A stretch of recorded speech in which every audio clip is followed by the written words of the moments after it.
Geoffrey Scarre. Department of Philosophy, University of Durham. Logic and Reality.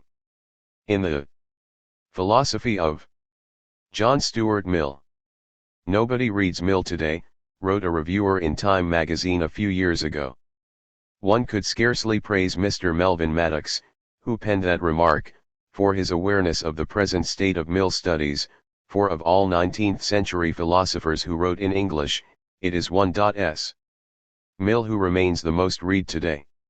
Yet it would not be so far from the truth to say that very few people pay much serious attention nowadays to Mill's writings about logic and metaphysics, as distinct from those on ethical and social issues, despite the fact that Mill put enormous effort into their composition and through them exerted a considerable influence on the course of European philosophy for the rest of his century. But the only sections of a system of logic, 1843, and an examination of Sir William Hamilton's philosophy, 1865, to which much reference is now made, comprise only a small proportion of those very large books, and the prevailing assumption is that Mill's theories about logical and metaphysical questions are, with few exceptions, of merely antiquarian interest. Bertrand Russell once said that Mill's misfortune was to be born at the wrong time. Russell, 1951, p. 2. It can certainly appear that Mill chose an inauspicious time to attempt a major work on logic. The greatest revolution in logical studies since Aristotle lay just a little ahead when the early editions of the Logic were rolling off the presses, but Mill failed to anticipate, nor in his later years did he show much sympathy with, the great developments in symbolic logic with which his younger contemporaries Boole, De Morgan, Jevons, and Venn were associated. Shortly before his death he described the attempt to provide an improved symbolic presentation of logic as a vice, and declared that it implied the existence of greater precision in the data than the questions admit of. Letter to Lone Elliot Cairns, LL, p. 1862. This blindness to the merits of symbolic logic has very understandably raised doubts in the minds of 20th-century philosophers as to whether what Mill had to say about deductive logic could still be of much interest. Russell's dismissive judgment was that, everything that Mill has to say in his logic about matters other than inductive inference is perfunctory and conventional. Russell, Loco Cit. Even his philosophy of induction, to which the bulk of the logic is devoted, has in recent years tended to fall out of view as an increasing amount of attention has been paid to the theories in this area of Mill's arch-rival Boole, who had a more detailed knowledge of the sciences of his day and, arguably, a deeper apprehension of the actual methods of scientific investigation. 2. Had Mill set out to write a study of the inductive sciences a few years later, it is possible that a consideration of their rapid recent progress would have led him to construct a somewhat more adventurous philosophy of science than is found in the Logic. Then again, his views on epistemological and ontological issues are often thought to be badly, even fatally, flawed by depending, allegedly, on an associationist psychology which was respectable enough when Mill wrote but which was shortly to be utterly discredited by such critics as F.H. Bradley and James Ward. It has been remarked by John Passmore that the education Mill received from his father, the philosopher and political economist James Mill, had the object of turning him into an 18th-century philosopher. Passmore, p. 13, and that, one might suppose, is just the trouble with him. His thought is fundamentally backward rather than forward-looking, and by our contemporary standards impossibly outdated. A major purpose of the present study is to show that the prevailing neglect of Mill's logical and metaphysical writings is unfortunate and unjustified. Mill tackled, in a very systematic and thorough way, a great many of the issues which remain of concern to the modern student of the philosophy of logic and of metaphysics, and his treatment of these issues is often very profound. Indeed, in some instances it is the most searching to be found anywhere. And if many of the topics which interested Mill have not gone out of date, neither has the essential spirit of his approach to them, whatever may be said about its details, become outmoded.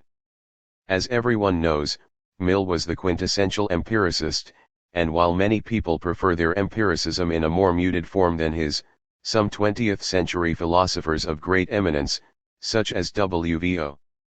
Quine and John Anderson, have adopted species of empiricist theory hardly less radical and thoroughgoing than the Millian variety. Even where the psychological theories which Mill saw as adjuncts to his empiricist views are rejected, his motivations can seem as fresh and attractive as ever.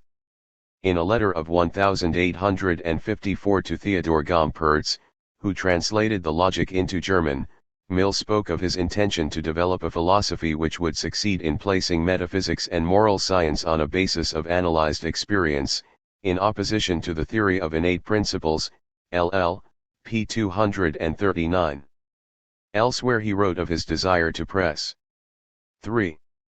the defenders of a priori knowledge as hard as possible, and to drive them even from ground on which they had previously been deemed unassailable, by showing that it is properly experience and association which explain that peculiar character of what are called necessary truths, which is adduced as proof that their evidence must come from a deeper source than experience, o. p. 233. These motivations are shared, in greater or lesser degree, by many modern philosophers in search of a theory able, in Crispin Wright's words, to liberate us from the mysterious aura which seems to envelop the traditional notion of necessity. Wright, p. 318. Neither Mill's problems nor his responses to them are without significant parallels in the work of contemporary philosophers. An important motif of the present essay is that Mill's philosophy is far less damaged than one might have expected it would be by its inclusion of such archaic features as the identification of formal logic with the logic of the syllogism, and the postulation of a psychology of association. Like many great philosophers, Mill possessed the ability to transcend the limitations of false or inadequate theories he had inherited from his predecessors, and to penetrate through them to major new insights. Even the inconsistencies of detail which his views sometimes contain, though the often heard allegation that he was an unusually inconsistent philosopher is exaggerated, testify to a faculty of invention which saved him from a too hidebound adherence to theories bequeathed him by his father and other early intellectual mentors such as Bentham. The most fundamental springs of Mill's thought are in any case a set of motives and beliefs which are sustained with great constancy and resolution, and whose appeal is felt anew by kindred spirits in every fresh generation of philosophers. While certain elements of Mill's thinking have, it is true, taken their final bow from the philosophical stage some time ago, it would be quite wrong to suppose that he has no longer anything interesting to say to us.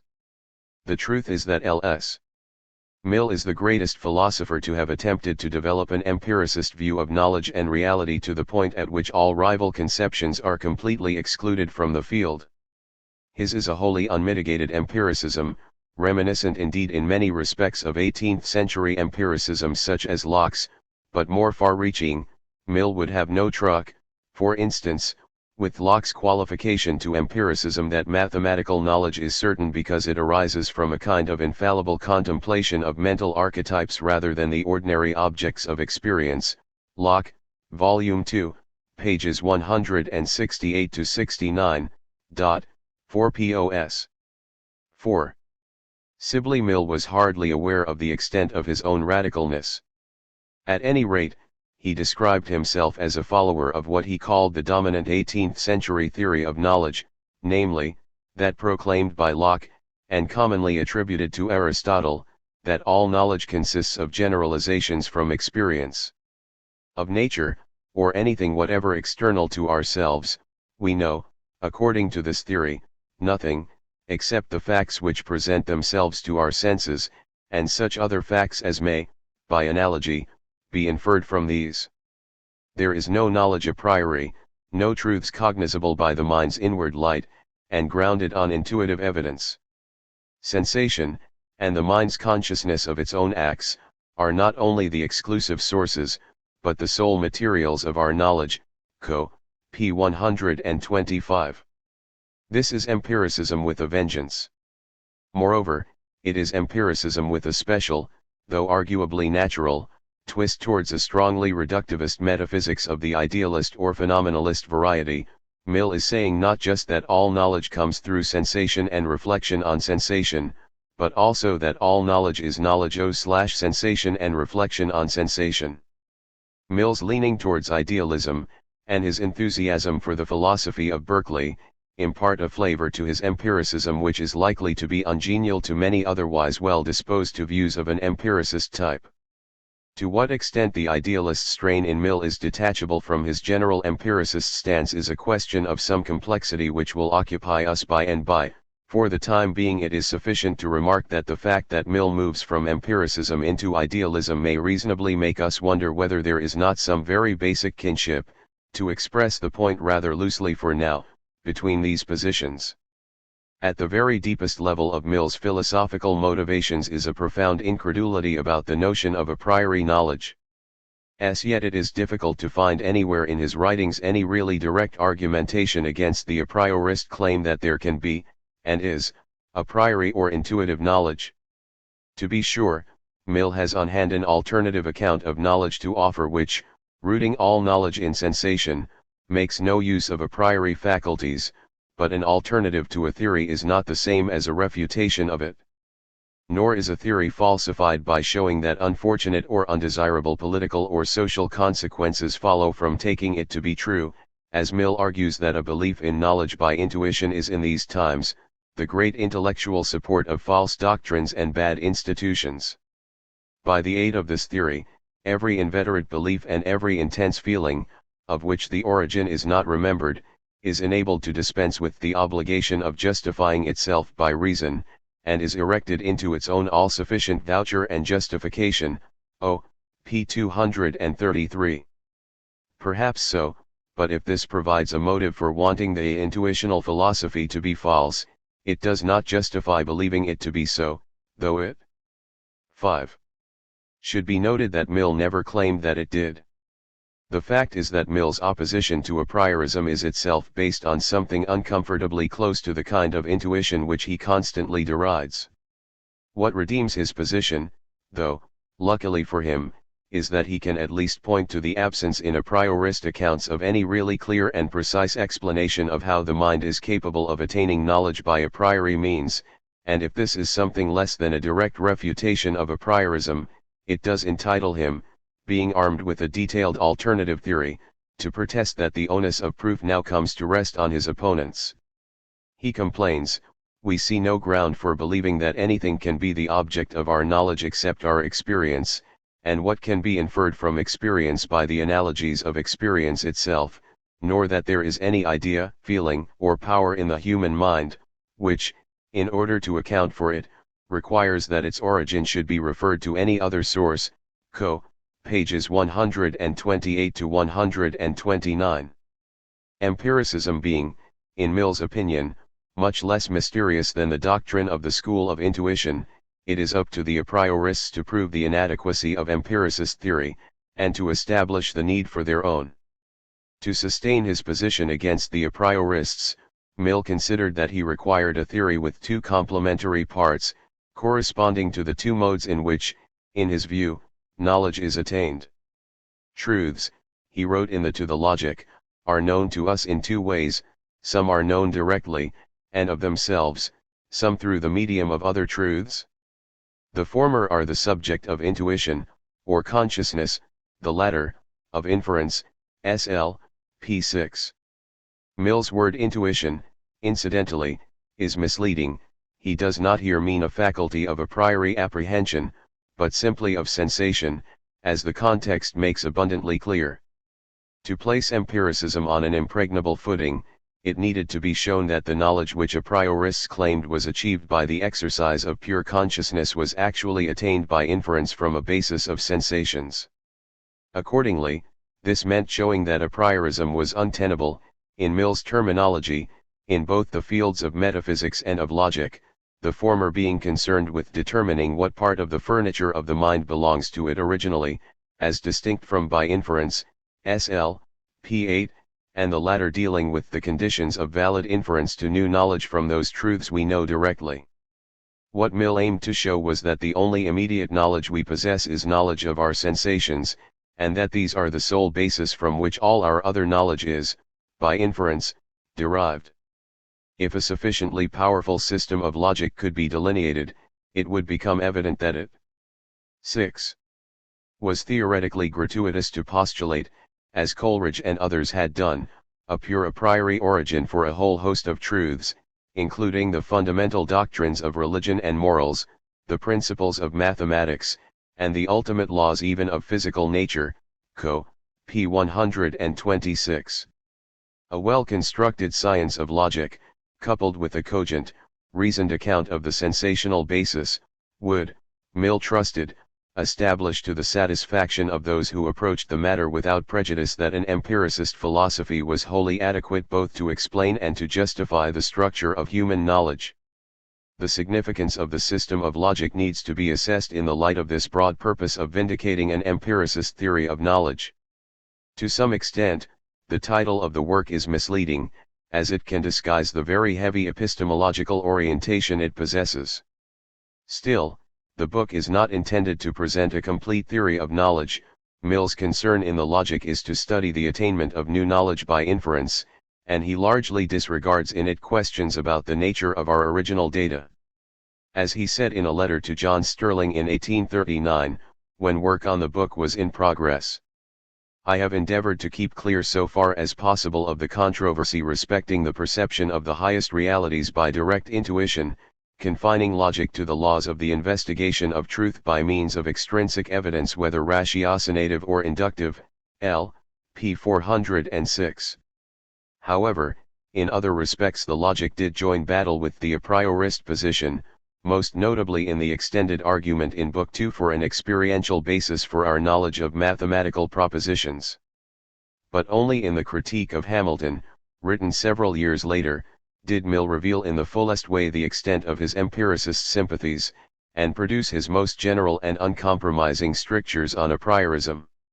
He clearly presumed that a great deal of what he said in the logic would go down well even with those not well disposed to empiricism. Logic, he wrote hopefully in the To that work, is common ground on which the partisans of Hartley and of Reid, of Locke and of Kant, may meet and join hands. S.L. p. 14. In so far as empiricists and a priorists need not be at variance over the generalist conditions of sound deductive and inductive arguments, that is perfectly true of course. But while by no means everything in the logic is aimed at the direct confutation of a priorist views, the overall purpose of the book was nevertheless, as Mill later publicly admitted, to provide a textbook of the opposite. 7. Doctrine, that which derives all knowledge from experience, AU, lacks it. 6. If it is not on every page taking issue with a priorism, certainly on no page does it make the slightest concessions to that view. A proper apprehension of the primary concern of the logic to contribute the theory of inference to the program of empiricist epistemology can save us from disappointment that it does not give us things we ought never to have expected it would. When Russell complained that only in his treatment of inductive inference was Mill more than perfunctory and conventional, he failed to see that Mill was not intending to provide some highly technical account of formal logical techniques. What Mill was trying to do, and what, I shall argue, he did in a very insightful way, was to investigate how in principle deductive and inductive modes of inference could produce new knowledge, and to establish the respective contribution of each mode to the furtherance, specifically, of scientific knowledge. 7. It was therefore of much less importance to Mill to present a fully articulated survey of Aristotelian deductive logic, still less to attempt to refine that system of logic, than to probe deeply into some of the most fundamental questions in the philosophy of deduction, such as how, in principle, deductive inference can be productive of new knowledge, and whether it is possible to avoid the fallacy of petitio principii apparently present in every deductive proof. It is, perhaps, tempting to think that had Mill been sympathetic to the efforts of the early symbolic logicians he might have achieved even greater profundity in his philosophical speculations on deductive logic, but the important issue is how much he actually did achieve, not what he might have done in other circumstances. In any case, as Russell himself had to admit, the logic's treatment of inductive methods of inference, which Mill considered more important than deductive methods in the pursuit of knowledge, is extremely comprehensive and detailed as well as being philosophically stimulating. If the chief purpose of the logic is to investigate how inference serves the pursuit of knowledge, that of the examination of Sir William Hamilton's philosophy of 1865 is the completion of the empiricist program by proving that it is from a sensational basis that knowledge arises. The later book is a far more openly polemical work than the earlier one, for Mill felt by the 1860s that the time had come for a hand-to-hand fight between the philosophies of experience and of intuition, AU, p. 270. Whereas the logic is frequently ironic in tone, the examination is persistently combative. For Mill, the magisterial figure of Sir William Hamilton, 1788–1856, Professor of Logic and Metaphysics at Edinburgh. 8. Berg from 1836 to his death, represented the embodiment of the views of the school of intuition. Mill described the man as the great fortress of the intuitional philosophy in this country, Ibid, and his thought as representative of the best form of Germanism, LL, p. 763. Hamilton's quite extraordinary erudition, he was probably the most learned English-speaking philosopher of his own, and possibly of any, century, had an almost mesmeric effect on his contemporaries, and before Mill's blistering attack his philosophy had attracted very little significant adverse criticism. The book broke the spell which Hamilton had cast over a whole intellectual generation, and Mill was able to show how the older philosopher's thought was riddled with inconsistencies. Mill felt able to comment by the early 70s, on the whole the book has done its work, it has shown the weak side of Sir W. Hamilton, and reduced his too great philosophical reputation within more moderate bounds, p. 271. An important key to the examination, and indeed to Mill's whole understanding of the nature of knowledge and reality, is a principle which, after Hamilton, he termed that of the relativity of human knowledge. 8. This principle, whose precise interpretation and role in Mill's philosophy will be the subject of a later chapter of this essay, had already appeared, though not under that label, in his 1840 essay on Coleridge, from which we have already quoted a version of it, and a little later in The Logic, where he summed it up succinctly as holding that of the outward world, we know and can know absolutely nothing, except the sensations which we experience from it, SL, p. 62. The principle asserts that all our knowledge of an outer reality is knowledge of sensations. This is what is intended by saying that such knowledge is relative to sensations, and Mill understood this to contradict the notion that we can have any knowledge of external objects, if these are construed as things in themselves which are irreducible to the phenomenal presentations of sense. In fact, Mill normally treated the relativity principle as applicable not just to outer but also to inner experience, that is, experience of the self and its states, in which broader form it can be used to support the denial that the mind or self consists in anything irreducible to its own conscious states. But while he explicitly regarded the relativity principle as excluding our knowing anything about putative entities, such as noumenal bodies or egos, of an experience transcending sort, it is actually possible that he saw it, more broadly still, as the principle which excludes our possessing a priori knowledge about mathematics and science, religion and morality, which philosophers of the intuitional school assert that we have. For in his discussions of a priori knowledge, it is precisely the 9. claim that the mind's only real knowledge is of sensational experience, and what can be inferred from this, which is constantly aired in dis proof of the existence of knowledge from a priori sources, and it is this claim which is made in the explicit formulations of the relativity principle, though they are directed at the more specific target of clarifying the nature of the objects of outer and inner experience.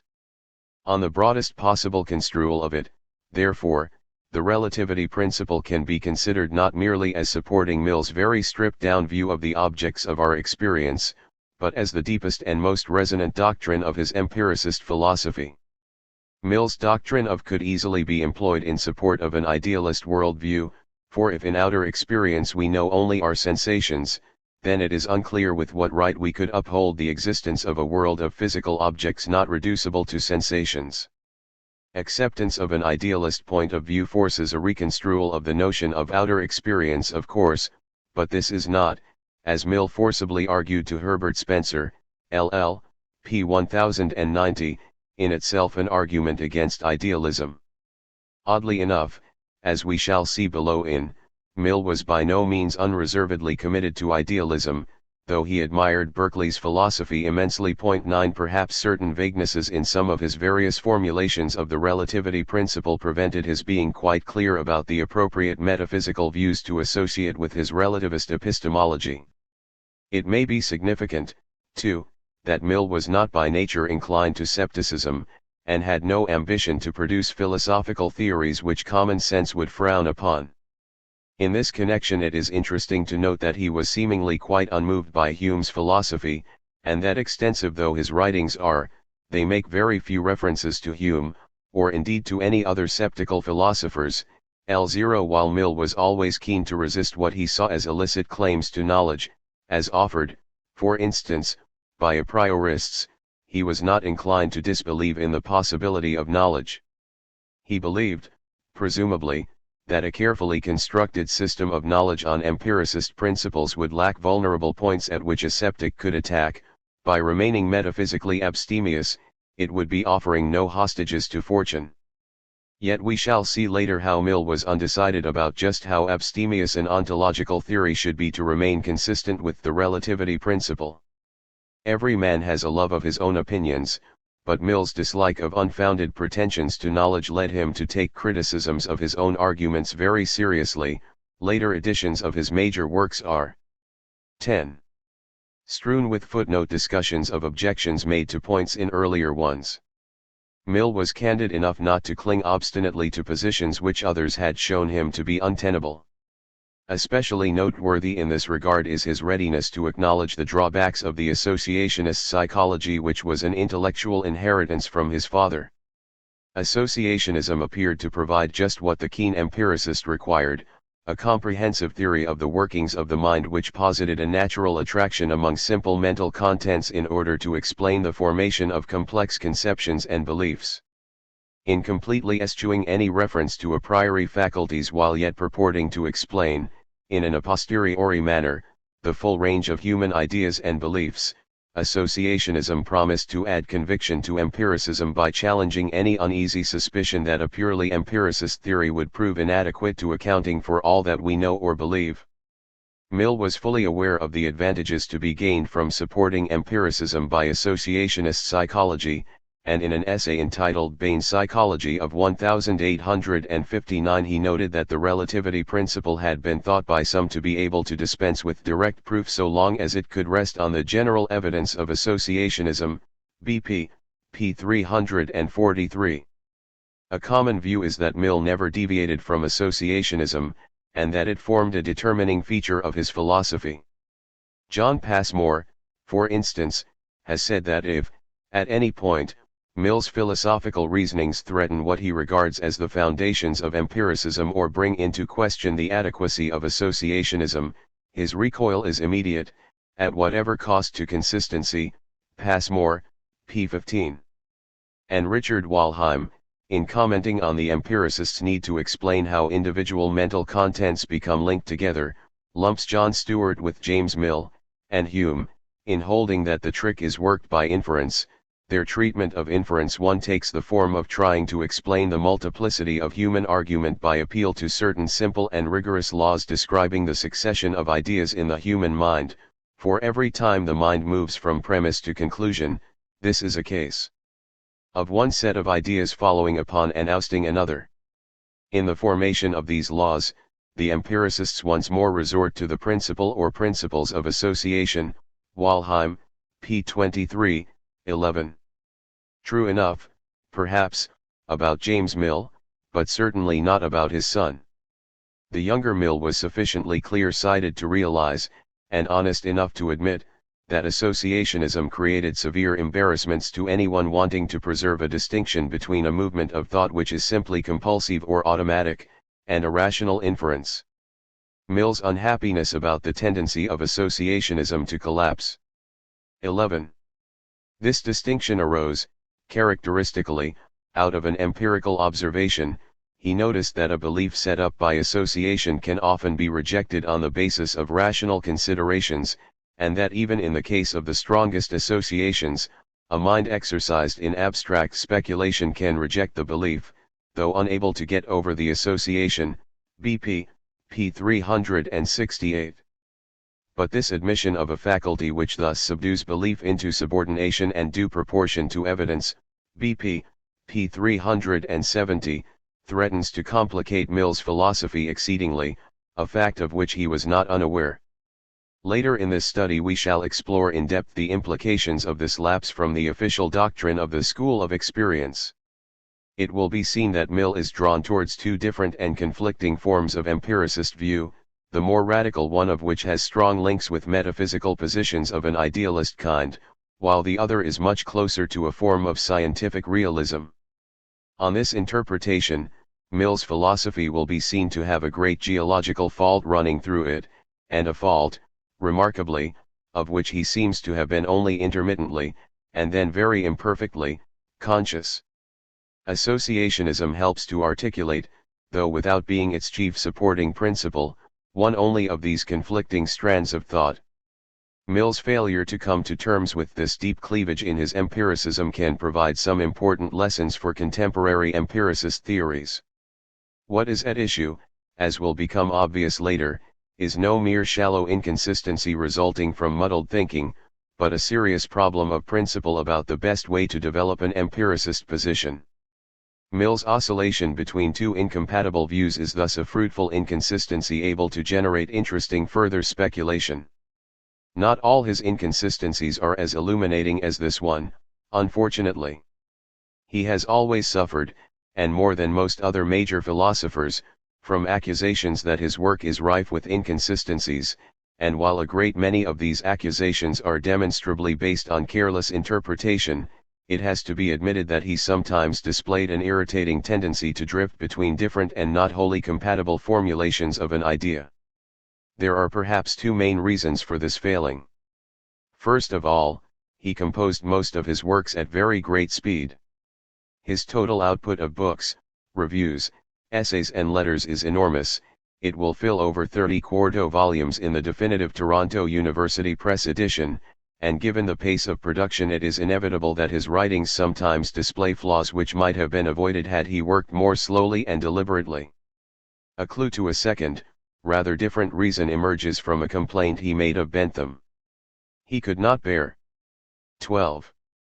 Mill remarked, for the sake of clearness and the reader's ease, to say, as ordinary men are content to do, a little more than the truth in one sentence, and correct it in the next, b. p. 114. Bentham was in the habit of employing very complex grammatical constructions in order to get all the truth into one sentence, and to make sure that that truth was precisely expressed. Mill's complaint will probably strike most 20th century philosophers, brought up as they are to value exactitude above the more superficial virtue of an easy style, as a somewhat unprofessional own. If Mill himself thought it right to emulate the ordinary man, and valued readability more than rigorous consistency, that explains at once his own exceptional fluency of style and his occasional lapses into inconsistency or confusing looseness of phrasing. It also explains why, in reading him, one often has the feeling that one has grasped his meaning straightway, until one stops to reflect about it, whereupon doubt sets in.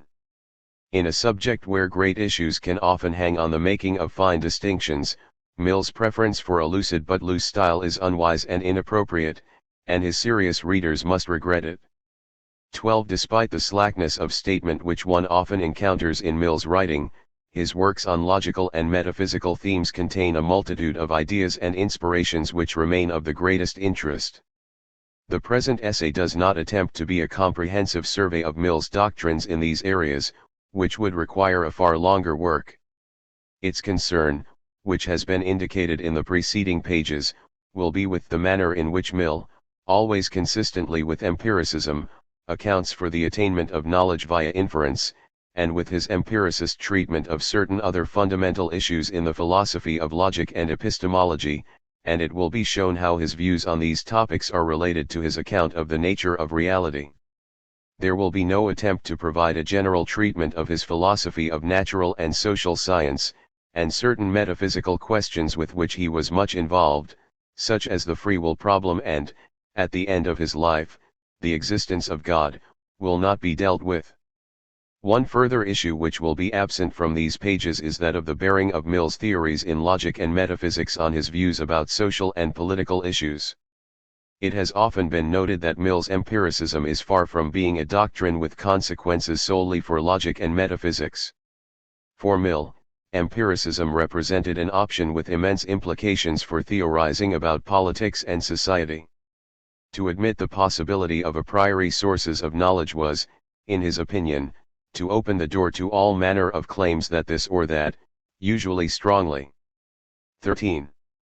Conservative view about morals or religion or the state of society did not require to be warranted by experience but was instead intuitively obvious.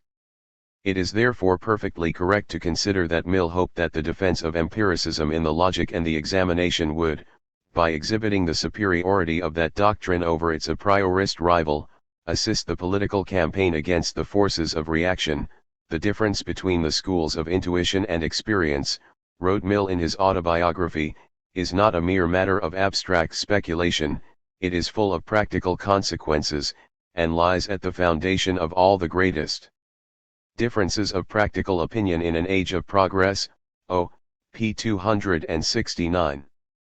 Nevertheless, it is to fall into a serious misunderstanding of the logical and metaphysical writings to suppose, as some critics have done, that Mill's primary motive in composing them was to supply ammunition for the political cause.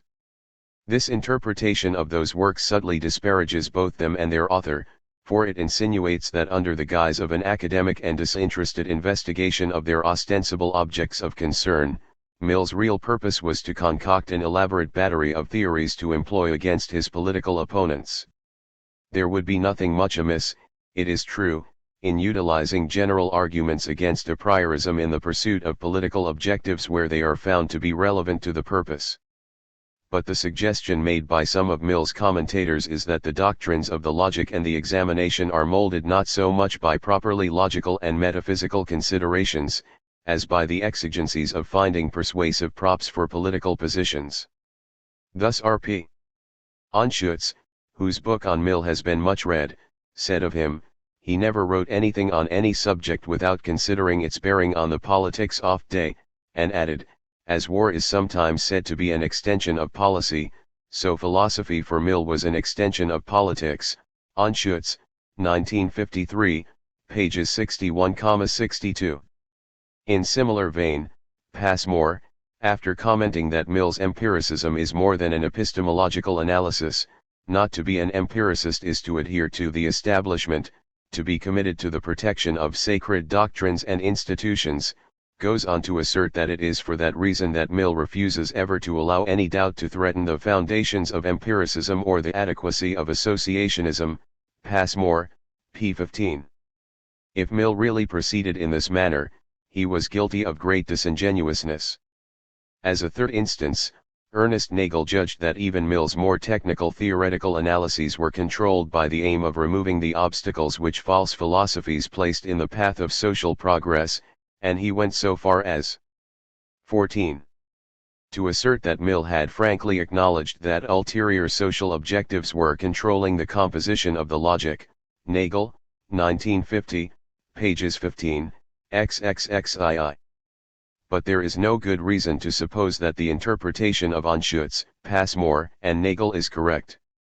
While Mill undoubtedly kept an eye open for possible bearings of his logical and metaphysical researches on his campaign against conservatism and obscurantism in the political arena, there is no basis for the allegation that the primary motives behind those researches were other than what they seemed to be, namely, desires to achieve correct theories about the logical or metaphysical issues under discussion, and Mill certainly never frankly acknowledged that his governing motivation was a political one.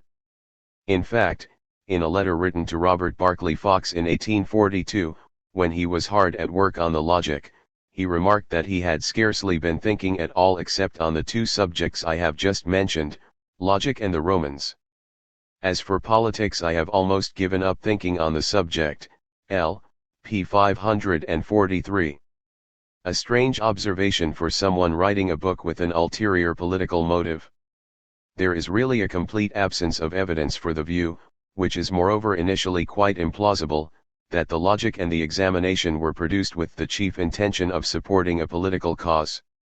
As the onus of proof clearly bears on those wishing to uphold the interpretation at issue, and as that proof has not been provided, I shall proceed in this essay on the not very daring assumption that Mill discussed logical and metaphysical questions because he was interested in logic and metaphysics. Chapter 1. Knowledge by inference. Early in a system of logic, Mill suggested that new knowledge is acquired in one or other of two manners. Some truths are known by immediate consciousness, and whatever is known in that way is known beyond possibility of question. SL. p. 7. Truths about our bodily sensations and mental feelings are knowable in this manner. Mill's examples are the propositions that I was vexed yesterday or that I am hungry today, Ibid. But the greater part of our knowledge, he thought, is acquired not in this immediate way, but rather by inference from other truths we already know. Inferentially obtained knowledge, furthermore, is not merely theoretically but also practically important to us. To draw inferences, Mill reported approvingly, has been claimed to be the great business of life. Everyone has daily, hourly, and momentary need of ascertaining facts which he has not directly observed, not from any general purpose of adding to his stock of knowledge, but because the facts themselves are of importance to his interests or to his occupations. SL. p. 9. After distinguishing knowledge by inference from knowledge by immediate consciousness, Mill felt that a definition of the province of logic could now be given. Logic is the science of the operations of the understanding which are subservient to the estimation of evidence, both the process itself of advancing from known truths to unknown, and all other intellectual operations in so far as auxiliary to this. SL. p. 12. The logician's concern, however, is not with the psychological description of reasoning processes, but only with the evaluation of inference as soundly or unsoundly carried out. Logic has no interest in carrying the analysis beyond the point at which it becomes apparent whether the operations have in any individual case been rightly or wrongly performed. Ibid. Mill's picture of knowledge is of a structure rooted in the data of immediate consciousness and extending upwards and outwards from those roots by inference. The logician's task is to assist both the ordinary 15. 16. Man and the scientific reasoner in their quest for truth by providing a systematic account of the conditions under which inference is correctly carried out. As for the facts which are the objects of intuition or consciousness rather than the products of inference, the logician need not worry himself about identifying and analyzing those. That is a problem which can be left to another and a perfectly distinct department of science, namely metaphysics. SL. p. 8. At first sight, this is a neatly rounded account of the nature of logic. Its practical bias is obvious. Mill's primary concern in logic was with inference, which is what people engage in who want to know things, and he was interested in the logical relation of implication not as an end of inquiry in itself, but because he wanted to explain when inferences are sound. He would have taken no delight in the modern development of uninterpreted logical calculi and artificial languages which are of interest to the pure logician but which have no, or slight, practical application. Such things would have seemed to him outre and pointless. On the other hand, he thought that the logician could not ignore questions of a semantic or an epistemological nature when they bear on the relation of thought and inference to reality. Thus he considered that the logician must pay attention to issues about term and proposition meaning, the nature of classes and kinds and the categories of existence, and also to facts about the epistemic capacities and limitations of human truth-seekers, the fact, for instance, that a finite human intelligence cannot survey an infinite, or an indefinitely large, class of cases to verify certain kinds of generalization by direct inspection exerted a large influence, as we shall see later, on his theory of proof. While Mill's conception of the province of logic is legitimate enough, his presentation of the contrast between knowledge by immediate consciousness and knowledge by inference is somewhat unclear. It is obvious that he did not think very carefully through the question of what kind of immediate knowledge would provide a suitable basis for inferential knowledge about outer reality. His examples of knowledge obtained via immediate consciousness concern subjective states such as being vexed or feeling hungry. Now it is true that I know that I am vexed or that I am hungry, if I am so, without needing to infer this from evidence, though it is not so clear, incidentally, that Mill's example of knowing that I was vexed yesterday can be wholly non-inferential, for the temporal location of the sensation can be plausibly held to require determining inferentially. Such propositions about my subjective states, waiving problems about references to specific temporal locations, are what we might call 17. After Sidney Shoemaker, non-criterial, being knowable by a primitive faculty of reflexive self-consciousness, Shoemaker, ch. 6. But it is evident that if all the products of immediate self-consciousness were of this kind, inference could not take us to knowledge of a reality beyond our subjective states, for conclusions about outer reality cannot be drawn, by any system of inference, however subtle, from premises solely about inner states. Presumably Mill never really intended to assert that all immediate consciousness is directed on states of the subject, but he forgot to say, though he must have believed, that we also have immediate knowledge of outer reality. His frequent references to our sensational awareness of objects, for instance, when he is stating the principle of, make it reasonable to suppose that he regarded as immediately known the kind of conceptually simple presentations of sense which later philosophers spoke of as expressible by sense data reports. Indeed, his description in the second chapter of the examination of the sensory ingredients in the experience of seeing, handling, and eating an orange reads very similarly to the kinds of sense data analyses which early 20th century philosophers were fond of producing, pages 5 to 6. Mill is explicitly describing what the senses tell us immediately, and without the aid of inference, about the orange, and it is likely that he really intended to draw the same distinction between immediate and inferential knowledge in the logic, but misstated it. Mill's examples of truths which we know only by way of inference are occurrences which took place while we were absent, the events recorded in history, or the theorems of mathematics, SL, p. 7. In the first two cases, our inference proceeds from the testimony adduced, or from the traces of those past occurrences which still exist, in the last, from the definitions and axioms of the science. He also observed that the sphere of inference may be wider than we might initially suppose. For instance, we may believe that it is by direct sensation that we know the distance of objects from us, whereas it is actually more likely that judgments of distance are inferences, with the eye providing no more than a variously colored surface, ibid. No wonder, then, that Mill stressed the practical importance of correct inference. Without the ability to infer, a person could hardly form a view of reality at all. It is true that many important inferences are spontaneously made. Inferences to the distances from us of things seen are a case in point, but some require a carefully controlled intellectual effort. In Mill's view, the function of logic is to assist us in correctly performing inferences of the latter type. 18. 2. Given the respect which is paid today to logical studies, it is hard to thin oneself back to the situation in the earlier 19th century, when logi was a despised subject. Yet one can sympathize with those critics, particularly in the tradition of Locke, who looked on syllogistic formal logic as moribund, and doubted whether after 2 millennia it would yield any further real discoveries of either methodological or philosophical significance. Much though he admired Locke's thought, Mill dissent from him about the value of logical science. It seemed to Mill that logi can throw light on the manner in which inference enables us to increase our knowledge, and by doing so afford practical guidance to us at reasoning. A major inspiration on his early thinking about logic W. A. Richard Whately's Elements of Logic, first published in 1826, which W. A. the most philosophically adept study of the subject to be produced for many years.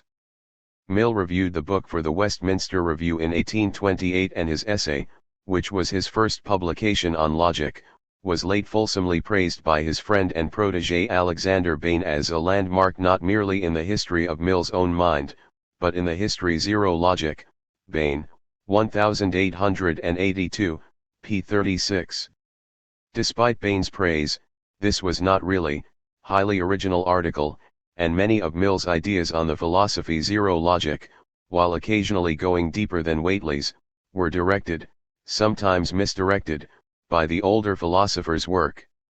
Mill wholly concurred with Whately's condemnation of the disdainful attitude to formal logic which Bacon, Locke, and their followers had made customary in British intellectual circles.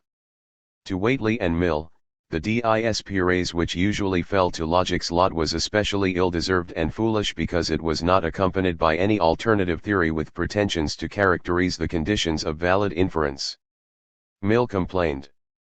Had the philosophers who treated with so much contempt the idea of trying the validity of an argument by resolving it into a series of syllogisms, been aware that there is no other W1ly in which its validity can be tried, and that this, and no other, is the process actually performed, so far as is necessary for the purpose, whenever a fallacy in argument is discovered and pointed out, they would probably have spared some portion of the ridicule which they have heaped upon the syllogistic theory.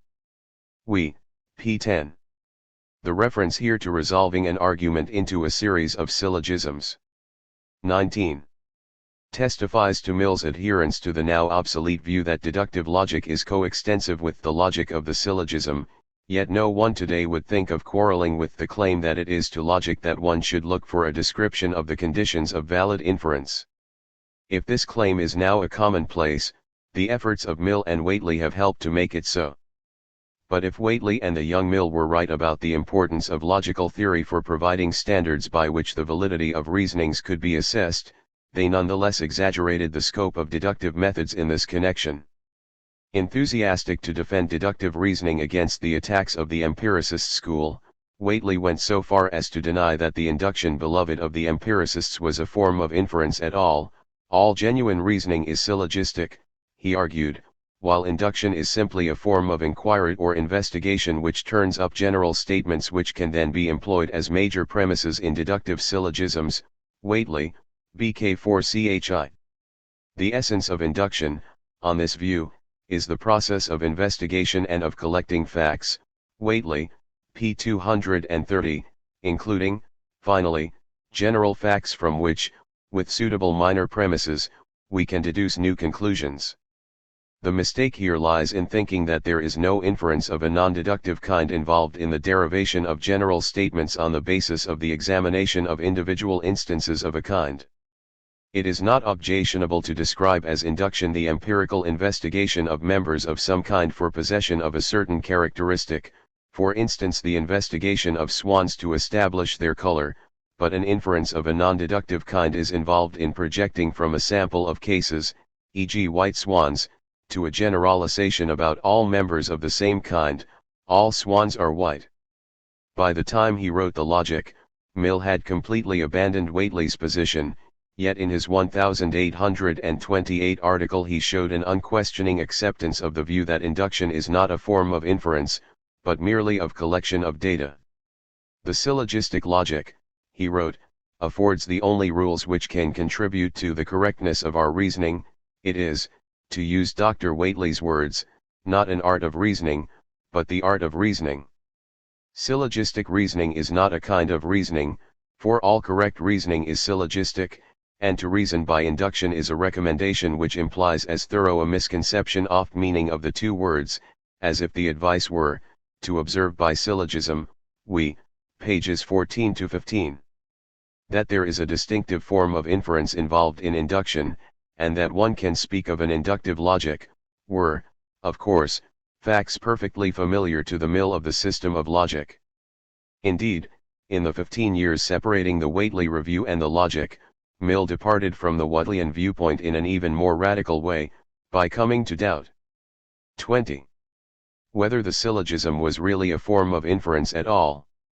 Yet, as we shall see, while Mill was eventually to reverse completely Whately's view of the status of deduction and induction, he did so as a consequence of a train of philosophical reflection for whose inspiration he was indebted to Whately's book. The beginnings of Mill's train of thought lay in pondering on Whately's query how genuine epistemic advance is produced by inference.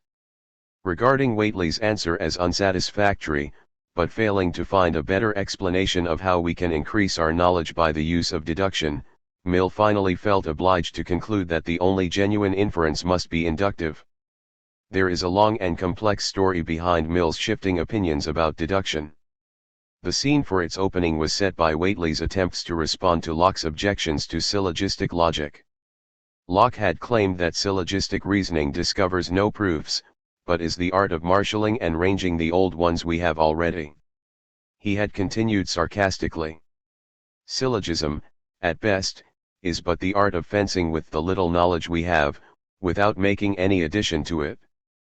And if a man should employ his reason all this way, he will not do much otherwise than he who, having got some iron out of the bowels of the earth, should have it beaten all up into swords and put it into his servants' hands to fence with and bang one another. And I am apt to think that he who shall employ all the force of his reason only in brandishing of syllogisms will discover very little of that mass of knowledge which lies yet concealed in the secret recesses of nature. Locke, Volume 2, p. 272. Although Locke's criticisms were directed specifically at syllogistic reasoning, and as such have a large measure of cogency, for if reasoners were restricted to syllogistic methods alone, the amount of enlightenment they could expect from their inferences would be severely limited, they touch upon a deeper and much more general issue concerning the usefulness of deductive inference. In responding to the Lockean criticism of the syllogism, both Whately and Mill identify this deeper issue, which is a live one in the philosophy of logic even at this present day. In performing deductive inferences, we display in our conclusions the implications of our premises, and this whether the inferences are syllogistic or not. And sometimes we make enlightening discoveries in this way, turning up unexpected implications of premises we had already accepted. But how is it that we can find such processes to be illuminating?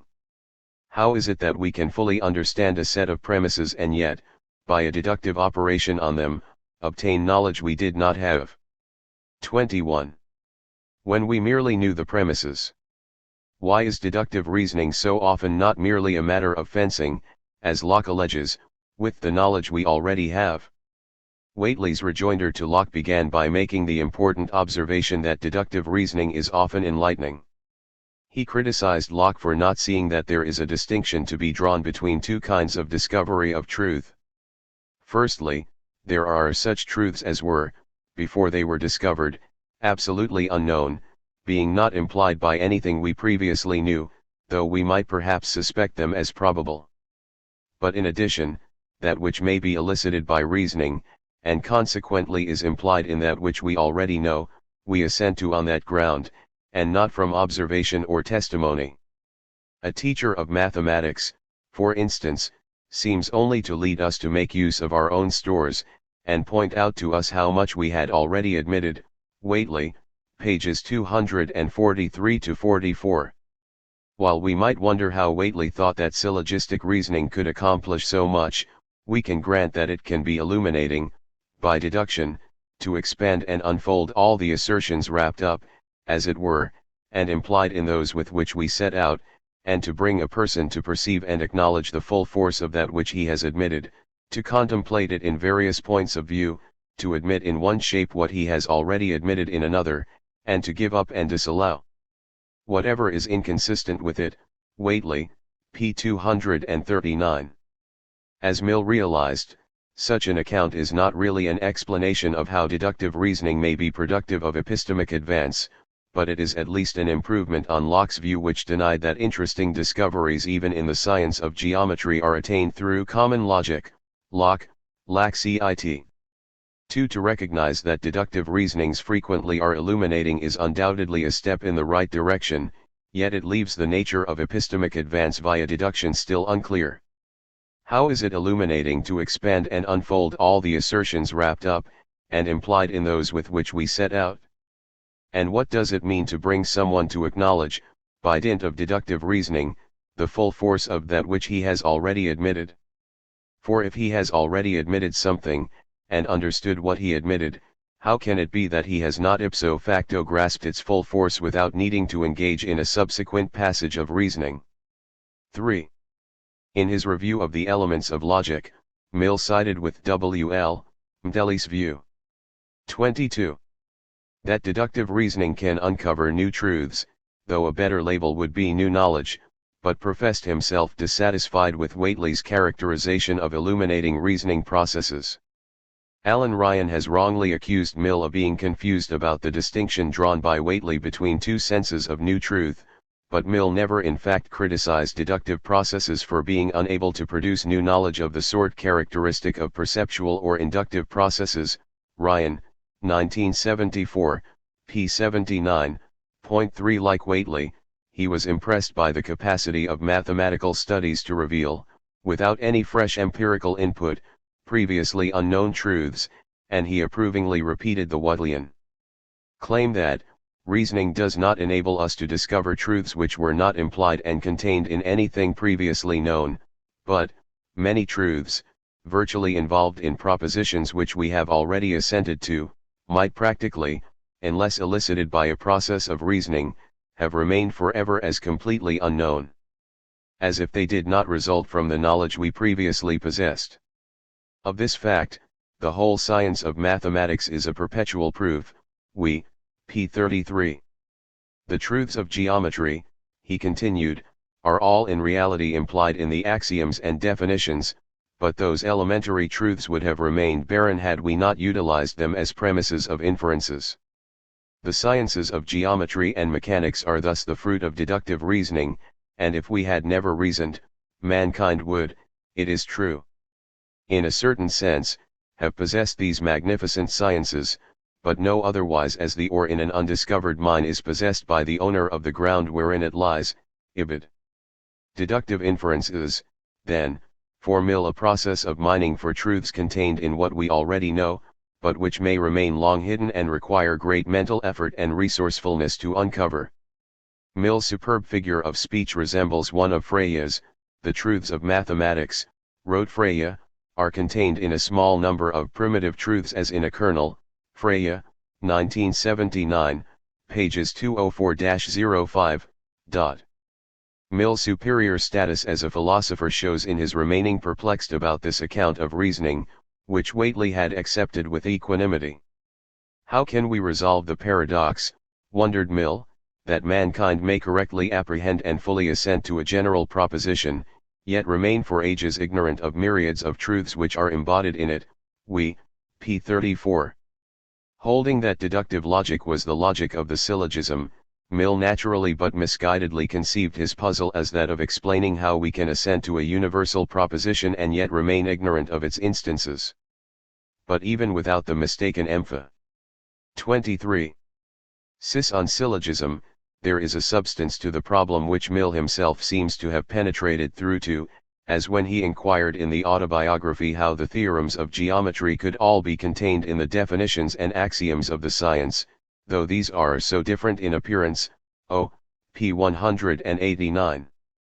Mill was seeing through the distorting glass of his syllogistic prejudice a general problem about deductive inference which has seemed quite genuine to a present-day philosopher with a much more sophisticated understanding of the varieties of inference than Mill possessed. Michael Dummett has written that there appears to be a tension between what we need to account for the legitimacy of deduction, and what we need to account for its usefulness. For a deductive inference to be legitimate, notes Dummett, the process of recognizing the premises as true must already have accomplished whatever is needed for the recognition of the truth of the conclusion. Dummett, 1978, p. 297. But now it is puzzling how deducing the conclusion can provide us with new knowledge, for the satisfaction of the legitimacy condition is apparently at odds with the maintenance of the kind of epistemic gap between premises and conclusion which is necessary for deduction to be illuminating. Mill did not explain his problem in quite these terms, but it weighs in essence the same. Like Dummett, he sensed that satisfaction of the formal conditions for the validity of an inference would seem to prevent that inference being capable of providing new knowledge. And yet, as in 1828 he was fully aware, deductive inference frequently does lead to epistemic advance. 4. As Mill continued to reflect on the nature of deductive inference in the years following the composition of his review of Whately's Elements, he became increasingly doubtful that a satisfactory explanation could be given of how deductive inference can lead to new knowledge.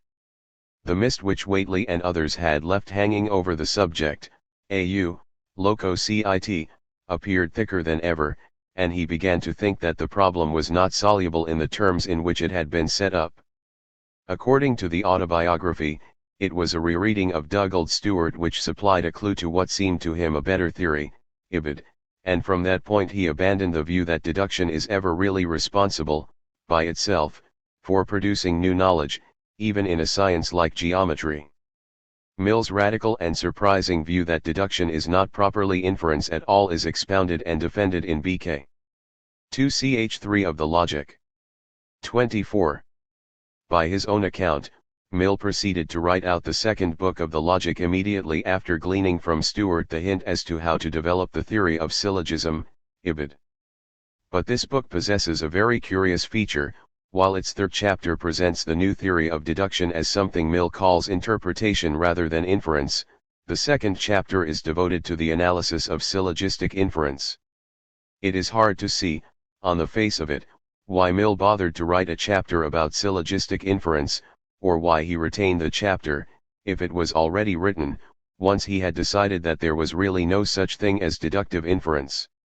This question becomes more pressing still once it is noted that one of Mill's major purposes in Ch2 is to refute the traditional view that the principle known as the dictum de omni et nullo is the principle of syllogism, on the grounds that if this were its principle, syllogising certainly could not bring us to new knowledge, but instead of using this discussion to reinforce the claim that the syllogism is not properly a form of inference at all, he follows it by urging that a quite different principle should be taken as the principle of syllogistic reasoning. Fortunately, this anomalous situation can be explained in a way which saves Mill from the charge of being grossly inconsistent. Despite his confusing language, his real objection to the dictum de omni et nullo is that it misrepresents the semantic character of the propositions of a syllogism, and this objection by no means becomes redundant after the rejection of the conventional conception of syllogism as a form of inference.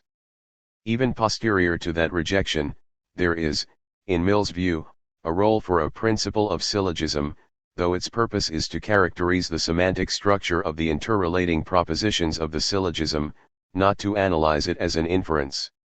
Now it is likely that Mill was unwilling to risk puzzling the reader of his discussion of the dictum by introducing, before he had the opportunity to develop it fully, his revolutionary idea that the syllogism was not a kind of inference. Therefore he presented his criticism of the dictum in terms which the reader would readily understand, and raised some essentially semantic issues about the meaning of the propositions involved in a syllogism in a manner which gave no indication that a profound reappraisal of the significance of syllogistic processes was shortly to follow. However, the effect of such a strategy was merely to postpone the moment of perplexity, for the reader arriving at the Ch3 discussion of the syllogism as interpretation, not inference, would inevitably wonder retrospectively what Mill had been up to in 25. Ch2. It would have been altogether better if Mill had supplied much clearer signposts to his intentions. Mill's discussion of whether the dictum is the principle of syllogism remains of some interest today as a topic in the philosophy of logic insofar as some deductive inferences, though, of course, not ali, as Mill believed, are syllogistic in form. And we can read that discussion of the dictum as a discussion of the principle of syllogistic inference, which is in any case what it ostensibly is, even if we have no inclination to side with Mill's view that syllogising is not really inferring at all. With regard to the study of Mill's own philosophy of logic, Ch2 of the Logic is important as a stage in the development of his thinking about interlocking issues concerning inference, meaning, thought and epistemic advance. In the light of the perspective more clearly set out in Ch3 of the second book, it is apparent that Mill's anxieties about how a legitimate syllogistic inference could be anything other than trivial had led him to an even more fundamental worry about whether syllogising could really be a worthwhile process of any kind. And it seemed to him that the answer to this deeper question must be no, if the semantic structure of a syllogism is characterized by the dictum. Although Whately had approved the claim of the dictum to be the principle of informative syllogistic inference, Mill inclined rather to the view of Dugald Stuart that the dictum was a very trivial proposition, consequently either, as Stuart maintained, the syllogism whose principle it was could only be a trivial affair, or, as Mill preferred to believe, the true character of syllogism could not be encapsulated in the dictum. Following Thomas Reid, Stuart gave the dictum in the form, whatever is affirmed or denied of the whole genus, may be affirmed or denied of every species and individual belonging to it, and he observed of it that, this is a principle of undoubted certainty, but of no great depth. Stuart, Volume 3, p. 190, cf. Reid, p. 699. Worse, an actual example of a reasoning in one of the Aristotelian syllogistic forms turns out to be nothing but some self-evident or identical puerility. Stuart, Volume 3, p. 191. Mill accepted that syllogisms would indeed be utterly trivial affairs if the dictum were their principle. The dictum appeared to him to amount to no more than the identical proposition, that whatever is true of certain objects, is true of each of those objects, and he contended that, if all ratiocination were no more than the application of this maxim to particular cases, the syllogism would indeed be, what it has so often been declared to be, solemn trifling. The 26. Dictum de omni is on a par with another truth, which in its time was also reckoned of great importance, whatever is, sl. p. 175. Later, in the examination, he was to return to the attack, arguing that, a doctrine which defined one of the two great processes of the discovery of truth as consisting of the operation of placing objects in a class and then finding them there, can never, I think, have really satisfied any competent thinker, however he may have acquiesced in it for want of a better, p. 391. There would be no point in syllogising, thought Mill, if the dictum were its principle, for as a trifling verbal maneuver it would be of no more use in the pursuit of knowledge than the traditionally distinguished forms of immediate inference, such as the obversion and conversion of propositions, which he regarded as involving no more than the repetition of the same, or part of the same, assertion, sl. p. 158. But, unlike Stuart, he concluded from this that the dictum could not provide the correct analysis of the content and relationship of the propositions of a syllogism. In arguing that the dictum is not the principle of syllogism, Mill reveals rather clearly the epistemic charge to his concept of inference. As we saw, inference is for Mill one of the two modes in which knowledge is attained, and he believed, further, that no operation on propositions was worthy to be termed inference unless it was capable of leading to new knowledge. In particular, he held that one should not speak of inference where a process produced a conclusion which was identical to a proposition in the premise set. The undefended but plausible assumption underlying this position is that if the conclusion is a new proposition, then someone in suitable circumstances might be illuminated by deriving it from the premises. It is worth saying that Mill's notion of inference is close to popular ideas of what inference is all about, but it is not identical to that held by most modern logicians. The present-day logician would be more likely to explain inference in terms of implication than in terms of the capacity to produce epistemic advance. That is, he would normally say that A correctly infers Q from P where P logically implies Q, so as P logically implies P, he would allow that we can correctly talk of inferring P from itself, even though this obviously fails to satisfy the epistemic condition which Mill laid on inference.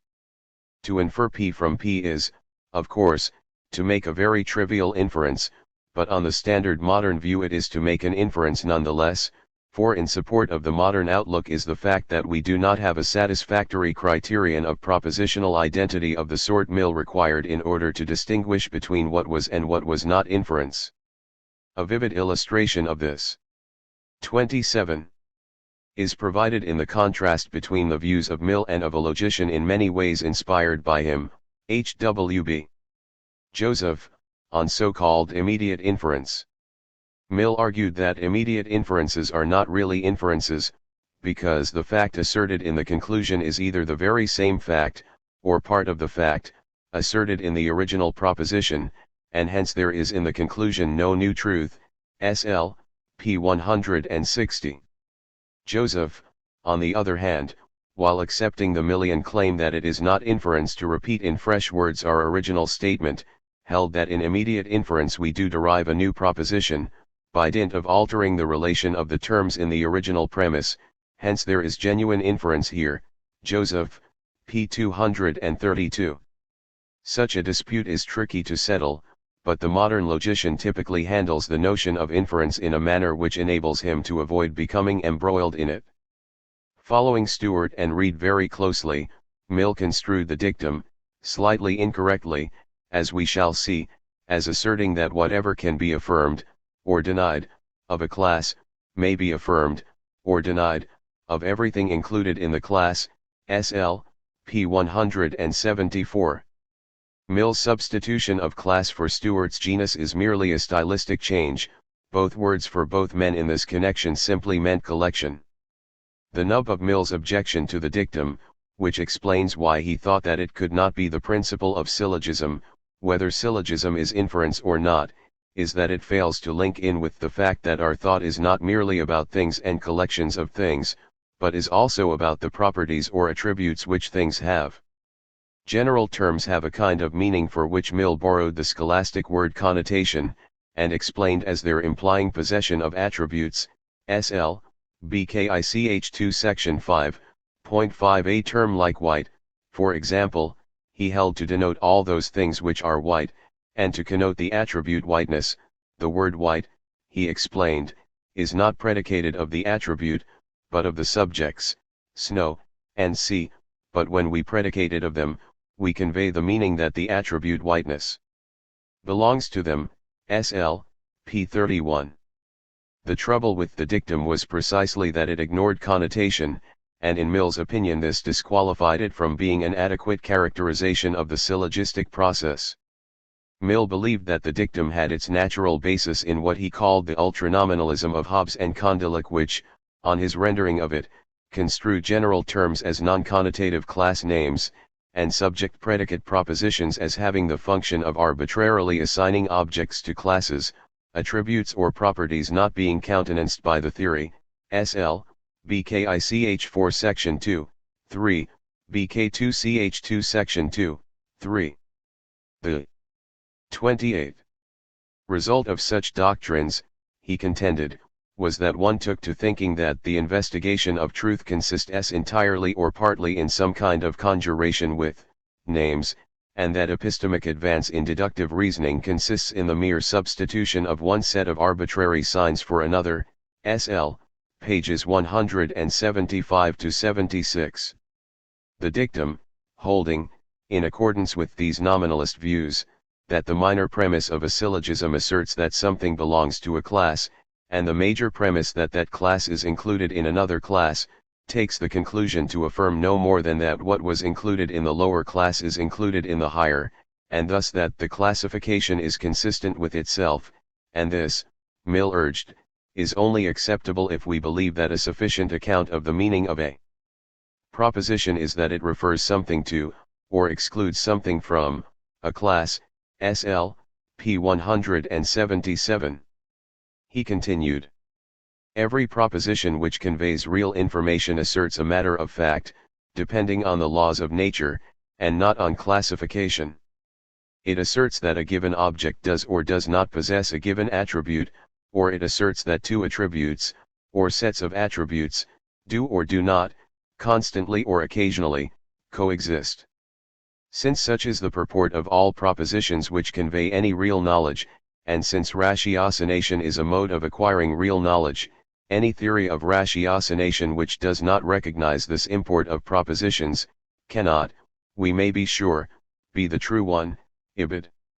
Had classes been entities per se, by which Mill appears to have meant, had they possessed some kind of transcendental reality in the manner of Plato's forms, 6. The dictum would not, he conceded, have been in such a plight, for it would have expressed what he somewhat obscurely termed the intercommunity of nature, SL, p. 174, which would obtain if such transcendental realities existed. But since they do not, the dictum, while not false, is quite unilluminating as to the nature of the syllogistic process. The examination repeated the criticism of the dictum, and introduced some new terminology in which to state it.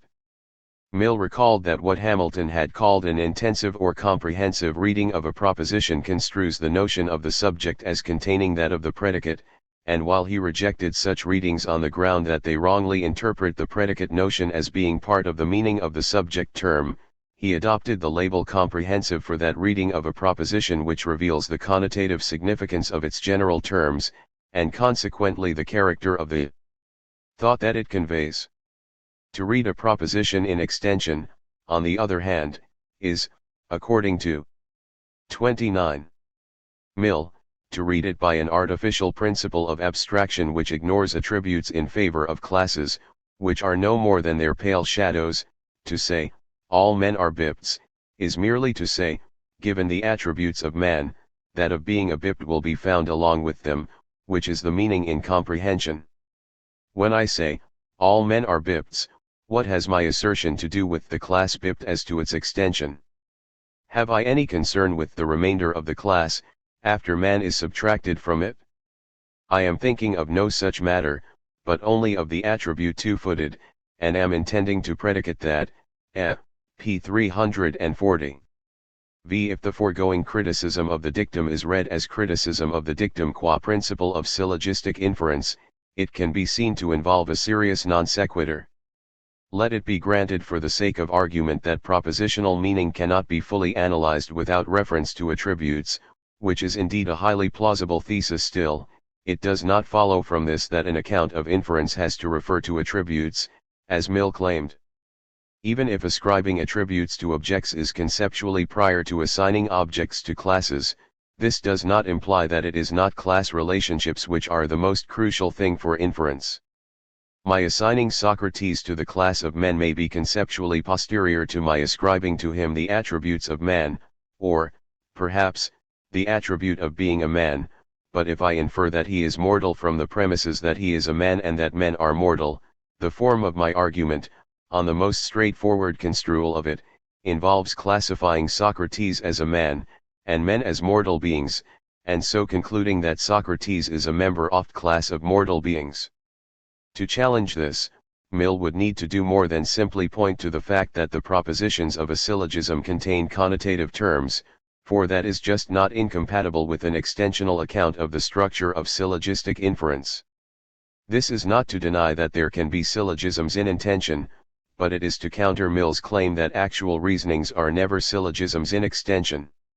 Even if the importance of a syllogistic conclusion is that it is a newly established proposition to the effect that an individual object, or class of objects, possesses a certain attribute, it cannot be presumed that its derivation was non-extensional. If syllogistic reasoning can be most simply, but still adequately and validly, carried out without involving thought about attributes, there is no good reason why it should not be. It would certainly not be a sound objection to this to say that if extensional syllogising is a very simple process, then it is hard to see how it can ever be an illumi. 30. Nating 1. The problem of how deduction is capable of leading to genuine epistemic advance remains in need of solution, but it would only be a fraudulent response to it to pretend that deductive reasonings are really more complex than they are. Given extensional syllogising as a possibility, there is no hope of finding an answer to the problem along these lines. This rejoinder to Mill's objections to the dictum as the principle of syllogism, while effective against the ipsissima verba of his discussion, needs to be reconsidered if his deeper intention was, as I have suggested, to deny that the dictum correctly characterized the content and relations of the propositions of a syllogism considered as something other than an inference. If his underlying purpose was not to show that the dictum was not the logical principle of syllogistic inference, but to establish that the semantic character of non-inferential syllogistic processes could not be captured by it, then what has so far been said is not sufficient to demonstrate the failure of his attempt. If syllogising, as Mill wanted to explain it, essentially involved thought about objects and their attributes, then it would indeed appear that the dictum could not provide an adequate analysis of it. In fact, while Mill's positive theory of the syllogism, as we shall see in below, does make reference to attributes, it does not do so essentially, that is, it would be possible to reconstruct the account in purely extensional terms without altering its basic thrust. And that being so, it cannot be said that the dictum is incapable of serving as the principle of syllogism even on Mill's somewhat odd view of what syllogisms are, though on the other hand one might judge it not impermissible to prefer to it, as Mill did, a non-extensional alternative principle. But there remains something unsatisfactory about Mill's method of objecting to the dictum as trivial on the ground it does not mention attributes. This might be objectionable if it is to be accounted as a principle about the meaning of the propositions of a syllogism regarded in the way Mill eventually wanted to regard it, that is, as a process of interpretation rather than of inference, though, as I have hinted, an extensional interpretation of the syllogism seems perfectly possible even then. But on either the standard or the Millian view of what a syllogism is, it is hard to see why Mill should equate extensionality and triviality. It may be that he fell into the error described above of thinking that if syllogising were to involve thought about attributes, it would be a more arduous and thus more significant affair. Yet not only is the arduousness of a thought process not a guarantee of its significance, it is not at all clear. 31. That merely by admitting attributes would syllogistic thinking become more difficult. It will be recalled that Mill stated the dictum in the form, d1, whatever can be affirmed, or denied, of a class, may be affirmed, or denied, of everything included in the class. But this principle can easily be rewritten to introduce a reference to attributes, d2, whatever attributes can be affirmed, or denied, of a class, may be affirmed, or denied, of everything included in the class. The second version of the principle does not eliminate classes, but at least it does not suppress attributes, which was the nub of Mill's complaint against the first form of the dictum. It is true that the mention of attributes in d2 would not appeal to those who wish to preserve the dictum in a purely extensional guise. But the point of present interest is that the in d2 of reference to attributes has scant tendency to make us feel that d1 and d2 differ in any marked way in respect of their obviousness. Furthermore, it would appear less than even-handed to deny that d2 was trivial while asserting that dl was. The erroneousness of seeking for the profundity of thought in the presence in it of a concern with attributes can be further seen if we reflect on a point which, for simplicity's sake, has been ignored in the discussion so far. Both d and d2 are actually misstated, and are even false as they stand. For certain affirmations, or denials, can be made about a class which cannot be made about its members individually, though this contradicts CD1 and D2. For instance, I might correctly affirm about a certain class that it is 10-membered, or, in the terminology of D2, that it has the attribute of being 10-membered, but it does not follow that each of its members is also 10-membered. To cope with this difficulty, DL and D2 might be rewritten thus: D1, D2. Whatever can be affirmed, or denied, individually of all the members of a class may be affirmed, or denied, of each individual included in it. Whatever attributes can be affirmed, or denied, individually of all the members of a class, may be affirmed, or denied, of each individual included in it. But these seem even more obvious than did the misstated versions, D1 and D2, and again it is significant that the second principle, which mentions attributes, does not score over the first in respect of apparent profundity. 32. It is plausible to suggest that Mill betrayed a fundamental misunderstanding about what is required to vindicate syllogism as a useful thought process. What is needed for this purpose is not the identification of a principle of syllogism which is unobvious and profound, but rather the location of contexts of thought in which syllogising, trivial though it may seem when considered in abstraction from any setting, can play a valuable role.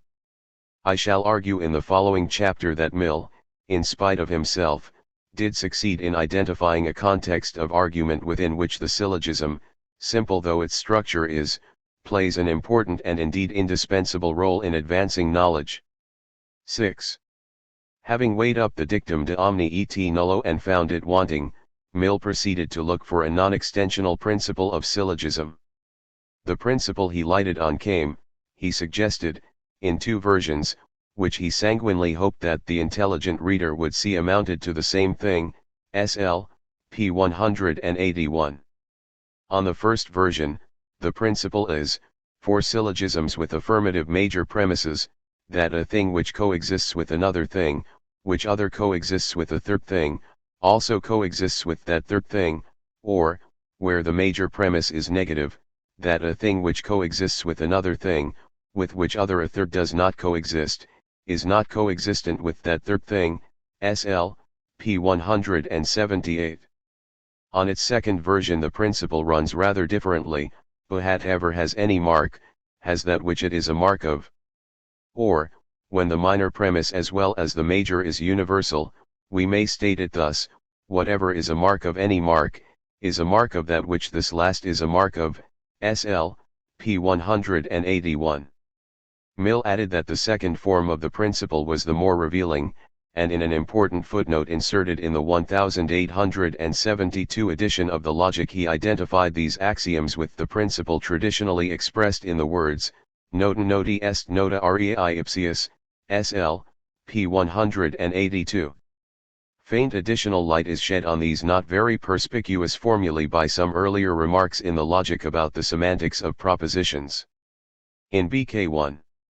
Ch. 6 Mill asserted that universal propositions can be looked on either as portions of speculative truth, or alternatively as memoranda for practical use, and he explained the distinction by saying that all men are mortal can be read as affirming that the attributes of man are always accompanied by the attribute mortality, or that the attributes of man are evidence of, are a mark of, mortality, an indication by which the presence of that attribute is made manifest, SL. 33. Pages 116 to 17. These two forms of expression, he insisted, are at bottom equivalent, but the one points the attention more directly to what a proposition means, the latter to the manner in which it is to be used, SL, p. 117.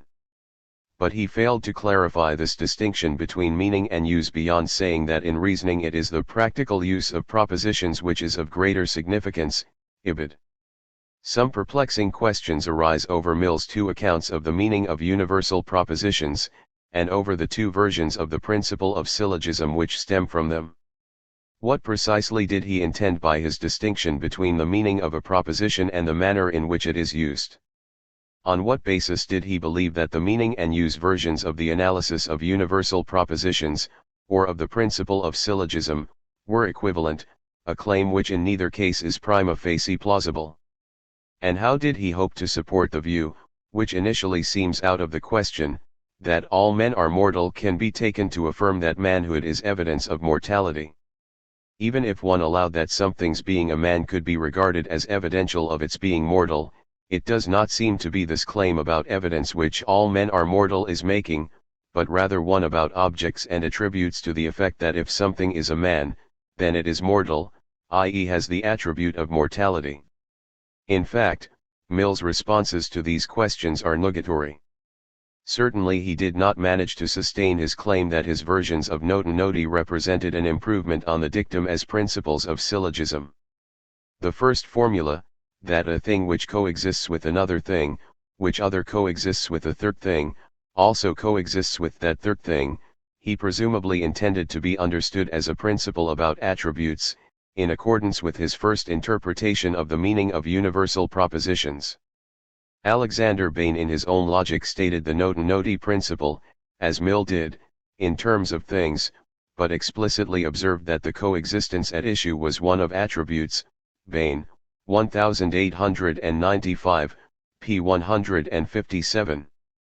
But, as Bain pointed out, notum noti understood this way is too clumsy to distinguish, as an adequate principle of syllogism should, between the total and partial coincidence of terms, the observation of which is the essential precaution in syllogizing, ibid. C.F. Jackson, pages 72 to 73. The formula is far too hazy about matters of distribution which are critical in syllogistic reasoning, and blurs the important feature that the terms of a valid syllogistic argument do not have to be coextensive. Thus if I argue that Socrates is mortal from the premises that Socrates is a man and men are mortal, it is necessary to the validity of my inference that there should be no men who are not mortal, but it is indifferent whether there. 34. Are any mortal beings who are not men, a feature not identified by Mill's formula which, if anything, gives a misleading impression that for the validity of the inference all mortal beings should be men.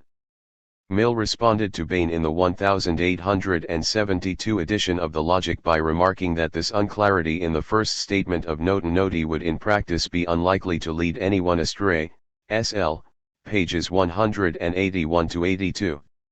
This, however, by his own testimony must be an ignoratio elenchi, for he had said that the first statement of the principle was intended not as a guide to practice, but as a theoretical account of the ground of the legitimacy of syllogisms, and as such it is unsuitably imprecise, SL, p. 178. Mill further commented that his second, or practical, form of the Noti Noti could hardly lead anyone astray in the manner envisaged by Bain, for, no one would be in any danger of inferring that because A is a mark of B, B can never exist without A, that because being in a consumption is a mark of being about to die, no one dies who is not in a consumption, SL, p. 182. Maybe so, but there are other good reasons for doubting the adequacy of the second form of the principle. It has already been pointed out that it is not really plausible to read the proposition all men are mortal as asserting that the attribute of manhood is evidential of the attribute of mortality, that is, in the terminology of Marx, that manhood is a mark of mortality, but such an analysis is even more strikingly impossible in the case of many other propositions. It will not do, as Mill himself was aware, for singular propositions. The contribution which Socrates is a man makes in a syllogism cannot be rendered as Socrates is a mark of man, so instead Mill construed it, with scant regard for consistency, as Socrates has the marks of man, SL, p. 180.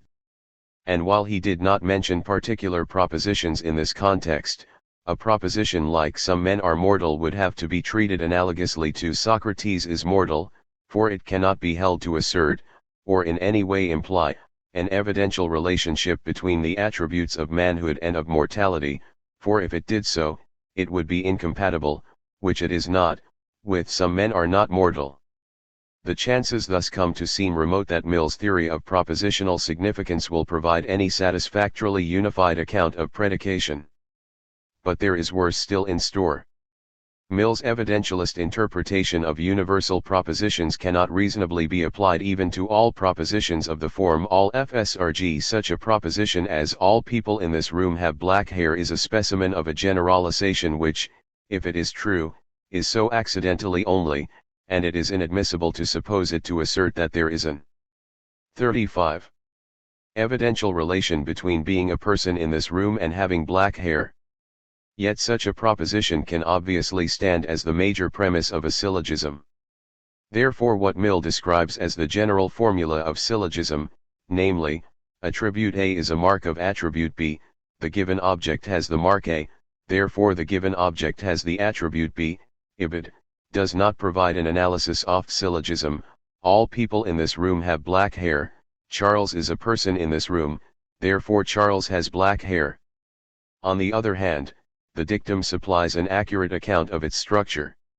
Mill's theory, then, cannot cope with major premises which are accidentally true and not law-like propositions.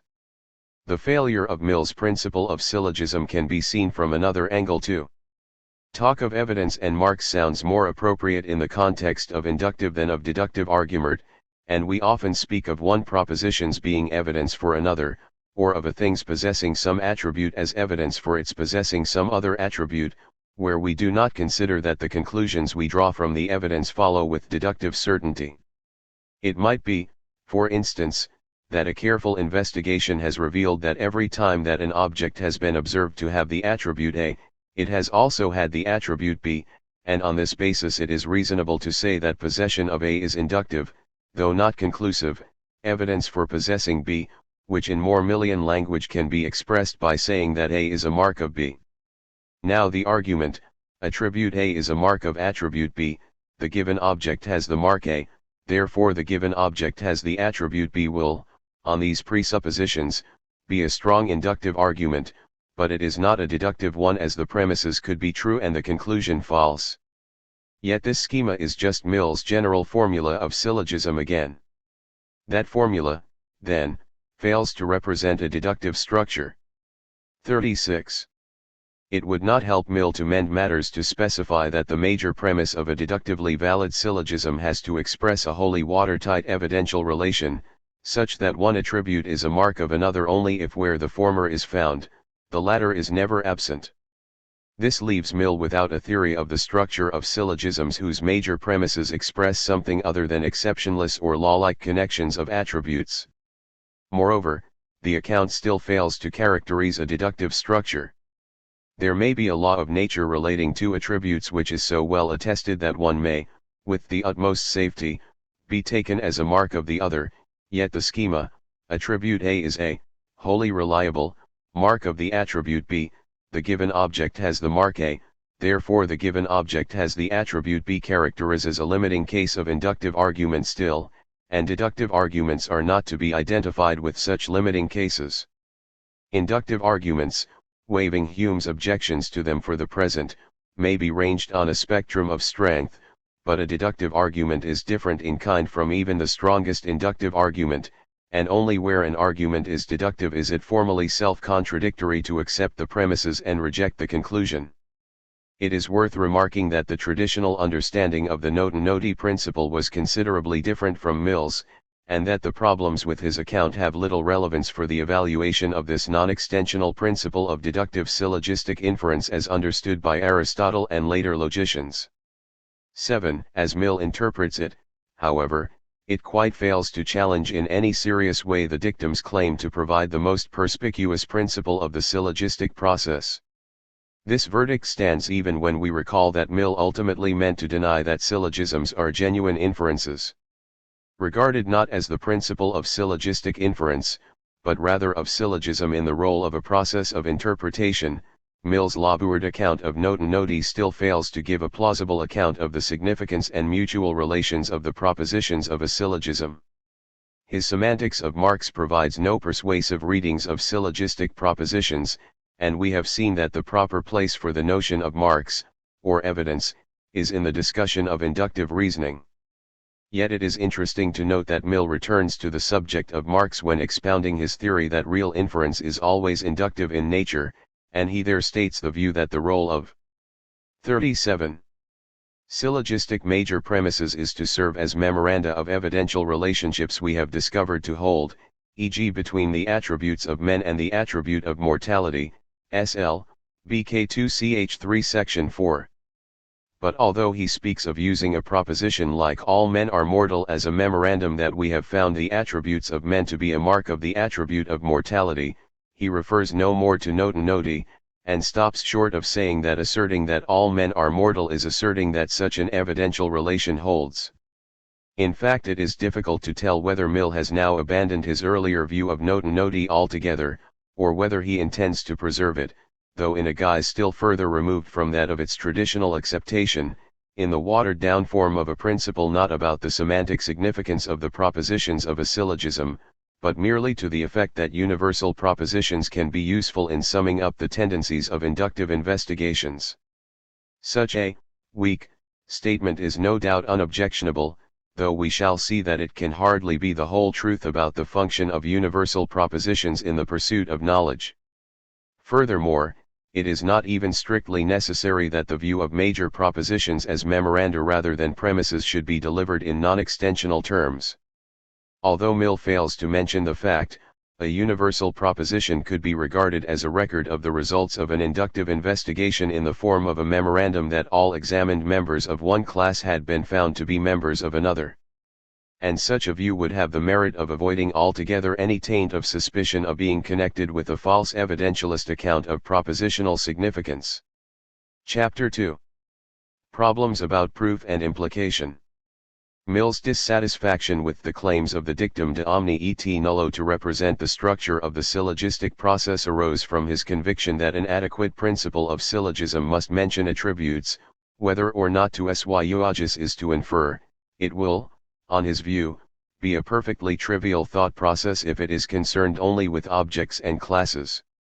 In the previous chapter I have argued that Mill's objections to the dictum are misconceived and his proposed alternative non-extensional principle of syllogism unsatisfactory.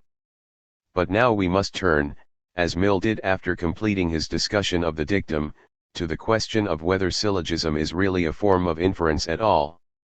The notorious claim, in BK 2ch3 of the Logic, that syllogism is not inference has had few defenders, and it may seem too obviously implausible to be worth discussing.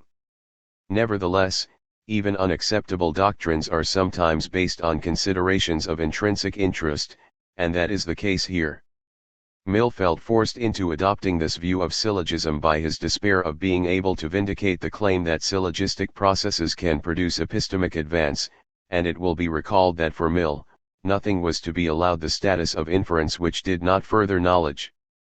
It is true that if we did not insist on this necessary condition for inference, we could retain the notion of syllogism being a mode of inferring even if we thought, like Mill, that it was incapable of leading to new knowledge.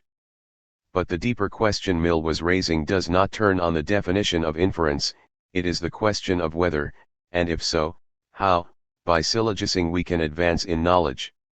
Or rather, this was just the specific form in which Mill was addressing a more fundamental issue still, namely whether deductive processes can be genuinely illuminating, and, if they can, what it is about them which enables them to be so. In his 1828 review of Whately's Elements, Mill was convinced that syllogism did lead to new knowledge, but was puzzled about how it could do so, as it appeared to involve nothing more than a very straight 39. Forward unpacking of the content of premises already known to us. But by the date of the first edition of the Logic, he had abandoned the idea that such a process could actually be productive of any real illumination, and with it the notion that new knowledge could be the fruit of deduction. In one respect, however, Mill's despair can seem quite justified, given that his theory of deductive logic admitted only the limited repertoire of syllogistic methods. He believed that the relation between a set of premises and its consequences was always that which holds between a universal proposition and the instances it subsumes. Thus it seemed surprising in the extreme that mankind may correctly apprehend and fully assent to a general proposition, yet remain for ages ignorant of myriads of truths which are embodied in it, and which, in fact, are but so many particular cases of that which, as a general truth, they have long known. P. 34. This concept of the relationship between premises and consequences has long ago been discarded as a general account of deductive structures, but a pre-modern logician who held it certainly had some reason for doubt about the prospects of finding an explanation of how deduction could lead to the development of such sciences as geometry. Mill saw that a purely syllogistic logic could hardly be ascribed responsibility for the derivation of all the theorems which geometers have arrived at. One might wonder at this juncture whether it ever occurred to him to suspect that there might be some radical but reparable defect in his notion of deductive method, particularly as he had so resolutely asserted in 1828 that all geometry is in reality implied in the axioms and definitions, and all mechanics in the three laws of motion, and that of the composition and resolution of forces. P. 33.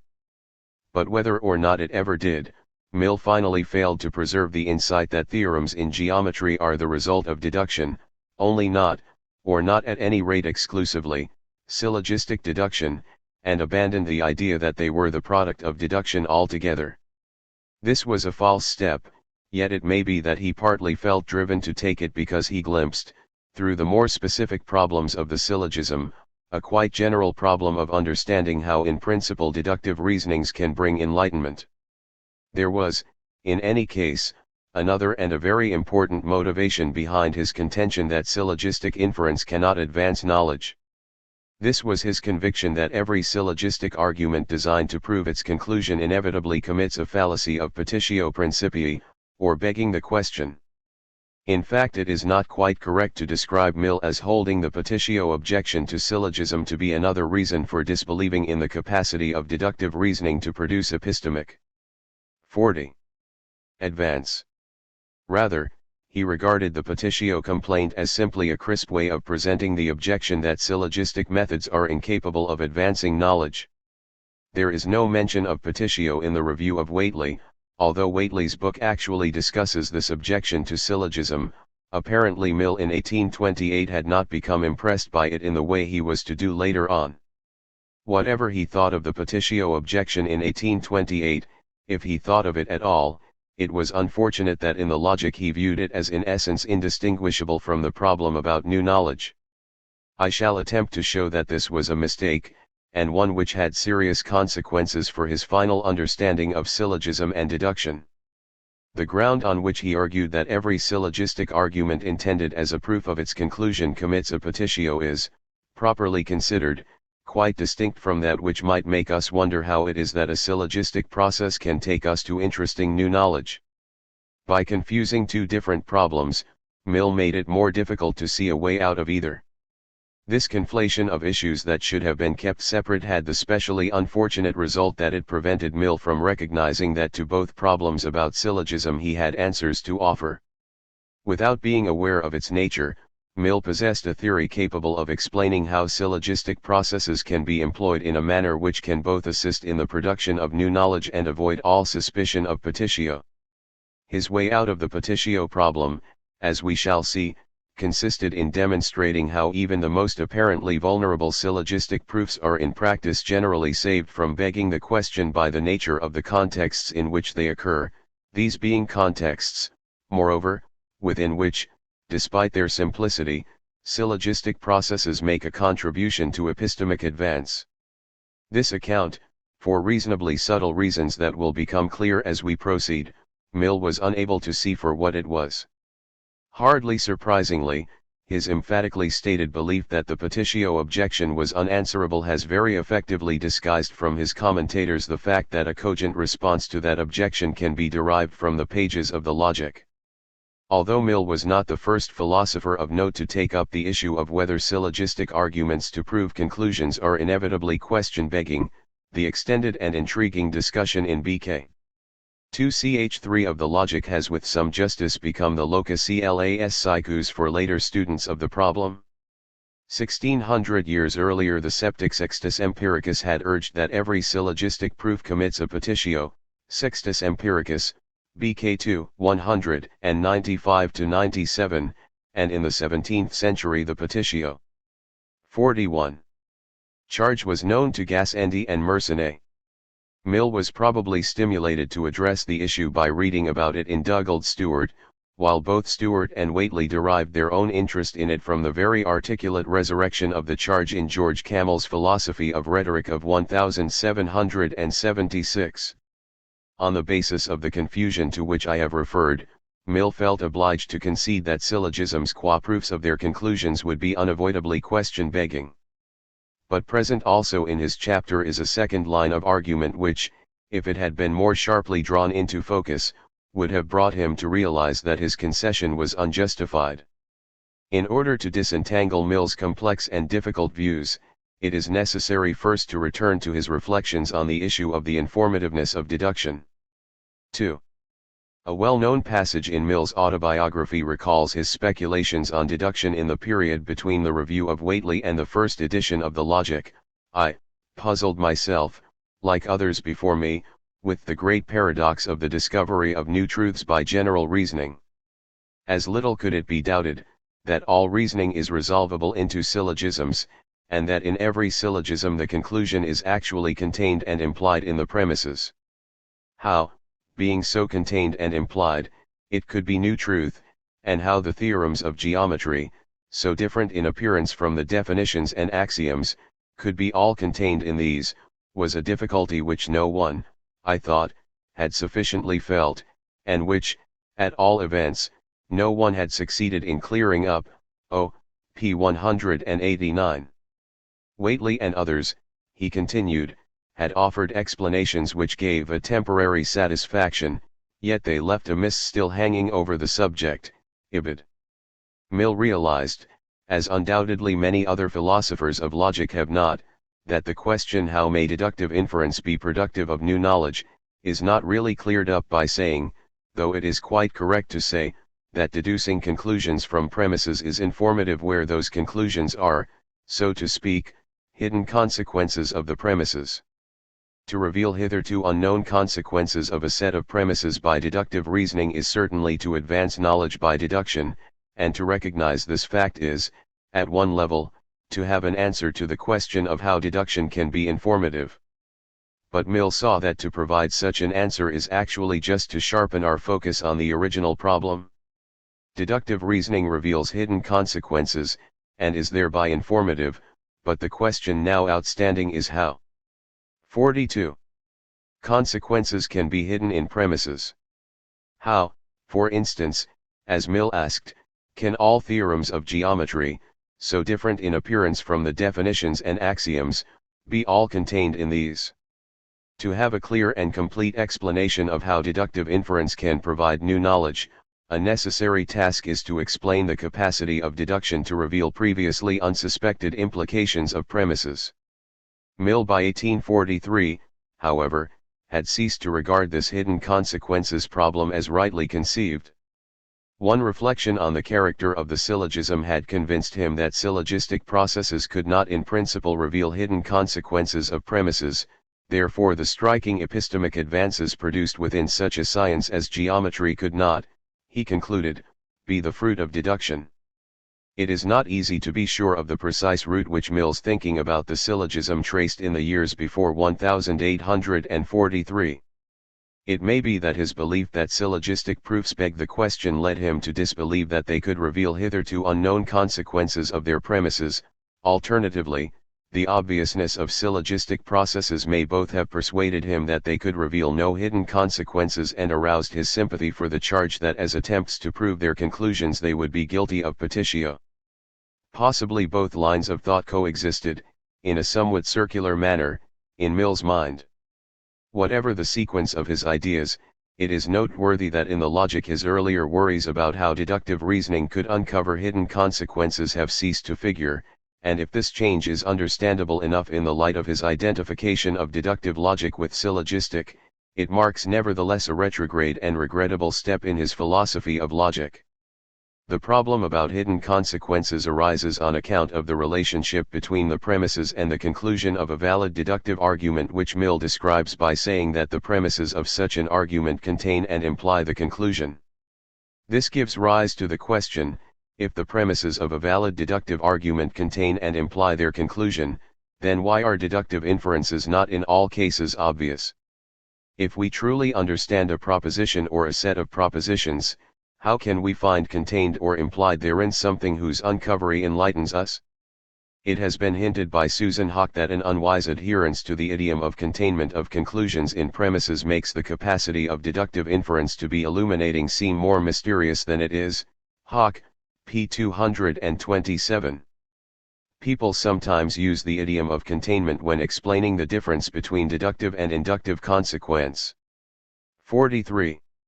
To wit, the premises of deductive arguments contain the conclusion, those of inductive arguments do not, or when attempting to account for the necessity of deductive implication is necessary because the conclusion is already contained in the premises and only needs to be revealed. It is hard to deny that such talk does, at least initially, assist us to grasp the nature of deduction. Even the most highly sophisticated philosophers occasionally talk about the containment of conclusions in premises. We have seen that Freya spoke of the whole of mathematics being contained in a small number of primitive truths as in a kernel, while Dummett appears to accept the notion of containment as being serviceable as a metaphor, if one in need of elucidation. Dummett, 1978, p. 300. Further, the idiom seems defensible by reference to our common habit of talking of the content, that is, the informational content, of propositions. Roughly, the content of a proposition is what it means, what it can be used to assert, and it seems a natural extension from talking of a proposition's explicit content, what it expresses overtly, to talk of its implicit content, which is likewise part of what it expresses, but not what it expresses openly, so that inferential techniques are required to uncover it. But talk of containment is not always equally appealing.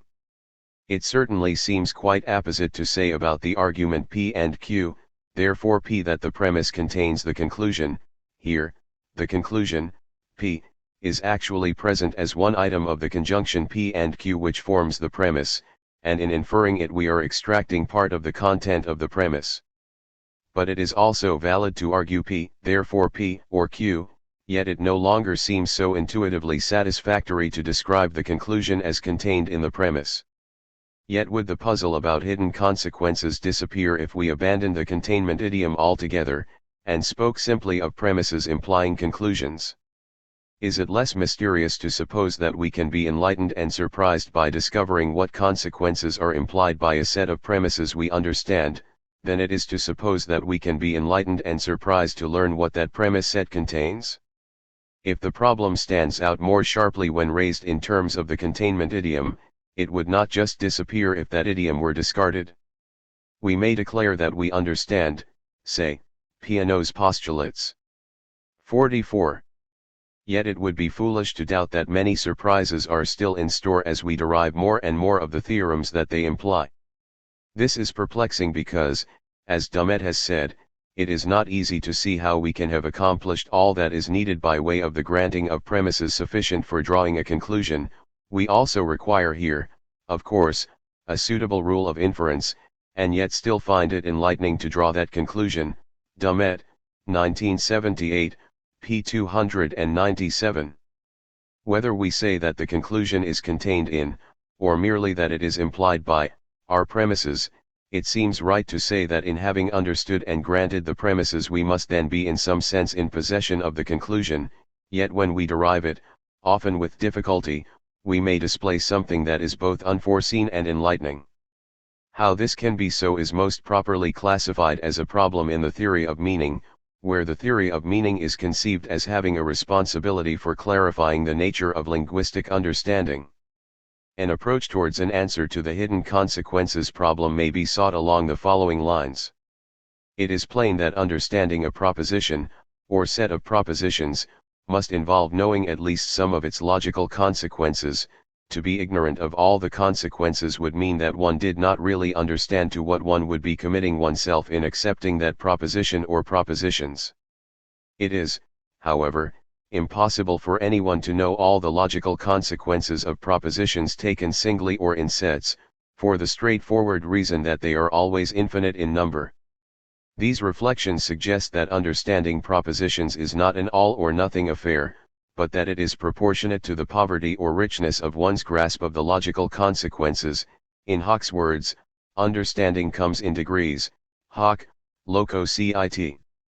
At this point it might seem, as it does to Hawke, that the problem of hidden consequences can be dissolved quite simply, for once it is acknowledged that a person can have sufficient understanding of a proposition for it to be true to say of him that he believes it, without his having the complete understanding that might require him to recognize all its logical consequences, ibid, an explanation is available of how he can be susceptible to illumination or surprise when deducing a conclusion from a premise or premises he understands.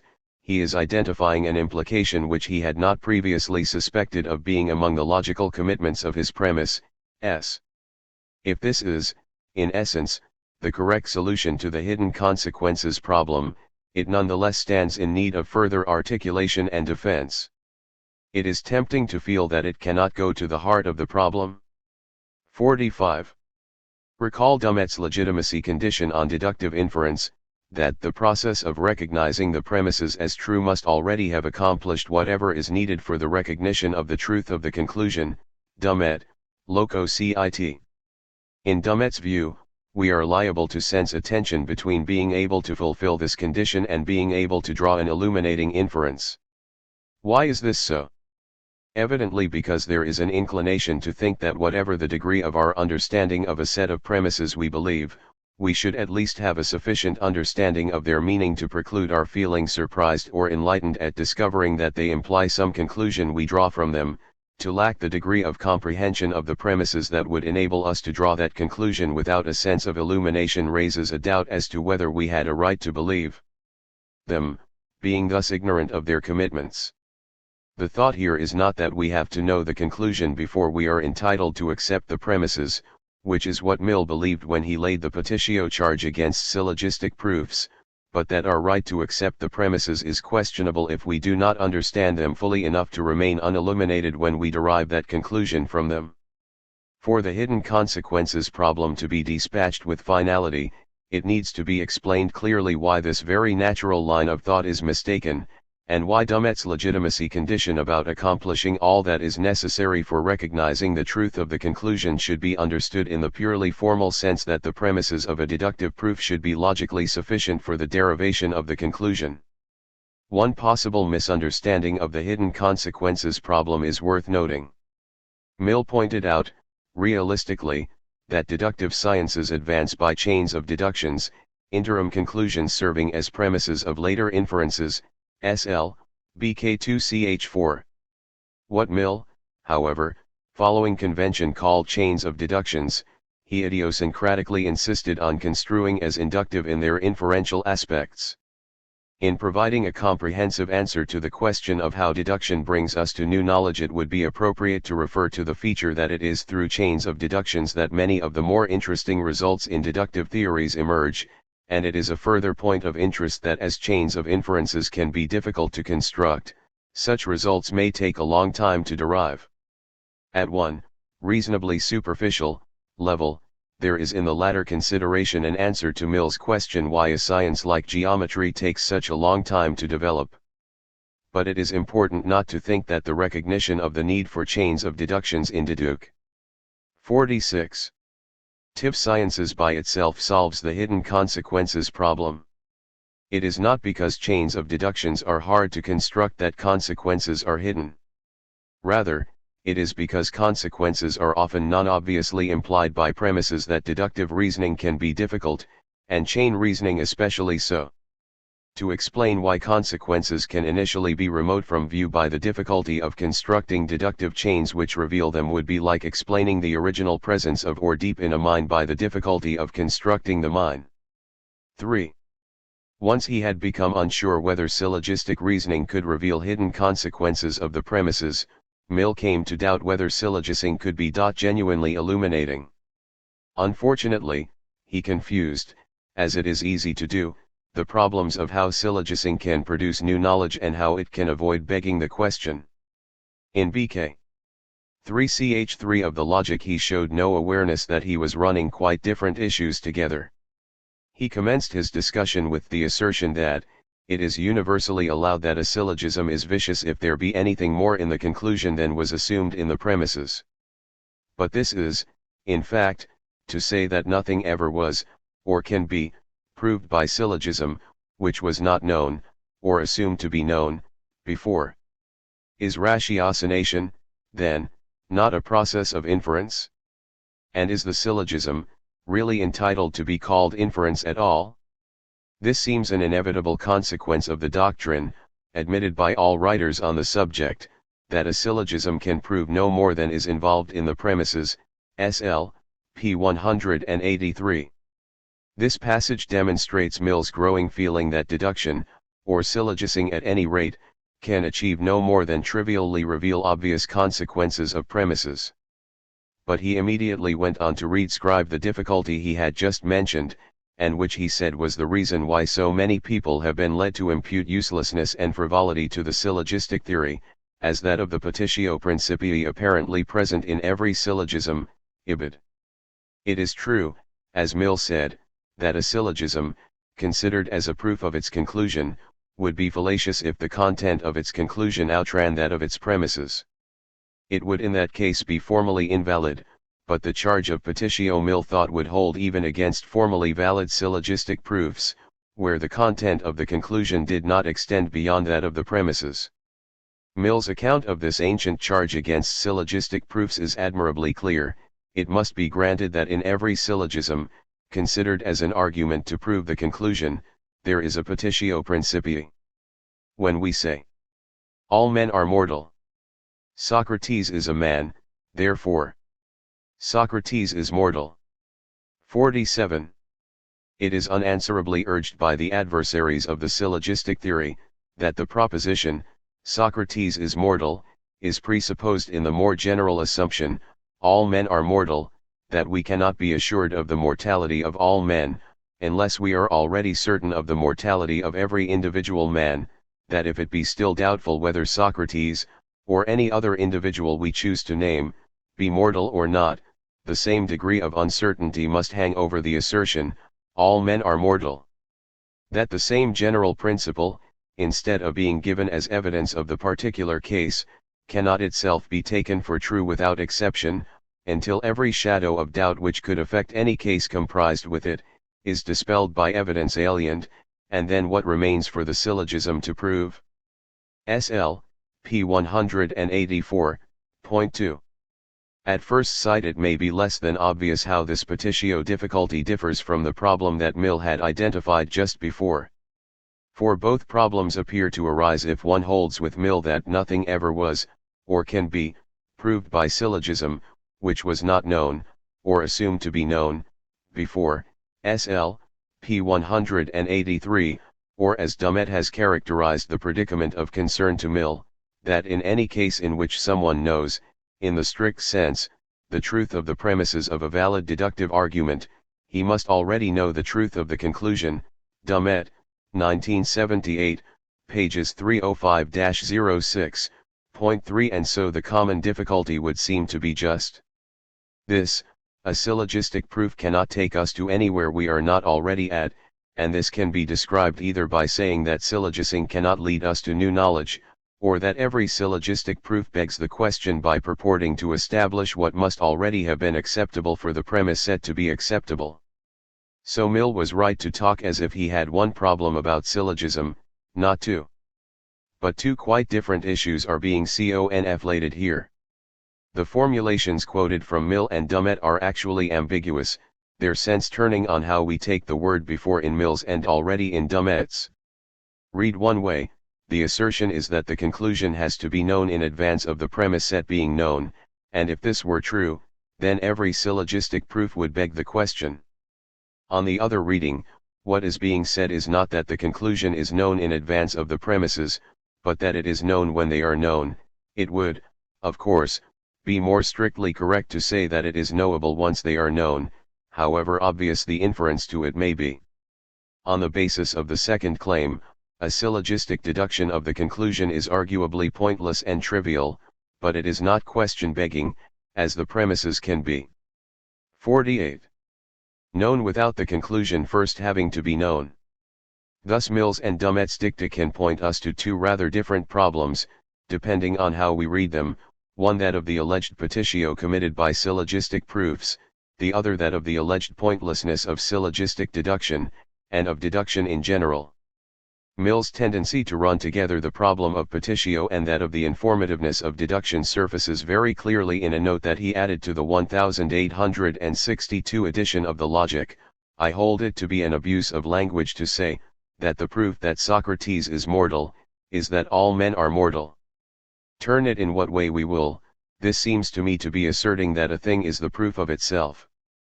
Whoever pronounces the words, all men are mortal, has affirmed that Socrates is mortal, though he may never have heard of Socrates, for since Socrates, whether known to be so or not, really is a man, he is included in the words all men and in every assertion of which they are the subject. SL, p. 206. When Mill complains that a thing, i.e. a proposition, is being employed as a proof of itself, he clearly means to allege that a petitio is being committed, and in the sentence beginning whoever pronounces the words, he is locating what he takes to be the source of the petitio.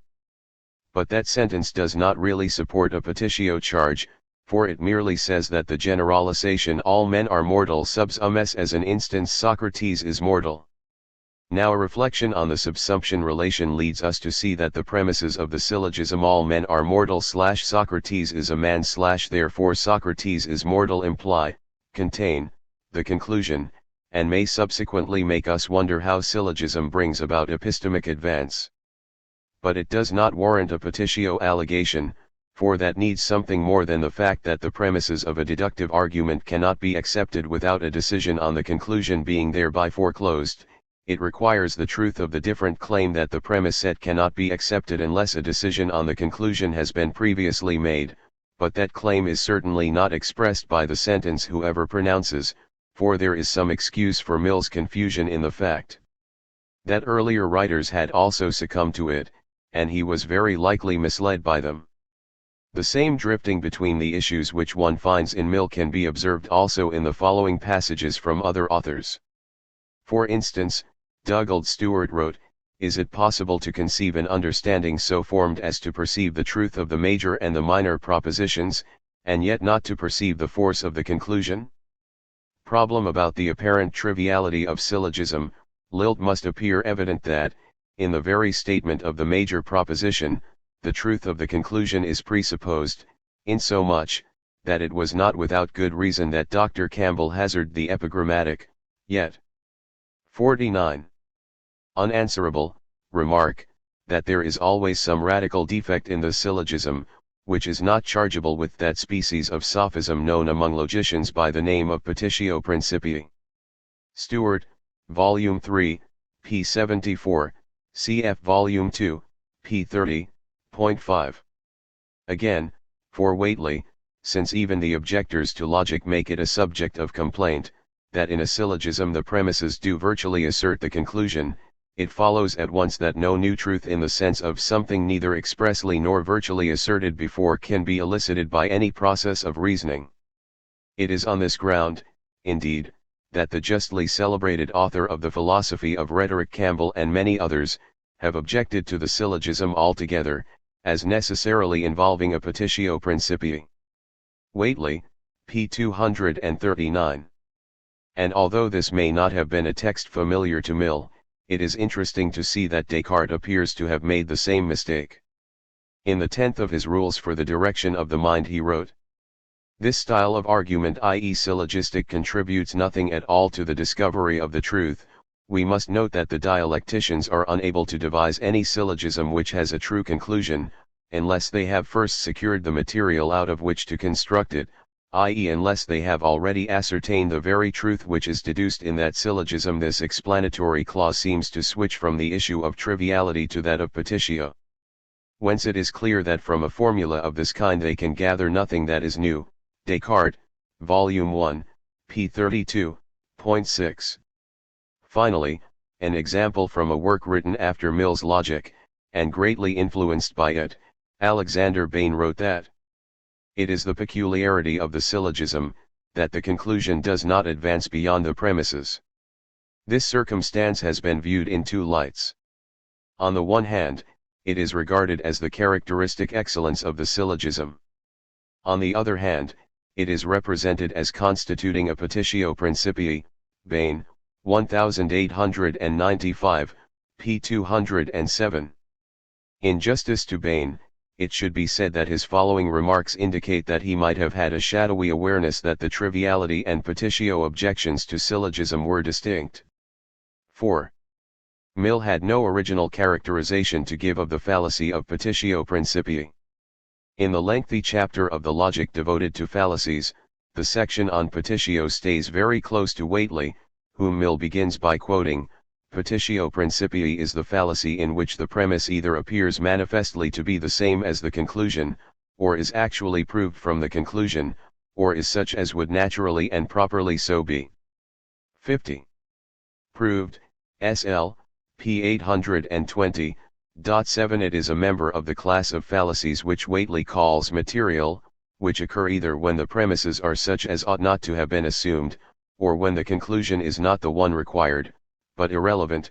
Whately, p. 162.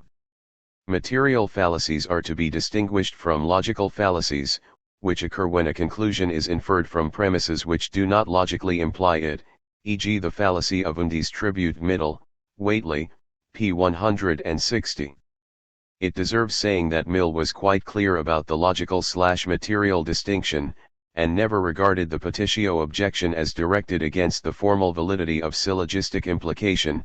He never denied that considered as formal inferences of the kind studied by formal logic, also called by him the logic of consistency, syllogisms in the traditional moods and figures possess unimpeachable credentials, SLBK2CH3 Section 9, CFE, CHXXIII.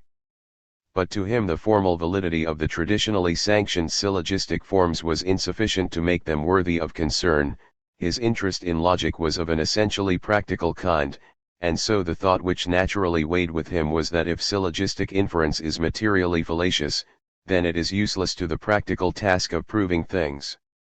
The term petitio principii is conventionally translated as begging the question, but it has not always been understood in the same way. What matters here is only what it meant for Whately and Mill. 8. After quoting Whately, Mill sums up his understanding of petitio in these words: it is the employment of a proposition to prove that on which it is itself dependent for proof. SL, p. 820.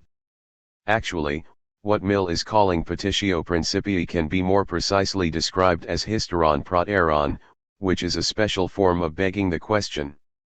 The learned Sir William Hamilton had a surer grasp of the traditional nomenclature of fallacies than had Whately and Mill. In his lectures on logic, the generalist fallacy of petitio principii is described as occurring when the rule of probation is breached that nothing is to be begged, borrowed, or stolen, that is, nothing is to be presupposed as proved, which itself requires a demonstration. Hamilton, 1874, pages 50-51. The special form hysteron proteron occurs where there is an infringement of the rule that no proposition is to be employed as a principle of proof. By this Hamilton means no more than premise, the truth of which is only to be evinced as a consequence of the proposition which it is employed to prove, ibid. Now it is this rule which is broken by syllogistic proofs. If a major premise like all men are mortal cannot properly be known until all singular propositions of the form Socrates is mortal, i.e. propositions of the kind drawn as conclusions of the syllogistic process, are known. But as 51. Hamilton goes on to say, petitio principii, hysteron proteron, and arguing in a circle, i.e. using a proposition for its own probation, are only various modifications, only special cases of the infringement of one general law, namely, that no proposition be employed as a principle of probation, which stands itself in need of proof. Hamilton, 1874, pages 51-52. So to avoid any confusion, I shall continue to talk, in the remainder of this chapter, in the conventional way of the petitio charge against syllogism. Mill wrote that it is the syllogism considered as an argument to prove the conclusion which invites the petitio charge. He intended by this expression to mark a contrast with syllogisms regarded as records or memoranda of inductive inferences, but it can also serve very well to delimit that distinct and important class of syllogistic arguments which Dummett calls suasive ones. Dummett, 1978, p. 296. A suasive argument is one employed to persuade someone to accept a conclusion on the basis of premises he already accepts. As Dummett puts it, the epistemic direction must coincide with the consequential one. It is necessary that the premises of the argument be propositions already regarded as true by the person whom we wish to persuade of the truth of the conclusion, ibid. A suasive argument commits a petitio if the conclusion has to be known for one or more of its premises to be known, for in that circumstance the epistemic direction is not genuinely running from premises to conclusion, though it purports to do so. One of the greatest oversights of Whately and Mill was that they failed to grasp the fact, familiar to Aristotle, that syllogisms often play an explanatory role, their premises serving not to persuade someone of the truth of a conclusion not previously accepted, but to provide a reason why a conclusion already known is true. For instance, I might be perfectly aware that baby William is growing fat, but want to know why. Someone who produces for me the syllogism, all babies who eat grow baby brand foods grow fat, baby William eats grow baby brand foods, therefore baby William grows fat, will not be persuading me to believe that baby William is growing fat, for I know that already, but he will enlighten me as to the cause of William's growing fat, namely, by relating his case to a quasi-law about babies who eat grow baby brand foods. The significant feature of an explanatory syllogism like this one is that it is indifferent whether it 52. Would be question begging considered suasively, because it is not intended as a proof of what I do not know on the basis of what I do, but as an explanation of why a proposition I already accept is true. Very often, as Dummett has remarked, our only reason for accepting the premises of an explanatory argument may be that they provide a plausible explanation of the final line, and even here, though the epistemic direction runs precisely contrary to the direction of logical consequence, there would be no point to a charge of petitio. In fact, a threat of petitio against explanatory syllogism seems to loom just when the epistemic direction is not opposed to that of the consequence relation, when, that is, the conclusion is not part of the epistemic basis of the premises which entail it.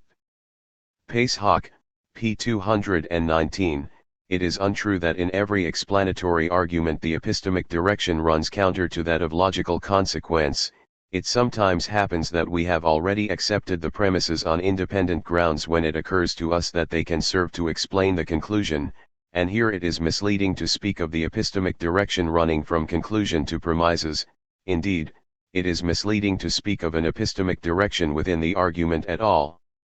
But this raises again the question whether it is ever possible to know a universal proposition without first knowing individually all its instances, for this is what we should be presupposing to be possible if we accepted a proposition of the form all as are b without reference to whether we first accepted some one of its instances, which we then proceeded to explain by means of a syllogism with the universal proposition as major premise. Even though we would not be employing the major premise in the proof of the conclusion, so a charge of hysteron proteron would not lie, we could be accused by the upholders of syllogistic petitio of illicitly helping ourselves to a major premise independently of knowing the conclusion, that is, knowing one of its instances. But it is not just a certain kind of explanatory syllogism which stays clear of petitio objection, an interesting category of suasive ones does so as well. This is the category of suasive syllogisms whose major premises can unproblematically be known without their instances being first known, because they express stipulations of one sort or another, e.g. orders, laws, permissions and prohibitions. Mill was aware, probably from reading Stuart, of the existence of such cases where the generalities the major premises are the original data, SL, pages 193-94, cf. Stuart, Volume 3, p. 203, and while he rather oddly did not draw attention to the fact that here the petitio allegation does not apply, he can 53. Hardly have failed to recognize it. There is nothing even prima facie question begging about the syllogism, all UK citizens over the age of 18 can vote in parliamentary elections. Jim is a UK citizen over the age of 18, therefore Jim can vote in parliamentary elections. The major premise of the syllogism can be known without an empirical investigation of the age structure of UK voters, expressing a law passed by the British legislature. It can be straightforwardly learned by consulting the statute book. The syllogism could therefore play the role of a non-question begging suasive argument to persuade someone that Jim is entitled to vote in parliamentary elections. As it happens, it could also in other circumstances perform an explanatory function. Someone who knew that Jim was entitled to vote but wanted an explanation of his entitlement would have it supplied by the premises. Some philosophers, though not Mill, would maintain that suasive syllogisms with stipulative major premises are far from exhausting the class of suasive syllogisms whose major premises can quite clearly be known without their conclusions first having to be known, and which are thus immune to the petitio criticism.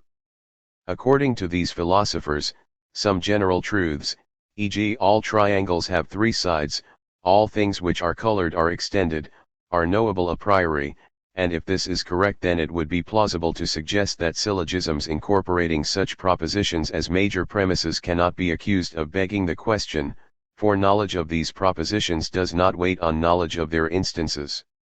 Mill, of course, could not have accepted this, for he denied that any propositions were known a priori. Before turning to Mill's strategy for resolving the petitio objection to suasive syllogism, it is worthwhile to consider some interesting and ingenious attempts to show the problem to be misconceived. Two of these, I shall argue, are unsuccessful, but a third attempt at dissolving the problem will force a certain modification in its statement. It has sometimes been held that Mill thought suasive syllogism problematic only because he did not pay sufficient attention to the role of the minor premise in the derivation of the conclusion. This view was 54. Famously put forward in De Morgan's Formal Logic, pages 300-01, where Mill was accused of holding the false belief that the conclusion of a syllogism follows from the major premise alone. De Morgan contended that someone might find out that all men are mortal, then that a particular named individual was a man, and put these two pieces of information together to advance to the conclusion that the named individual is mortal, the process begging no questions, on De Morgan's thinking, because the conclusion is obtained not from one premise but two, whereas a conclusion has to be inferred from itself, according to De Morgan, for a genuine petitio to occur. But this fails to get to grips with Mill's worry. Mill was not, of course, under the impression that the minor premise of a syllogism was superfluous to the proof, and in the 1862 edition of the Logic he indignantly repudiated De Morgan's suggestion that he was, S-bound, pages 207-08. Mill thought the petitio allegation cogent not because he believed that the conclusion of a syllogism was wrapped up in one premise, the major, and proved from it alone, but because he felt that one should not be accepting a proposition like all men are mortal if one remained genuinely open to a proof that a particular named man was mortal. On Mill's view, De Morgan was too sanguine in supposing there to be nothing questionable about finding out that all men are mortal before one has found out that Socrates is mortal. Thus the threat of petitio has indeed to do with the major premise in a way it has not to do with the minor, but that is not to say that the minor premise is a redundant element in the proof. A quite different attempt to dissolve the petitio problem is due to John Corcoran, Private Communication. According to Corcoran, Mill's argument for the syllogism being a petitio is self-refuting. A crucial assumption underlying Mill's case, he says, is this one: a. Every known universal proposition presupposes knowledge of its instances. It is because Mill assumes, a. that he proposes that the major premise of a syllogism cannot be known before its conclusion, for the conclusion is an instance of the major premise. But now consider, a. itself. Corcoran argues, on Mill's own view, this, being a universal proposition, presupposes acquaintance with each and every universal proposition. So it would seem that any attempt to prove that the syllogism considered as a proof begs the question would itself beg the question. The first problem which some will have with Corcoran's argument is that it construes, a. as capable of being an instance of itself, which breaks 55. Rules against self-referential language uses designed to obviate the semantic paradoxes.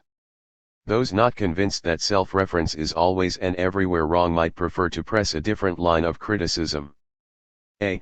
is a very strong principle indeed, and in fact it is certainly stronger than anything accepted by Mill, as we have seen that he was ready to admit that some universal propositions express original data.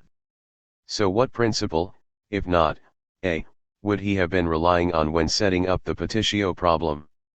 From the examples he used it appears that he had in mind a problem besetting those syllogisms whose major premises are propositions normally confirmed by empirical investigation of their instances. Hence one might suppose that instead of a critical principle in his argument was a. Every known empirical universal proposition presupposes knowledge of its instances. But a is not itself a proposition of the kind verified by an investigation of its instances. It is a philosophical rather than an empirical claim, a proposition of whose truth or falsity we become convinced by conceptual considerations rather than by empirical investigation of the instances it subsumes. Therefore, Corcoran's argument fails, for, irrespective of prohibitions against self-reference, it is clear that, a does not fall under itself as an instance, as it is not an empirical proposition. However, while this counter to Corcoran is an effective one, Mill could not himself adopt it without embarrassment to his thesis that all universal propositions, except stipulative ones, are empirically based. Admittedly he does not always live up to the boldness of that claim, and it is conceptual rather than empirical considerations which prompt him to accept a principle like, a but, strictly speaking, his official radical empiricist stance is incompatible with his defending his argument for syllogistic petitio against Corcoran's objection along the line I have sketched, for it cannot accommodate the strategy of denying that, a, as a non-empirical proposition, falls under itself. Here is an intriguing tension in Mill's thought, but for the present purposes the important point is that unless we take up an extreme empiricism, we need not be convinced by Corcoran's claim that the case for syllogistic petitio is self-refuting. A third objection to Mill's account of the petitio allegation cannot be dismissed before an important modification has been made to that charge. Mill believes, very plausibly, that in a suasive argument the epistemic direction coincides with the consequential one. Someone who is to find a syllogistic proof persuasive first knows the premises, and is 56. Convinced of the conclusion by deriving it from them. The worry about petitio arises because principle, a, asserts that one cannot know an empirical universal proposition before knowing its instances, which Mill takes to exclude the possibility that one could genuinely know an empirical major premise of a syllogism before knowing its conclusion. 9. Whether Mill was right to maintain, a, is a matter we shall come to shortly, but for the moment we may waive doubts about the truth of that principle and ask whether it really does support the petitio charge in the way he believed it did. I am indebted to John Corcoran for the recognition that Mill has committed a subtle error here. 10. Consider again the argument to prove the mortality of Socrates from the premises that he is a man and that all men are mortal. Mill's claim was that the proposition Socrates is mortal has to be known before all men are mortal can be reasonably asserted. But does it, even if we accept the truth of a? What a requires is that before the mortality of all men can be known, the mortality of each individual man needs to be established. The picture here is of an investigation being carried out into individual cases seriatim, which has to be completed before generalization can be attempted. Additionally, of course, before it can be asserted that all men are mortal, it needs to be known that the survey of individuals has been exhaustive, and that no cases of men remain uninvestigated. That is to say, not only must a complete survey be taken, but it must be known that the survey is complete. Among the individuals whose mortality has to be settled in the course of the survey is the individual we call Socrates. But is this the same thing as establishing the truth of the proposition Socrates is mortal, which is what Mill and others have assumed? Corcoran points out that we should distinguish between knowing that a certain thing, which happens to be called M, has a certain property M, and knowing that the proposition expressed by Ma is true. Now what A really requires to be known is not the truth of the proposition Socrates is mortal, but simply that the individual, who happens to be called Socrates, has the property of mortality. This is because it is not necessary to the completion of the appropriate survey that the individual whom we call Socrates should be surveyed under that name. It would be quite adequate for him to be picked out under another name or identifying description, or, indeed, for him to be picked out by mere Ausenzion, providing it is noted that he, as an individual man, is mortal. But this means that suasive syllogisms do not beg the question in the way Mill supposed, for it is not necessary to satisfaction of principle, a, that 57. Individuals referred to in the conclusions of such syllogisms should have been picked out in the surveyal process under just the same names or descriptions as are employed of them in the conclusions. Thus a crucial presupposition of Mill's argument for suasive syllogism committing a petitio is mistaken. Corcoran's argument is, I believe, a sound one, and it is a significant contribution to the debate about syllogistic petitio. But what exactly has Corcoran established? Has he shown that all Mill's worries about suasive syllogism were groundless, and that syllogistic arguments to prove their conclusions are wholly free of fallacy? In fact, what Corcoran has actually established in pointing out that accepting the major premise of a syllogism does not, even on Mill's presuppositions, require that we first accept the proposition drawn as the conclusion of the syllogistic argument, is that suasive syllogisms do not commit the fallacy of hysteron proteron. We have seen that although Mill speaks of syllogistic petitio, it is more accurate to regard his charge against syllogism as one of hysteron proteron, as defined by Hamilton, and Corcoran has shown that this charge is misconceived. However, Corcoran's argument does not prove that many suasive syllogisms do not commit a broader kind of petitio fallacy. For the argument does not dispute Mill's claim, a. that every known empirical universal proposition presupposes knowledge of its instances, though it shows that this should not be taken to mean that in order to accept such a proposition as all men are mortal, one needs first to know all such propositions about individual men as Socrates is mortal, the Duke of Wellington is mortal, and so on. It is granted, that is, that before being able to accept all men are mortal one has to know whether the individuals, whom we happen to refer to by Socrates, the Duke of Wellington, etc., are mortal, though it is denied that one has to know that they are mortal under these names. But what if we attempt to syllogise from the major premise all men are mortal without having first carried out the investigation into the mortality of each individual man? It will be recalled that Hamilton described a fallacy of petitio principii as occurring when there is an infringement of the rule of proof that nothing is to be begged, borrowed, or stolen, that is, nothing is to be presupposed as proved, which itself requires a demonstration. If A is correct, then if we do not carry out the requisite survey into the mortality of individual men, we shall be guilty of begging the question, in the broad Hamiltonian sense, if we syllogise from all men are mortal. We would be reasoning from a premise which we had not established. 58. And infecting our proof with petitio, where we accepted an empirical universal proposition without surveying the cases it subsumed. It is obviously not possible to survey all cases of past, present and future men in order to verify all men are mortal in the manner required by A. But if many empirical universal propositions are practically unverifiable in this way, not all are. It would be possible to verify, by a survey of instances, a proposition such as all coins now in John's pocket are pennies, possible, at least, at the moment referred to. Yet while all coins now in John's pocket are pennies could be non-question-beggingly utilized as the major premise of a suasive syllogism, it appears that such a syllogism escapes the Scylla of petitio only to encounter the Charybdis of triviality, for if we argue, all coins now in John's pocket are pennies, coin C is a coin in John's pocket, therefore coin C is a penny, it is unlikely that in deriving the conclusion we will consider that we have learned anything worthwhile which we did not learn when we made our survey of the coins in John's pocket. To say this is not to disregard Corcoran's distinction between knowing that a certain thing, happening to be called M, has a certain property M, and knowing the truth of the proposition ma. It is, rather, to assert that often in practice our interest in an individual thing is, so to speak, a transparent one, that is, we are often interested directly in a particular thing, a res, and its properties, rather than in whatever object falls under a particular name or description. Indeed, we might not even know any label conventionally applied to the object in which we are interested.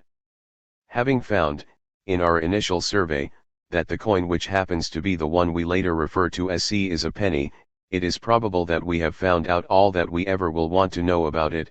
Once we know it under the label C, we can derive syllogistically, and without begging any questions, the conclusion that coin C is a penny, but given the transparency of our interest in the coin, this brings us no significant new knowledge. It can be admitted, however, that there may be circumstances in which a reasoner is particularly interested in establishing that whatever falls under a certain name or description possesses a certain property, and if that name or description is the minor term of a syllogism, it could be both non-question begging and illuminating for him to deduce the conclusion from the major and minor premises, for in previously surveying the actual case in fact referred to by the minor term, he might have been ignorant that this was the case referred to by that term. This possibility, which Mill entirely missed, becomes apparent only when Corcoran's distinction is carefully noted. 59. 6. Corcoran has shown that principle, A, does not, when properly understood, require that the conclusion of a syllogism be already known before its major premise can be accepted. Nevertheless, if he has shown that a hysteron-proteron charge against suasive syllogism is misguided, he has not demonstrated that at least many non-trivial syllogistic proofs do not commit a petitio in relying upon an imperfectly warranted major premise. It is fairly clear that a completely satisfactory defense of suasive syllogism is going to have to take issue with principle A. Now, rather surprisingly for a principle which has sustained an objection to syllogistic proof which not only Mill but many others have found convincing, A. is actually not only false but even obviously so, once it is regarded from the right angle. The reason why Mill and other people have believed the principle to be true is almost certainly that they have confused it with another, true proposition, as we shall see in the next section. But while Mill's official acceptance of N prompted him to adopt his notorious theory that syllogism is not a method of proof, which we shall examine more closely in the following chapter, he did occasionally in the logic display a much sounder grasp of the epistemic preconditions of generalization, and in the light of that better understanding he indicated a powerful line of defense of suasive syllogism against the accusation of petitio. At several places in the logic, including BK 2ch3 where the petitio problem is discussed, see section 5, cf BK3chi section 2, BK3ch3 section 1, Mill acknowledged that a universal proposition about things of a kind can often legitimately be accepted on the basis of a limited sampling of things of that kind, that, for instance, the proposition that all men are mortal can be accepted as an inductive projection from those cases of human mortality of which we have had experience. This recognition is commonplace in itself, but it alerted Mill to the possibility of construing many syllogisms as the second stages of two-stage proof structures, of which the first comprises an inductive projection from a set of propositions about individual cases to a law-like universal proposition about things of their type, and the second a syllogistic process from the universal proposition, together with a suitable minor premise, to a conclusion about an individual not included in the original sample. Such a proof sequence is evidently free from the danger of petitio, if we consider the 60 matter in Mill's terms, for there is no need to know the conclusion before being able to accept the major premise, and it is immune equally to the charge of petitio as revised in the light of Corcoran's argument, because there no longer remains any good reason for worrying that the major premise has been accepted as true without an adequate justification. Because he never properly disentangled this response to the petitio objection from his less satisfactory account of the role of syllogism, Mill preferred to call the second stage of this double operation by the name interpretation rather than inference, SL, p. 197, yet he did achieve the critical insight that the whole process consisted of an induction from known cases to a general proposition, and a subsequent application of that general proposition to the unknown case, ibid. He further observed that an induction from particulars to generals, followed by a syllogistic process from those generals to other particulars, is a form in which we may always state our reasonings if we please. It is not a form in which we must reason, but it is a form in which we may reason, and into which it is indispensable to throw our reasoning when there is any doubt of its validity. SL, p. 198, cfp 202. One may doubt the claim that all reasonings can be cast into this form, but it is at least interesting to see Mill holding that those reasonings which do follow this pattern will be valid, by which he apparently meant free not just from formal but also from material fallacy. Once he had formulated this theory in the logic, Mill never entirely forgot it, though he was usually very hazy about its distinctness from his less successful accounts of inference. One especially succinct statement of his conception occurs in the review article Grote's Aristotle, which was one of the last writings he produced. Here he speaks of the operation which establishes a conclusion by showing that it comes within the scope of a generalization that has already been assented to on evidence deemed sufficient, Ga. p. 479. This defense of suasive syllogism against the petitio allegation consists, then, in identifying a kind of context in which a syllogistic proof begs no questions. Mill clearly believed that such contexts of occurrence of syllogistic arguments are common, and that is a perfectly plausible opinion, the application of inductively warranted universal propositions to new individual cases being a standard inference process. Oddly, however, such inducto-deductive reasonings have not received attention in the traditional logic textbooks. This is possibly because setting one out in full would be an intricate business. The second, syllogistic stage provides, of course, no difficulties, but the inductive first stage from a 61 number, perhaps very large, of propositions about individual cases to the universal proposition which will form the major premise of the syllogistic component is another matter. Such hybrid part inductive, part deductive structures have maybe failed to appeal to logicians who like arguments to be neat and tidy.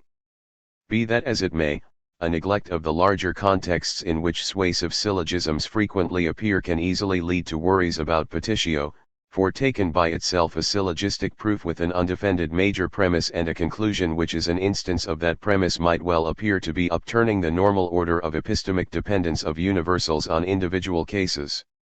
Yet leaving tacit the inductive first stage of a million inducto-deductive argument is permissible, and, indeed, often a practical necessity, provided that its existence is not forgotten. Thus a syllogism can often be quite properly regarded as a kind of enthymematic inducto-deductive argument, the inductive first stage not being explicitly presented. But not all syllogisms can be so regarded. Those with stipulative major premises cannot be. And nor can those whose major premises are merely accidentally true generalizations which are incapable of being inductively inferred from a sample of individual cases, for they are clearly not the second stages of inducto-deductive proofs.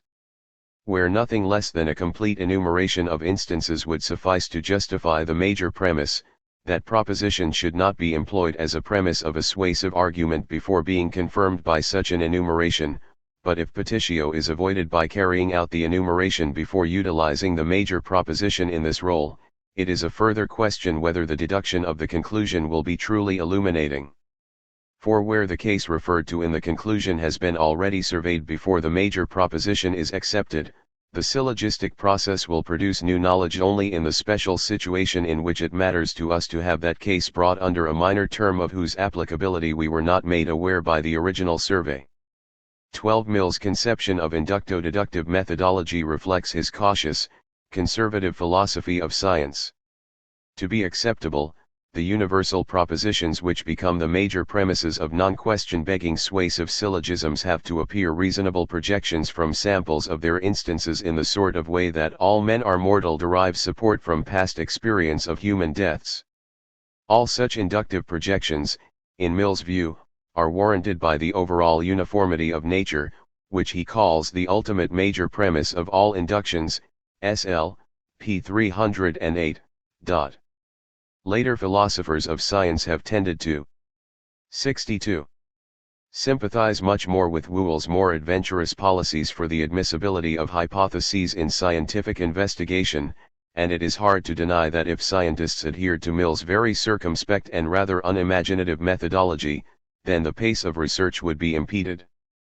Mill was not unaware of Whewell's views on method, but he distrusted their ability to produce sound science, believing Whewell too fond of the suspect Kantian notion that the order of nature is in large measure imposed on it by man.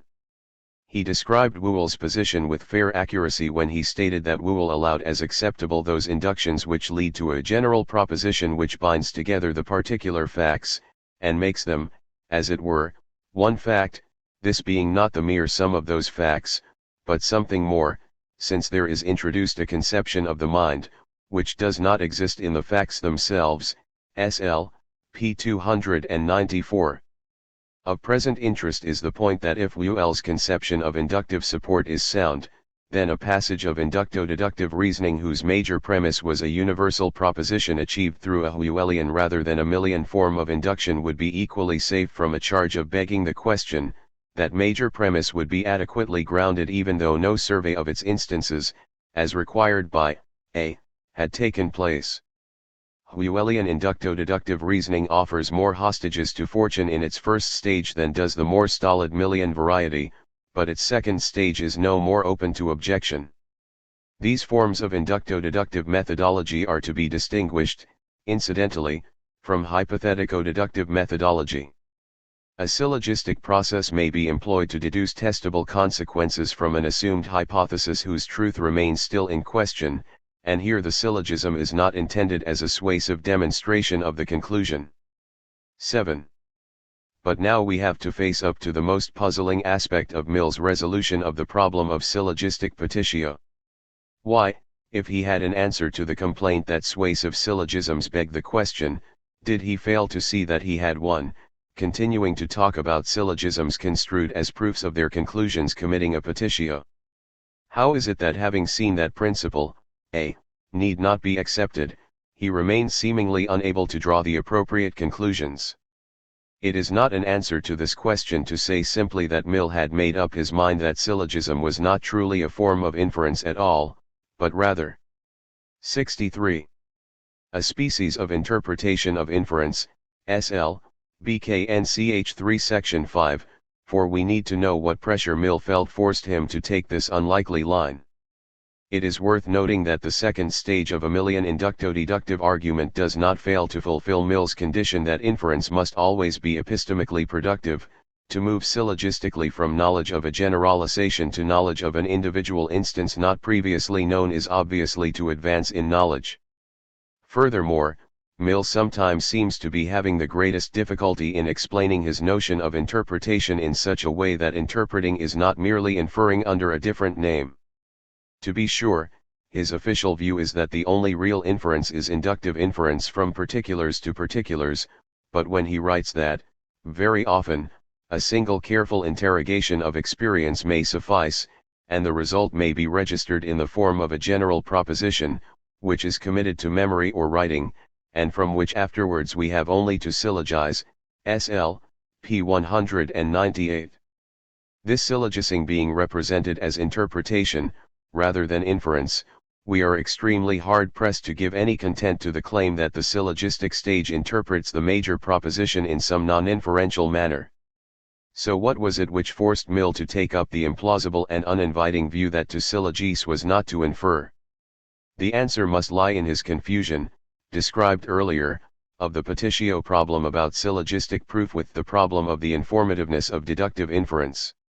We saw that Mill, in company with certain other philosophers, failed to spot the ambiguity latent in such locutions as, if we have accepted the premises, we have already determined the conclusion, when we accept the premises, we have already foreclosed the question of whether the conclusion is true.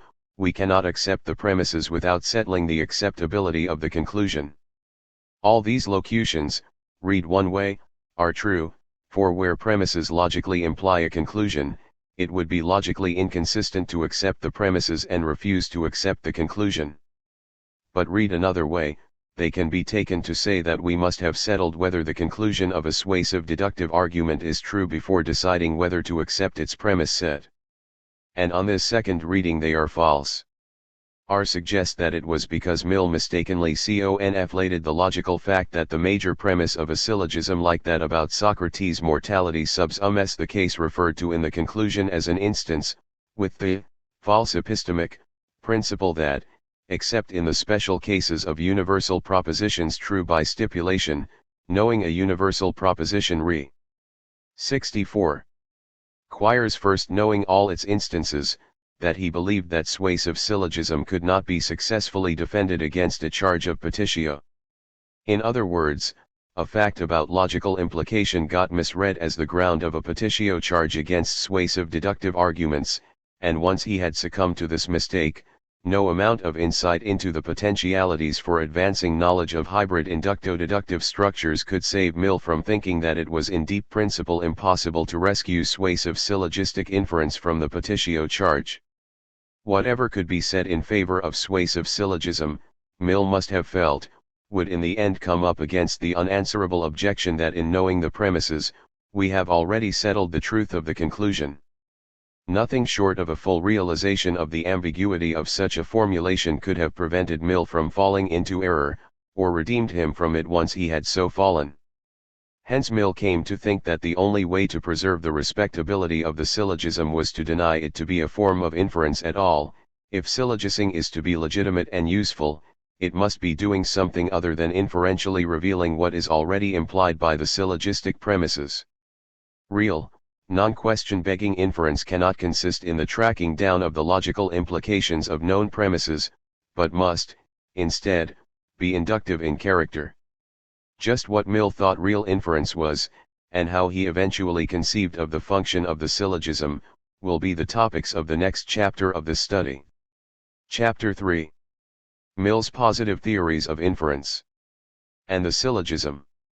As great oaks from little acorns spring, a single mistake can sometimes generate a large amount of erroneous theory. Mill's misreading of a logical fact about implication as an epistemic condition on the acceptability of universal propositions not only prevented his seeing the potential of his conception of inducto-deductive methodology to vindicate suasive syllogism against the charges of triviality and petitio, it also led him to construct an elaborate account of the nature of inference and the role of the syllogism which, though in many ways intriguing, is ultimately both wrong-headed and unnecessary. While occasionally he seems to have come close to seeing this, the powerful undertow created by his basic confusion always managed to draw him back to the view that inference cannot be syllogistic, and that to syllogise must be to do something other than to infer.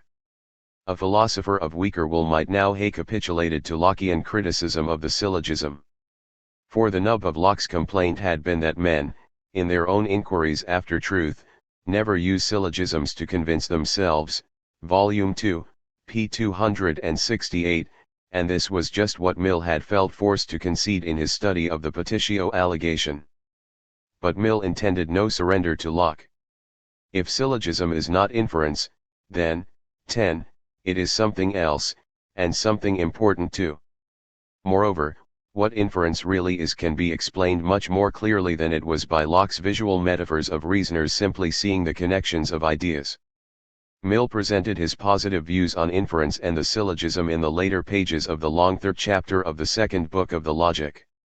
To succeed in producing convincing new accounts of inference and the syllogism, Mill rightly saw that it was necessary to give a persuasive theory of the role of universal propositions in our thinking, and, in particular, to show that universal major propositions of suasive syllogisms were not to be thought of as premises. One to the objection that this was denying what was virtually undeniable, and that it was highly eccentric to dismiss the traditional view that the major proposition was a 65. 66. Premise from which, with the minor premise, the conclusion was to be inferred, Mill would have replied that preservation of the traditional picture of the major proposition made it impossible to defend suasive syllogism from the charge of petitio. According to Mill's revised view, acceptance of the conclusion of a suasive syllogism does not rest, despite appearances, on acceptance of its major proposition. Our ground for affirming that a living man, Mill's example was the Duke of Wellington, is mortal is not that all men are mortal, but that in the past men have died, every man, as Mill rather quaintly put it, in whose case the experiment had been fairly tried, SL, p. 187.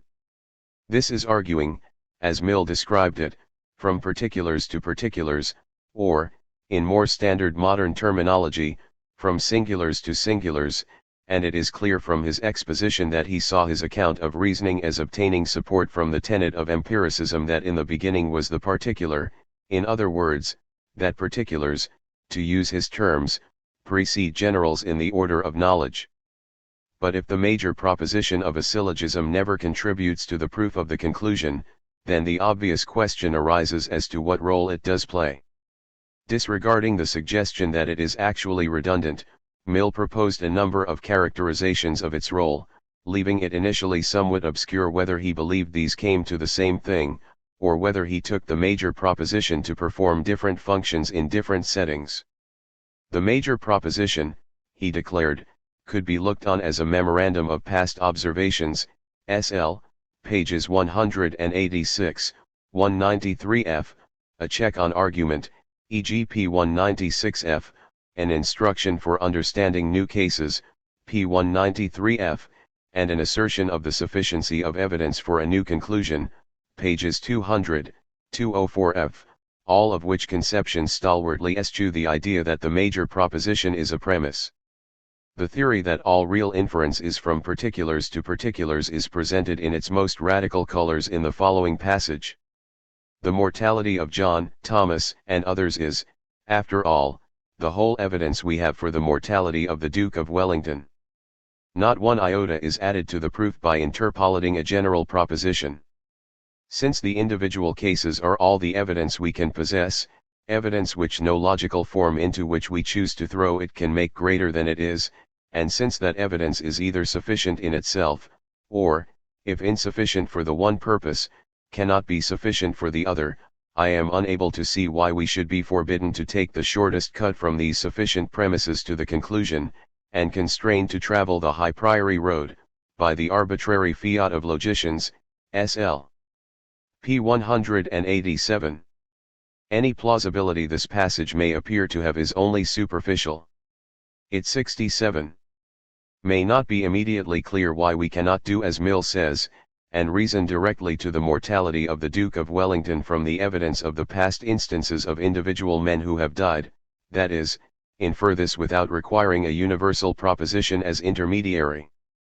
But consider some different cases.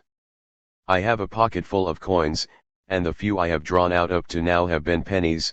Am I entitled to infer that any coins I subsequently take from my pocket will be pennies also?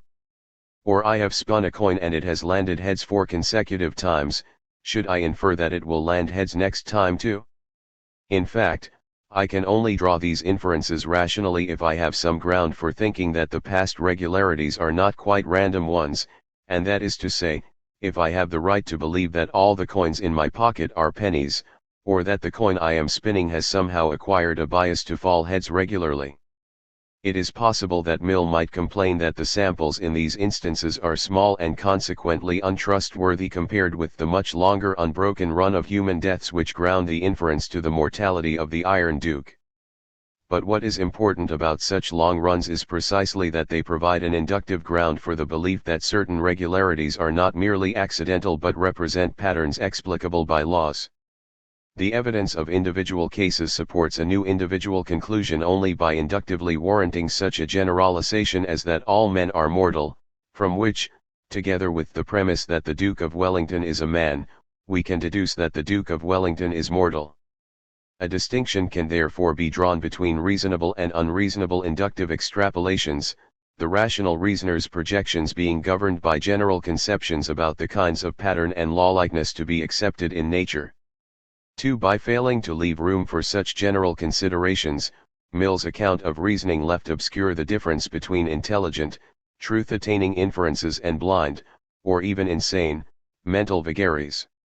Mill very unwisely tried to back up his account by remarking that even children and animals, being incapable, he alleged, of forming general conceptions, must reason in the manner he described, SL, BK2CH3 Section 3, but Whewell made the inevitable objection that their mental processes are hardly ideal models of rational thinking.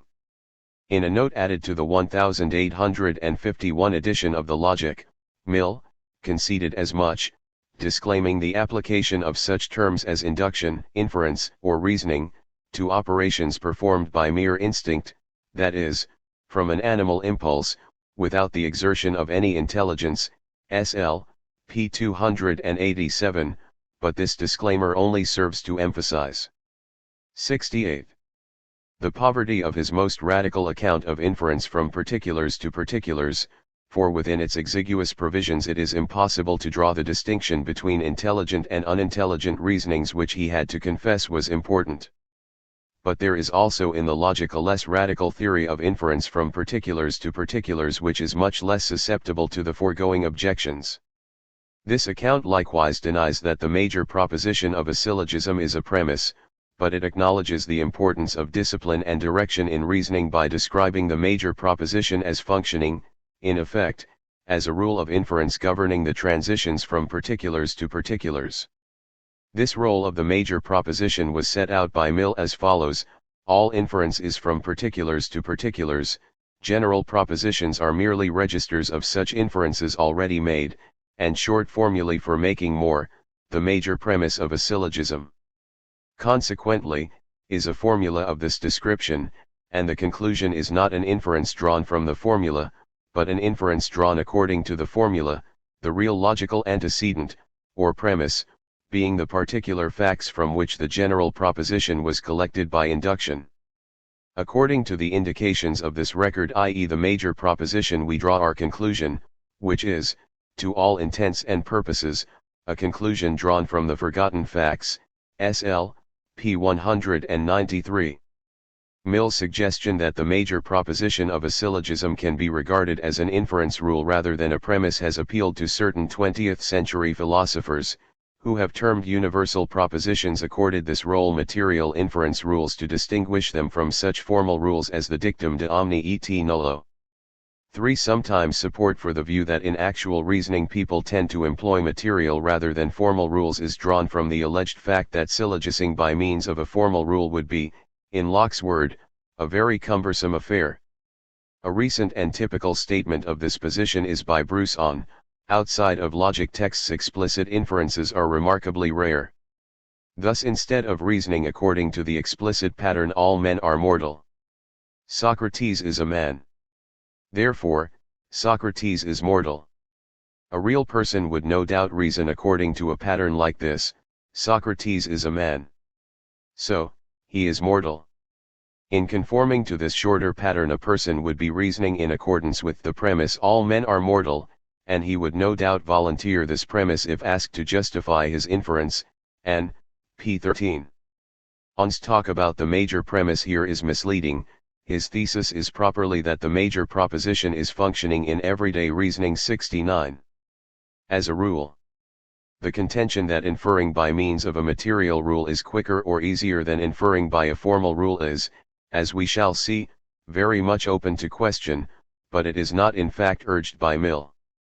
For in one important respect his theory is unlike most other theories of material rules of inference in that it takes a conclusion like Socrates is mortal to be inferred, by the formula all men are mortal, not from Socrates is a man alone, but from the conjunction of that minor premise with a host of premises of the form is mortal, B is mortal, and so on, these last normally being suppressed in the expression of the argument, which thus must be regarded as an enthymeme. But this means that Mill's theory, unlike typical 20th century accounts of inference by material rules, is intended as a theory of inductive rather than deductive reasoning. Thus it is patently not designed, as the later accounts often are, to establish that actual reasonings are less complex than they would be if they followed standard deductive forms as described in the textbooks.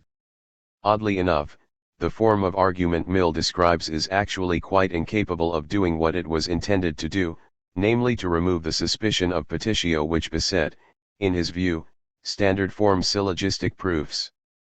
For whether all men are mortal is taken to be the premise of a deductive, or a rule of an inductive, argument, the question arises as to whether it can be justifiably accepted before 1h as verified all propositions about the mortality of individual men.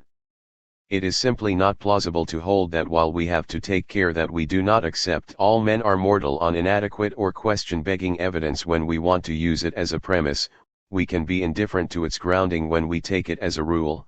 Cf. Kaiberg, p. 101.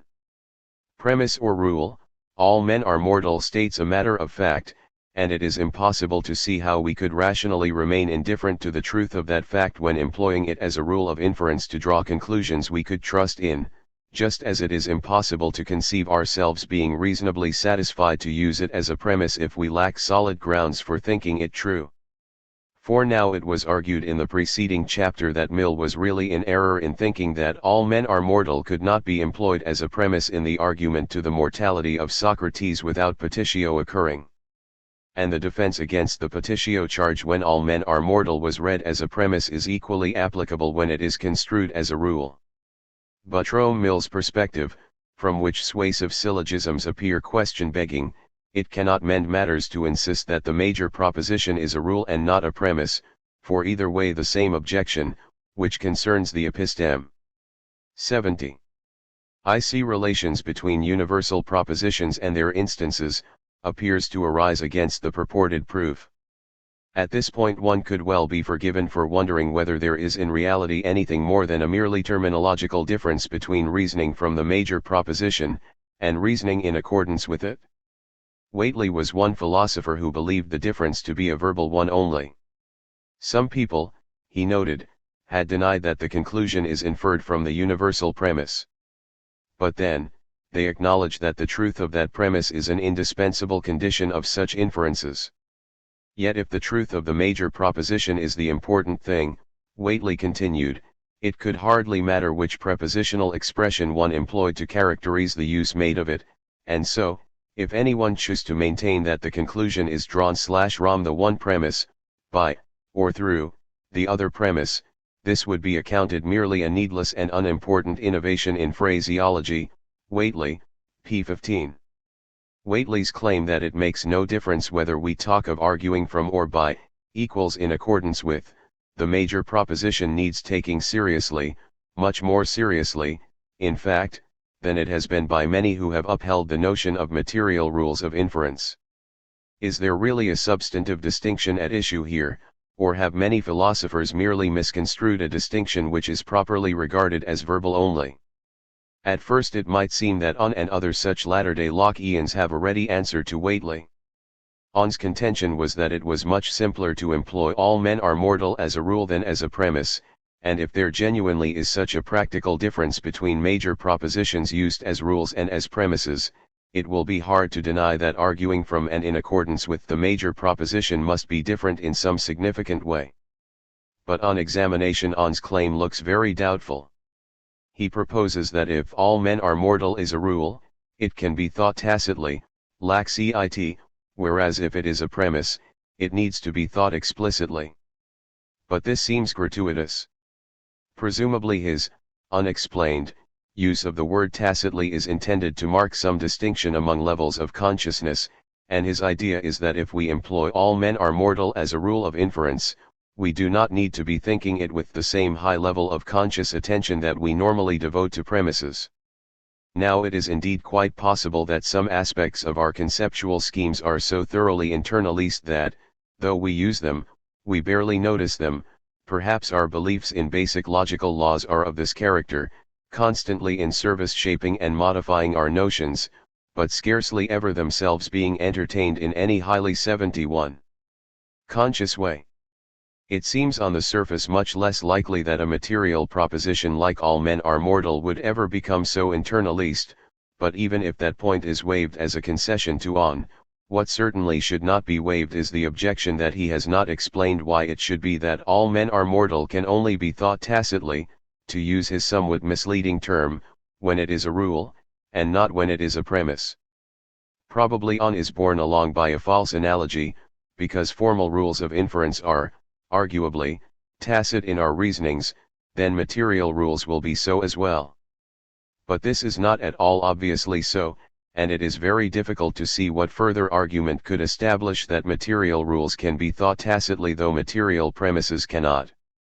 However, there is some reason for thinking that Whately was wrong in holding that it makes no difference whether we talk of arguing from or in accordance with the major proposition. To secure a substantive content to the distinction, we can think of the material rule as replacing a formal rule as the enabling principle of an argument.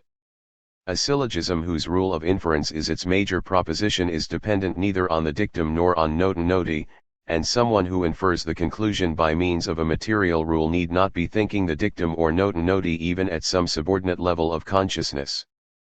Furthermore, as an account of what goes on in actual processes of reasoning, this may seem to be supported by the fact that it is able to accommodate, by virtue of its economy, the feeling of Lockeans that actual syllogising is a very straightforward affair.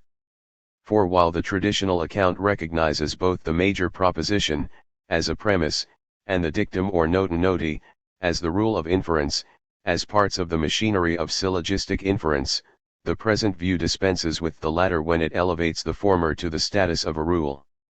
5. Against this, it may be said that if the dictum, as the favorite traditional principle of syllogism, is really as obvious and trivial as Mill alleged, then its absence from the syllogistic process hardly represents much of a saving in intellectual machinery.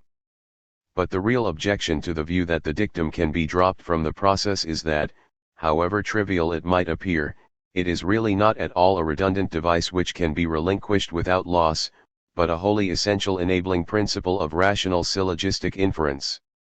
Those who have defended the notion of material rules of inference have missed a subtle but crucial point about the conditions of rational inference. A question which needs to be asked is, what makes it rational for someone who has accepted that all men are mortal to infer subsequently that a given individual man is mortal? 2. 72. Answer that he can rationally make the inference because he is rationally entitled to treat the proposition all men are mortal as a rule of inference is unsatisfactory, because it does not explain how he becomes rationally entitled to adopt this proposition as a rule. This objection will, of course, be resisted by defenders of material rules. They will say that it can be rationally accepted as a rule because it is both universal and true. But this is not an adequate reply. The rational adoption of all men are mortal as a rule essentially needs to be informed by the thought that if all members of a class have some property, then any given individual belonging to that class will have it. If this thought is absent, then the rationale behind the material rule is absent too, and its adoption is baseless. But this rationale is just what is expressed by the dictum. A reasoner who had not grasped that if all members of a class have a property, then an individual member will have it, would simply not possess the conception which would give point to taking all men are mortal as a rule by which to infer the mortality of Socrates from his manhood. It would have to remain obscure to him how the rule could be an appropriate instrument for delivering the conclusion. But this means that the dictum cannot, after Ali, be dispensed with, and if there really are any inferences drawn according to material rules, they must, so to speak, be drawn within the shadow of the dictum. But it must now become doubtful whether there really is any syllogising by material rules, for if the dictum cannot be dropped from thought, then not only will major propositions be premises of dictum-governed inferences, but any further functioning of them as rules of inference would be utterly superfluous, if, indeed, it would make sense now to talk of material rules, given Whately's criticism, with the dictum still in the offing. A reasonable conclusion from this is that the notion of inference by material rules is a logician's unicorn, a sheer piece of mythology. It is in any case, as we saw, not a notion which is in principle capable of doing anything to assist Mill to counter the petitio charge against suasive syllogistic processes, given his understanding of the ground on which that charge rests. So we must now recognize that both his accounts of inference from particulars to particulars, the radical and the less radical versions, fail to be viable alternatives to standard accounts of the nature of inference. 73. 2. At the beginning of Book 3 of Logic, entitled Of Induction, Mill declared that, all inference, consequently all proof, and all discovery of truths not self-evident, consists of inductions, and the interpretation of inductions. And therefore, what induction is, and what conditions render it legitimate, cannot but be deemed the main question of the science of logic, the question which includes all others, SL, p. 283. Inference from particulars to particulars is inductive inference, capable, in Mill's account, of interpretation by syllogistic forms. Of the two versions of his theory of inference, it is perhaps the more radical one which received the greater stress. The less radical version, which characterized major propositions as rules of inductive inference, is less in evidence in the pages of the Logic, though it may well be that Mill never wholly thought through the distinction between the two accounts. It would appear to be the more radical line he had in mind when he spoke of major propositions as providing checks on inference. Here the idea is that when we are making inductive projections from a sample of cases, we should take care to consider whether we would be willing to accept the projection to all cases of the kind involved in the sample. If we would be reluctant to do that, we should then hesitate about projecting to further individual cases. See, example SL, p. 197. In a certain very loose sense, we might speak of inductive reasoning of the sort Mill was describing here as being in accordance with a rule provided by a universal proposition, yet there is in fact a great difference, though he did not advert to it, between the claim that the major proposition is a material rule of inference and the claim that it provides a check on inference. In the former role, it is, or at least purports to be, the principle by which a conclusion is inferred. In the latter role, it is, strictly speaking, not an essential element of the inference at all, for it is neither an inference rule nor a premise, but rather an external criterion by which to judge whether a certain reasoning is a sound one or not.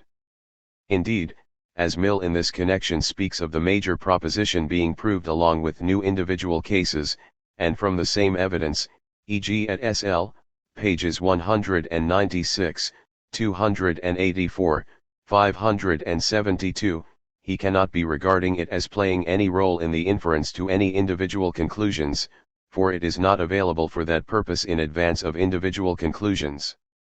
Interestingly, not only can the major proposition so regarded not play a part in the making of an 74 inference to a fresh individual conclusion, but it cannot, either, be employed without circularity to provide a retrospective justification, given that its own justification, in Mill's view, relies on precisely the same passage of inference. But if a major proposition does not assist in the initial making of an inference, and cannot justify an inference retrospectively either, it is not clear that there can be much content to the idea that it provides a check on inference. Mill's account would have been plausible if he had modified it in one important respect.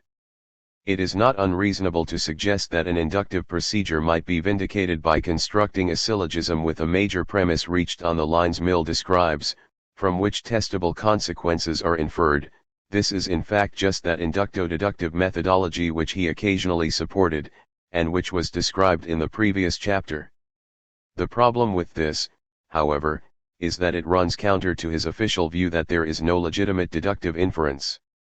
Thus the inductive process from particulars to particulars remains without any appropriate vindication, and what Mill regarded as a check on it is inoperative, because for that purpose it has to be possible to deduce testable consequences from the major premise, but this is precisely what he disallowed. The mere production and contemplation of a proposition like all coins in my pocket are pennies cannot in itself vindicate a Millian inference from the fact that all coins in my pocket so far examined have been pennies to the conclusion that an unexamined coin X in my pocket will be a penny. Whatever Mill claimed, the universal proposition has not been assigned a determinate mode of function here, and it is no more than an unattached cog in the machinery. But it would be apt for vindicating an inductive process if it were considered as a premise from which, with the minor premise X is a coin in my pocket, the conclusion X is a penny, a testable proposition, could be deduced. Mill, in short, wanted the major proposition to play a role for which he had not assigned it enough operating capacity. The notion that syllogistic processes, albeit not themselves inferential, can somehow support and vindicate real inferences from particulars to particulars is the common core to Mill's various characterizations of the role of syllogism. He never made any attempt to locate any significant differences among his descriptions of syllogistic major propositions as providing a check on inference, as being memoranda for understanding the direction taken by a passage of reasoning from particulars to particulars, and as presenting instructions for dealing with fresh cases. The problem with the common line of thought here remains that of Explain 75. How syllogistic processes could provide any justification of inferences from particulars to particulars if they are not themselves valid deductive arguments. Mill was attempting the impossible task of buttressing weak arguments by what are not, on his account, arguments at all. Any plausibility his views may seem to have derives entirely from our inevitable tendency to slip back into thinking, despite his explicit rejection of the view, that the syllogistic processes he describes are really suasive arguments. Non-standard though it is, Mill's view of the syllogism is not, as Locke's is, a dismissive one. Having described the petitio threat to suasive syllogism, Mill could still honestly declare a wish to enter a protest, as strong as that of Archbishop Whately himself, against the doctrine that the syllogistic art is useless for the purposes of reasoning, SL, p. 196. As a check on real inference, the syllogism could still, in his opinion, play an important practical role in reasoning. Syllogisms are therefore not merely the concern of the theoreticians of logic, as they would be if they did no more than provide some abstract characterization of the acceptable patterns of inductive reasoning which were in practice never carried out with any reference to syllogistic rules. Rather, they are crucially involved in all good reasoning, not, to be sure, as reasonings themselves, but in the guidance of the reasoning. 6. Mill's view is that real inference is always from particulars to particulars, but in interpreting our memorandum, i.e. the major proposition, we remind ourselves of the direction which our inductive projection from particulars has so far been taking. Thus the proposition all men are mortal is a memorandum, apt for interpreting, which shows that we have had experience from which we thought it followed that the attributes connoted by the term man, are a mark of mortality, SL, p. 194. It is a fair objection that Mill's terminology of interpretation and memoranda does little to explain his intentions here, but he is not the first theorist to have marred the clarity of a brave new idea by wrapping it up in misleading language. 3.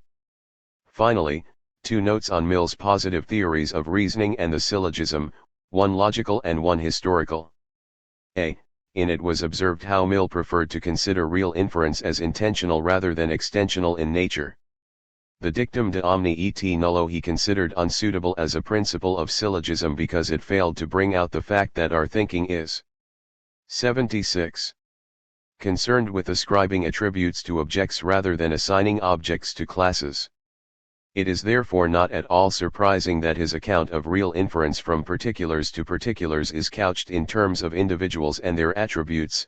The possession of a certain attribute by individuals already examined grounds the inference to the possession of that attribute by other individuals. As well as things and their attributes, Mill also accepted the existence of real natural kinds, and the entry of these into our reasoning. In Book 4 of the Logic he explicitly attested his belief in kinds which were not merely conventional or arbitrary classifications of things, but which were determined by possession of naturally associated attributes, BK 4ch 7. A major proposition like all men are mortal mentions a kind, that of men, which Mill would have believed to be a real one, and the force of the proposition, as a memorandum in the reasoning process, would on his view be to record the direction in which our experience of members of that kind, in respect of the attribute of mortality, is tending. 7. Nevertheless, it is worth remarking that an account of inference from particulars to particulars could alternatively be delivered in purely extensional terms. Talk of attributes would be replaced by talk of class membership, and the major proposition of a syllogism would be construed as a memorandum that all members of one given class were also members of another given class. From propositions about individuals being members of a class, conclusions would be drawn about other individuals being members of that class, and this without the assistance of a universal proposition as a premise.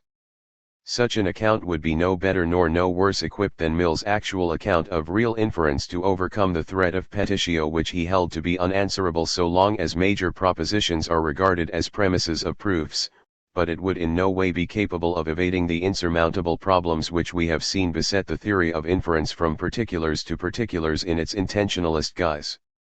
To the present-day logician, then, it must count as no less unacceptable than the theory which Mill actually offers. It is, however, no more unacceptable, and, to recur to a theme of, Mill would not have been entitled to argue, as he might have wished to, that the dictum could not be the principle of syllogism, in the broader sense of a characterization of the content and relations of the syllogistic propositions, rather than of a form of inference, on the ground that real inference must be concerned with attributes and kinds, for inference from particulars to particulars could equally well, for all he has shown, be construed in an extensionalist manner. 77. B. Mill noted in his autobiography, pages 189-191, that the inspiration for his theory of syllogism and real inference came from Dugald Stuart's Elements of the Philosophy of the Human Mind. After years of reflection upon the problem of how inference advances knowledge, the rereading of Stuart suggested a clue. I came upon an idea of his respecting the use of axioms in ratiocination, which I did not remember to have before noticed, but which now, in meditating on it, seemed to me not only true of axioms, but of all genera, propositions whatever, and to be the key of the whole perplexity. From this germ grew the theory of the syllogism propounded in the second book of the Logic, which I immediately fixed by writing it out, au, ibid. It is hard to say to what extent Stuart anticipated Mill's theory in detail. The discussion in the Elements is brief and unclear, and it is not surprising that Mill, by his own account, did not grasp the sense of Stuart's ideas until many years after his first acquaintance with them. There are two sections of Stuart's text which may have specially interested Mill. In the first of these, Stuart claimed that certain beliefs which epistemology typically regards as extremely fundamental, such as those in the continuance of nature's laws, in our own identity over time, and in the trustworthiness of memory, are, in a sense, assumed in all our reasonings, though normally only a metaphysician or a logician would think of explicitly stating them. Stuart, Volume 3, p. 37. Such fundamental truths, and with them the axioms of the sciences, including geometry, do not figure as premises of our actual reasonings, but they function as vincula, or chains, which give coherence to our inferences, pages 37 to 39. Unfortunately, Stuart gave no precise explanation of what he meant by vincula, though he clearly believed that axioms and elemental truths in some way contribute unity and structure to our reasonings, while not figuring explicitly in them. Perhaps he had no very precise theory to give. A later passage in the Elements resembles Mill's own discussion more overtly, and is worth quoting at length. Stuart is talking about mathematical reasoning, and evidently thinking specifically of geometry, in order to arrive at a general conclusion in mathematics, and the same observation holds with respect to the sciences. Two different processes of reasoning are necessary. The one is the demonstration of the proposition in question, i.e. stating an individual case, in studying which, we certainly think of nothing but the individual diagram before us. The other is, the train of thought by which we transfer the particular conclusion to which we have thus been led, to any other diagram to which the same enunciation is equally applicable. As this last train of thought is, in all cases, essentially the same, we insensibly cease to repeat it when the occasion for employing it occurs, till we come at length, without any reflection, to generalize our particular conclusion, the moment it is formed. When 78. This habit is established, we are apt to imagine, that the general conclusion is an immediate inference from a general demonstration, and that, although there was only one particular diagram present to our external senses, we must have been aware, at every step, that our thoughts were really conversant, not about this diagram, but about general ideas. Stuart, Volume 3, pages 90 to 91. Having made a discovery in one instance, for example about a geometrical property of a diagram, we come to expect the same property in other similar diagrams, according to Stuart, and after a while we succumb to the illusion of thinking that our conclusions about particular diagrams are based not, as in fact they are, upon the evidence of the particular diagrams themselves, but upon some kind of general principle about diagrams of their sort. This line of thinking, which was not wholly original to Stuart, being suggested in Thomas Beddoes' Observations on the Nature of Demonstrative Evidence published in 1793,8 anticipates Mill in its rejection of the view that universal propositions are required as premises in reasoning, though it is left obscure whether Stuart wished to substitute a view of real inference being from particulars to particulars, in Mill's sense. Part of what Stuart writes indicates he may have believed that while experience of individual cases sets up expectations about other individual cases not yet examined, each fresh case has nevertheless to be scrutinized and assessed on its own evidence alone.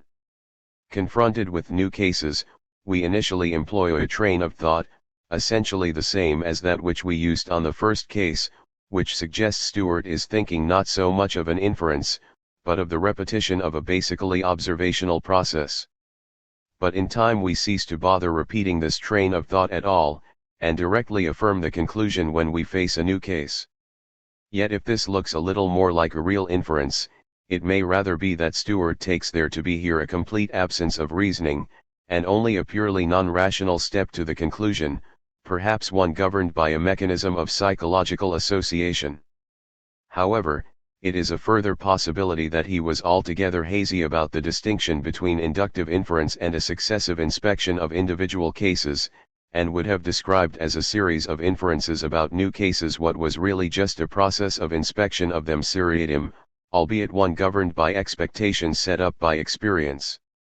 It is evident that there is some kinship between the ideas of Mill and Stuart, but it is probably more reasonable to regard Mill as being inspired by Stuart than as borrowing from him in a substantial way. Stuart's views were not highly developed, and what Mill can have 79 gained from him was less a theory than a hint as to the direction in which a theory could be sought.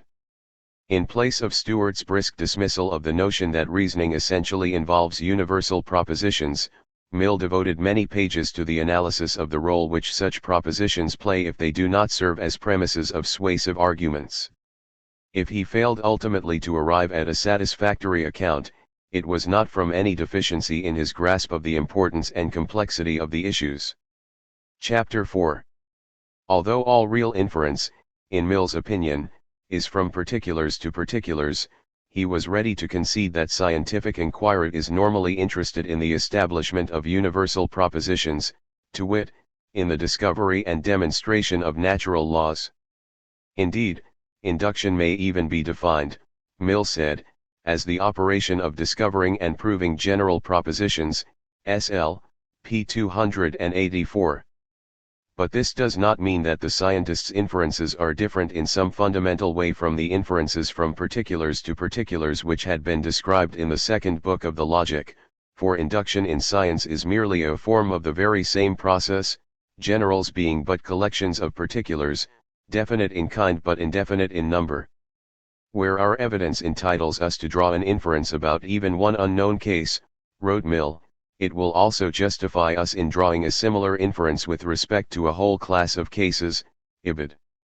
Still, the task of providing a comprehensive account of an ideal methodology of science, which Mill set himself in the later books of the Logic, understandably required a good deal of elaboration of the theory of inference outlined in BK. 2. Science's special objective of reducing the multitudinous phenomena of experience to a law-governed system demands for its satisfaction that the scientific investigator be a highly sophisticated reasoner as well as a careful observer. Like a detective attempting to unravel a particularly clever crime, the scientist must seek intelligently for significant but often elusive clues, while avoiding numbers of false trails. As Mill recognized, scientific progress is only possible when the investigator has some basic conceptions about the way in which nature is organized, so that his research is guided to fruitful results by his expectations about what he will find. Preeminent, in Mill's view, among the notions which the successful scientific researcher needs to have in mind are those of the uniformity of nature, and of the existence of a cause for every event. Accordingly, he took pains in BK 3 to defend the claim that these notions are presuppositions of all successful in 81.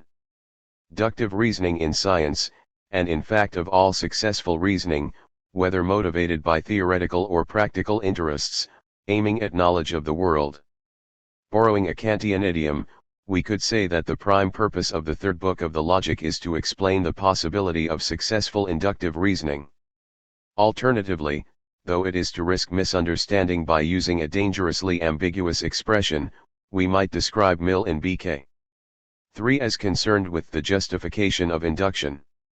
The phrase "the justification of induction" can reasonably be read in a number of ways. Most commonly nowadays, one hears talk of justifying induction when it is Hume's famous attack on the soundness of inductive reasoning which is up for discussion. It is sometimes said that the chief business of Western philosophy has been the contribution of footnotes to Plato. Whether or not that is so, it would certainly be accurate to regard most 20th century studies in the philosophy of induction as footnotes to Hume.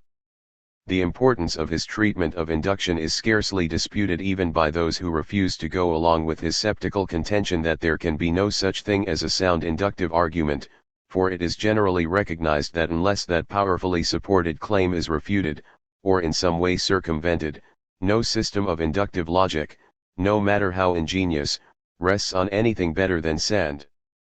Yet the refutation of Hume was not an objective of Mill, even though he did regard himself in BK 3 as justifying inducti yeni inference.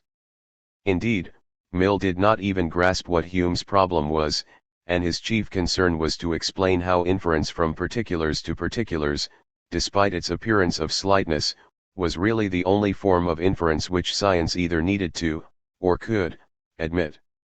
It is possible to single out 3 strands of thought in BK 3 which are suitably described as concerned with the justification of inductive inference. None is designed to rebut Hume. A. Not all inductive extrapolations from examined instances are justified, but how do we establish which ones are legitimate, and, in particular, how should we decide what kind of projections to make in an area of research of which we have had no or little direct previous experience? It will be seen that in tackling A. Mill is at last, in BK 3, making up for his failure in BK.2 to address properly the question of what distinguishes rational and irrational inductive projections. B. The uniformity of nature is called by Mill the fundamental principle of induction, SL, p. 307. But can inductive reasonings be justified when the reasoner has no explicit consciousness of this uniformity? 82. C. Mill maintains that the uniformity of the course of nature is the ultimate major premise of all inductions, SL, p. 308. But what is the logic of the support which the uniformity of nature provides for inductive reasoning, given that by the theories of BK 2 universal propositions do not deductively warrant any conclusions? A fourth very important strand in BK 3 is concerned less with justification than with psychological explanation.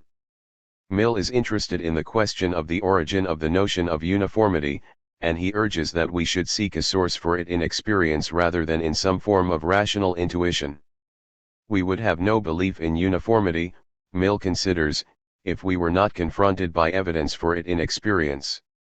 Characteristically, Mill also holds that it is experience which justifies the belief in uniformity, and thus opens himself up to the criticism that he is proposing an inductive justification of the very principle which he takes to warrant our inductive practice.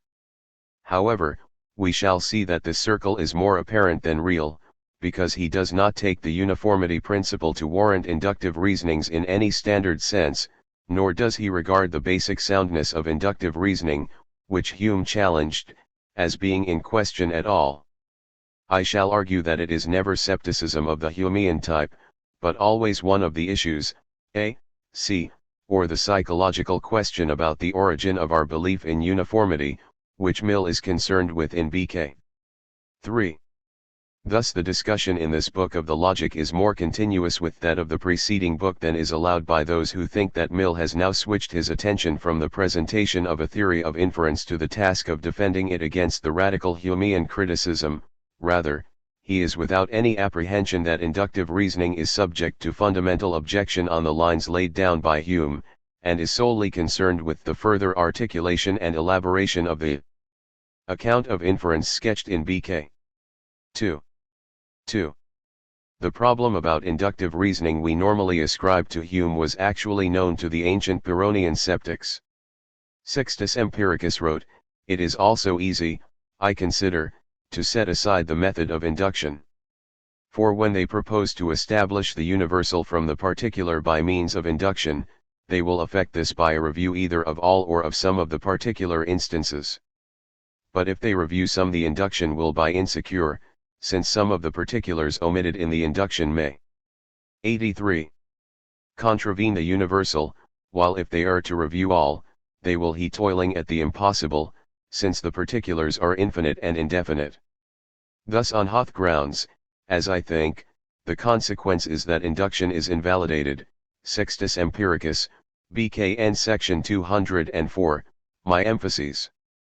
The central issue here, as in Hume's treatment of induction, is, when we make inductive projections from a sample, What guarantee have we that further particulars will resemble those already examined?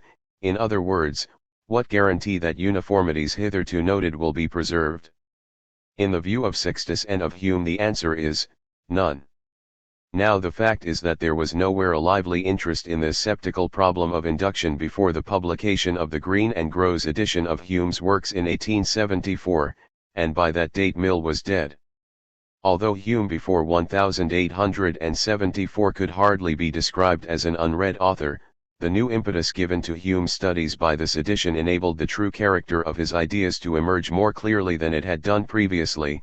In connection with induction, it gradually now became clear that Hume's main concern had been with the justification of inductive reasoning in the sense at issue in Sextus, rather than with psychological explanation of inductions, as had previously been thought. See Appendix 2.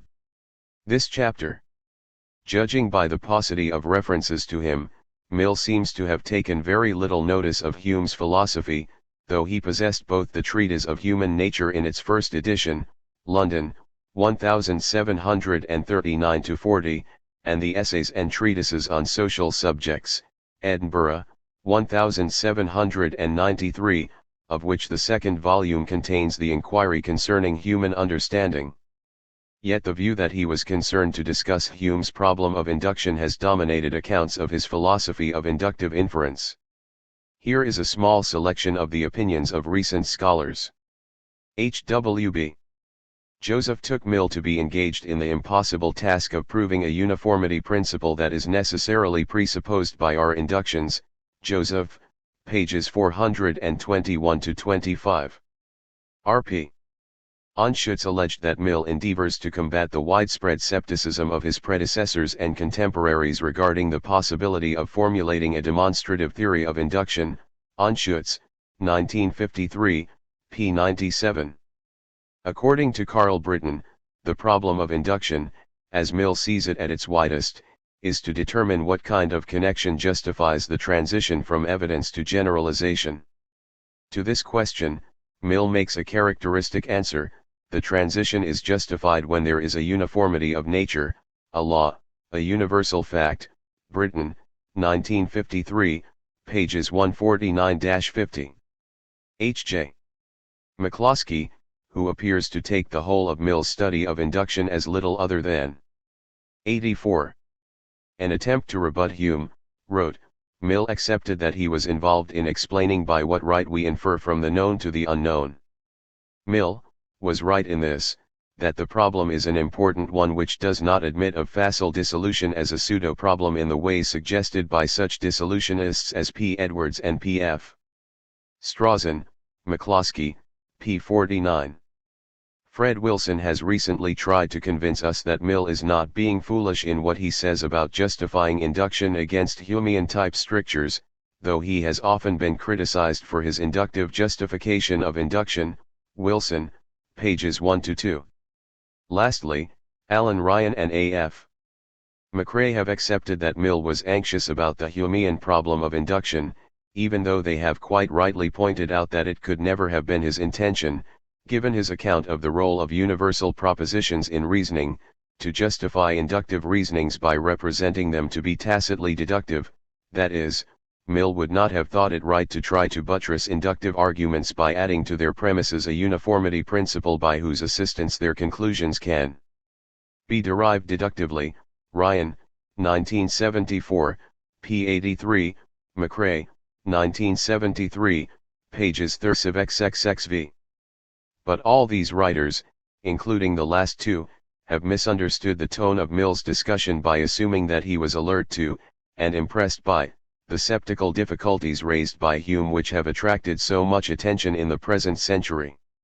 And because they have pressed an interpretation which is essentially anachronistic, they have mostly felt that his solution is a dire failure, in arguing that inductive reasoning is justified by the uniformity of nature, a principle whose warrant is itself inductive. Mill, the usual story goes, gets inextricably involved in circularity. Yet it is hard to believe that Mill could have given such a transparently silly argument unless his mind was truly as irrational as Jevons notoriously alleged, and that is a slur which a careful reading of his philosophy does not bear out. At the outset of B.K. 3. Mill addressed himself to a question about the justification of inductive reasonings, but it is a question about justification in sense, a, he was concerned with. He complained that the detailed study of inductive methods had been hitherto neglected, some of the generalities of the subject had been discussed, but previous analyses of the inductive operation had not been specific enough to be made the foundation of practical rules, which might be for induction itself what the rules of the syllogism are for the interpretation of induction, SL, p. 283. Mill's interest here was in locating sound methods of inductive inquiry, a search that culminated in his statement of the famous canons of induction, and his investigation of uniformity, causat. 85. Laws, the significance of observation and experiment, etc., which forms the content of BK 3, was pursued for the sake of its bearing on the practical task of distinguishing sound from unsound modes of inquiry. It is noteworthy that to some later philosophers, the task in which Mill was here engaged concerns the only worthwhile puzzle about induction. For example, Keith Campbell has written that the genuine problem of induction is that of finding criteria whereby acceptable procedures may be distinguished from unacceptable. There are instances of both types, K. Campbell, p. 148.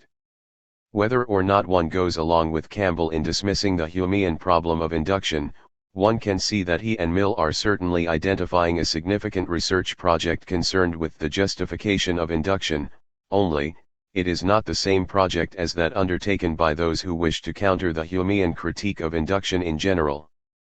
Indeed, the success of the Mill/Campbell project presupposes that Hume's skepticism is ultimately without foundation, for it is impossible to distinguish sound from unsound inductive methods if there cannot in principle be any sound ones. It would be wrong to suggest that Mill's commentators have failed in all cases to see that he had an interest in finding criteria for distinguishing acceptable from unacceptable inductive arguments. But in regarding him as having a central interest in the Humean problem of induction, they have been guilty of ascribing to him their own concerns. In fairness, however, it needs to be said that there is some excuse for their misinterpretation, for Mill undoubtedly says many things about inductive inference which could easily be misunderstood, even by a cautious reader. One source of misunderstanding is Mill's great interest in the principle of the uniformity of nature, which frequently figures in discussions of Hume's problem. Mill tended to speak almost interchangeably of the principle of uniformity and the law of causation, because he regarded patterns of uniformity in nature as depending on the causal relationships generalized by the law of causation. There is, however, no other uniformity in the events of nature, he wrote, than that which arises from the law of causation, SL, p. 577, cf. pages 323 to 27,562,567. Moreover, when in BK 3 chxxi he redeemed a promise made in ch3 to speak later of the evidence for the principle of the uniformity of nature, the fundamental axiom of induction, it was the evidence for the law of universal causation, as the presupposition of all inductive methods, which he discussed. Mill explained the principle of uniformity as an assumption with regard to the course of nature and the order of the universe. 86. Namely, that there are such things in nature as parallel cases, that what happens once, will, under a sufficient degree of similarity of circumstances, happen again, and not only again, but as often as the same circumstances recur, SL, p. 306. Some pages later, he said that it is the law of causation on which depends the possibility of reducing the inductive process to rules, and characterized the law as follows: to certain facts succeed. The invariable antecedent is termed the cause, the invariable consequent, the effect. And the universality of the law of causation consists in this, that every consequent is connected in this manner with some particular antecedent, or set of antecedents.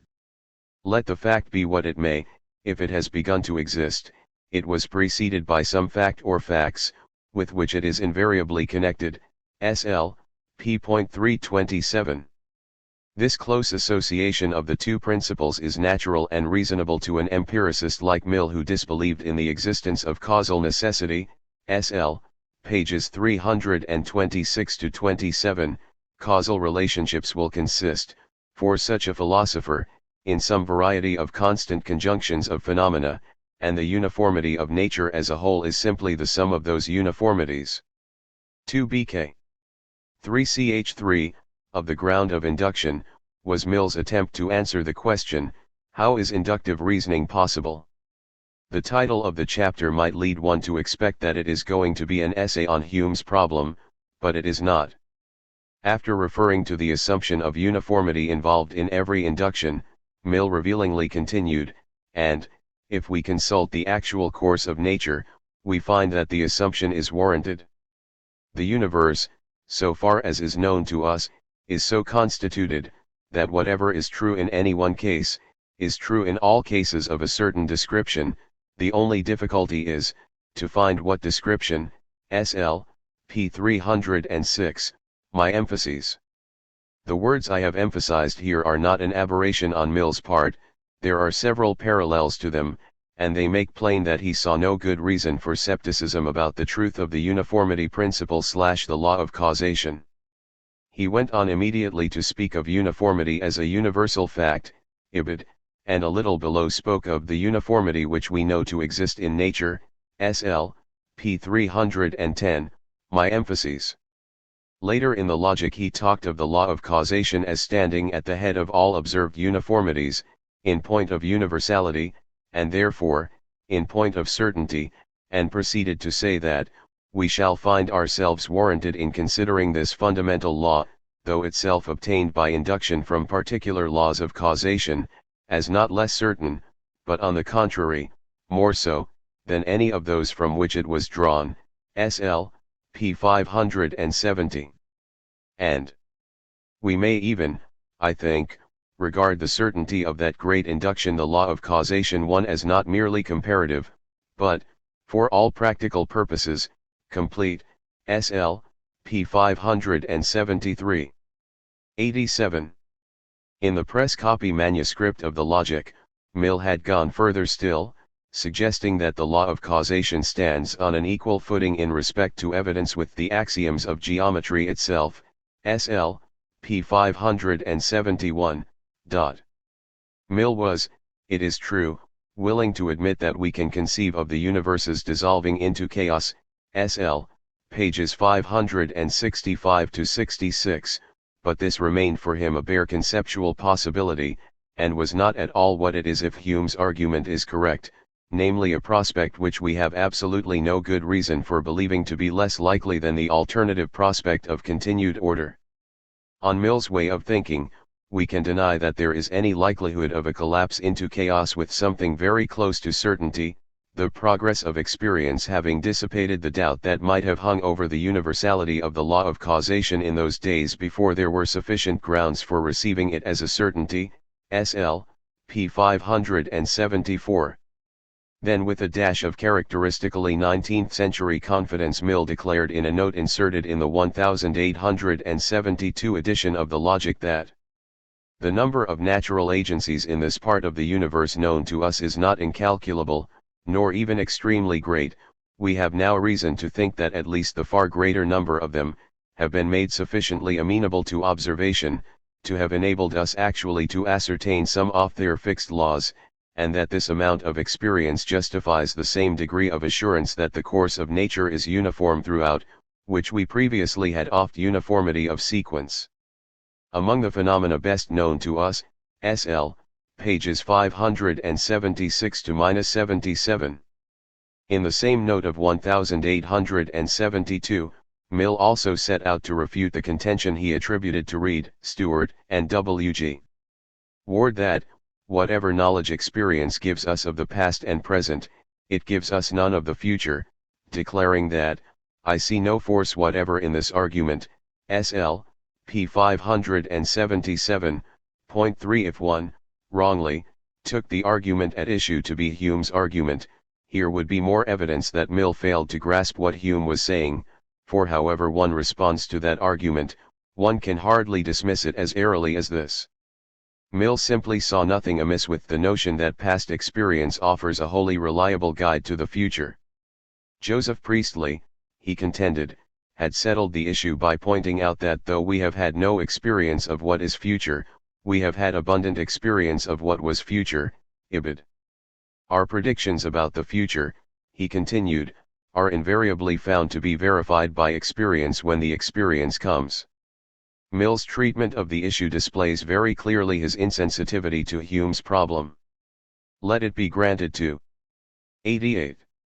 Priestley and Mill that present futures are constantly becoming past futures, and that we have so far found that predictions we have made about what was presently future, presupposing uniformity, have, when those futures arrived, been in general correct. Yet, properly considered, this past experience of the correctness of predictions is not a sufficient ground for confidence that our predictions about what is future to us now will turn out equally reliable, for there is a sound inductive argument from the past correctness of predictions to the future reliability of predictions only if the patterns of uniformity that have hitherto held continue to hold, but it is precisely this assumption that they will hold that Hume recognized we are unable to defend rationally, and this is a point that Priestley and Mill failed to see because they were concerned not with Hume's problem but different ones. Priestley, Mill, and their opponents assumed that knowledge of the future is possible, warranted by the uniformity of nature, a uniformity which they agreed could be known with certainty, though they disagreed about the source of that knowledge. The moral of Hume's discussion, by contrast, is that there is no adequate warrant for the belief in the continuing uniformity of nature, and hence no warrant for any of those beliefs which presuppose it. 3. Two reasons why commentators may have misunderstood Mill on induction are that he did admit that it is hard to establish just what patterns of regularity in nature we are rationally entitled to expect, and that he thought it incumbent on him to spend a whole chapter discussing the grounds of our belief in the law of causation. That he engaged in such tasks might appear to indicate that he believed the uniformity of nature to be suspect in the light of the Humean argument, but a close reading of the text does not bear out this interpretation. The first of these tasks, that of isolating trustworthy patterns of regularity, is concerned with justification in the first of the senses earlier distinguished, that is, sense A, and Mill approached it in a largely perceptive manner. He did not betray any doubt that nature is, in a degree to make possible the practice of induction, a regular affair, but he noted that the proposition, that the course of nature is uniform, possesses rather the brevity suitable to popular, than the precision requisite in philosophical language, and that, every person's consciousness assures him that he does not always expect uniformity in the course of events. 89. SL, p. 311. We do not, for instance, believe that the succession of rain and fine weather will be the same every year, or that we will have the same dreams every night. The course of nature, said Min, is not only uniform, it is also infinitely various, ibid, and in another place he observed with a touch of hyperbole that, the order of nature, as perceived at first glance, presents at every instant a chaos followed by another chaos, SL, p. 379.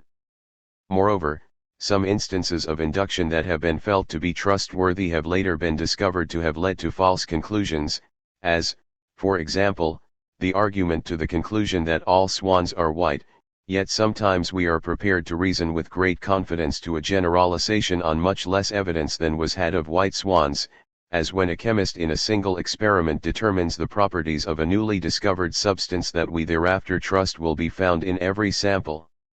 Oft hat substance, SL, pages 313-14.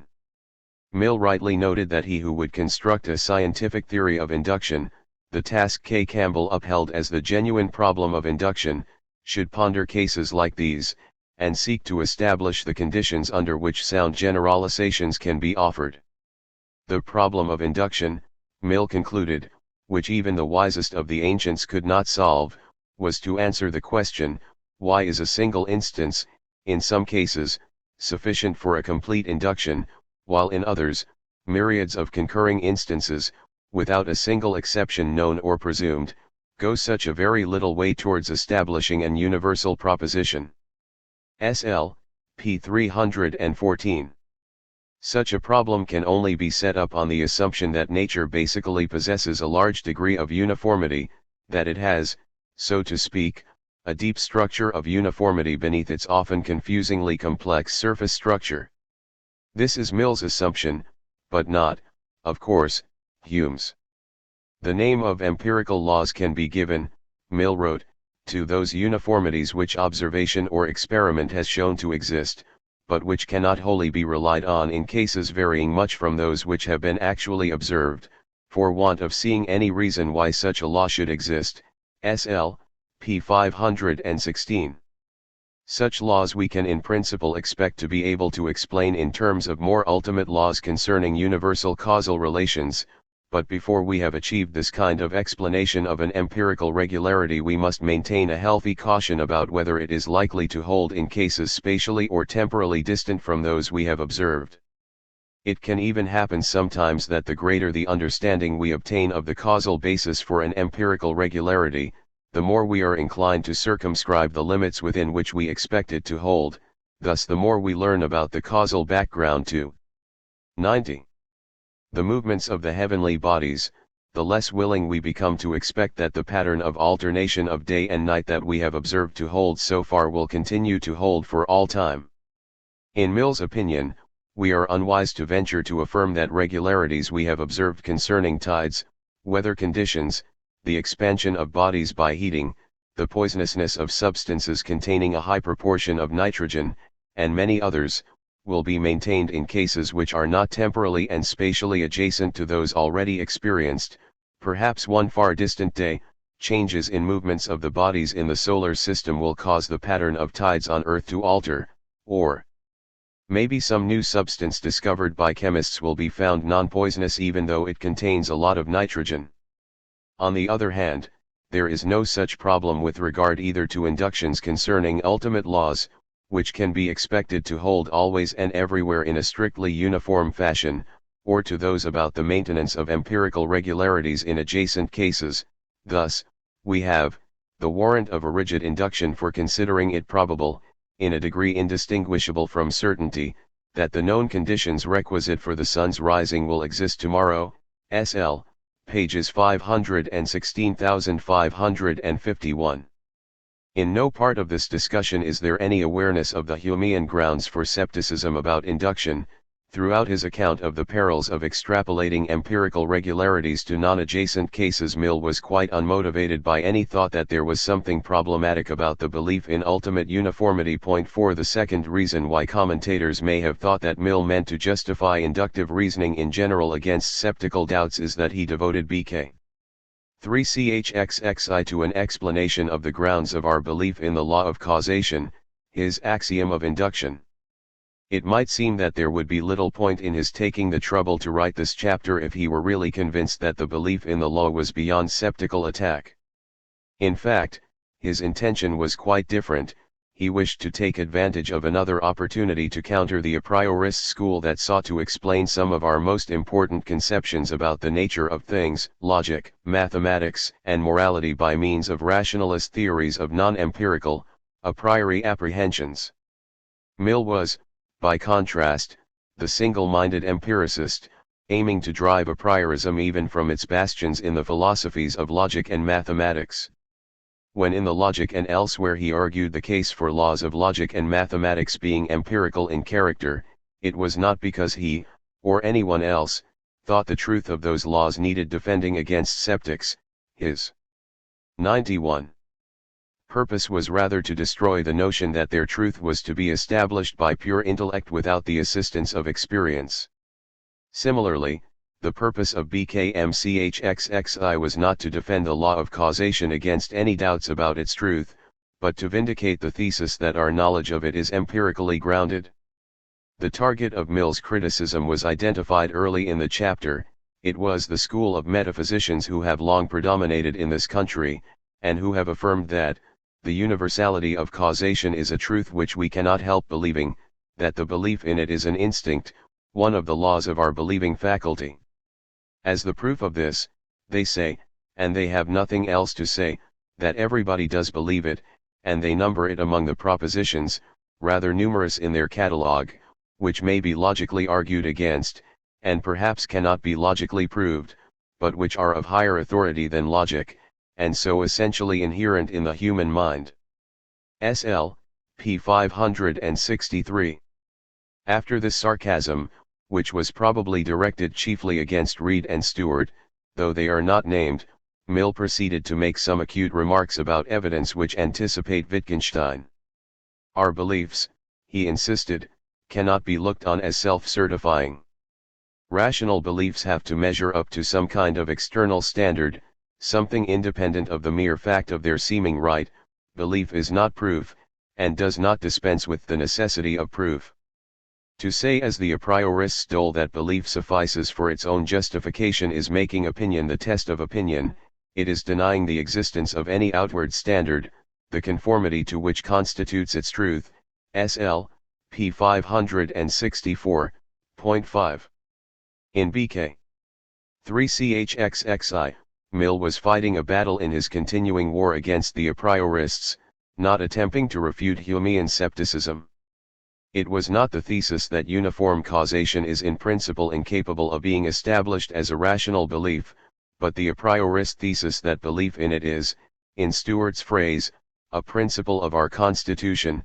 Stuart, Volume 5, p. 101, to which Mill was responding in the chapter. Yet at the beginning of the same chapter occurs a passage that has surely misled many readers into thinking that Mill intended primarily to discuss Humean scepticism about induction. As the passage is an important one, I shall quote it in full, but is this assumption SC of the law of causation warranted? Doubtless, it may be said, most phenomena are connected as effects with some antecedent or cause, that is, are never produced unless some assignable fact has preceded them, but the very circumstance that complicated processes of induction are sometimes necessary, shows that cases exist in which this regular order of succession is not apparent to our unaided apprehension. If, then, the processes which bring these cases within the same category with the rest, require that we should assume the universality of the very law which they do not at first sight. 92. Appear to exemplify, is not this a petitio principii? Can we prove a proposition, by an argument which takes it for granted? And if not so proved, on what evidence does it rest? SL, p. 563. Mill here claims that a petitio threatens if we assume phenomena to be subject to a law of uniform causation that we should not take to be a law unless we are entitled to be sure that there are no exceptions to it. This claim certainly seems very close to that frequently made in discussions of Hume's problem that we have no right to affirm uniform causation outside the narrow realm of phenomena we have experienced. This conventional complaint that we can only beg, not prove, the question in favor of uniform causation seems to be just the objection which Mill was making. So how can it be said that he was insensitive to Hume's problem? Despite surface appearances, it was not Hume's problem that Mill was concerned with in this passage. Later pages of the chapter make quite plain that he did not intend to cast any doubt on the thesis that our experience provides massive evidence for the general prevalence of uniform causal relations, and in fact puts that thesis into the camp of certainties. The problem Mill was raising in the passage quoted is one of more limited scope than those inclined to find in him an awareness of Hume's problem would suppose. It is the problem of whether we are justified in carrying our belief in the existence of underlying uniformity of causal patterns even into those realms where we are at first hard put to it to detect any regularity, that is, whether we may legitimately persist in the search for ordering principles in areas that initially defy us to find any. But this is still a question about the justification of induction in sense, A. Can we without begging the question, Mill was asking, justifiably deny that there are in nature any random events? His answer was that even in the difficult cases, we may rationally, and without petitio, assert that the law of causation holds, on the inductive basis, and note that he betrayed no diffidence about the soundness of this inductive argument, that the course of scientific research has so far provided no grounds for doubting that all phenomena are governed by causal laws, the tendency of previous investigations being always to lead to the discovery of causal regularities, it has not yet proved necessary, and so is not likely in the future to prove necessary, to postulate the existence of any random events. When every phenomenon, wrote Mill, that we ever knew sufficiently well to be able to answer the question, had a cause on which. 93. It was invariably consequent, it was more rational to suppose that our inability to assign the causes of other phenomena arose from our ignorance, than that there were phenomena which were uncaused. SL, p. 574. Discoveries in physics since Mill's death have proved wrong his expectation that science would never uncover indeterminacy in nature, and yet that expectation was not an unreasonable one in the light of the rapid advances of the science of his day. Assuming the soundness of inductive argument, it was quite rational for him to infer that human ignorance rather than any intrinsic randomness in things was the correct explanation of the fact that for some classes of phenomena deterministic laws could not, yet, be stated. 4. Also amenable to serious misinterpretation if approached in the false belief that Mill meant to respond to the Humean problem of induction is the first section of BK 3ch3, of the ground of induction.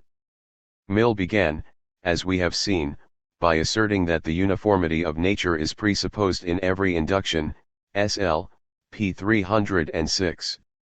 This assumption, he went on, is a warranted one, as we see if we consult the actual course of nature. But next, whatever be the most proper mode of expressing it, the proposition that the course of nature is uniform, is the fundamental principle, or general axiom, of induction. It would yet be a great error to offer this large generalization as any explanation of the inductive process. On the contrary, I hold it to be itself an instance of induction, and induction by no means of the most obvious kind. Far from being the first induction we make, it is one of the last, or at all events one of those which are latest in attaining strict philosophical accuracy, SL, p. 307. This passage is a chief source of the interpretation of Mill as attempting an inductive justification of induction. And it must be confessed that the interpretation draws much plausibility from this passage and its context. For Mill has said that the belief in uniformity is warranted, and then has claimed that it is itself a product of inductive reasoning, so it is natural to think that he must have considered that induction could somehow supply its own justification. If one thinks this, one's next thought is likely to be that Mill has chosen a perfectly hopeless way to defend induction, and one will be amazed that he could have failed to grasp the crass circularity of his strategy after he had devoted so much sensitive discussion in earlier pages of the logic to the related fallacy of petitio principii in regard to deductive logic. 6. 94. But there is another interpretation that is preferable because it renders Mill's position much more intelligible. Like his predecessors, he simply failed to see that it may be questioned whether inductive inference is in principle trustworthy. He assumed, as they had done, that it is trustworthy. Even so, one will want to press the question why at this stage it did not become apparent to him that there was something wrong with maintaining that the warrant for inductive reasoning is an inductively warranted uniformity principle. Surely the circularity of the position he was putting forward had now become inescapably evident. So, even if it had not been apparent before, Mill should have realized here that there is more of a problem about the justification of inductive reasoning in principle than he had suspected. This line of thinking falls down, however, because it disregards the special and unusual sense which Mill gave to the claim that the uniformity of nature, or the law of causation, warrants inductive reasoning. No charge of circularity can be laid at Mill's door in the present context, because he never supposed that a uniformity principle, as a universal proposition, featured as a premise, of a standard sort, of a justificatory argument. In his view, it was not available in advance as a proposition which could serve in the support of particular inductions, but was itself proved along with them. As we shall see below, this raises the sharp question of what he really did mean when he held that uniformity warrants inductions. But it is at least clear that he did not mean anything which could invite a charge of circular reasoning, whatever other objections might be raised against his view. Resolution of this misunderstanding enables a sounder reading to be given of the passage at p. 307 of the Logic. The purpose of this and the ensuing discussion was not to provide an inductive justification of induction in answer to Humean scepticism, but to guard against the false impression that the uniformity principle is the axiom of induction in the sense of a principle that has to be present to consciousness if a person is to be able to make inductions. If this were so, then the substantial objection could be made to Mill's position that as the content of the principle is too sophisticated for it to be remotely plausible to claim that it could be the earliest of a person's inductions, it is obscure how his first inductions could rationally come to be made, or, indeed, be made at all. Mill's predilection for an empiricist explanation of the belief in uniformity in opposition to the a priorist explanations of Reid and Stuart had produced a need for a justification of induction of type, be a justification, that is, of a person's early inductions, made before he can 95. Possibly be aware, via induction, of the general causal uniformity holding in the world.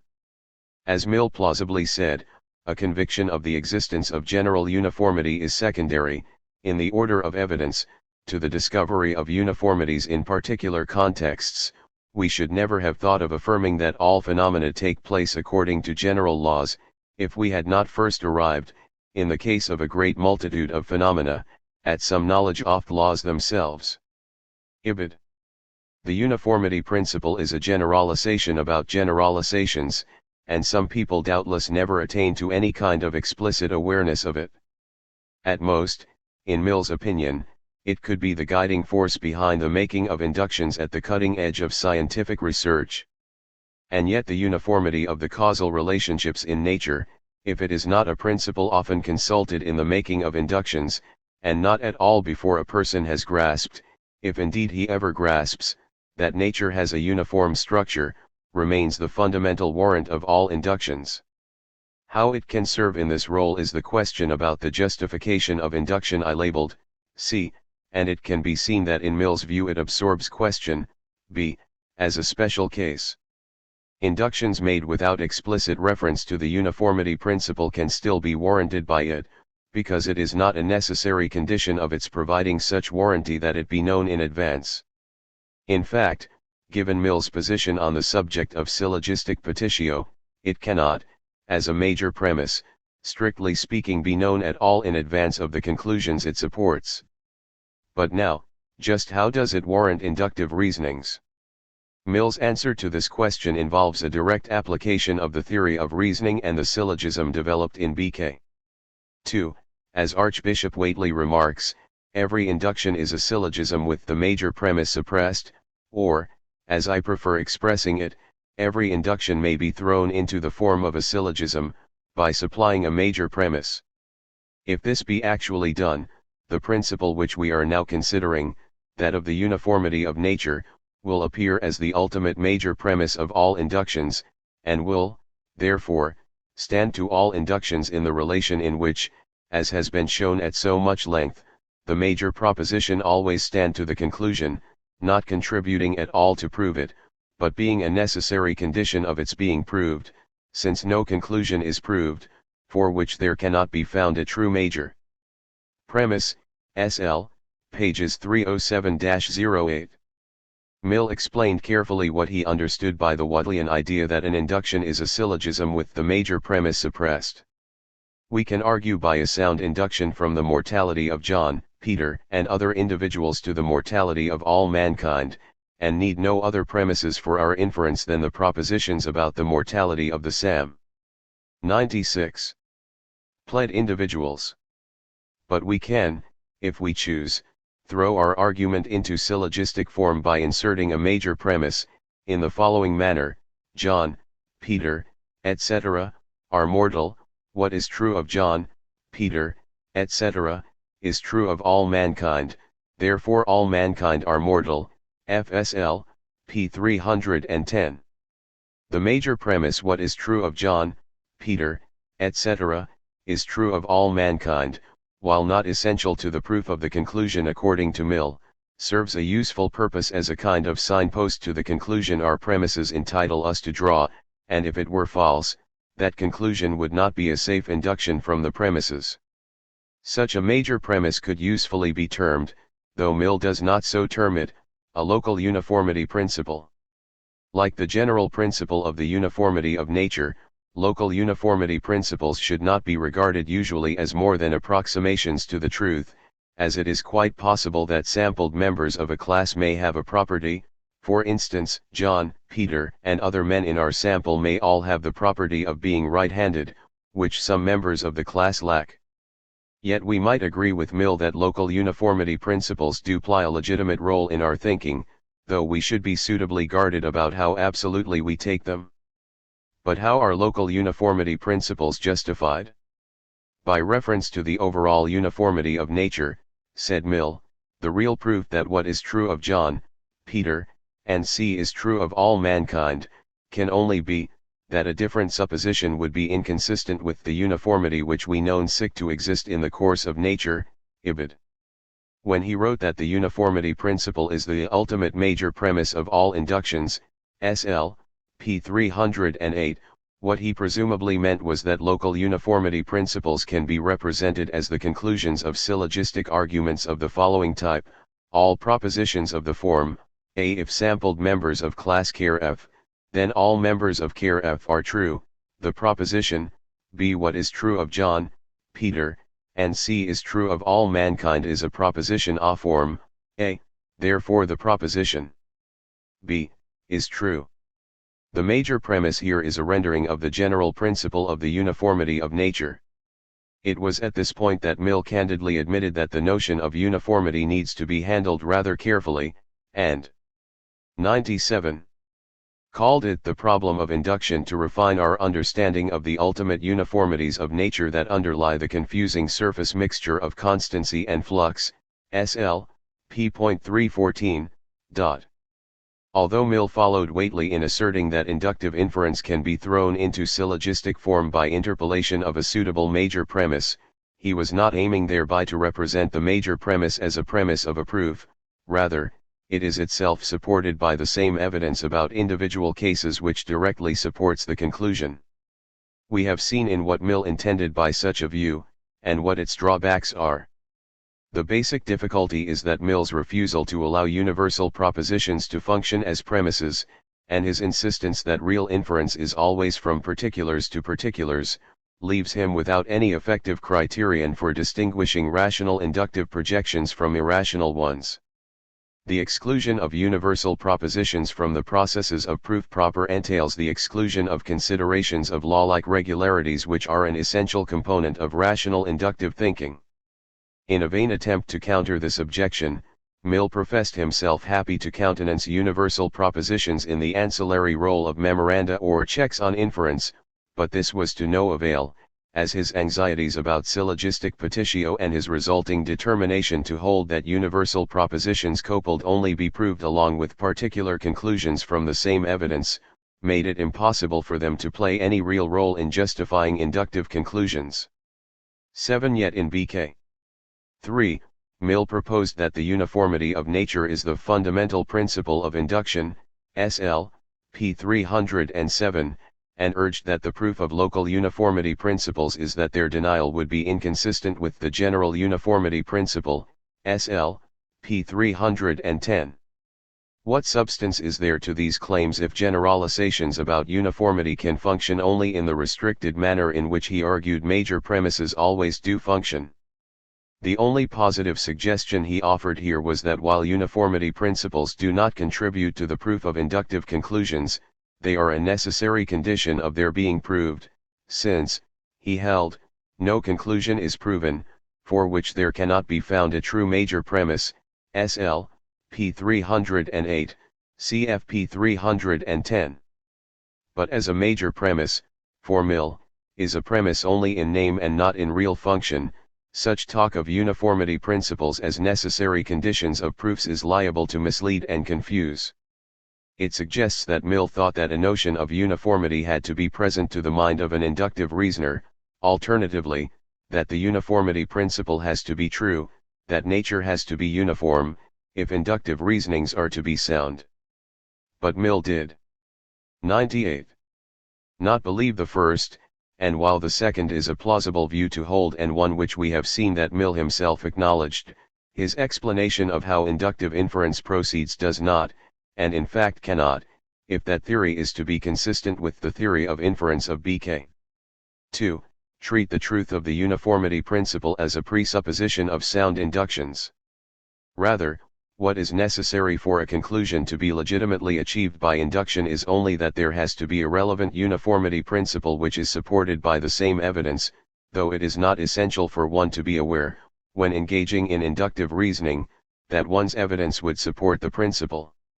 It may fairly be objected that by rendering the notion of uniformity as a necessary condition of induction in this fairly thin manner, Mill has hardly shown what entitles it to be called the fundamental principle of all our inductive inferences. Yet without abandoning his BK. 2 theory of inference, he could not represent the role of uniformity in the justification of our inductive practices in any stronger light. Whatever expectations he sets up by his acknowledgement of the importance of uniformity to the soundness of induction, his conviction that suasive syllogisms are inevitably guilty of petitio places an absolute block against his regarding the uniformity of nature, as a universal principle, as capable of entering any justificatory schema as a major premise. This has the effect of saving his account from the charge of circularity, but at the price of its failing to offer, despite his perfectly sincere claims to the contrary, an adequate explanation of the role required of the uniformity principle in the legitimation of induction. Mill is thus, ironically, saved from committing one mistake, that of providing a circular justification of inductive reasoning, by committing a different one, that of maintaining that the legitimacy of inductive inference could not be allowed, on pain of syllogistic petitio, to depend on the truth of a universal principle operating as a premise in a justificatory argument. A universal proposition, even that asserting the general uniformity of nature, cannot, Mill persuaded himself, offer in any ordinary sense a justification for drawing a conclusion about an individual case. The only justification for either proposition is the inductive evidence on which they both alike rely. The uniformity of nature, Mill held, is, like other universal propositions, reached by inductive reasoning not in advance of, but only along with, the particular conclusions. In the case of the general uniformity principle, these are local uniformity principles, supported by the same evidence. Therefore, although Mill talked of major premises figuring as necessary conditions of the soundness of inductive arguments, he persistently recoiled from admitting that 99. They possessed any kind of potential to justify their conclusions, which he took to belong alone to the inductive premises. 8. Had he ever doubted the basic soundness of induction as a mode of inference, he might have had more qualms about the position he had now reached. Seeing no reason for doubt, he was able quite happily to proclaim the uniformity of nature to be, in his peculiar sense, the fundamental principle of induction, and an inductively supported one.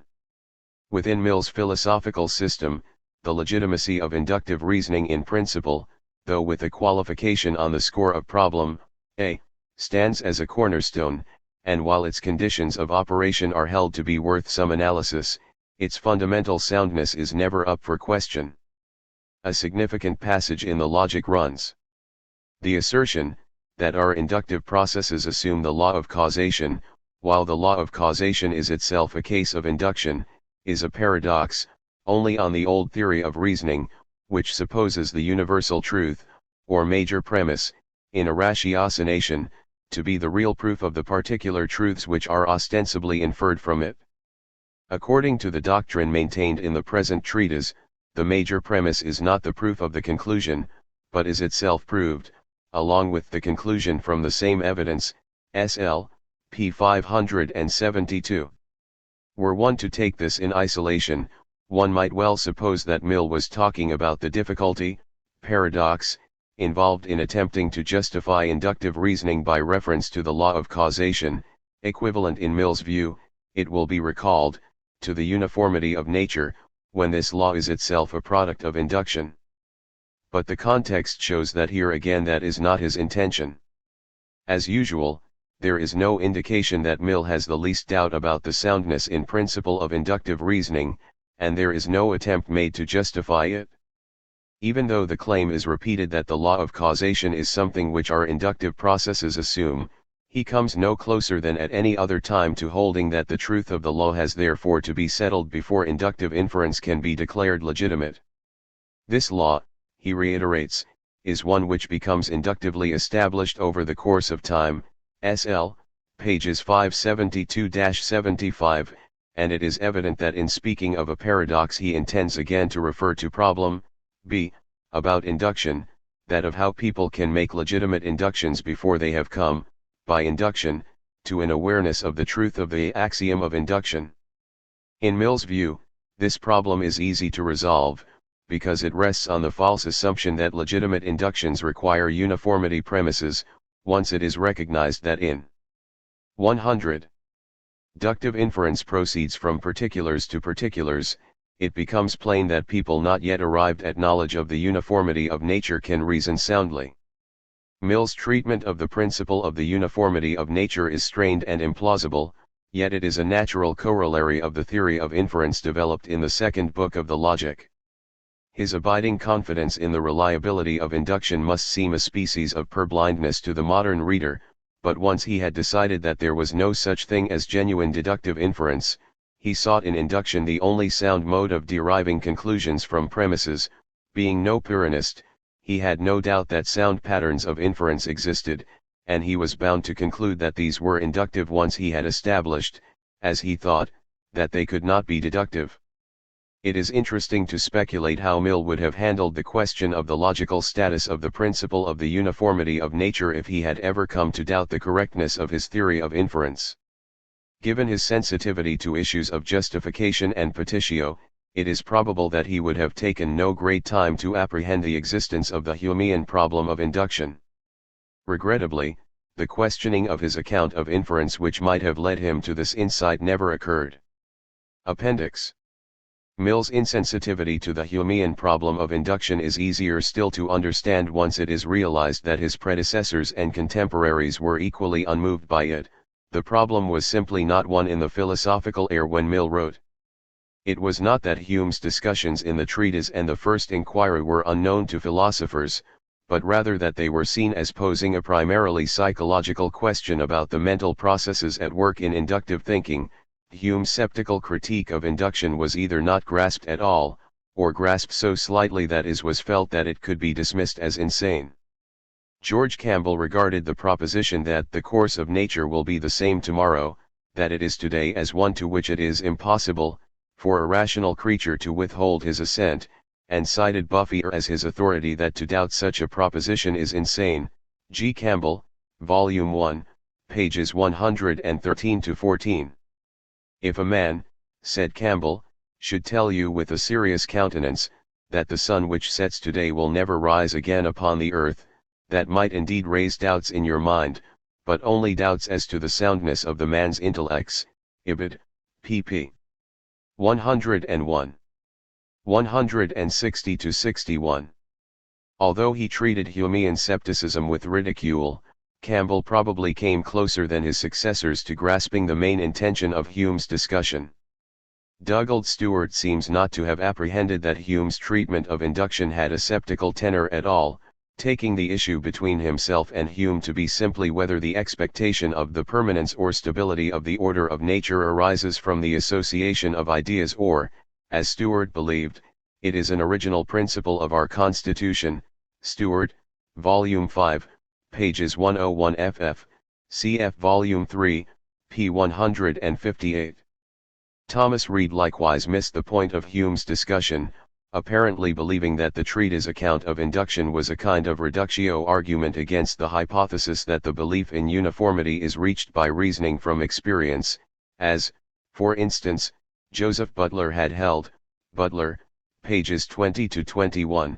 The moral of Hume's account, on Reid's view, was that our belief of the continuance of nature's laws is an instinctive prescience of the operations of nature, upon which not only acquired perceptions, but all inductive reasoning, is grounded. In other words, antecedently to all reasoning, we have, by our constitution, an anticipation that there is a fixed and steady course of nature which enables us to carry on inductive reasoning, about whose legitimacy in principle Reid did not entertain the least anxiety, never doubting the uniformity of nature, Reid, p. 199. Philosophers of the earlier 19th century came no nearer to the crux of Hume's discussion. Sir William Hamilton produced a typically opaque theory, probably intended to be similar to those of Stuart and Reid, to the effect that inductive arguments, while not being valid by deductive laws of thought, yet achieve the status of being formally legitimate by being clothed with a subjective necessity. Hamilton, 1865, Volume 2, p. 344. Hume would have been unimpressed by this. Thomas Brown rightly understood that Hume had shown that experience, which is of the past alone, does not render the extension through futurity less indefinite, nor the future itself a more distinct object of our knowledge. It leaves us the past, which we know, and the future, which we do not know. Brown, 1818, pages 355-56. But this did not matter to Brown, for there remained intuition to do the job of revealing the future to us. It is intuition only, he continued in some singularly purple prose, that passes over the darkness which is impenetrable to our vision, and speaks to us, as from another world, of the things which are beyond. Ibid, p. 356. I do not think we should treat this as just a particularly bad attempt to answer Hume. It is too stunningly insensitive to the epistemological issues which Hume raised. 102. And is better looked on as a further contribution, though a weak one, to a continuing psychological debate about the explanation of inductive reasoning. A similar judgment should be made of the account offered by Samuel Bailey. He argued that the uniformity of nature must be necessarily assumed or taken for granted, as Hume had demonstrated that it could not be inferred from any other truth. But he went on very revealingly to remark that what Hume had done was to show that there was a step taken by the mind which required explanation. Bailey, pages 195,198. My emphases, once again, it is a psychological rather than an epistemological question which Hume is taken to have brought up for discussion, and that he intended to cast the most fundamental kind of doubt on whether anything could provide a suitable warrant for our inductive projections is not noticed. Kant took Hume's reflections on causation and induction extremely seriously, and declared that it was these which awakened him from a dogmatic slumber of many years. Kant, 1915, p. 7, and he criticized other philosophers for misreading Hume. But even Kant took the main point at issue to be that of the origin of the conception of causation as involving necessity, and he thought Hume wrong in consenting to recognize no more than a mere force of habit to draw causal inferences. This does justice to Hume's claim that we cannot rationally derive from experience alone a belief in objective causal necessity, but it is not clear whether Kant fully grasped the fact that Hume was contending that inductive arguments were, strictly, without justification. It may be that he too thought that Hume was mainly puzzling about the psychological machinery involved in the practice of an unquestionably sound mode of inference, and which he himself explained in terms of the theory of the categories of the understanding. William Whewell's position is obscure. He treated Hume less simplistically than other British philosophers did, but it is still not clear that he had more than the vaguest idea that there was more to Hume's treatment of induction than merely psychological analysis. It is significant that he was no more inclined than others were to suppose that the rationality of our inductive practices could seriously be called into question. Whewell had a complex theory to explain our inductive practices, a neo-Kantian story of the imposition of order on experience in accordance with certain fundamental ideas we bring to bear on it. The universality of the laws of motion, for instance, is not something contributed by experience but is implied in the nature of knowledge. They gain their form from the idea of causation. Whewell, 1847, bk. 3ch8. But could we? 103. Asked Whewell, after seeing 1,000 stones fall to the ground, find one that does not. His reply was that we could not even conceive this happening unless we could imagine some peculiar cause to support it. Whewell, Ibid, Volume 1, p. 252.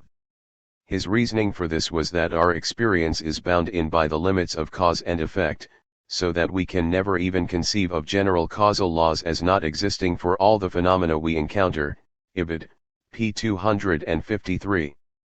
This smacks too much of cutting the Gordian knot for it to be plausible to ascribe to Whewell a proper appreciation of Hume's problem, even if he had some slight inkling of what it was. Mill could hardly have learnt what Hume's problem was from Whewell, but he would have regarded Whewell/s psychological ideas as major targets for attack. Before Hume, Sextus Empiricus knew that there was a problem about induction that cast doubt on its rationality. After Hume, the first philosopher I know of to display a clear grasp of it was Th. Green, who by no coincidence was one of the editors of the 1874 reissue of Hume's works.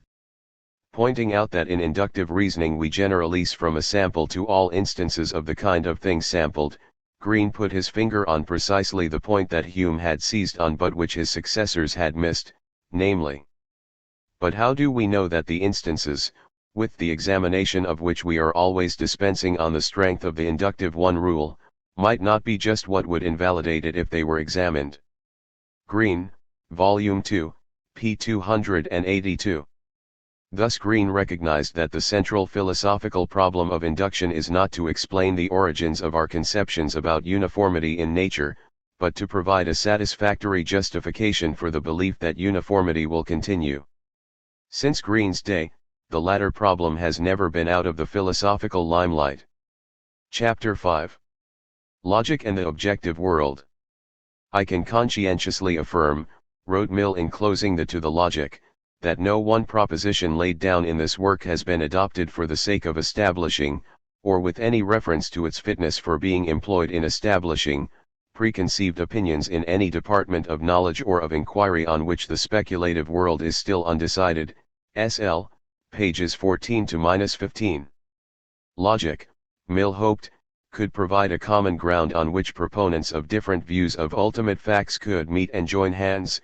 S.L., p. 14.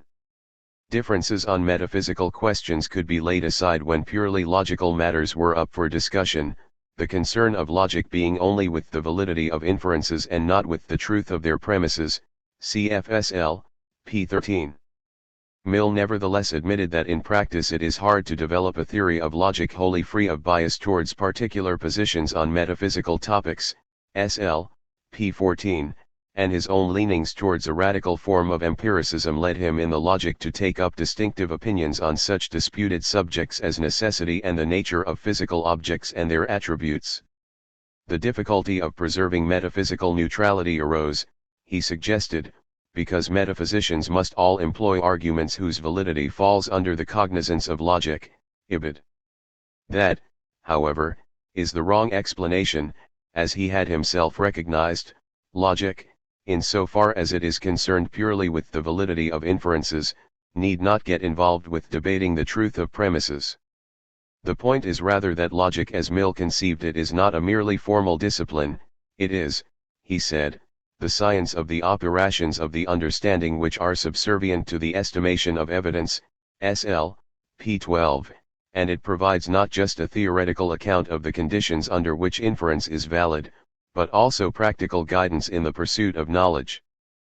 But a logician with the aim of explaining how reasoning and the due consideration of evidence assist the search for truth can hardly remain neutral about the characterization of the reality which is the goal of our truth-seeking, or about the kind of cognitive relations which it is in principle possible for 104. 105. Us to have towards it. Logic, this broadly understood, will inevitably take stances, explicitly or implicitly, on what Mill termed speculative matters. Yet the commitments on ontological and epistemological issues one discovers in a system of logic do not all take the direction one would have expected from a philosopher whose view of matter, which we shall explore later, as a permanent possibility of sensation owned Berkeley for its major inspiration. Book I of the Logic does indeed contain a chapter, of the things denoted by names, in which Mill's taste for an idealist metaphysic is clearly demonstrated. But the dominant commitment of the work as a whole is to a form of realism which is quite incompatible with idealism. This incompatibility between realist and idealist elements is not merely a flaw in the logic but pervades Mill's whole philosophy of logic and reality. Surprisingly, he seems to have been wholly unconscious of its existence, and it is noteworthy that even in the examination, where the idealism receives its fullest exposition, the chapters on the philosophy of logic still retain a realist tenor. Realism is a favorite philosopher's term, but it has often been used very loosely. Recently, and largely under the stimulus of Michael Dummett, philosophers have become more careful in saying what realism does and does not involve. Dummett himself has written, "The primary tenet of realism, as applied to some given class of statements, is that each statement in the class is determined as true or not true, independently of our knowledge, by some objective reality whose existence and constitution is, again, independent of our knowledge." Dummett, 1981, p. 434. The central tenet of a realist account of a class of statements is thus that the truth or falsity of statements in that class is determined by the way things are in objective reality, irrespective of any considerations about how human beings obtain knowledge of those statements. An anti-realist about some given area of discourse, for instance, an idealist or a constructivist, wants, as Dummett puts it, to narrow the gulf between what makes a statement true and that by means of which we recognize it as true. Dummett, Ibid, p. 443. Realists believe in a wholly determinate objective reality, accessible to our faculties of knowledge but ontologically independent often.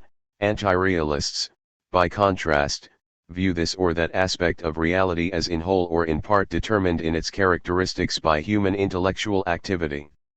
The realism which informs Mill's philosophy of logic is of a quite 106 general kind, that is, it is realism about all statements without restriction of kind or content. It can be exhibited from a number of different angles, which each invite detailed consideration. A. Mill spoke quite explicitly of logic being concerned with ascertainment of objective truth, and proposed this as the crucia differentia of logic in distinguishing it from psychology, the latter stud dealing with the analysis and laws of the mental operations. p. 301. Logic, as the science of proof or evidence, sl. p. 9, is of assistance to reasoners who pursue knowledge about a reality which, in this context, Mill never talked of as being other than objective. The importance of good reasoning, in his view, was that thought could misrepresent reality unless inferences were made according to sound principles. That person who does not take care to observe what relations must subsist between data and whatever can be concluded from them, between proof and everything which it can prove, will unfailingly draw inference, which are not grounded in the realities of things. Sl. pages 10 to 11, inferences, he insisted, could be rightly or wrongly performed. Sl. p. 13, and the logician's task is to identify sound modes of inference, sound methods of interrogating nature, as he put it in Baconian Frizzle in the Review of Whately, p. 13, in order to assist us in the pursuit of a truth which is not of our creation. An inferred belief is true, if it is so in virtue neither of being inferred nor of being a belief, but rather in virtue of how the world is. The truth of propositions is determined by an external standard, by the relationship they bear to a reality outside mind. If they represent that reality as it is, they are true; if they misrepresent it, they are false. Mill, in short, committed himself to a realist of error. Yet the presupposition of an objective, mind-independent world which is the backdrop to this cannot be squared with the anti-realist idealism which he espoused in other places. It would be quite wrong to suppose that the realist strain is merely a occasional aberration on Mill's part. On the contrary, it is a constant feature of his writings on the philosophy of logic from the Review Zero Whately onwards. In the Logic he made it a crucial part of his defense zero-logical theory against those who accused it of triviality that it aids ascertainment of true propositions, explaining truth as consisting not in any relation of a proposition to human ideas, but in its conformity to external fact. Sl. pages 87 to 90. Some years later he wrote in the examination that, if thought be anything more than a sportive exercise of the mind, its purpose is to enable us to know what can be known respecting the facts of the universe. Judgments aim to express those facts, and 107. Because there exist connections between one objective truth and another, logic is useful because it makes it possible for us to know objective truths which have never been observed, in virtue of others which have. Pages 370 to 71. Such was Mill's settled view of the concern of logic with the discovery of objective truth. Hilary Putnam has stressed the importance to a realist concept of truth of the acceptance of such sentences as, Venus might not have carbon dioxide in its atmosphere even though it follows from our theory that Venus has carbon dioxide in its atmosphere. Putnam, p. 34. Mill's concept of truth involves the acceptance of just such statements. A belief of ours, no matter how sincerely held or how well supported by the evidence, may in principle still be false, because it may still misrepresent the character of reality. Mill would undoubtedly have acceded to Tarski's so-called convention P is true if and only if P, and have construed it as expressing the realist claim that an assertion is true if and only if things are as it asserts them to be. The realist notion of a gulf, to use Dummett's term, between what makes a statement true and that by which we apprehend its truth involves the notion of an objective reality existing independently of human mental activity. As we shall see when we come to examine Mill's understanding of the principle which he called, following Hamilton, that of the relativity of human knowledge, he presented, as part of his radical empiricist program, strong reasons for withholding belief in such a mind-independent reality. Here he followed a line commonly encountered in contemporary debates between realists and anti-realists.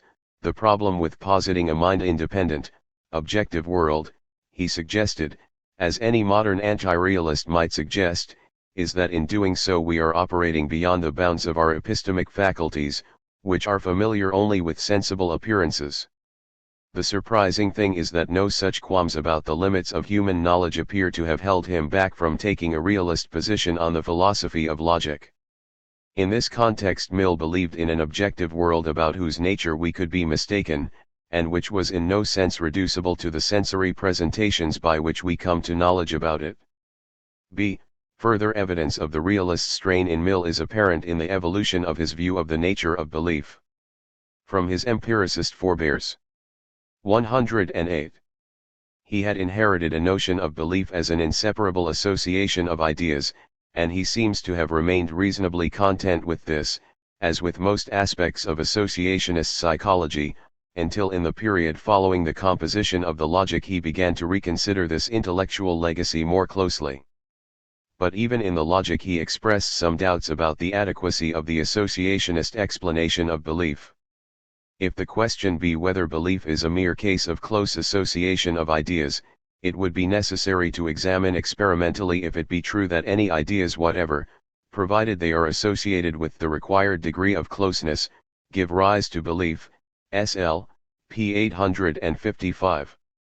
Sometime after the composition of the logic, Mill's doubt about the associationist account sharpened as it occurred to him that it is not apparent how that account can make sense of the difference between believing something to be so and merely imagining it.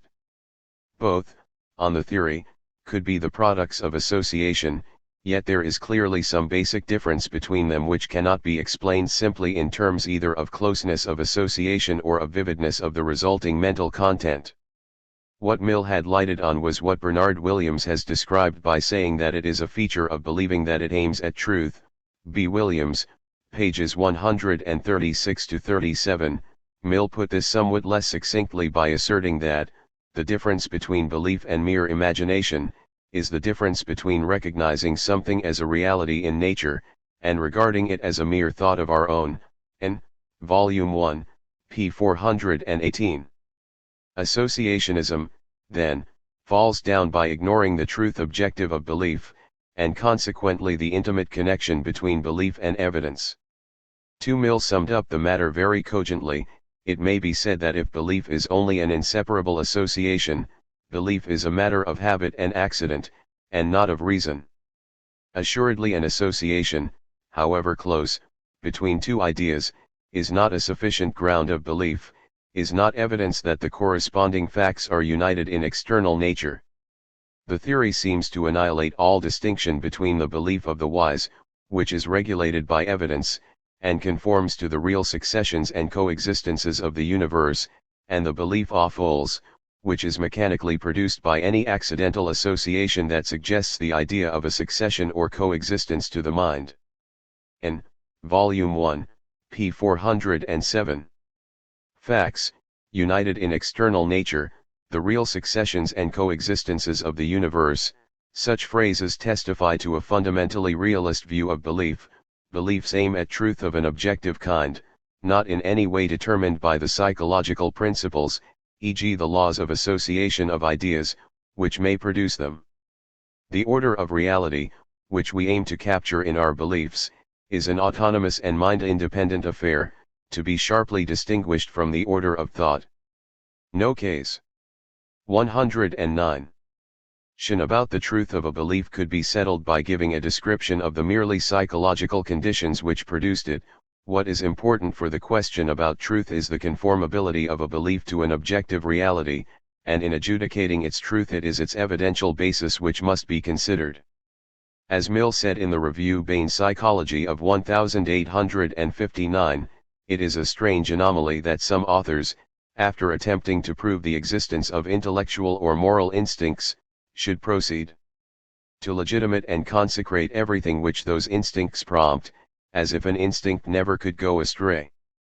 A complete theory of belief, he continued, must explain what it is which moderates the force of association, and subdues belief into subordination and due proportion to evidence. BP, p. 370. Once again, Mill was expressing his conviction of the existence of objective truth, which belief aims at, but does not always succeed in capturing. It does not follow from our believing that Venus has carbon dioxide in its atmosphere that it really does so.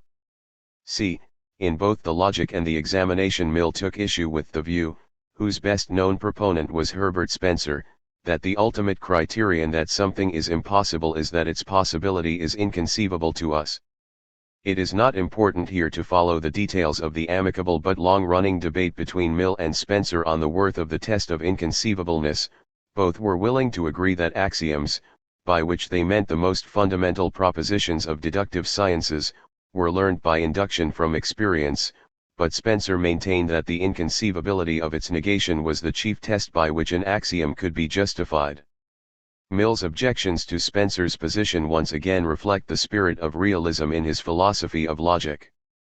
3. He claimed that inconceivability may simply be the product of a strong association of ideas, and that examples can be cited of things which people have found inconceivable, e.g. the existence of antipodes, on the basis of strong association which have later been found to be true. Pages 67 to 68.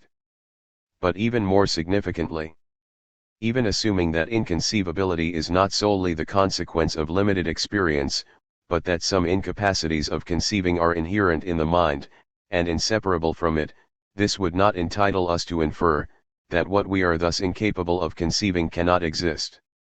Such an inference would only be warrantable, if we could know a priori that we must have been created capable of conceiving whatever is capable of existing, that the universe of thought and that of reality, the microcosm and the macrocosm, as they were once called, must have been framed in complete correspondence with one another.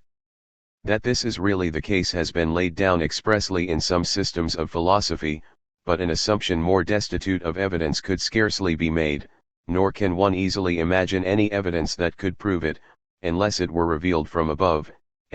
p. 68. 110. Mill was specifically attacking the philosophies of Schelling and Hegel here, but his conception of independent realms of reality and of thought is incompatible with the doctrine of the relativity of human knowledge which elsewhere prompted him to favor an idealist viewpoint. 2. The thesis that Mill's philosophy of logic is fundamentally realist is likely to encounter opposition from those critics of his thought who have alleged that he committed what is often referred to as the psychologistic fallacy. For psychologism is an exceedingly hazy doctrine about logic, and as it has been understood by different writers in diverse ways, it is often hard to be sure just what position is being ascribed to Mill when he is accused of it. At the core of most versions of psychologism is the claim, which can be construed and developed in various manners, that the laws of logic are primarily descriptive of human psychology. Usually this is explained as meaning that logic describes the way in which human beings think, or, as Theodore Lipps famously put it, that logic is the physics of thought. 5. It must be admitted that some things Mill said do raise a reasonable suspicion that he was attracted to some form of psychologismo, that he often spoke of the laws of identity, contradiction, and excluded middle as the laws of thought is not good evidence that he inclined to psychologism, because in using this terminology he was, of course, simply following ancient tradition. But more significant is the following, often quoted passage from the examination. Mill wrote that logic is not a science distinct from, and coordinate with, psychology. So far as it is a science at all, it is a part, or branch, of psychology, differing from it, on the one hand, as a part differs from the whole, and on the other, as an art differs from a science.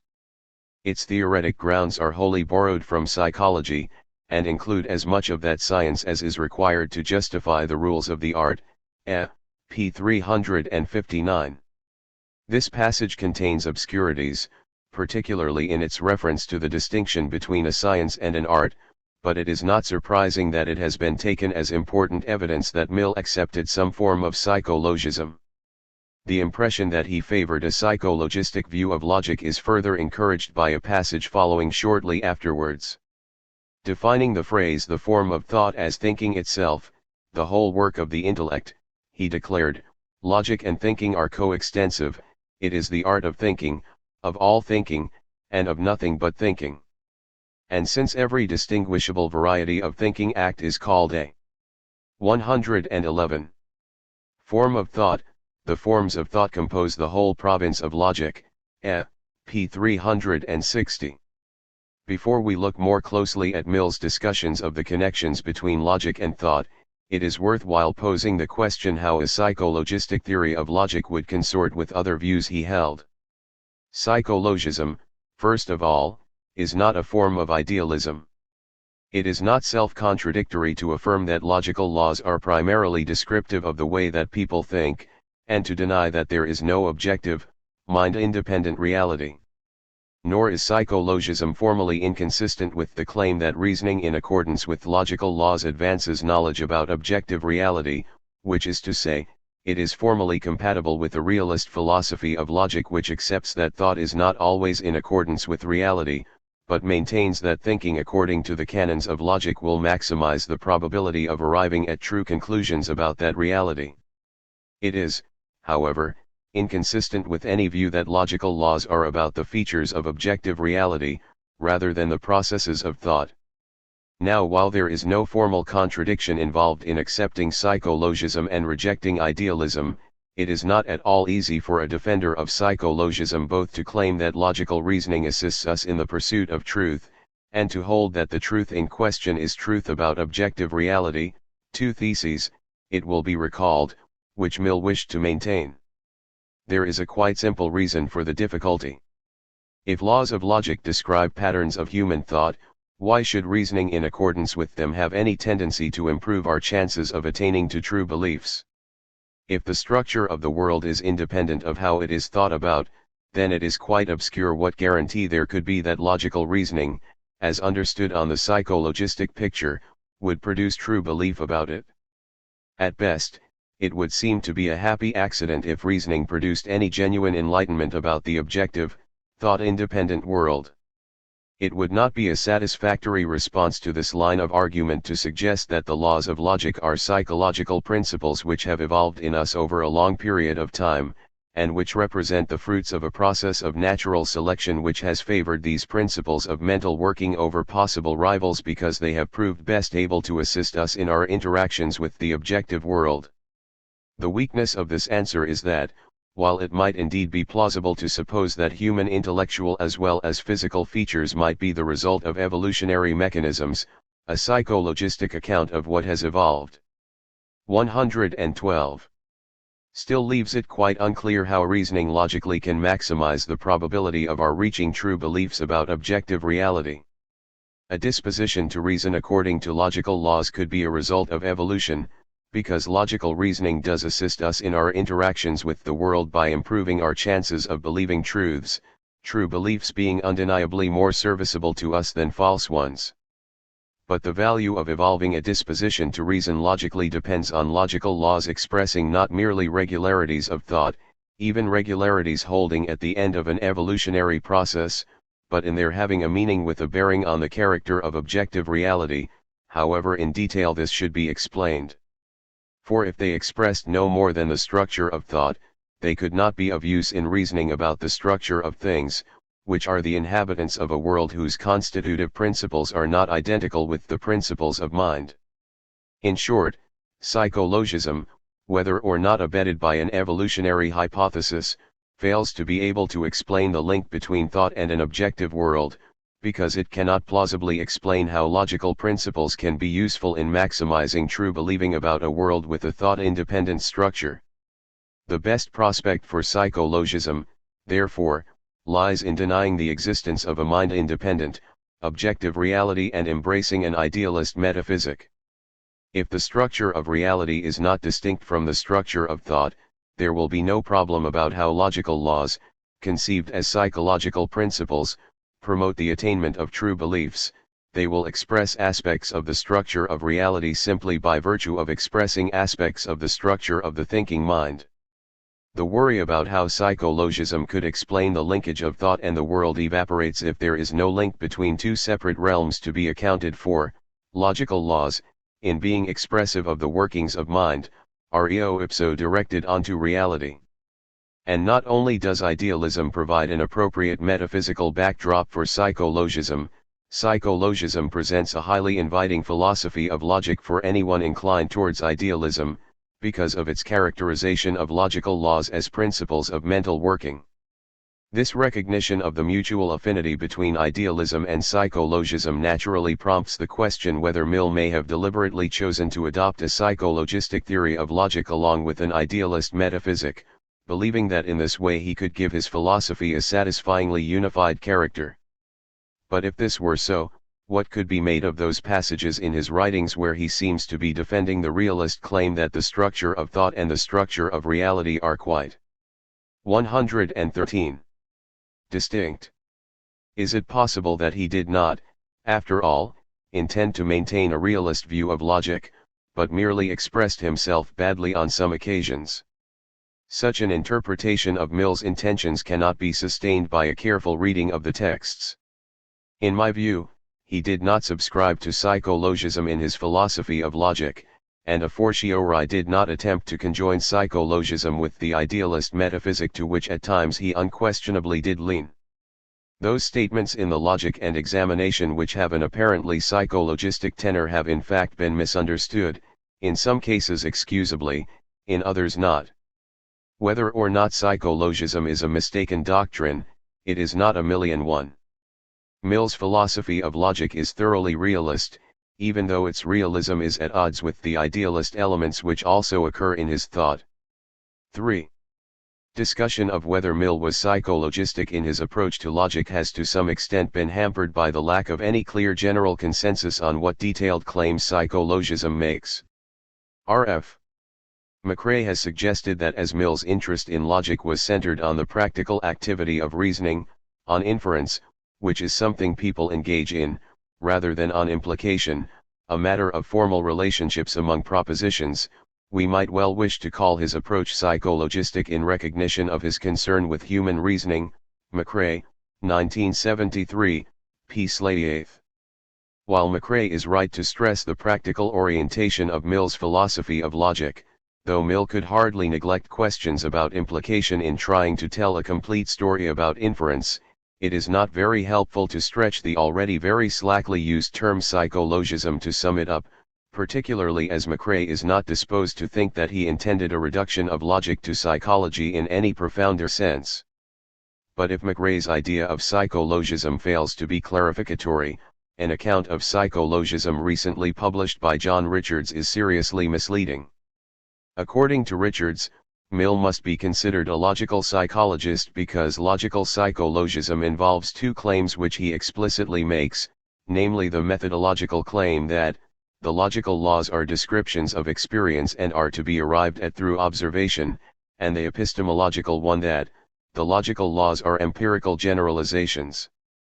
They are grounded in the experience of the subject, are not necessary, and hence, are a posteriori, Richards, p. 20. Apparently it is the reference to experience in these claims which leads Richards to 114. Regard them as expressive of a psychologistic position. Unfortunately, he misunderstands how Mill intended that reference.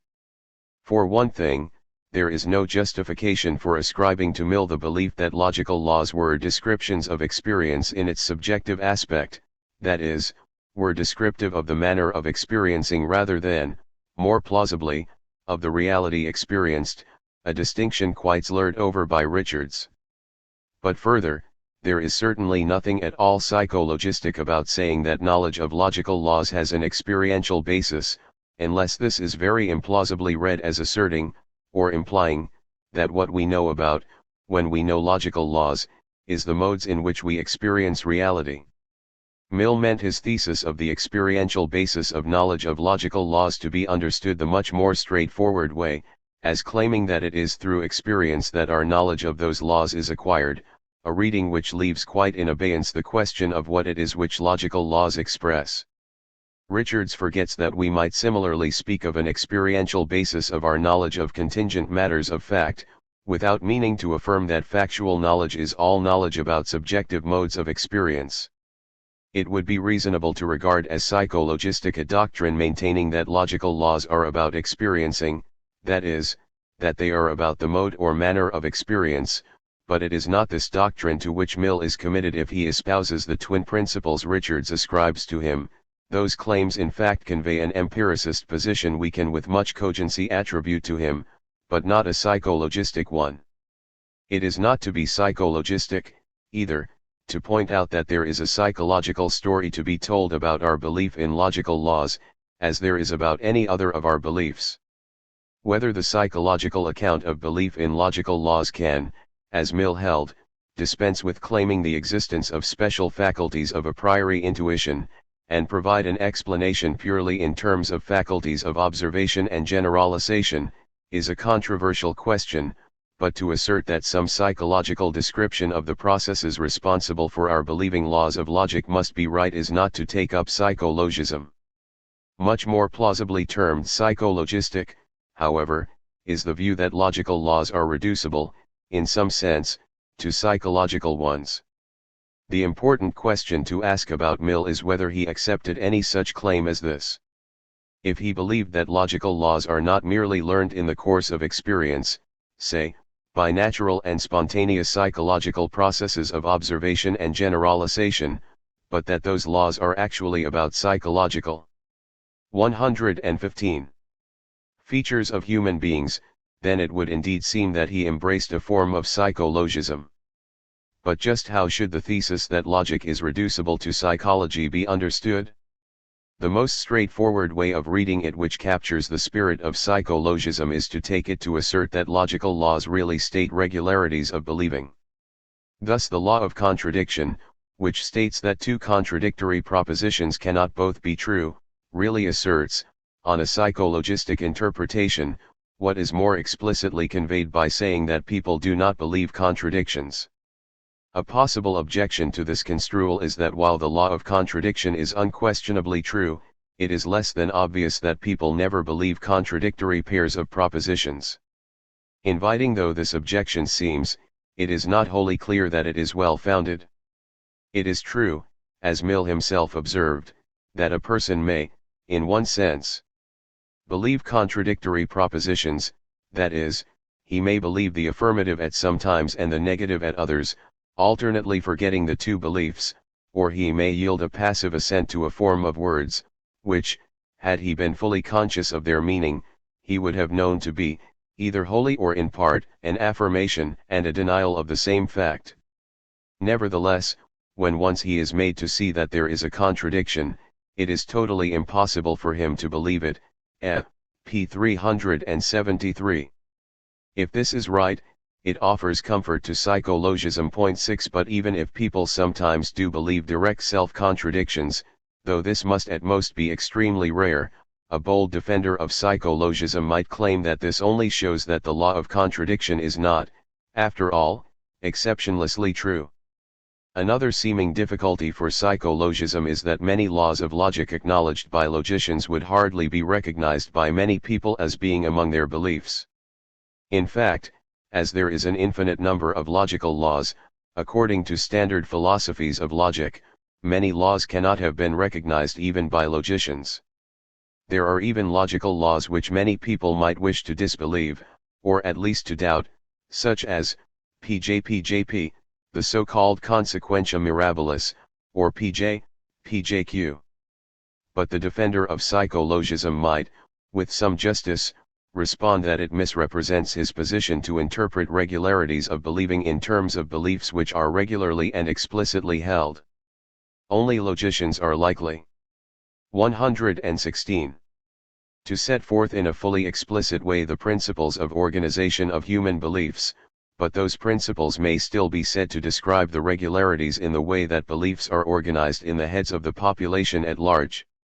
Someone who might incline to reject the consequentia mirabilis were it set out explicitly before him might still be reasonably described as believing in accordance with it, if his beliefs exhibited a system of which this was an interdependent structuring principle, though it might take a logician to recognize that it was.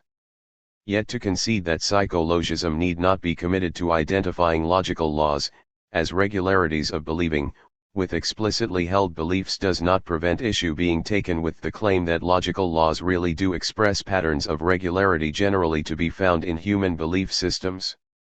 It is less than plausible to suppose that all human beings think in the same manner. Differences of mental capacity, education, and cultural environment affect the ways in which people think, and while perhaps no human beings ever believe a direct contradiction, few of us are likely to avoid the occasional intrusion into our thought systems of illogicality of one sort or another. This reinforces the impression that psychologism must be ready to allow that logical laws come in degrees. A law like that of contradiction is a very strong principle, expressing a universal, or virtually universal, regularity of believing. Other laws may in practice often be flouted, and therefore cannot be regarded as exceptionlessly true characterizations of human thought patterns. It is possible, however, that the admission that of logical laws, some are more law-like than others, may be palatable to those favorably disposed towards psychologism. If the psychologistic reductive thesis is not without problems, it is for all that not an obviously impossible doctrine. A common ground for ascribing psychologism to Mill is that his account of the origin of belief in the laws of thought offers some appearances of accepting some form of reduction of logic to psychology. Whether this is so or not deserves some careful attention, though matters are made difficult by the sketchiness of his discussions of this theme in both the Logic and the Examination. The use and meaning of a fundamental law of thought, he wrote, asserts in general terms the right to do something, which the mind needs to do in cases as they arise, p. 374. It is a further source of difficulty that in the period between writing the Logic and the Examination, his ideas about the use and meaning of the laws of thought underwent some evolution, and he altered his opinion of their importance. In the Logic, the law of identity, given in the form whatever is, SL, p. 175, was described as trivial, the law of contradiction as fairly unimportant, SL. 117. p. 277, and the law of excluded middle as true only in the case of meaningful propositions, SL. p. 278, a qualification which seemed to Mill to be a large one, but which testifies to his thinly disguised desire to dethrone all these laws from the exalted position they held in philosophies which considered them as prime examples of necessary and a priori truths. 7 Disregarding the law of identity as being beneath notice, he claimed that the other two laws were generalizations from experience. In the Examination, the picture was modified in two important respects. Mill had become willing to concede that the three laws of thought, even the law of identity, are truly fundamental to our thinking, encapsulating our most basic ideas about truth and falsity, and he no longer insisted upon the generalization theory to account for our belief in them, suggesting as an alternative possibility that they are laws of our thoughts by the native structures of our minds, though this should be taken as a causal explanation rather than as an account of the justification of our belief in those laws. Chxxi, p. 381.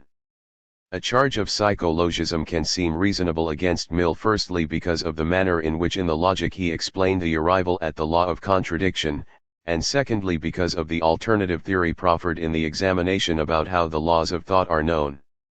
The logic's account of the law of contradiction is that it is, like other axioms, one of our first and most familiar generalizations from experience. SL, p. 277. Mill explained. The original foundation of it I take to be, that belief and disbelief are two different mental states, excluding one another. This we know by the observation of our own minds. And if we carry our observation outwards, we also find that light and darkness, sound and silence, motion and quiescence, equality and inequality, preceding and following, succession and simultaneousness, any positive phenomenon whatever and its negative, are distinct phenomena, pointedly contrasted, and the one always absent where the other is present. I consider the maxim in question to be a generalization from all these facts. SL, pages 277 to 78. There are really two complementary explanations here. The first, and more elliptical, one is that since we find that experience does not present us with propositions which are simultaneously believable and disbelievable, we generalize to the law that no proposition is both true and false. The second is that experience informs us that certain pairs of phenomena, e.g. sound and silence, light and darkness, etc., are never co-instantiated, and from this we infer inductively that contradictory phenomena are never co-instantiated, Mill's belief that all propositions 118 are subject-predicate in form leads him to take this conclusion as a fair rendering of the law of contradiction. Both explanations limp badly. The former suffers from the fairly obvious drawback that a disposition not to believe and disbelieve the same proposition is far more plausibly viewed as presupposing knowledge of the law of contradiction than as preceding and explaining it. At the very least, Mill needs to do much more to defend his assumption that people in a state of logical innocence will refrain from believing and disbelieving the same proposition. The latter explanation encounters a similar difficulty by a different route. It is clear that Mill intended the pairs of phenomena sound/silence, motion/quiescence and the rest to represent pairs of contradictory phenomena, the theory being that from repeated experiences of finding that contradictory phenomena are never co-instantiated, we naturally infer the general law of contradiction. But when are phenomena contradictory? Not merely when they are never co-instantiated, for some pairs of phenomena are never co-instantiated though they are clearly not contradictory, arguably, for instance, being happy and being mean, or being a man and being immortal, or containing sugar and being good for the teeth. To say that phenomena are contradictory when they are necessarily never found together would be profoundly un-Millian. It would in any case be quite obscure how someone could experience necessary non-co-instantiation who lacked even such primitive conceptual equipment as knowledge of the law of contradiction. Mill himself gives a clue to what he has in mind when he talks of a positive phenomenon and its negative. The idea seems to be that two phenomena, darkness and light for example, are contradictory when one can be explained as the negation of the other. This works better for some of Mill's pairs than for others. It is hardly obvious that preceding and following, or succession and simultaneousness are related in this manner. But even if we are prepared to waive this point, Mill's notion remains problematic. To comprehend a pair of phenomena as contradictory, the explanation runs, one must be in possession of the concept of negation. But it is extremely hard to see how someone could properly be ascribed an understanding of negation who did not know the truth table for negation, yet to know that truth table is, in effect, to know the law of contradiction, which holds that a proposition and its contradictory are not both true. It is impossible for Mill to avoid this objection. He could not with any plausibility hold that the law of contradiction could be inferred inductively from any experiences of mutual exclusions of pairs of phenomena unless they are further grasped as being contradictory. 119. Standing, that is, as positive and negative to each other, but this presupposes the notion of negation to be understood, and understanding this is integrally bound up with knowing the law of contradiction. But our chief present concern is not with the correctness of Mill's theory so much as with the question of whether it is psychologistic. The opening of the explanation gives a prima facie suggestion of psychologism. The original foundation of the law of contradiction, we are told, is that belief and disbelief are two different mental states, excluding one another. This might be read as asserting that what the law of contradiction expresses is a pattern of mental states, and if that is what Mill meant, then he is undeniably taking a psychologistic view. Likewise, if the import of the second part of his story is that the law of contradiction generalizes a disposition of the mind not to experience together both members of certain pairs of phenomena, it is hard to resist the ascription to him of psychologism. But neither of these readings has any plausibility unless Mill's concern in the passage quoted is with the analysis of what the law of contradiction means, and it is very clear that it is not. What the law means, he explained, is that the same proposition cannot at the same time be false and true, SL, p. 277, but that point got over at the outset. Mill turns to the problem of the original foundation, which he treats as incorporating the questions of why we believe it, and what justifies us in doing so. His thoroughly empiricist account of the kinds of experience which give rise to a justified conviction of the truth of the law is directed entirely towards answering these causal and epistemological questions. Whatever the merits and demerits of Mill's theory, its intentions are plain. It is significant, in his opinion, that we find ourselves never simultaneously believing and disbelieving the same proposition, not because that shows anything about our psychological processes, but because it indicates something of importance about the nature of the world we experience. It is relevant evidence too that we discover that the world never exhibits contradictory phenomena, in the sense that it is never at one and the same time and place light and dark, or silent and noisy. From these experiences we then infer the generalist law of contradiction, but this does not mean that the law is a psychological one about states of mind. It clearly does not follow from the fact that a proposition has an empirical basis that it asserts something about psychology. It is very likely that Mill's lack of insistence in the examination on an empirical basis for the three laws of thought arose from a realization of the weakness of the account of that basis in the logic. Without ruling out 120. His earlier explanation, he felt obliged to offer the reader an alternative picture, so he could take his choice. It might be that the laws in question are laws of our thoughts by the native structure of our minds, p. 381. Now this may seem even more readily than the inductivist account to invite a psychologistic interpretation, yet once again first appearances are misleading. To say that human beings by virtue of their native mental structure are disposed to believe the law of contradiction does not entail the logical law is about mental structure, even if there should be a psychological law, a law of thought, to the effect that people do not believe contradictions. Compare this with, human beings might have been disposed by the native structure of their minds to believe the second law of thermodynamics, but this would not make the second law a law about believing, even though we could speak of a psychological law that people believe the second law. Moreover, this account of why we do as a matter of fact refrain from believing contradictions does not purport to explain why we ought not to believe them. The justification of a logical law is not, in Mill's view, a matter of establishing whether minds think according to it, logical laws not being about mental processes.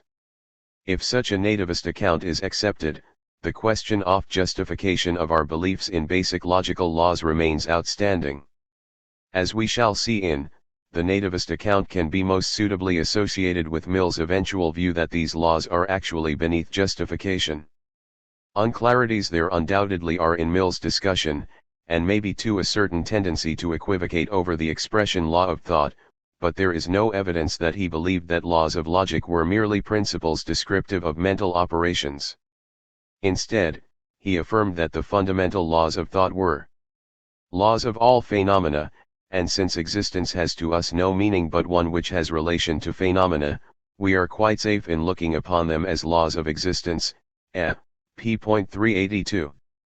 To say that basic laws of logic are laws of existence is at a considerable remove from saying that they are psychological principles. Even on the idealist construal of phenomena which Mill was sometimes inclined to press, phenomena are never simply identified with principles of mental processes. Whatever the nature of the reality confronted in experience, the phenomena of which it consists, Mill held, are to be distinguished from the experiencing mind. So even if we are psychologically obliged to 121. Believe basic logical laws, as he came to think possible, this does not reduce those laws to laws of psychological operation, as distinct from laws of all existing phenomena. Mill added that belief in a contradiction is, in the present constitution of nature, impossible as a mental fact. P. 381. There is some obscurity whether by the present constitution of nature he meant the state of the world at large, or just the existing state of human psychology, or even both of these together, the former, perhaps, bearing on the inductivist theory of the derivation of the basic logical laws, and the latter on the nativist account. But the general sense of the statement is that only if the factors relevant to determining our beliefs in those laws changed would the beliefs be different. There is no evidence of psychologism here, yet this passage has sometimes been cited as exhibiting Mill's psychologism, most notably by Husserl, who wrote, "We conclude from this passage that the inconsistency expressed in the law of contradiction, is seen by Mill as an incompatibility of such propositions in our belief." In other words, he substitutes for the impossibility that the propositions both be true, the real incompatibility of the corresponding acts of judgment. Husserl, 1970, Volume 1, p. 113. I am in agreement with Dennis Christopher, p. 15, that Husserl's conclusion is a complete non sequitur. From the proposition that the present constitution of nature would have to alter for us to start believing contradictions, it simply does not follow that a contradiction is nothing other than a psychological incapacity to combine certain propositions among our beliefs. Perhaps there would have been less inclination on the part of readers to ascribe psychologism to Mill had it not been for the notorious passage, quoted earlier, in which he spoke of the science of logic as being a part, or branch, of psychology. P. 359. If psychology concerns the mind and its operations, and logic is a part of psychology, then logic, it follows, is about the mind and its operations too. Many students of Mill's thought must have felt that there was no getting round this passage, and that it establishes beyond all possibility of question that his philosophy of logic is psychologistic in tenor. And if this is so, then all attempts to argue for a non-psychologistic interpretation of other passages in his writings are really quite futile. Yet once more the prima facie appearances are deceptive. The truth is that Mill was using the term psychology in an unusually broad sense, so that it covered not merely the descriptive theory of thought and other mental processes, but also the prescriptive theory of rules for correct thinking. That is to say, psychology for Mill embraced logic just b. 122. Cause he understood it as the combination of what we call psychology and logic. This conception of a combined science of psychology and logic may be non-standard today, but it does not imply psychologism, for it does not involve any reductive thesis that logical laws are descriptive of mental patterns. In the same paragraph as he declared that logic was a part of psychology, Mill described its particular concerns in a manner giving no whiff of psychologism. Logic is not the theory of thought as thought. But of valid thought, not of thinking, but of correct thinking. Logic has no need to know more of the science of thinking, than the difference between good thinking and bad. The properties of thought which concern logic, are some of its contingent properties, those, namely, on the presence of which depends good thinking, as distinguished from bad, ibid. And again, it is only the validity of thought which logic takes cognizance of. It is not with thought as thought, but only as valid thought, that logic is concerned. Ibid. Mill is reporting Hamilton's ideas here, but reporting them approvingly. Such passages are identical in spirit to several found in the introduction to the Logic. Logic, Mill said there, is the science of the operations of the understanding which are subservient to the estimation of evidence, SL, p. 12. Those operations which would be of special interest to the logician were the ones bearing on the collection and estimation of evidence, in particular naming, defining, and classifying. But the logician need not attempt to decompose the mental operations into their ultimate elements. Logic has no interest in carrying the analysis beyond the point at which it becomes apparent whether the operations have in any individual case been rightly or wrongly performed, SL, pages 12, 13. In a similar way, the science of music informs us how to discriminate between musical notes, and to judge of their acceptable combinations, but it need not enter into the physics of sound which, though interesting, is of no practical importance to the musician concerned with musical rules, not physical laws, SL, p. 13. In short, the extension of logic as a science is determined by its necessities as an art. Whatever it does not need for its practical ends, it leaves to the larger science which may be said to correspond, not to any particular art, but to art in general, the science which deals with the constitution of the human faculties, i.e. psychology, SL, pages 13 to 14, CFP 87. If it remains odd, to modern ears, to hear logic spoken of as a branch of a grand science of psychology, it must nevertheless be understood that Mill, in speaking of it that way, intended no reduction of logical laws to 123 principles of psychology in the narrower, present-day sense of that term. It seemed to him to be appropriate to classify logic as a branch of psychology because he saw the chief significance of logic as consisting in its providing a guide to correct reasoning, and reasoning, as a mental process, came within the scope of psychology. A fair objection to Mill's classification of logic, however, is that it lays a snare for the unwary. If logic is conceived as a part of psychology, it becomes quite easy to slip into psychologism, and to slur over the distinction between the logical properties of thought and its characteristics as a mental process.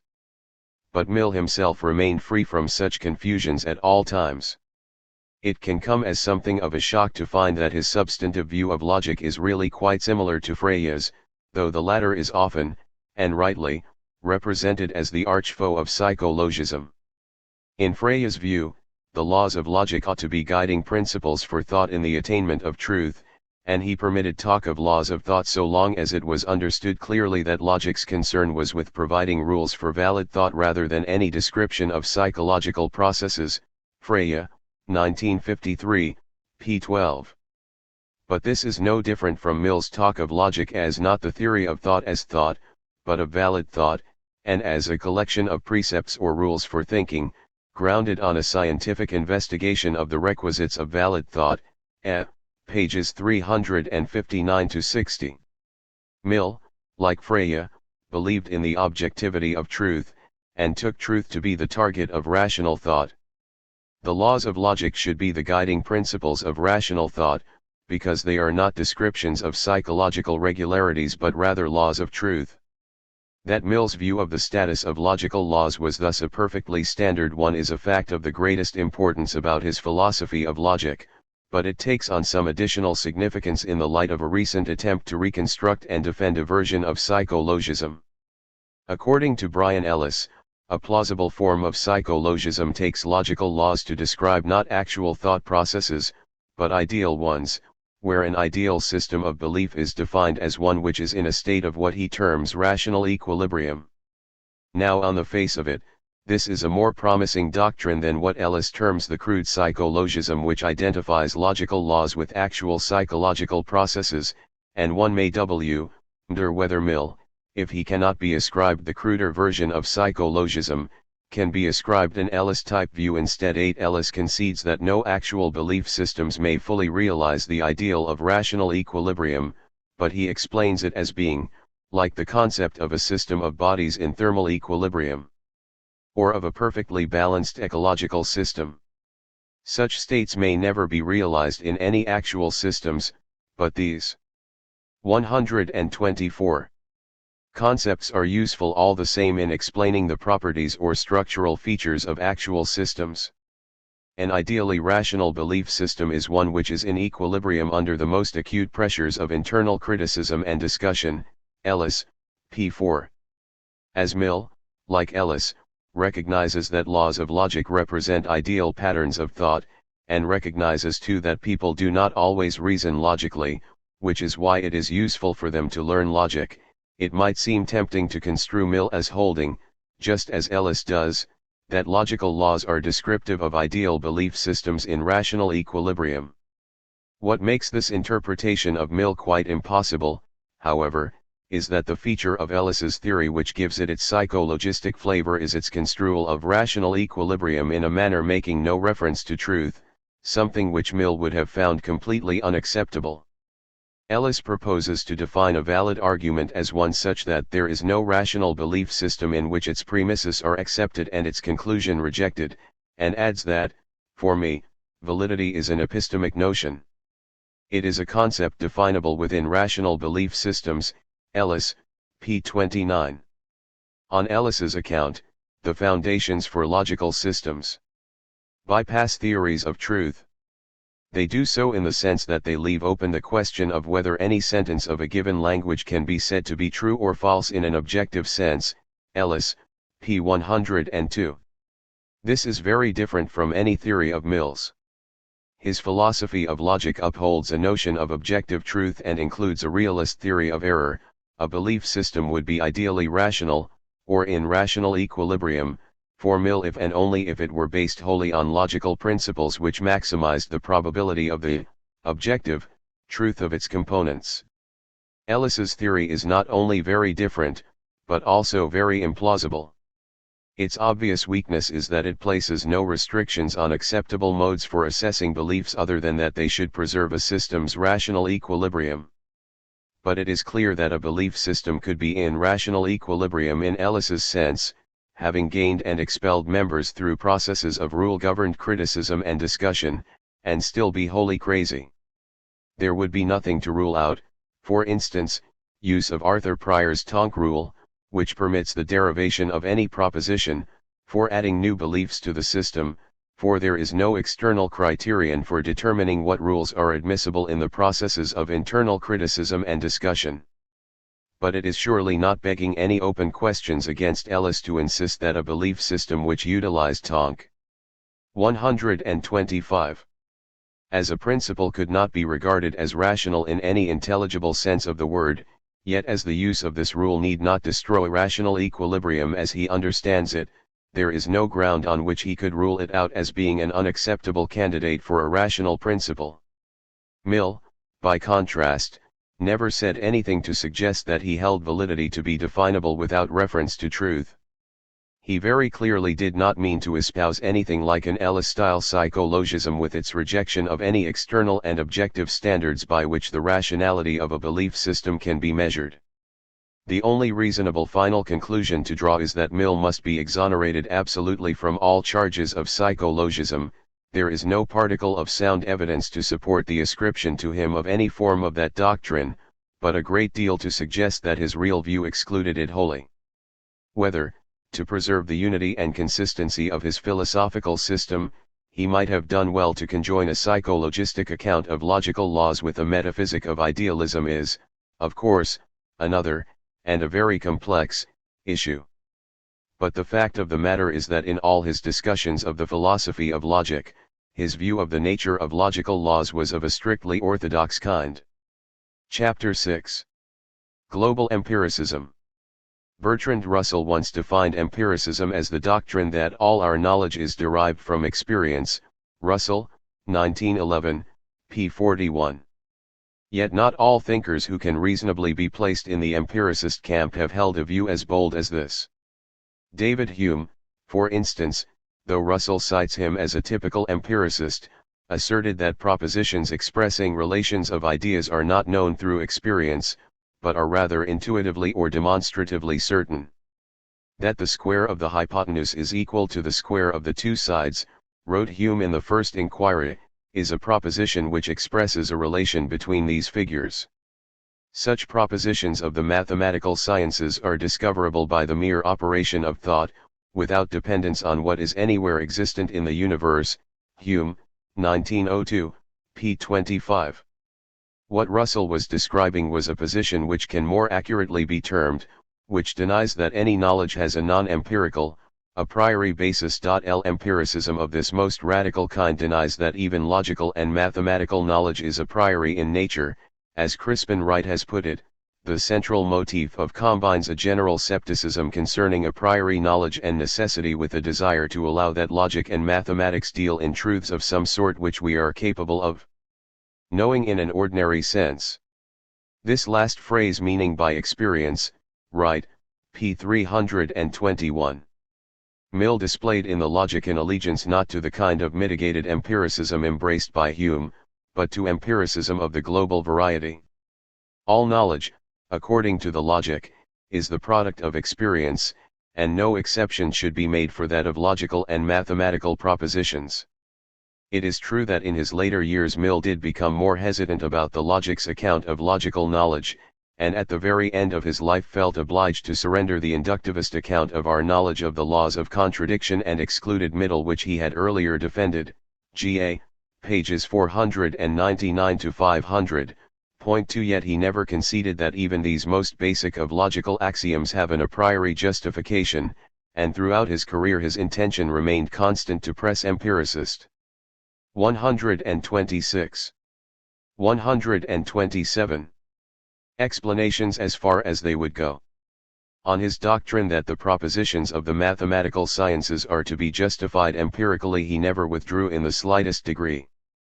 The chief concern of the present chapter is the prospects for success of a global empiricist epistemology of the sort Mill defended in the Logic. In particular, the cogency of the theory that experience is sufficient to bring us to knowledge of logical truths will be considered, though some incidental remarks will be made about Mill's account of mathematical knowledge.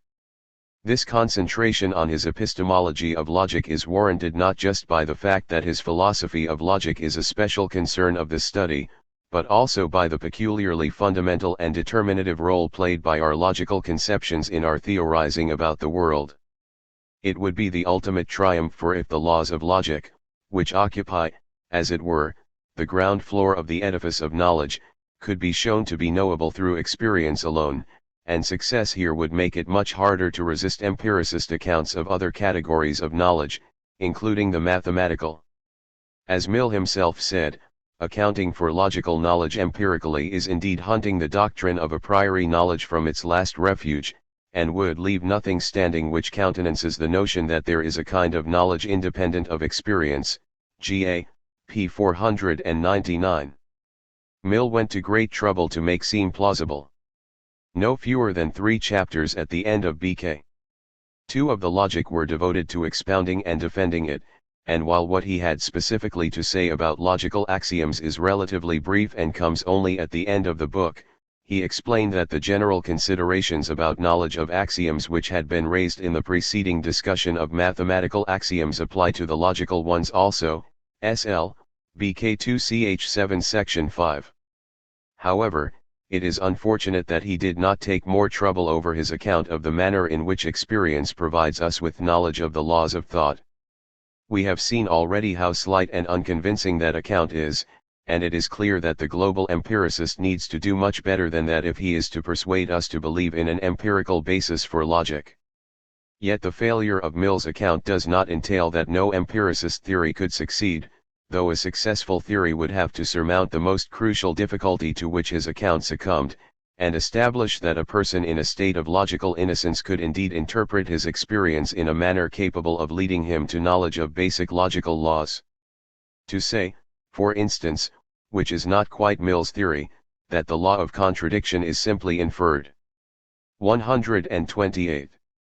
Inductively from experienced instances of a proposition and its negation not both being true involves implicit ascription to the reasoner of the concept of negation, and it is highly implausible to suppose that someone could have the concept of negation who had no knowledge of the law of contradiction.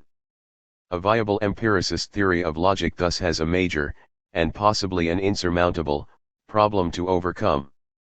It is of some importance to realize that Mill conceived empiricism as providing a complete answer not just to questions of a causal explanatory kind about the origins of our beliefs, but also to questions about their justification, though he did not always take care to keep these sharply apart. In modern parlance, his view was that empiricism is a theory operating in the context of justification as well as in the context of discovery. The empiricist is interested to inquire not only what is the ground of our belief in axioms, but also what is the evidence on which they rest, and he aims to show not merely that the truths which we call axioms are originally suggested by observation, but also that it is experience, and not some faculty of a priori reflection, which proves them. SL, p. 231. The proposition that two straight lines cannot enclose a space is, as an induction from experience, not just suggested but, in addition, justified by that experience. It receives confirmation in almost every instant of our lives, since we cannot look at any two straight lines which intersect one another, without seeing that from that point they continue to diverge more and more. SL, pages 231 to 32. We can say about this axiom, as we can about others too, that experimental proof crowds in upon us in such endless profusion, and without one instance in which there can be even a suspicion of an exception to the rule, that we should soon have stronger reason for believing the axiom, even as an experimental truth, than we have for almost any of the general truths which we confessedly learn from the evidence of our senses. SL, p. 232. But this being so, Mill drew his desired conclusion. Where then is the necessity for assuming that our recognition of these truths has a different origin from the rest of our knowledge, when its existence is perfectly accounted for by supposing its origin to be the same? Ibid. Mill was taking his stand on the undeniable fact that experience never conflicts with the axioms of mathematics and logic, but always accords with their truth. But as that is so, it appears superfluous to seek some non-empirical warrant for them. If experience offers a sufficient justification of them, why look for something else to do the job? As Mill observed, with much justice. 129. The burden of proof lies on the advocates' oft contrary opinion. It is for them to point out some fact, inconsistent with the supposition that this part of our knowledge of nature is derived from the same sources as every other part. Ibid. Now the advocates of the contrary opinion do have, as Mill frankly acknowledged, some counterarguments to bring against global empiricism. Three of them seem to him to be of particular importance, and worthy of careful rebuttal. A. Experience is not necessary to warrantedly grasping the truth of axioms, pure thought is quite sufficient, and is, moreover, the normal route to knowledge of them. SL, BKNCHV Section 5. B. Experience of a suitable sort is not always available to establish the truth of axioms. For instance, the axiom that two straight lines cannot enclose a space cannot be empirically verifiable, because we cannot have experience of lines of infinite length, which we would need to have if we were to be able to determine empirically that even infinitely prolonged straight lines do not enclose a space. Ibid. C. Axioms, it is asserted, are conceived by us not only to be true, but as universally and necessarily true. Now, experience cannot possibly give to any proposition this character. Experience cannot offer the smallest ground for the necessity of a proposition.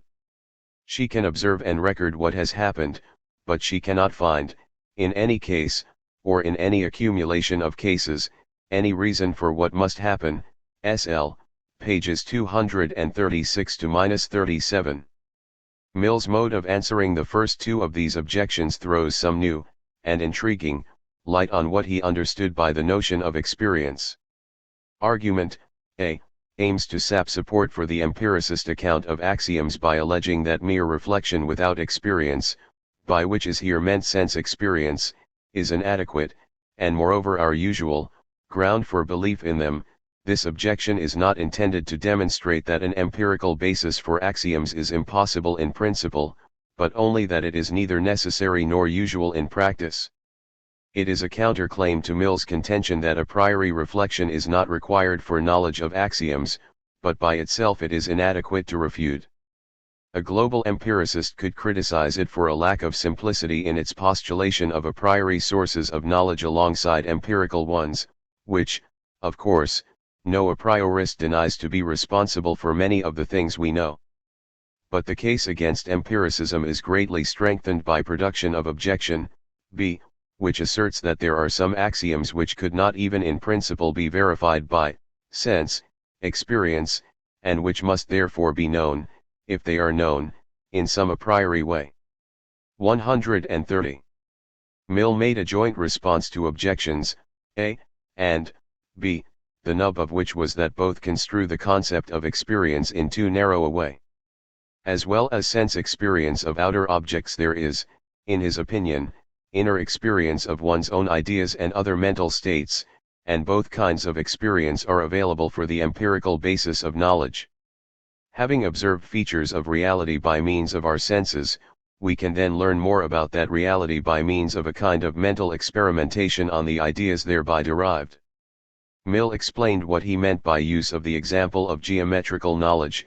One of the characteristic properties of geometrical forms is their capacity of being painted in the imagination with a distinctness equal to reality, in other words, the exact resemblance of our ideas of form to the sensations which suggest them.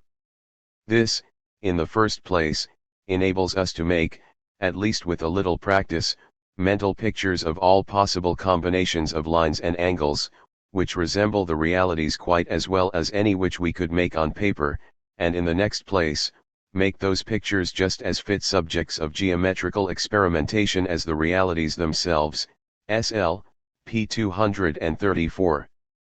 But Mill stressed that to uphold such a view was not to renege on empiricism, for it remains true that the foundations of geometry would therefore be laid in direct experience, even if the experiments, which in this case consist merely in attentive contemplation, were practiced solely upon what we call our ideas, that is, upon the diagrams in our minds, and not outward objects, ibid.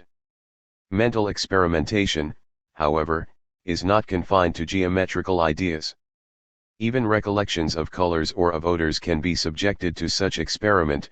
For instance, a person in whom, either from natural gifts or from cultivation, the impressions of color were peculiarly vivid and distinct, if asked which of two blue flowers was of the darker tinge, though he might never have compared the two, or even looked at them together, might be able to give a confident answer on the faith of his distinct recollection of the colors, that is, he might examine his mental pictures, and find there a property of the outward objects. SL, p. 235. Mill did not explicitly apply his theory of mental experimentation to the case of logical axioms, but there is quite possibly a reminiscence of it in the suggestion that it is a basis of our knowledge of the law of contradiction that we find that pairs of incompatible phenomena exclude each other from the mental stage. And in writing that we do not find ourselves believing and disbelieving the same proposition, belief and disbelief are two different mental states, excluding one another. SL, p. 277, he may have been inclined to regard it as by a similar form of experimentation on mental contents that we discover that propositions are not acceptable with their negations. 131. Mill's notion of mental experimentation is of considerable originality. Locke, to be sure, spoke of reflection as a form of experience productive of fresh ideas about the operations of our own minds, and asserted that though reflection be not sense, as having nothing to do with external objects, yet it is very like it, and might properly enough be called internal sense. Locke, Volume 1, p. 78. Yet Locke saw reflection as giving rise to knowledge only about our minds and their contents, whereas Mill regarded mental experimentation as able to lead us to new knowledge about outer reality. A closer parallel to Mill's theory is to be found in Berkeley's view that certain fundamental truths about reality can be elicited by a careful consideration of what we can and cannot conceive. If, for instance, someone wants to know whether a body could exist without sensible qualities, Berkeley recommends him to reflect and try, whether he can by any abstraction of thought, conceive the extension and motion of a body, without all other sensible qualities, Berkeley declaring that he himself cannot conceive of a body existing without some color or other sensible quality, Berkeley, p. 118. Mill, however, did not restrict mental experimentation to attempts to determine what is and what is not conceivable. Having extended the notion of experience in this manner, Mill felt able to rebut objections, a, and, b, to by the ingenious strategy of conceding their claims about the importance of thought and reflection in the arrival at knowledge of axioms, but construing the kind of thought and reflection involved as basically empirical in character. His response to the criticism that experience alone could not provide us with knowledge of the proposition that two straight lines cannot enclose a space is particularly interesting. He counters that while we admittedly are incapable of ocularly following lines to infinity, we can perform the requisite tests in imagination, by transporting ourselves in imagination to distant, even infinitely distant, points to which given lines might be extended, SL, pages 234 to 35. But we might feel less than contented with this response, while granting it to make an intriguing suggestion. A serious flaw to it is that it is thoroughly obscure what criterion could justify the claim that an imagined segment of a line accurately represents the character a real line would have if projected to, say, 10 million miles from the point at which we actually observe it. It seems wholly question-begging to assert that our imaginations will provide trustworthy information about the line at far distant points. More significantly still, it may be suspected that Mill missed this point only because he was inclined, in spite of himself, to ascribe to such mental experiments 132 certain features of a priori processes. And that brings to the surface a very fundamental objection to the whole theory of mental experimentation as a form of experience. Is Mill deceiving himself and his readers by classifying mental experimentation as an experiential rather than an a priori epistemic mode?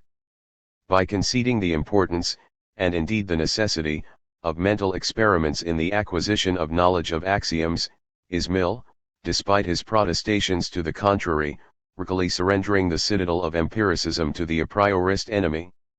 For Mill's account of the mind's reflection on its contents sounds dangerously similar to the a priorist's notion of a route to knowledge through the analysis of concepts. Both Mill and many a priorists agree in acknowledging an ultimate origin for our concepts in outer experience, so Mill's insistence that mental experiments are carried out on ideas first presented in sense experience will not in itself establish any radical distinction between his and the a priorist's position.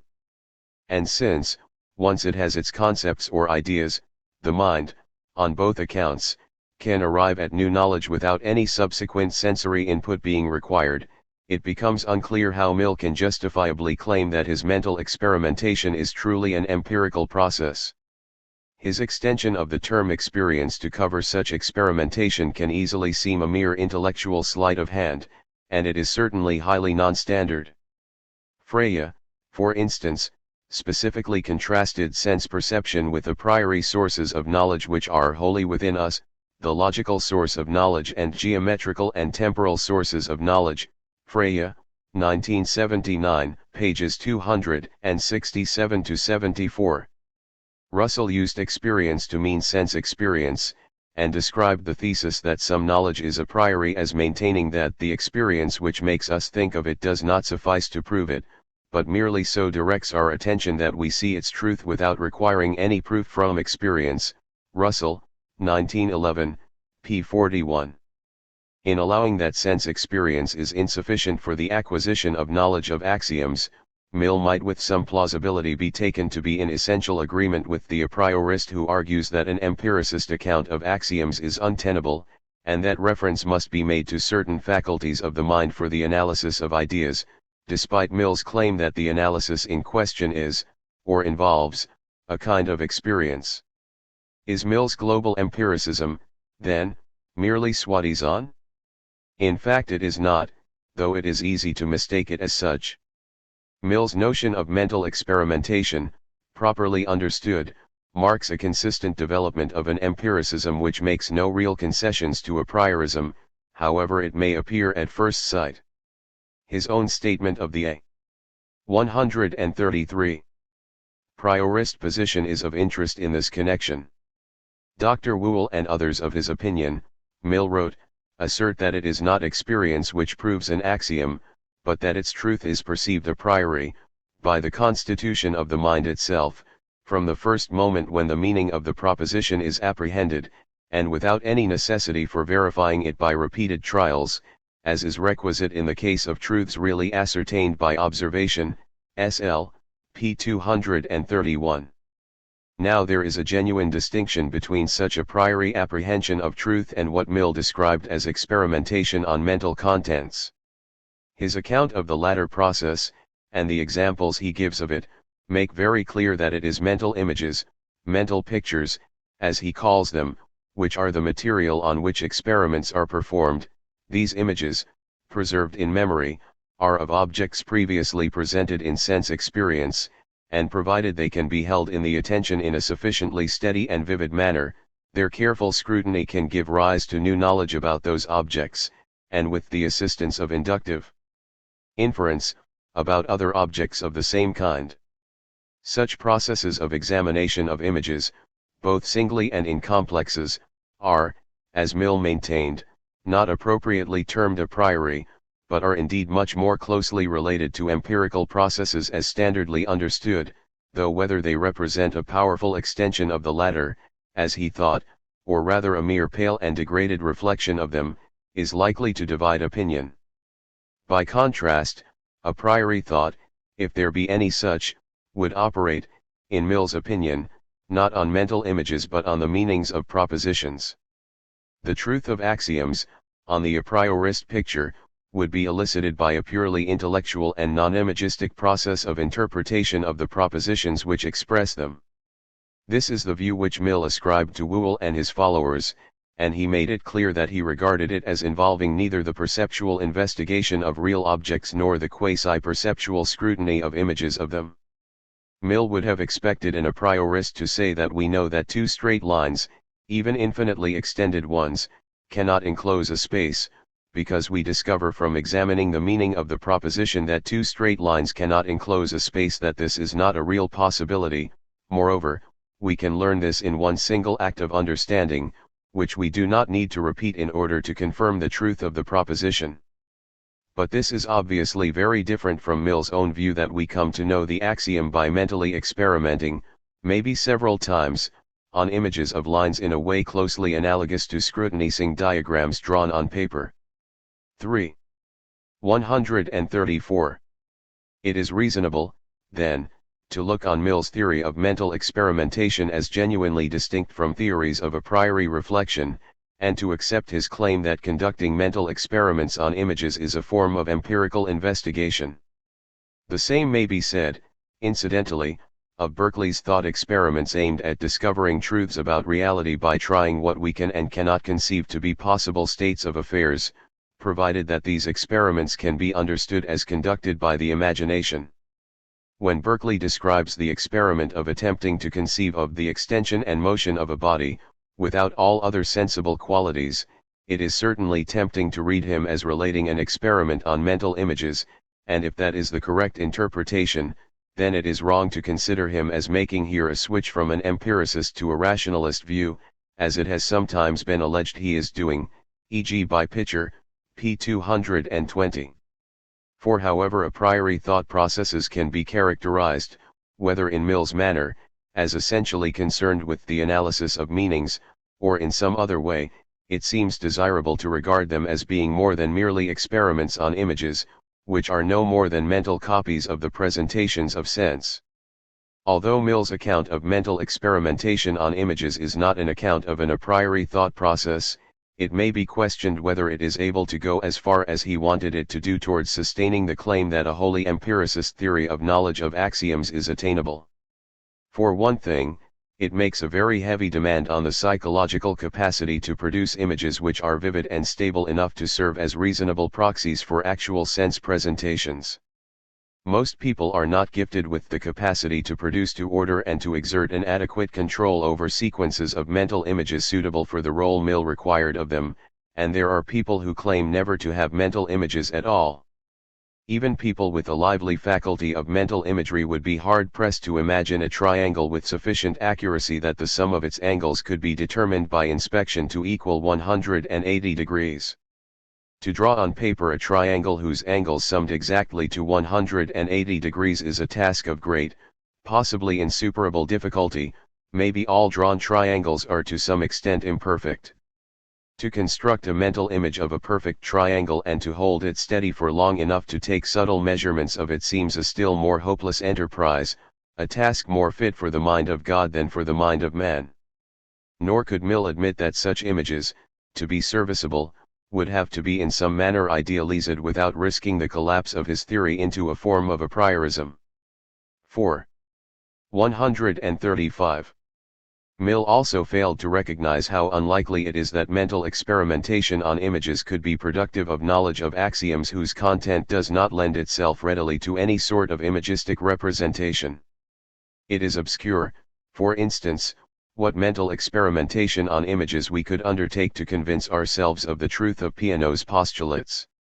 What little promise his account has is most in evidence when it is employed in connection with those simple geometrical propositions of whose truth we might find we can most readily become convinced by the scrutiny of diagrams, for instance, the proposition that the shortest distance between 2 points is a straight line, for whether those diagrams are drawn on paper or, as Mill put it, they are painted in the imagination instead, should make no deep difference of principle to the character of the process. But it cannot be concluded from its prospects here that the account will work well with regard to axioms in general, and in fact it is hard to see how it could be applied with any plausibility even to the basic axioms of elementary arithmetic. 2. Objection, c.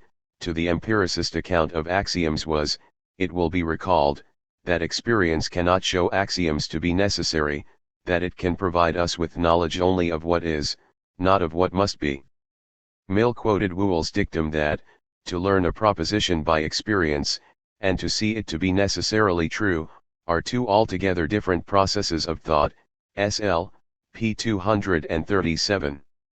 It is clear that Mill's extension of the notion of experience to cover mental experimentation on images will not be of assistance in the rebuttal of this objection, whatever its potential for resisting objections, A, and B.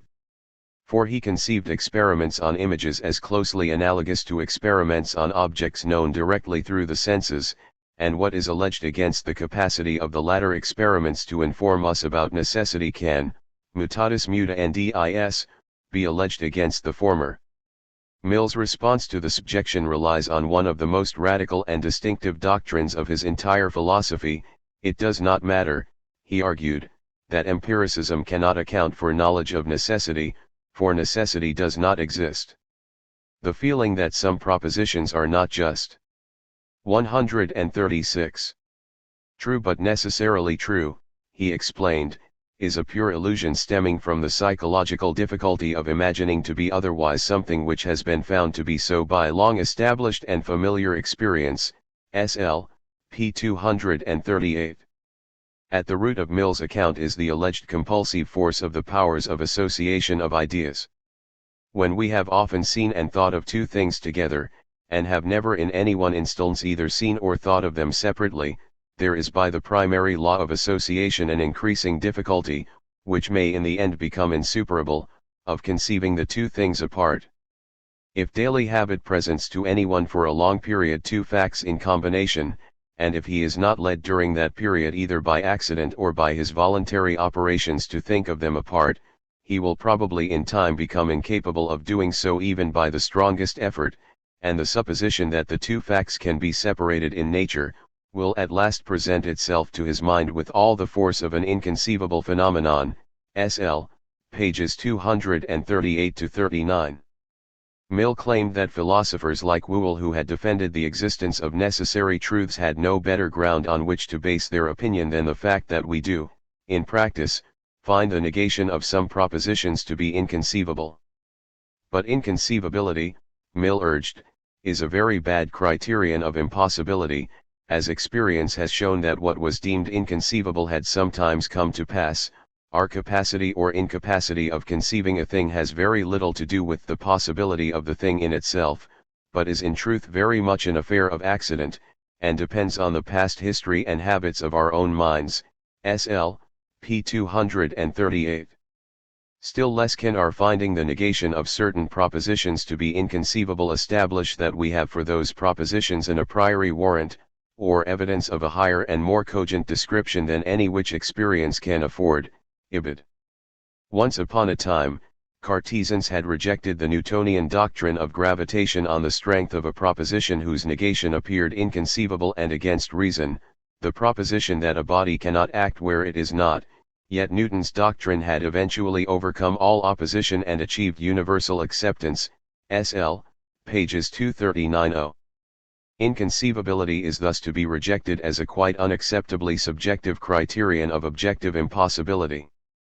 Even if one has doubts about Mill's associationist explanation of why we find the negations of some propositions to be inconceivable, his criticism of the employment of inconceivability as a criterion of impossibility is likely to find few dissentients. It is perhaps a little surprising that he did not consider a different theory of what makes necessary propositions necessary, the theory, namely, that they are necessary because they are guaranteed true by virtue of their meaning. We have seen that. 137. Mill understood the a priorist to hold that reflection on the meaning of axioms is sufficient to determine their truth, and it is odd that it did not occur to him that a likely line for a priorism to adopt is that it is in virtue of their meaning that axioms are true. Had he thought of this theoretical option for a priorism, he might well have considered it worth the trouble of refutation. Having asserted that axioms are true by virtue of their meaning, the a priorist can follow this up by claiming that the meaning relationships of their terms make such propositions not just true but necessarily true. For instance, it might be proposed that two straight lines cannot enclose a space is necessarily true, not because we are unable to conceive of two straight lines enclosing a space, which may be true, but is irrelevant, but because it is part of the meaning of the expression two straight lines that two straight lines cannot enclose a space. In the wake of Quine's essay Two Dogmas of Empiricism, many philosophers have become very unsure whether there really are any propositions which are true by virtue of the meaning of their terms, or analytic. It is hardly to be supposed that Mill anticipated Quine's worries about analyticity, which rely on the complex and sophisticated argument that analyticity and its close cousins synonymy, definition and necessity are only definable in terms of each other, in a closed circle of definitions from which there is no exit. It is more likely that Mill did not consider the view that axioms are true by virtue of meaning because it never occurred to him that there could be any doubt that axioms, in almost all cases, express significant truths about the world, and are true not because of the semantic relationships of their terms but because reality is as they assert it to be.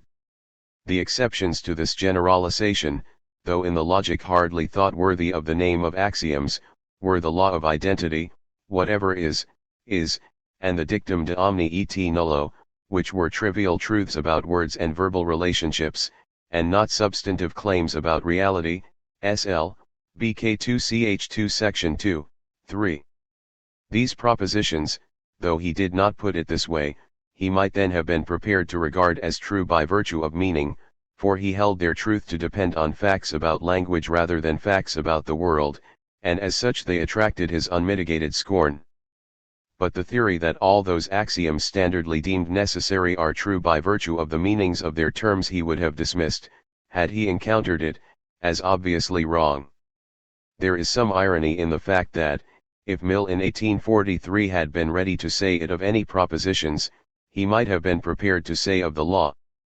138. Of identity that it was true by virtue of its meaning, for there is good reason to think that in the case of this proposition the view is especially untenable. It is plausible to think that the law of identity must be true for any other proposition to be true by virtue of meaning. Take, for instance, the proposition that two straight lines cannot enclose a space. For this to be true by virtue of meaning would presumably require that an identity held between the meaning of the predicate expression and a part of the meaning of the subject expression, that is to say, being unable to enclose a space would have to be part of what is meant by the expression two straight lines. But now, what can be said about the law of identity itself? Although this is normally considered a necessary truth, it cannot be explained as being true by virtue of its meaning, if truth by virtue of meaning presupposes the truth of the law of identity, for such an explanation would be circular. But if the necessary truth of the law of identity cannot be explained as relying on the meaning of its terms, how then is it to be accounted for? The a priorist might suggest that, while it is clearly necessary, it is not necessary in virtue of anything at all, its necessity is in no way a derivative feature but one belonging to it in a way which neither invites nor admits of any further explanation. The empiricist might reply that the a priorist is now resorting to obscurantism and mystery to make up for his lack of a proper theory, and he will doubtless add that a priorism is now shown to be without any quite generally serviceable account of necessary truth. Why not, he will ask, simply drop talk of the necessity of the law of identity, and treat it as a proposition empirically found to be true, but not necessarily true, about all reality? And if we can treat so fundamental and universally applicable a principle as the law of identity as an empirically discovered truth, what should prevent our treating all other so-called necessary axioms in the same way? As we shall see, the global empiricist's contention that all propositions can be tested against experience encounters very serious problems of its own, for the testing must rely on principles whose own justification can hardly be of an empirical kind without danger of circularity or vicious infinite regress arising. But there is in any case textual evidence to suggest that Mill himself did not always wish to press the claims of global empiricism of the boldest sort. It has already been mentioned that his accounts in the logic of the basis of our knowledge of the laws of contradiction and of excluded middle are quite brief. In fact, his treatment of the latter law consists largely of quotation from Spencer, S.L., pages 278-79, and it may reasonably be wondered whether this brevity 139 reflects a lack of confidence in the truth of the empiricist account of these axioms.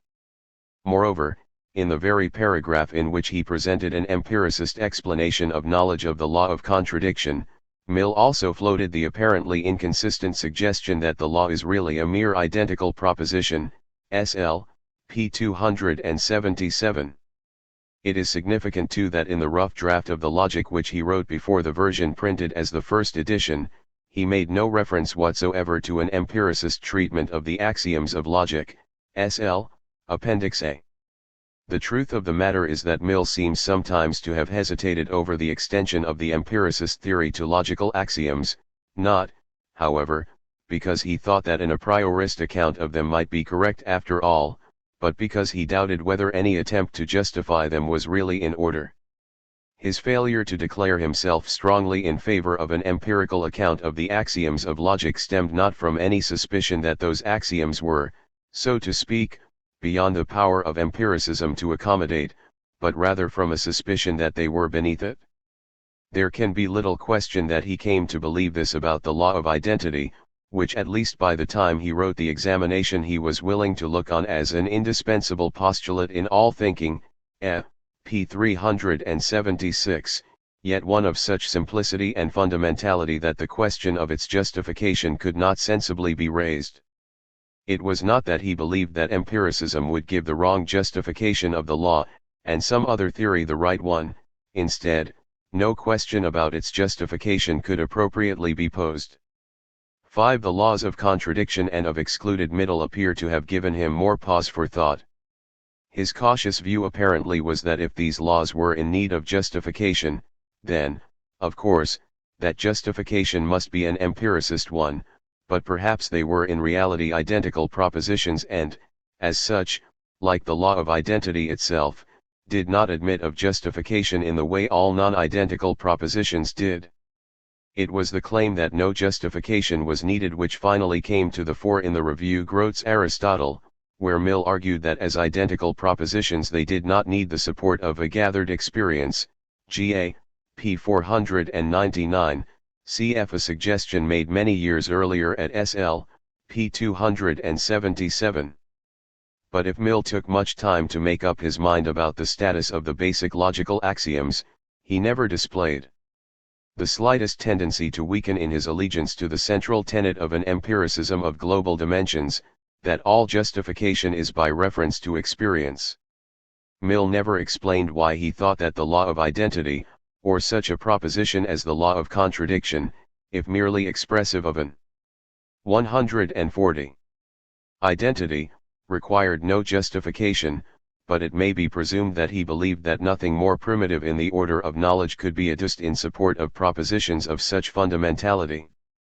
Although he did not state it, he probably took the reasonable line that justification has somewhere to come to a stop, and though he wavered about the precise location of the laws of contradiction and excluded middle in the edifice of knowledge, he saw clearly that any attempt to justify the law of identity in terms of something still more primitive was quite vain.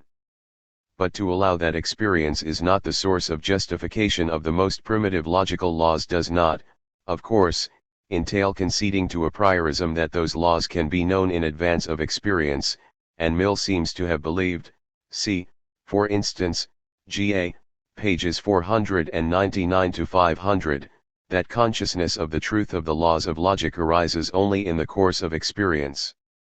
That is to say, while the most basic laws of logic are not justified empirically, they yet only become known in experience.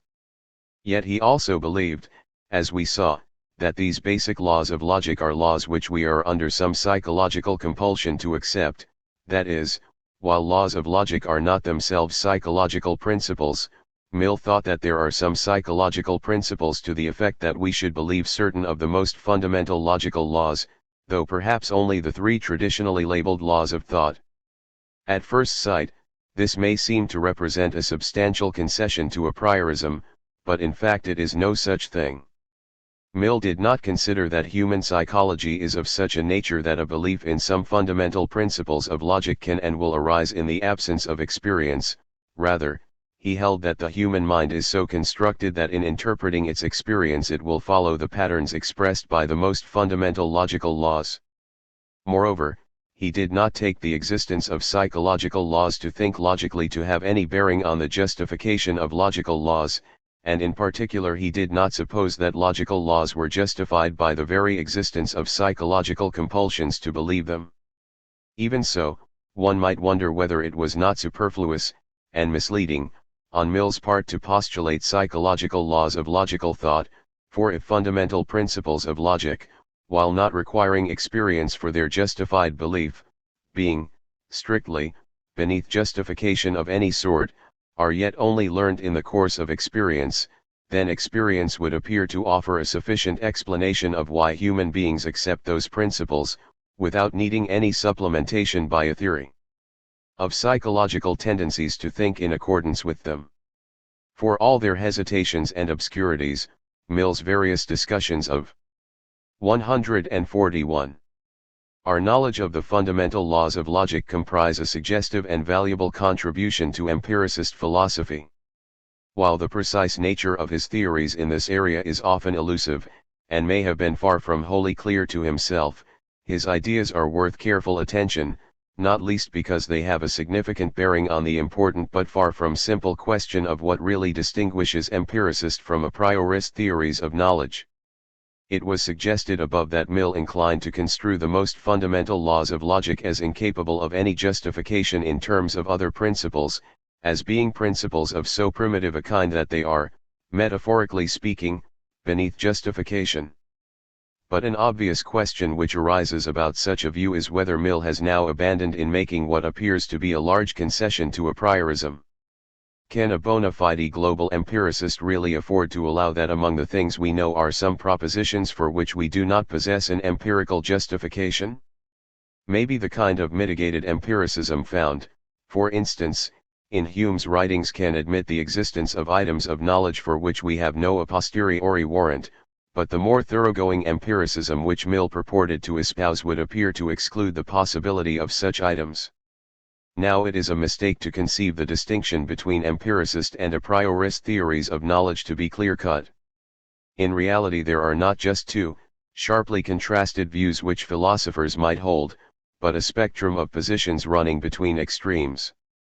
If Mill did not hold, or, perhaps more accurately, did not finally hold, the most extreme form of empiricism conceivable, it does not follow that he relinquished the field to a priorism, and I shall argue that even after his concessions on the score of knowledge of basic laws of logic, his position can still appropriately be described as a global empiricist one.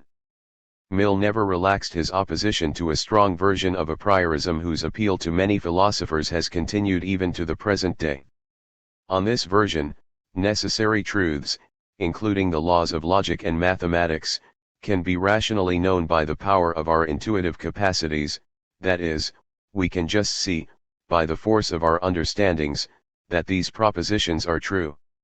Many great philosophers have had few qualms about proclaiming the existence of such capacities of rational intuition, and in the present century the authority of no less a figure than Frege has encouraged much unembarrassed talk of a logical source of knowledge, see Frege, 1979, to account for our knowledge of elementary logic.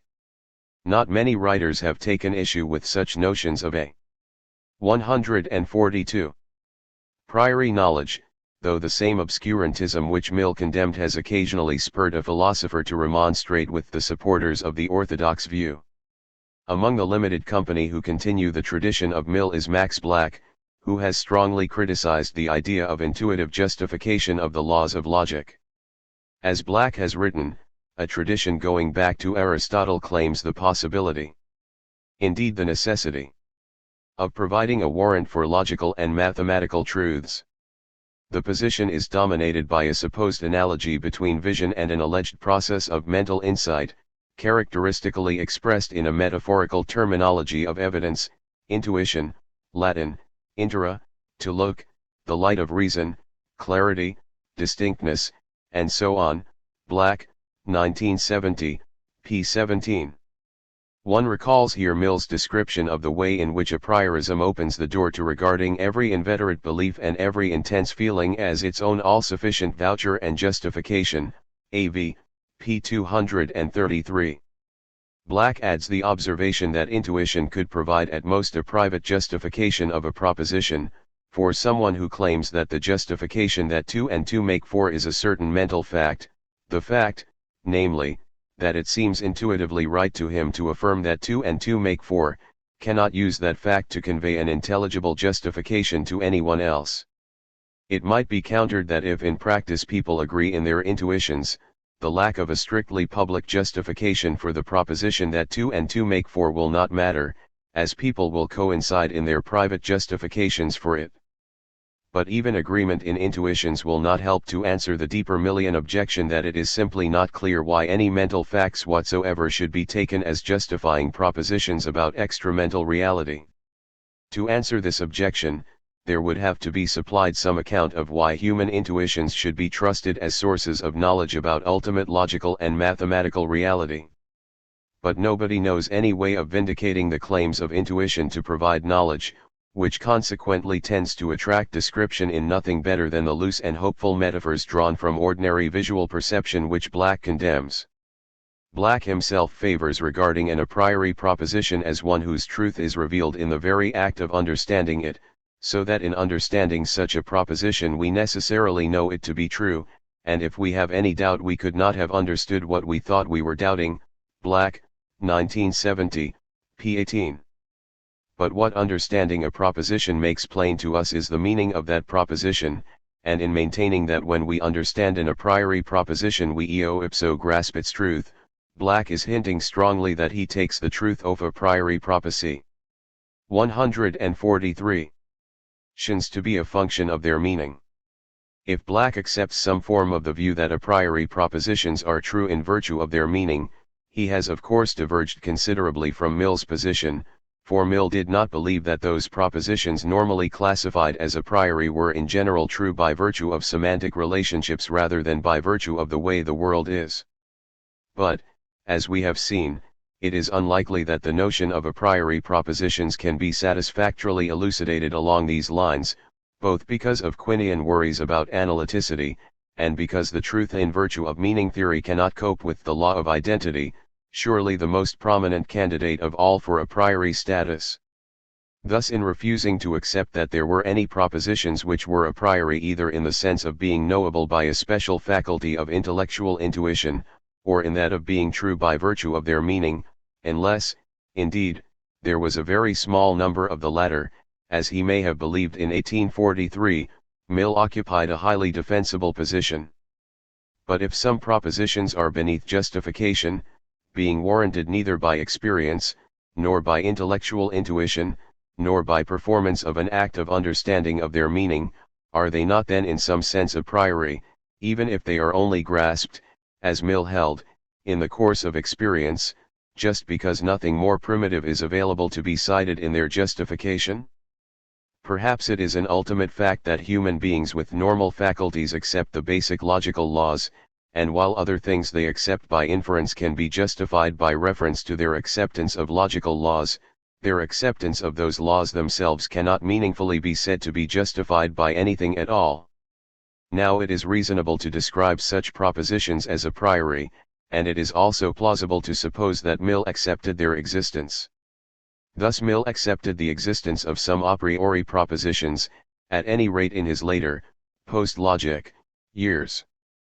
But it should immediately be said that the sense of a priori in which he accepted that there were some a priori propositions is of the thinnest kind, and his acceptance of the existence of a priori propositions of that kind is at no detriment to his adherence to the quintessential empiricist claim that all justification is empirical justification. To grant that some propositions are a priori in the thin sense of being beneath justification is quite different from granting that there are any which are a priori in the thick sense of being knowable by an act of intuitive understanding, the view which Mill devoted so much of his philosophical energy to combating. In admitting that there is nothing anterior in the order of knowledge to the basic laws of logic, Mill in no degree withdrew his opposition to the view that there are special faculties of intuition or insight which 144. Provide our justification for believing logical laws. Such non-experiential routes to truth were, in his opinion, a myth, a dangerous myth, indeed, and experience was the only source of justified belief of all those propositions, unlike the basic laws of logic, whose justification raises a genuine question.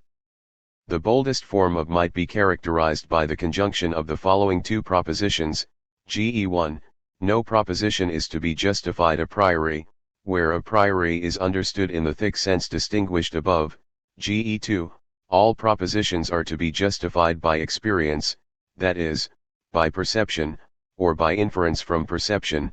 Point 6 now, ge2, is inconsistent with the maintenance of the existence of a class of propositions which are a priori in the thin sense of being beneath justification.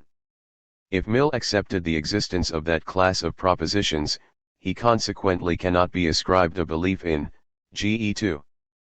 But someone who accepts that there are some thin a priori propositions is not debarred from holding the following proposition, as an alternative to ge2, ge2, all propositions admitting of justification are to be justified by experience. It is obvious that the combination of ge1 and ge2 represents a stronger form of empiricism than the combination of ge1 and ge2, for ge2 entails ge2, but not vice versa. Note, though, that the less radical form, i.e., ge1 and ge2, does not actually assert that there are any propositions which do not admit of justification, but it leaves open the possibility that there are some. There seems no good reason for refusing to retain the label for the position represented by the conjunction of ge1 and ge2. Although it does not assert that all propositions have an empirical justification, it refuses to acknowledge the existence of any other kind of justification than the empirical, and in particular it has absolutely no truck with the notion that some propositions are a priori in the thick sense.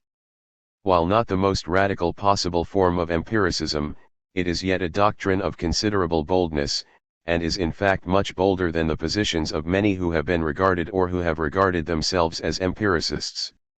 We may recall again here how even David Hume, in whose philosophy experience plays so important a role, conceded that propositions expressing relations of ideas can be known by the mere operation of thought. If Mill in his earlier work inclined towards the boldest form of global empiricism, in the years after the first appearance of the logic he moved 145 towards the less bold variety, but never beyond it, that is, he never ceased to be an empiricist of the global kind, even when he came to admit that there might be propositions incapable of empirical justification. It is of some interest to note that Mill never brought himself to describe the basic laws of logic as necessary, even though in his later years he ceased to insist on their empirical status. Necessity continued to seem to him to be merely an illusion engendered by certain psychological pressures to think in particular patterns over which we have scant control. It may be quite inevitable that human beings, by virtue of their psychological makeup, will not in the course of their experience fail to believe in the law of identity and the law of contradiction, though there is nothing available to justify these beliefs, but there is still no need, on Mill's view, to regard those laws as necessary truths. A sense that they are necessary is nothing more than a reflection of the psychological inevitability that we shall believe them. In this abiding dislike of necessity, beloved of a priorism, Mill further demonstrated his commitment to a highly radical form of empiricism. 3. A natural response to Mill's mitigated global empiricist epistemology is to view it as the result of a partial failure of nerve on his part, and consequently as a less satisfyingly uniform theory than the boldest variety of empiricism, the form, that is, which conjoins with GE1, GE2, rather than GE2. Even granting the difficulty of identifying some empirical justification of the most basic laws of logic, might Mill not have done better to insist on the view proposed, though with a measure of diffidence, in the logic that all propositions are amenable to justification by experience? The problem of describing an adequate empirical basis for accepting the fundamental laws of logic could then, if necessary, be shelved for the present in the hope that philosophical techniques in the future might prove better equipped to solve it, and the result would be a theory which was simpler, more unified and more exciting than that for which Mill eventually settled. It is a very fair objection to this line of thought that, even if the attractiveness of theories is largely proportionate to their simplicity and unity, to prefer GE2 to GE2 is hazardous unless some definite grounds can be supplied for thinking that the task of providing an empirical justification for the most basic laws of logic will not in the end prove an insuperable one, and no such grounds have yet been offered. 146. But even if that very considerable objection is waived, there is further reason for supposing that of the boldest kind, the kind, namely, represented by the conjunction of GE1 and GE2, is untenable. Although misgivings about are not always converted into the hard currency of argument, the philosophical literature does contain one powerful line of objection to in its most radical form. Crispin Wright has recently stated the objection in a cogent manner, perhaps in ignorance that a very telling version of it had appeared earlier in Husserl's logical investigations. Husserl's special target was Mill and Wright's is Quine, but the strategy of the attack is the same in both cases, and I shall accordingly speak of the Husserl Wright objection, or the H/W objection for short, without much attention to the nuances of difference between the two presentations. Husserl and Wright claim that unless there is a subclass of propositions possessing normative force and requiring for their acceptance no appeal to experience, there can be no purchase on the notion of confirmation, though empiricism crucially requires this notion in order to make sense of the checking of statements against experience. At first glance it may not seem that the global empiricist need be much worried by this objection, as it is open to him to say that propositions of basic logic, on his theory as well as on rival ones, do have a special role to play as deep structuring principles of theoretical systems, and are accorded, once they have been, empirically, established, a normative significance in regard to the verification of propositions of other kinds. But the problem goes deeper than this. Of the boldest stamp maintains that logical propositions are derived from experience, but now, what is supposed to govern their checking against experience? As Husserl writes, if all proof rests on principles governing its procedure, and if its final justification involves an appeal to such principles, then we should either be involved in a circle or in an infinite regress if the principles of proof themselves required further proof, in a circle if the principles of proof used to justify the principles of proof were the same as the latter, in a regress if both sets of principles were repeatedly different. Husserl. 1970, Volume 1, p. 116. Husserl concludes from this that, plainly, the demand for a fundamental justification of all mediate knowledge can only have a sense if we can both see and know certain ultimate principles on which all proof in the last instance rests, ibid. Similarly right. If a given theory is to be a structure which we know how to modify in the light of 147.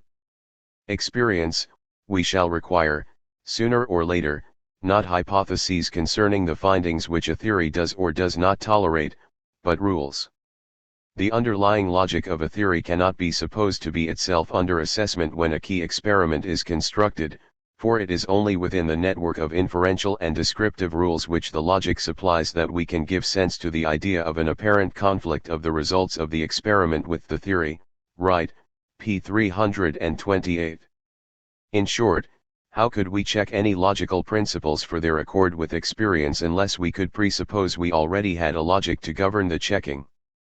Circularity or vicious infinite regress could be avoided, it seems, only if we possessed a logic of which the warranty was not empirical. The HIW objection may be seen as a special application of a thesis about proof which one often encounters in a more generalist form. This is the thesis that for proof to be possible, there has ultimately to be some principle of proof which is itself just accepted without proof. It is likely that this thesis, or something close to it, was intended by Lewis Carroll as the moral of what the Tortoise said to Achilles. A more direct presentation of it is to be found in Ayres' The Problem of Knowledge, where the view is defended that a process of proof cannot go on forever, and that while we might defend a logical or mathematical proposition by deducing it from others, the proof must start somewhere. There must be at least one statement which is accepted without such proof, an axiom of some sort which is known intuitively. There will come a point, therefore, when we are reduced to saying of some logical statement simply that it is valid. Ayres, 1956, pages 20 to 22. As Husserl and Wright portray his position, however, the global empiricist in effect rejects this thesis about proof, because he means to claim that no propositions whatever are free of the requirement to be justified by reference to experience. Even the most basic laws of logic, in his view, can be justifiably believed only in so far as they are found to have an experiential warrant. But the difficulty with this is that if their fit with experience is to be confirmed, the process of confirmation must be governed by a logic, and a question then arises about the justification of the principles on which it relies, and it appears not possible for the empiricist to attempt to provide this justification without becoming embroiled either in circularity or vicious regress. The conclusion to be drawn is that the global empiricist is gravely in error when he rejects the thesis that proof must start from something unproved. 7. It should be apparent that the objection which Husserl and Wright offer to is directed against that form of the view which demands an empirical justification for all propositions, that is, which 148 maintains the truth of GE2. In its insistence that all propositions are to be justified by experience, this strongest version of the doctrine does not leave open the possibility that there are any logical propositions which do not. Hence, the logical propositions taken to govern the checking of propositions against experience are, on this view, themselves in need of checking empirically, which invites the charge that circularity or vicious infinite regress are now unavoidable. Husserl believed that this objection delivered a mortal blow to the variety of empiricism upheld by Mill. But if it is correct to ascribe to Mill, at least in his later years, a belief in GE2, rather than GE2, the objection is misdirected. For the weaker global empiricist position which Mill came to adopt does not close off the possibility that there are some propositions for which it would be inappropriate to seek any empirical warrant, and Mill thought that certain very basic laws of logic were among this number. To be sure, he allowed that a limited set of very basic laws of logic were beneath justification not because he had grasped the force of the HLW strictures on the most radical form of empiricism, but because he had to confess to failure in his search for a suitable empirical justification for them. Nevertheless, the concession he made has the useful property that it enables him in principle to sidestep the HIW objection. But why only in principle? The reason is that Husserl and Wright show that the empiricist must admit the existence of a sufficient number of non-empirically justifiable laws of logic to be capable of governing the checking against experience of all other propositions. Now Mill was prepared to grant that the three traditional laws of thought were amenable to no justification by experience, but he nowhere voiced any opinion that the same might be true of any further logical laws. It cannot be concluded from his silence, of course, that he would not have consented to expand the category of laws of deductive logic not open to empirical justification, if shown good reason to do so. But the fact is that he expressed doubts about the empirical status of the three laws of thought alone, thus leaving it open to an opponent to protest that he has not held immune from the requirement of being vindicated by experience a sufficient number of logical laws to govern the processes of empirical confirmation. Yet it is a difficult question how many laws of deductive logic the empiricist could be forced to accept as having no empirical justification. For there is an obvious and inviting move for him to make at this point which will be disputed by his opponents but which, if it were successful, would preserve him from the need to admit that any substantial number 149 of deductive logical laws were unamenable to justification by experience. This move consists of granting the point of the H/W objection that ultimate logic has to be accepted without any attempt to justify it, but insisting that this ultimate logic comprises, along with maybe a few deductive principles, such as the laws of thought, chiefly an inductive principle or principles.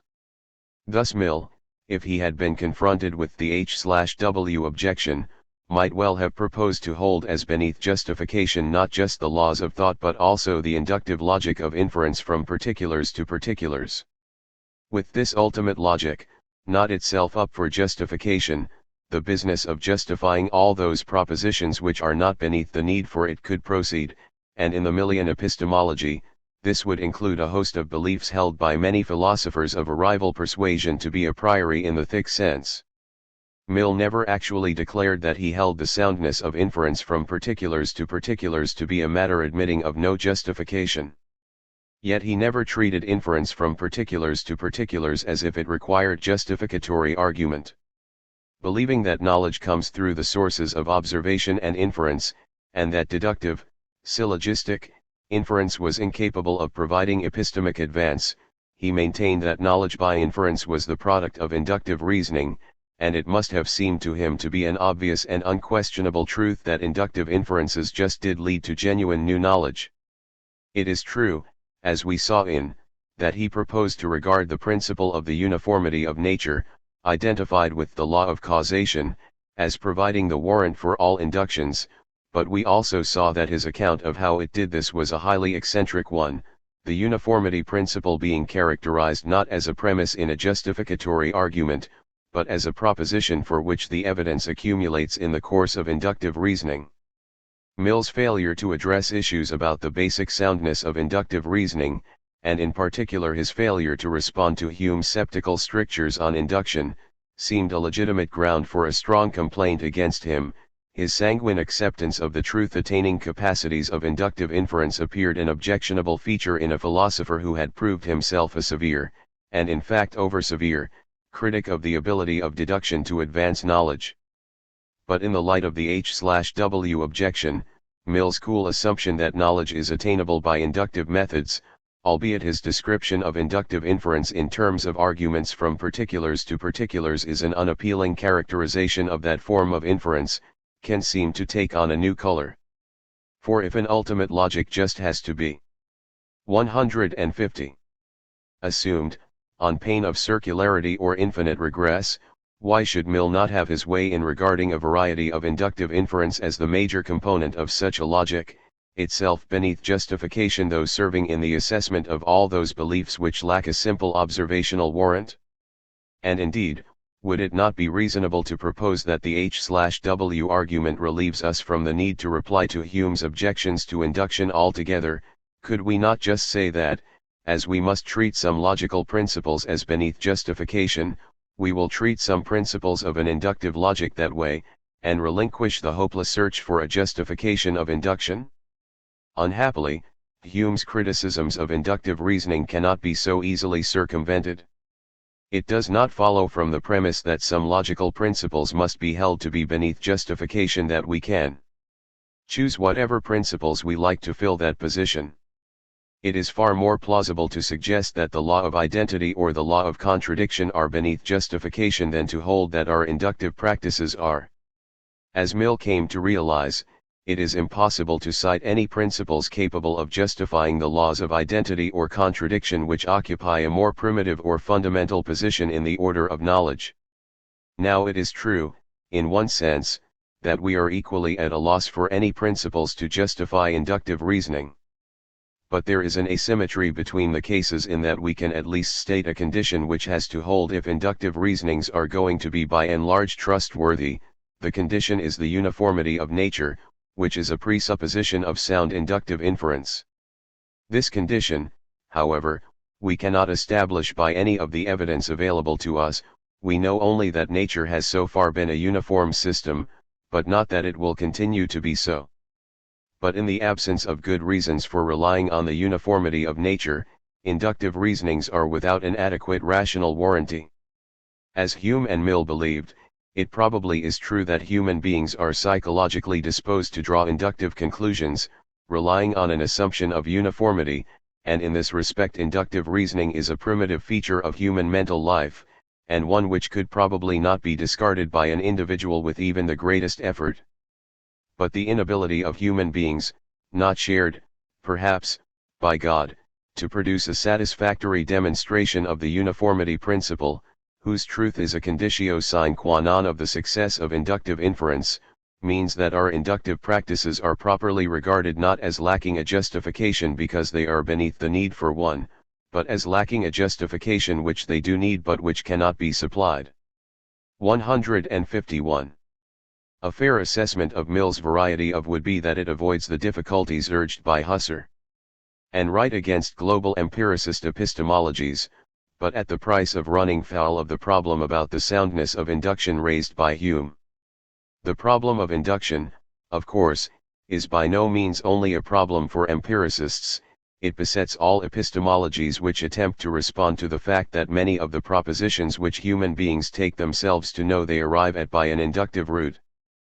But if, to avoid the H/W objection, Mill's empiricism seeks to rely on the soundness of inductive reasoning as its central dynamic principle, it exposes itself in a peculiarly direct way to the Humean difficulty, and it is quite impossible to mend matters by making the implausible claim that the soundness of induction can be held to be beneath the need for justification.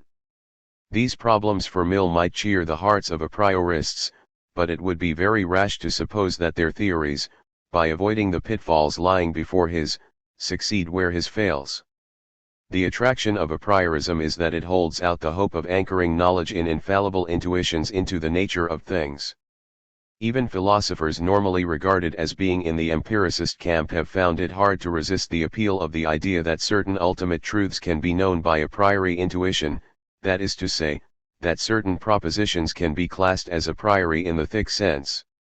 Thus after saying that proof must start somewhere, asserted that the starting point must be an axiom of some sort which is known intuitively, my emphasis, a view very close to Husserl's that proof is only possible if we can both see and know certain ultimate principles on which all proof in the last instance rests. Now, as Max Black observed, the notion of intuition or insight which is at issue here appears to be modeled on that of ordinary visual perception, an origin which a work like Insight quite evidently betrays. Ordinary visual perception, however, is not always veridical, and it is a legitimate question to put to those who uphold the existence of a faculty of a priori intuition how they can be sure that a priori intuition cannot likewise lead us astray. Unfortunately, the nature of the faculty of a priori apprehension, though its existence has been accepted by many writers, has been clarified by none, so the question about its trustworthiness presently lacks an answer. Moreover, it is not clear that the question is in principle answerable without running foul of the HIW objection. Someone attempting to defend the veridicality of a priori intuition must be able to appeal to some further intuitions or principles of a justifying kind, but it is hard to see how in this case he is going to avoid either circularity or 152. Vicious infinite regress. A defender of a priori intuition is likely to object here that such intuition is not to be regarded as subject to the need for such justification, rather, it represents itself the kind of ultimate stopping place in the order of justification called for by the argument of Husserl. And right. The trouble with this rejoinder is that it embodies the same kind of wishful thinking as proved unacceptable from a defender of inductive inference who should propose that the soundness of induction was to be regarded as beneath the need for justification. So long as the best available characterization of a priori insight remains based on an analogy with visual perception, which is not always veridical, no adequate ground has been given for trusting the products of such insight as infallible. If of the boldest variety must be judged to succumb to the H/W objection, the same cannot be said of the weaker version, which can reasonably be ascribed to the later Mill, though it encounters difficulties in respect of its use of induction as an ultimate logic. But rival a priorist views are hardly free from serious problems either, and there is some irony in the fact that the HIW objection can even be turned against one of its authors, Husserl, when he claims the existence of a faculty of intellectual intuition into the ultimate principles on which all proof relies. It is interesting. That Crispin Wright considers that it is conventionalism of the kind associated with the later Wittgenstein which is the chief beneficiary of the embarrassment he believes the global empiricist must suffer in the face of the HLW objection. Such conventionalism maintains that the truths of logic and mathematics are conventions, or truths by fiat, rather than the results of any process of discovery about the world.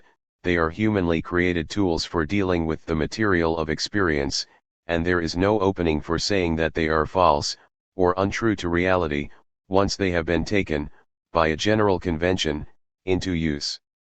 There are obvious difficulties with conventionalist views of this type, of which the most prominent is that conventionalism seems to have unsatisfyingly little to say about why one set of conventions should be given preference over another. Often a metaphysics of indeterminacy is brought in to assist here. The world is said to be not wholly determinate in character in advance of the selection of logical and mathematical principles. Point 8. In the present state of research, it can hardly be said that any one school of thought about the character of the fundamental principles we employ in our reasonings has achieved the best of the argument. But in the continuing debate on this theme, the voice of the global empiricist of 153 million stamp has a right to be heard. His theory, to be sure, has great difficulties to surmount, yet it is not obviously more problematic than its rivals. Chapter 7. The Relativity of Knowledge. Mill's denial that any items of human knowledge are justifiable through the operation of rational faculties affording a priori insight into truth represents one major strand of his empiricism. Here his quarrel was with a priorist views about the mode in which certain things which human beings know are warranted. He did not dispute that we do have genuine knowledge about logic and mathematics, but he challenged the notion that the basis of that knowledge lies in any kind of a priori intuition. We saw that he was willing to allow that some propositions of logic may be beneath the call for justification altogether, but he never ceased to insist that experience alone could provide a justification for those propositions which required one. There was, however, a second front on which Mill fought his war on behalf of empiricism against the a priorist foe. It seemed to him that inattention to the limits of our knowledge-gathering faculties had given rise to false views about what could be known. Empiricism, in his eyes, had to do battle not just with those who claimed the existence of non-experiential faculties by which we know some of those things which we indisputably do know, but also with the theorists who asserted that we can have certain kinds of knowledge which outrun experience, and which must therefore, according to Mill, be bogus. Prominent amongst the false views he believed to have arisen from neglect of the true limits of our knowledge is the view that there exist physical objects which are not reducible to the sensations by which we know them, or, as he sometimes put it, for instance, in the first chapter of the examination, that there exist noumena as well as phenomena. At the basis of his case for what amounts to a version of idealism, though we shall see that Mill's development of this basis was not always consistently adhered to, is a principle which he adopted from Sir William Hamilton, who had expounded the great axiom that all human knowledge is only of the relative or phenomenal. Hamilton, 1865, Volume 1, p. 136. Mill's doctrine of the relativity of human knowledge and its implications for his 154. 155. Views on semantic and metaphysical questions will be the concern of the present and the following chapter, by the end of which we will be in a position to evaluate his empiricist philosophy as a whole. 2. Is one of the most fundamental tenets of Mill's empiricist philosophy, and his commitment to it never faltered. But the expression the relativity of knowledge is vague, as Mill himself admitted, p. 4, and it takes an effort of interpretation to elicit precisely what it meant to him. While his account of the principle avowedly owes something to Hamilton's treatment of it, it is off-putting to find that Hamilton himself believed that almost all philosophers had accepted it, for if that were true, it would be difficult to see how it could then be taken by Mill to represent a distinctively empiricist thesis. According to Hamilton's discussions on philosophy and c. It is a commonly accepted doctrine that our knowledge of mind and of matter is relative, conditioned, relatively conditioned, by which is meant that as substances, we know not what is matter and are ignorant of what is mind, our knowledge being properly not of substances but of phenomena. Indeed, this is perhaps the truth of all others most harmoniously echoed by every philosopher of every school, and to attribute any merit, or any singularity to its recognition by any individual thinker, more especially in modern times, betrays only the ignorance of the encomiasts. Hamilton, 1866, pages 639-40. Hamilton provided some further characterization of the relativity of knowledge in his lectures. The term relative, he explained, was to be understood as opposed to the term absolute, and what the doctrine affirmed was that we know nothing absolute, nothing existing absolutely, that is, in and for itself, and without relation to us and our faculties. Thus, in so far as matter is a name for something known, it means that which appears to us under the forms of extension, solidity, divisibility, figure, motion, roughness, smoothness, color, heat, cold, and in short, it is a common name for a certain series, or aggregate, or complement, of appearances or phenomena manifested in coexistence. Hamilton, 1865, Volume 1, p. 137. This parallels a passage in the Discussions on Philosophy in which Hamilton wrote that, existence absolutely and in itself, is as zero, and that all our knowledge is of qualities, phenomena, properties, and which exist, since they are known, and are known, because they exist. Hamilton, 1866, p. 54. 156. How widely something like this relativity doctrine has been accepted is an interesting and difficult question for students of the history of philosophy, but one that cannot be pursued here. An obvious problem is that Hamilton's various attempts to characterize the doctrine never managed wholly to dispel a certain mistiness surrounding it, and one might reasonably expect that the number of those philosophers who could be described as its adherents will be directly proportional to the degree of flexibility of its interpretation. As Mill noted, the relativity principle can be taken as an insignificant truism not really worth stating, as, we can only know what we have the power of knowing, or else that all our knowledge is relative to us inasmuch as it is we that know it. p. 12. Such propositions are scarcely likely to find dissenters, yet, as Mill said, they are hardly worth enunciating in words. p. 4. Hamilton in fact provided a long and learned series of quotations from famous writers in order to bolster his claim that the relativity of knowledge had been fairly universally accepted by philosophers, but Mill observed in a passage appearing in the 1856 and 1862 editions of the Logic that most of the quotations indicated nothing more than that Hamilton's authorities had accepted the principle that our knowledge of external things is necessarily conditioned by the laws of our knowing faculty. SL, p. 60.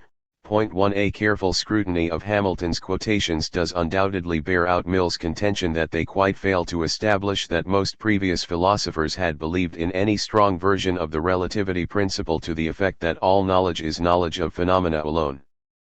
Mill explained his own understanding of with some care, though we shall see that even his exposition of the doctrine, while greatly superior to Hamilton's, presents certain exegetical problems. It is evidence of the importance which he ascribed to epistemological relativity that he made it the opening topic of the examination. What does it mean, he asked there, to ascribe attributes to objects? Someone who says of an orange presented to him that it is soft and yellow will say these things on the basis of his visual and tactual sensations. But of the orange in itself, claimed Mill, he properly knows nothing. What his senses supply are but impressions or sensations of the orange's phenomenal appearance, and these are all he knows of it. Supporters of the relativity principle will maintain that all the attributes which we ascribe to objects, consist in their having the power of exciting one or another variety of sensation in our mind, that to us the properties of an object have this and no other meaning, that an object is to us nothing else than that which affects our 157. Senses in a certain R.1 manner, that we are incapable of attaching to the word object, any other meaning, that even an imaginary object is but a conception, such as we are able to form, of something which would affect our senses in some new way, so that our knowledge of objects, and even our fancies about objects, consist of nothing but the sensations which they excite, or which we imagine them exciting, in ourselves. p. 6. Years before, in the Logic, Mill had upheld exactly the same doctrine, though he did not then label it. All we know of objects, he wrote, is the sensations which they give us, and the order of those sensations, 5l, p. 59, and a little later, of the nature of either body or mind, further than the feelings which the former excites, and which the latter experiences, we do not, according to the best existing doctrine, know anything.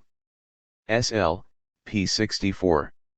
In another early work, the Essay on Coleridge, Mill very explicitly associated epistemological relativity with the other pole of his empiricism, the attack on the notion of faculties of a priori knowledge, the nature and laws of things in themselves, or of the hidden causes of the phenomena which are the objects of experience, appear to us radically inaccessible to the human faculties.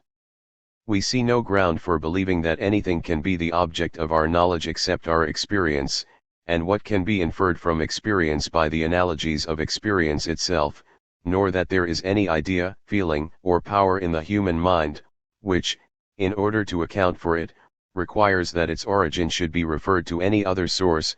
Co. pages 128-29.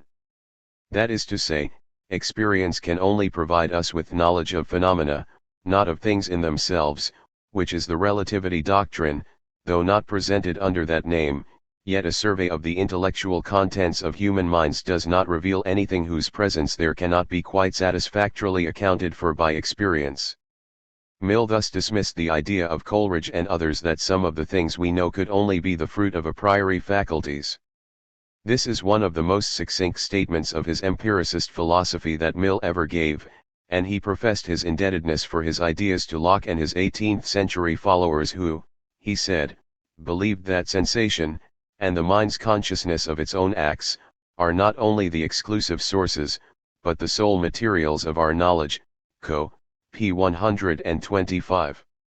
It is clear that the relativity principle as Mill understands it is incompatible with direct realist theories of perception, which hold that we can have immediate perceptual contact with physical objects, and it is therefore incompatible with common sense or naive realism, which is a form of direct realism. But it is also inconsistent even with indirect realism, for that doctrine allows that we perceive physical objects, albeit 158. indirectly through having sensed data of them, while Mill's view is that we do not perceive those objects, as distinct from our sensations, at all. The sole knowledge we derive from perception, on his relativity analysis, is knowledge of the sensations we are actually having, and not of external objects, of which he employs the Kantian term things in themselves and declares that they are radically inaccessible to the human faculties. Neither direct realists nor indirect realists would accept this, and it becomes very clear that Hamilton's claim that the relativity of knowledge had been accepted by virtually all philosophers, and even the much more modest proposal that the prevailing 18th century theory of knowledge had upheld it, are alike false. Locke, for instance, though Mill hailed him as a precursor, can be most plausibly ascribed a form of indirect realist theory of perception. 3. It seems, however, that the radical character of epistemological relativity was not apparent to Mill when he produced his first expositions of it. He ventured in the Logic a claim scarcely less bold than Hamilton's, asserting that the relativity of knowledge is a truth both obvious in itself, and admitted by all whom it is at present necessary to take into consideration, SL, p. 62, by which phrase he apparently intended to capture not just his British empiricist predecessors but also Kant and his major continental followers. Although this passage was allowed to stand in later editions of the Logic, Mill added candid notes admitting that it was a mistake to ascribe the relativity doctrine to the generality of philosophers, and that dissentients have manifested themselves in considerably greater numbers than I had any knowledge of when the passage in the text was written. SL, p. 63. Obviously feeling that the precise nature of the relativity doctrine remained in need of clarification, and hoping to sort out the muddles as to just who were the philosophers to whom it could reasonably be ascribed, Mill suggested in the examination that there were really two variant forms of the doctrine, one appealing more to philosophers of an idealist inclination, among which company he enrolled himself, the other being preferred by the followers of Kant. On the idealist alternative, there is no positing of external, noumenal objects to serve in the role of causes of our sensations. This version of the relativity doctrine holds that there is no evidence of anything which, not being itself a sensation, is a substratum or hidden cause of sensations. The idea of such a substratum is a purely mental creation, to which we have no reason to think that there is any corresponding reality exterior to our minds. p. 6. Kantians, on the other hand, say that while sensation provides no irrelativity of knowledge 159. Knowledge of noumena, these noumena, or things in themselves nevertheless exist, and are the causes of our sensations. On the Kantian view, as Mill presented it, external things exist, and have an inmost nature, but their inmost nature is inaccessible to our faculties. We know it not, and can assert nothing of it with a meaning. p. 7. Although both forms of relativity limit substantive perceptual knowledge to knowledge of our sensations, the latter form does permit the further claim that we know about noumenal objects the bare fact of their existence as the causal ground of our sensations. Mill took a dim view of noumena, thinking their postulation gratuitous, but he was willing to grant that so long as their defenders did not assert that we could know anything about what noumena were really like, they could still be ascribed a version of the relativity principle je. For both idealists and Kantians can accept the generalist expression of the relativity doctrine that all we know in perception are our sensations, but this surface agreement masks the important divergence just below. The most significant of Mill's criticisms of Hamilton is that he vacillated between these two forms of the doctrine. Yet there is a further ambiguity about the sense of the relativity doctrine which Mill never noticed, and which becomes apparent in his attempts to explain and defend his own favored form of relativity. Sometimes he presents this as a theory about evidence, to the effect that we lack adequate warrant for positing the existence of external objects not reducible to the sensations which are the exclusive material of our knowledge. But if here the doctrine appears to be fairly straightforwardly epistemological in nature, concerned with delimiting the range of knowledge claims our experience entitles us to make, at other times it takes on much more of a semantic appearance, as if its primary concern is to characterize the limits of meaningful human discourse. Thus while Mill spoke, in one place, of the relativity principle as a proposition respecting the nature and limits of our knowledge, p4, which suggests the epistemological interpretation, we find him shortly after asserting that although it would be absurd to assume that our words exhaust the possibilities of being, still, there is no way in which we could speak meaningfully of those aspects of reality which are inaccessible to our faculties, but we ought not to speak of these modes of being by any of the names we possess. These are all inapplicable, because they all stand for known modes of being, p11. It would not even make sense for us, continued Mill, to assert that if there were noumena, God could know what their nature was, for to say this is to use language which to us has 160 no meaning, because we have no faculties by which to apprehend that there is any such thing for him to know, ibid. 5. In presenting the Kantian alternative version of the relativity principle, Mill again found it inviting to mention meaning, saying that while Kantians upheld the existence of noumena as the causes of our sensations, they acknowledged that we cannot meaningfully assert anything about the inmost nature of noumena, p7. Yet the fact that he followed Hamilton's example in speaking of rather than the relativity of meaning suggests that the doctrine originally possessed for him a stronger epistemological than a semantic significance, and it might be fair to regard the more semantically orientated formulations of it as a development from his earliest conception of the principle. In its semantic guise, Mill's relativity principle appears to be extremely close to the position which a 20th-century empiricist philosopher, Jonathan Bennett, has termed meaning empiricism. In Bennett's view, to understand any statement, I must be able to connect the difference between its truth and its falsity with some difference it could make to me, some difference in the data, the raw chunks of reality, with which I am confronted, i.e. in the sensory states which I have or, as Berkeley would say, in the ideas I perceive. Bennett, p. 136. To accept meaning empiricism, Bennett claims, is to have a reason for adopting a phenomenalist metaphysic, and he urges that someone who says, whatever I know about my sensory states, there remains the further question whether there is really a world of things outside me has misunderstood the question, is there a world of things outside me? Ibid. Bennett's point would seem to be that the phrase a world of things could not be assigned an intelligible meaning unless it were explained as referring to sensory states, which alone form the material of my experience. Such a thought is exactly what Mill was expressing when he spoke of the meaninglessness of language purporting to refer to noumenal objects which we cannot experience. 6. 3. It is illuminating to consider Mill's principle of the relativity of human knowledge as a thesis of an anti-realist kind, in the sense of that phrase which has been expounded by Michael Dummett in a number of writings over the last few years.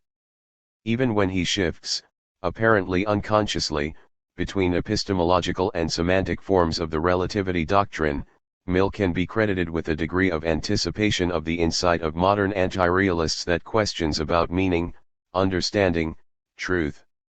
161. And conditions for warranted assertion are interrelated in an intimate and highly complex manner.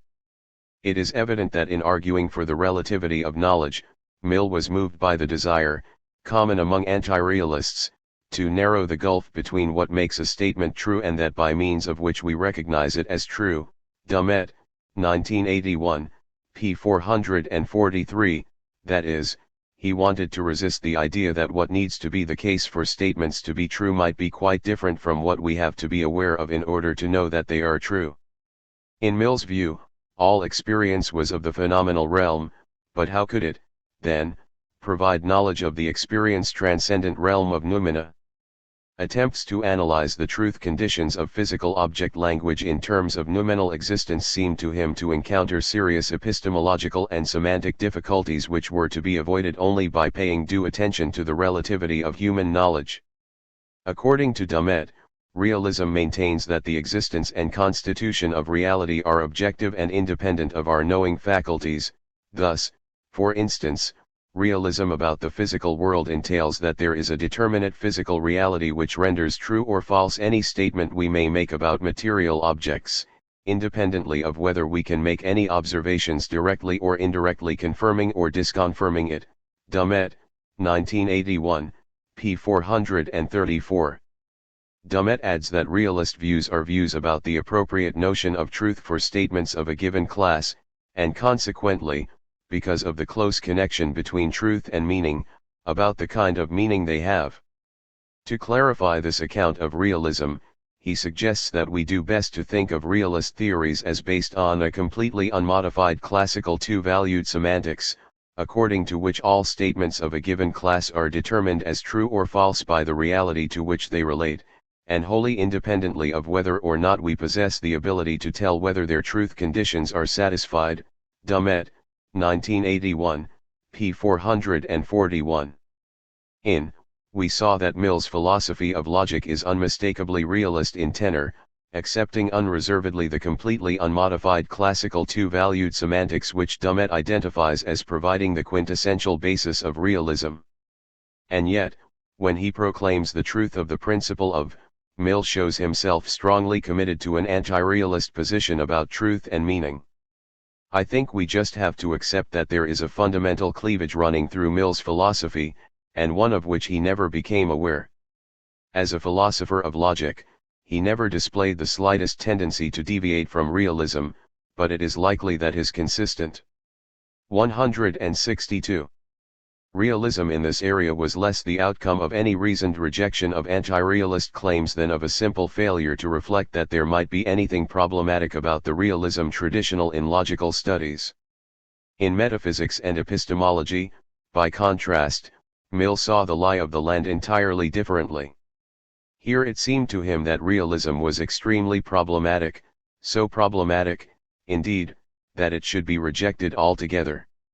Once the truth of the relativity principle was recognized, a realist perspective could no longer be sustained, and, in Mill's view, the case for relativity was irrefutable. Postponing for the present any further discussion of the inconsistency of Mill's philosophy, it is worth asking further why he, or anyone else, should want to reject realism about a given area of discourse. The general answer to this question is that realism encounters difficulties in explaining how statements of certain categories can be grasped and used by us, if their meaning is what the realist says it is. Realism involves the notion that understanding statements is knowing their truth conditions, and that is a prima facie plausible idea when we reflect that if statements are determined as true or false by the reality to which they relate, then what we need to know in order to understand them looks as if it must be what those conditions are which determine their truth value. But problems arise with this very natural line of thinking just because the truth conditions of some statements appear to be such that nothing we could do would in fact establish whether they obtained or not. Much of the contemporary debate between realists and anti-realists about the relationship between truth conditions and meaning goes, admittedly, into issues of greater subtlety than were ever raised by Mill. He did not, for instance, consider the claim made by many anti-realists today, and inspired by Wittgenstein, that knowledge of the truth conditions of a statement cannot be ascribed in the absence of knowledge of how to determine whether those conditions obtain, on the ground that where the latter knowledge is missing, there is no criterion to justify ascription of the former. This claim has played a prominent role in recent debate, because it counters the realist's contention that understanding a statement always consists in grasping its truth conditions, even where it is not possible to establish whether those conditions obtain. Thus when the realist urges that understanding, say, Goldbach's conjecture, that every even number is the sum of two primes, is a matter of knowing its truth conditions, even though no mathematician currently knows how to establish whether those conditions hold, the anti-realist questions whether the realist account of understanding the conjecture is properly 163 intelligible. It seems that the realist is being led to making knowledge attributions that lack defensible content, Platz, p. 12, for he is quite unable to provide any satisfactory criterion to ground his ascription of knowledge of what the conjecture means. Mill's anti-realism had a somewhat more straightforward motivation than this very abstract Wittgensteinian argument about the criteria for ascribing knowledge of meaning. Mill wanted to know how it is that we actually manage to make statements about physical objects, and he realized that the explanation of this ability could not be that we can determine how things are in the realm of noumena. If the truth conditions of physical object statements consist in certain states of affairs holding in the noumenal realm, then it becomes, in Mill's view, utterly mysterious how we can make such statements, for the truth conditions are of a recognition transcendent kind. It seemed quite clear to him, however, that what actually warrant our assertions about physical objects are our experiences of phenomenal appearances, and from here it is an easy step towards characterizing the meanings of physical object statements in experiential, i.e. phenomenal, terms. To be sure, Mill did not have on hand the Wittgensteinian argument to support the thesis that knowledge of the meaning of a statement should not be explained in terms of grasping any recognition transcendent truth conditions, but he probably felt that such an account of understanding a statement is uninviting because it divorces completely our understanding a statement from our experiencing whatever enables us to assert it, that is, the realist account of understanding a physical object. Statement makes that understanding apparently quite idle, if our warrant for asserting it is our having certain phenomenal experiences. Mill's reflections on the conditions for making physical object statements thus led him towards the semantic form of the principle of, for if phenomenal experience provides the only available basis for making assertions about the physical world, there fails to be any motivation for explaining the meaning of physical object language in any other than phenomenal terms. It is always important in discussing the ideas of an older philosopher in terms of a contemporary debate to avoid anachronistically attributing to him concerns which, at his date, he could not or would not have entertained in the manner in which philosophers of the present day entertain them. Yet while Mill's discussion of the nature of physical object language was not produced in the full awareness of the complex range of issues which modern realists and anti-realists debate, it is not unreason. 164. Able to classify him, on the basis of that discussion, as an anti-realist about the physical world. The epistemological form of the relativity principle is already anti-realist insofar as it brings into question the existence of objects of a recognition transcendent kind. But in espousing the semantic version of the principle, Mill came still closer towards the position of modern anti-realism, for he held that the meaning of physical object language required analyzing in a way which left it intelligible how human beings, with the epistemic faculties they possess, can grasp the senses of physical object statements, and that required, he thought, explaining the meanings of those statements in sensational terms. Although he expressed himself with less explicitness than one might expect from the contemporary anti-realist, Mill was no less ready to reject the realist position that physical object statements are determined as true or false by a reality which is independent of our ability to ascertain whether they are true or false, the view that there is a gulf between what makes a statement true and that by means of which we recognize it as true. To admit the existence of such a gulf seemed to him to be no less unempiricist than to allow the possibility of a priori knowledge, an error which arose equally out of the failure to pay proper attention to the character and limits of human epistemic faculties. 4. Mill's adherence to the principle of led him in the logic not to reject, but to reinterpret traditional theories of the variety of things. Though the relativity principle led him inexorably in the direction of idealism, it did not cause him to abstain from distinguishing substances, attributes, minds and feelings. Nevertheless, when summing up the results of his study in Book 1 of the varieties of things which have been, or which are capable of being, named, either being predicated of other things, or being made the subjects of predications themselves, he took care to give a reminder of his own view that all we can know of matter is the sensations which it gives us, and the order of occurrence of those sensations, SL, pages 75 to 76. In addition, he suggested a relativized account of attributes, which, he declared, are to us nothing but either our sensations and other states of feeling, or something inextricably involved therein, SL, p. 76. FHE Relativity of Knowledge 165. The logic's account of attributes is interesting as an attempt to provide a fairly detailed relativistic theory of a most uncompromising kind. Mill distinguished three classes of attributes, namely qualities, relations, and quantities, and explained each class relativistically.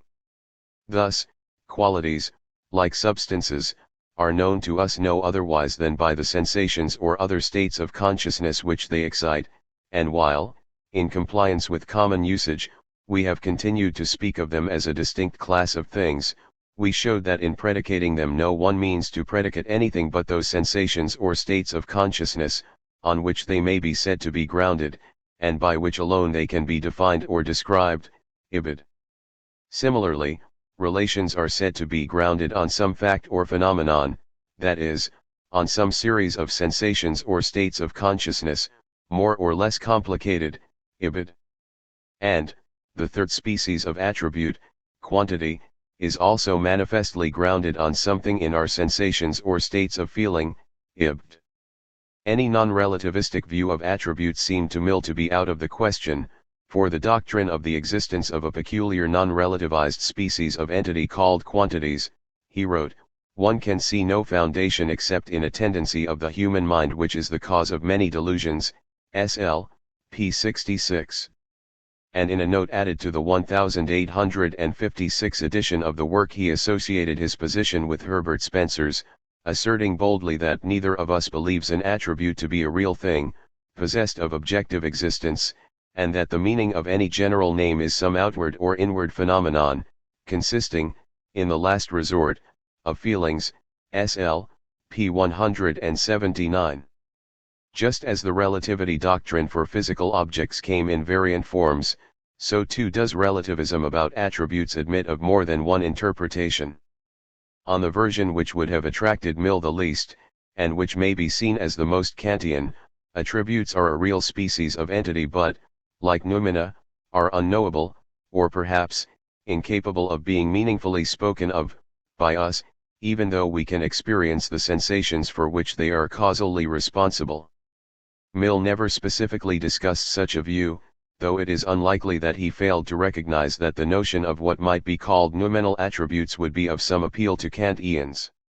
In presenting his own relativized theory of attributes, Mill showed a preference for a semantic rather than an epistemological rendering of relativity, possibly because the discussion of attributes is associated with an investigation into the semantics of general terms, and his attention was chiefly on questions about meaning at this point in the logic. Thus he treated the postulation of a real species of non-reducible attributes as a mistake about the meaning of general. 166. Terms, are words, he maintained, can be applied only to our experience, and the stuff of experience is sensation, and therefore it is wrong to construe attribute talk as talk about a kind of entity of which we can have no experience. Attributes have to be, on this view, identifiable in some manner with sensations, and Mill went to some trouble to throw light on the nature of the identity. Wishing at the same time, however, to retain the interest of non-idealist readers in his discussion of the semantics of general terms, he opted for saying, with deliberate and avowed ambiguity, that attributes are grounded on sensations, a form of speech which different readers would choose to interpret in different ways, idealists like himself construing the grounding as the ontological reducibility of attributes to sensations, and non-idealists taking it to be a relation of an epistemic kind, sensations being our evidence for ascriptions of attributes. This language, Mill blithely declared, should be seen to be compatible with either view of the nature of qualities, and to admit of no dispute, SL, p. 67, cf. ibid pages 65, 68, 71, 73, 75, 76, 77. It is true that even someone who rejected all forms of the relativity doctrine, and held that attributes were neither beyond experience nor to be equated with sensations, would find it hard to deny that it is through sensation that we experience them. But Mill's evident satisfaction at having discovered a form of words describing the relation of attributes to sensations which philosophers of conflicting views can agree upon hardly seems justifiable, for the agreement is not only a purely verbal one, but is also dangerously liable to mislead those who are parties to it into believing that their views are in closer accord than they really are. Mill's theory that talk about attributes is really talk about sensations, which effectively reduces attributes to sensations, has to face a difficult, which he seems not to have noticed until his attention was drawn to it, b. Spencer. The source of the problem is that there are considerable differences between the ways in which we normally regard the identity, conditions of attributes and sensations. If I look at my bookcase now in half an hour's time, I will be having numerically different sensations 0 it, but I will judge it each time to have the single color quality of being brown. Again, if I look from the bookcase to a brown car passing outside my window, I will ascribe the same color attribute to both the bookcase and the car, though clearly my sensations of the two objects are numerically distinct. 7. Spencer drew the somewhat curious conclusion from his reflections on examples like these that wherever we distinguish sensations as numerically distinct, we should refrain from speaking of numerically identical attributes, and talk instead of attributes which are only 167 exactly alike. Spencer, 1855, pages 125 to 27. Mill would have none of this, and for sound reasons, if every general conception, instead of being the one in the many, were considered to be as many different conceptions as there are things to which it is applicable, there would be no such thing as general language.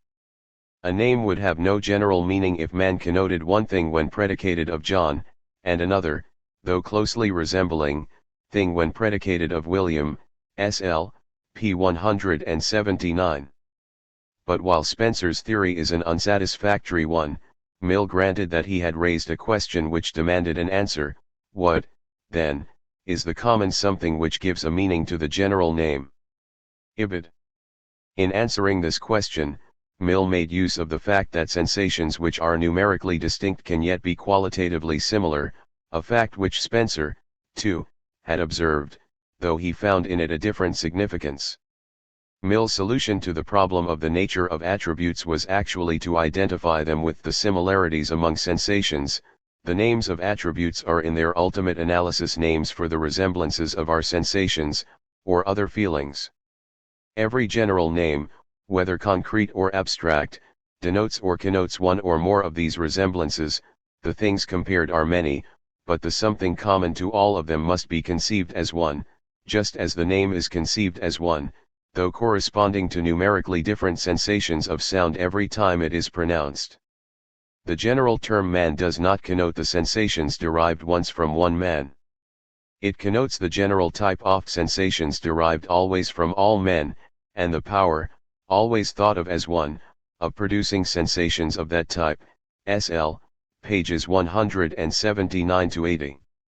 Thus Mill in the 1856 edition of the Logic. 13 years later, in a note to his edition of James Mill's analysis, he repeated the claim that, the only meaning of predicating a quality at all, is to affirm a resemblance. When we ascribe a quality to an object, we intend to assert that the object affects us in a manner similar to that in which we are affected by a known class of objects, and, Volume 1, p. 261. Mill was apparently unaware that in the 1856 presentation of his theory of attributes, he was actually putting forward two non-equivalent views of the relationship of attributes to sensations. On the first, attributes are the resemblances among sensations, so that the attribute of being brown is identical to the resemblance or similarity between all the numerically distinct sensations of brown which I and others have. But the second account has it that attributes are to be identified with type, as distinct from token, sensations, the attribute brownness being the type of which all your and my numerically distinct sensations of brown are tokens. Both accounts aim to capture the generality which is characteristic of attributes, but whereas one treats attributes as relations among sensations, the other construes them as a special sort of relation to which. 168. Sensations are related, moreover, by the logical relation of being tokens of a type, which is not identical with any relation of qualitative similarity between individual sensations. Unfortunately for Mill, neither of these accounts works at all well. Take first the theory of attributes as type sensations. There need be no quarrel with the claim that a type/token distinction can be drawn for sensations along the lines sketched above. But Mill cannot coherently employ that distinction in support of his relativistic theory of attributes. The difficulty comes into view when we reflect on the conditions for saying that an individual sensation is a token of a certain type sensation. Sensations have objects, and it can only be the identity of their objects which determines their status as tokens of the same type. If I have a sensation of brown and you do so as well, our sensations can be said to be tokens of the same type sensation. In other words, they can be spoken of as the same sensation in the type sense of that phrase, because of the identity of their objects. But what is the object common to your and my sensations? The answer to this question must surely be, the attribute brownness. Yet this answer is not available to Mill, for it is in order to explain what attributes are that he has introduced the type/token distinction, and if he cannot expound this distinction without reference to attributes, then he cannot use it to say what attributes are, on pain of circularity. It is inadmissible to characterize the attribute brownness as a certain type sensation, if identification of that type sensation is to be in terms of its being the type of which individual sensations of the attribute brownness are tokens. If Mill could provide an account of what makes your and my sensations of brownness tokens of the same type without referring to those sensations having as their common object the attribute brownness, he could evade the present objection, but it is not clear that any such alternative account could be given. Someone might suggest that what makes individual sensations of brown tokens of the same type is that they all have the same phenomenological feel to their subject, s.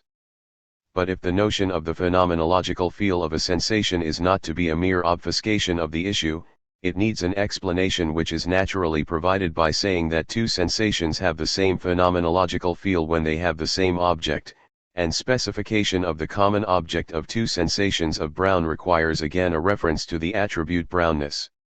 In support of this view, note that any attempt to specify in what the sameness of phenomenological feel of two sensations of brown consists which does not mention the fact that they are both sensations of brown appears essentially incomplete. 169. Mill's alternative theory of attributes, and, indeed, the one on which he laid the greater stress, was that they are resemblances between sensations. But this theory faces the same difficulty as the other. It explains attributes in a manner which presupposes that the notion of an attribute is already understood. It is perfectly reasonable to talk of resemblances among our sensations. But it is obscure how we could do so unless we meant to refer to resemblances in respect of their objects. My sensation of brown resembles yours, or resembles another sensation of mine at a different time, just because they are uniformly sensations of brown, which is to say, because they are sensations of the same attribute of brownness. In asserting that it is the resemblance itself which is the attribute, Mill forgot that there cannot be bare resemblance which is not resemblance in respect of some common feature, and the feature common to two or more sensations of brown is precisely that they have objects which need to be specified in terms of a common attribute. Mill erred in failing to see the truth stressed by Bradley among others, that resemblance is posterior, not prior, to universals, that is, that we cannot speak of things resembling each other unless we identify a universal, a quality or respect, common to them. 8. It may be admitted that there have been philosophers who, for other reasons than Mill's, have attempted to view resemblance as a primitive relation not requiring for its analysis any reference to universals such as attributes. Resemblance nominalists like H.H. Price have tried to argue that we can rightly call a number of things by the same general term in the case where all the things can be affirmed to resemble the members of a certain set of exemplars more closely than they resemble anything else. Price, 1953, ch. 1.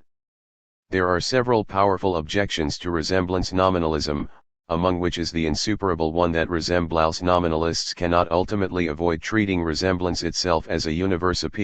It is of some incidental interest here that resemblance nominalists have appealed to a notion of primitive resemblance in order to dispense with universals, whereas Mill held that attributes could actually be analyzed in terms of such resemblances. But the notion of resemblance which is not resemblance in respect of a common characteristic remains a basically obscure and uninviting one. As Richard Walheim has said, universals cannot be made to rest upon judgments of resemblance, for every judgment of resemblance presupposes a universal. Resemblance, so far from being the creator of, becomes a mere parasite upon, universals. Universals are prior to resemblance, Walheim, p. 37. 170. The objection to Mill's theory can be put by rephrasing a part of this: resemblance among sensations, so far from being the creator of, becomes a mere parasite upon, attributes. Attributes are prior to resemblance among sensations. The problems with Mill's account of attributes indicate that, in this area at least, his theory of is very defective. It does not, on examination, prove at all plausible to affirm that attributes are reducible to sensations. But it would not be a reasonable conclusion from this to infer that the relativity doctrine must be rejected altogether, or that the idealism for which it offers strong support is untenable.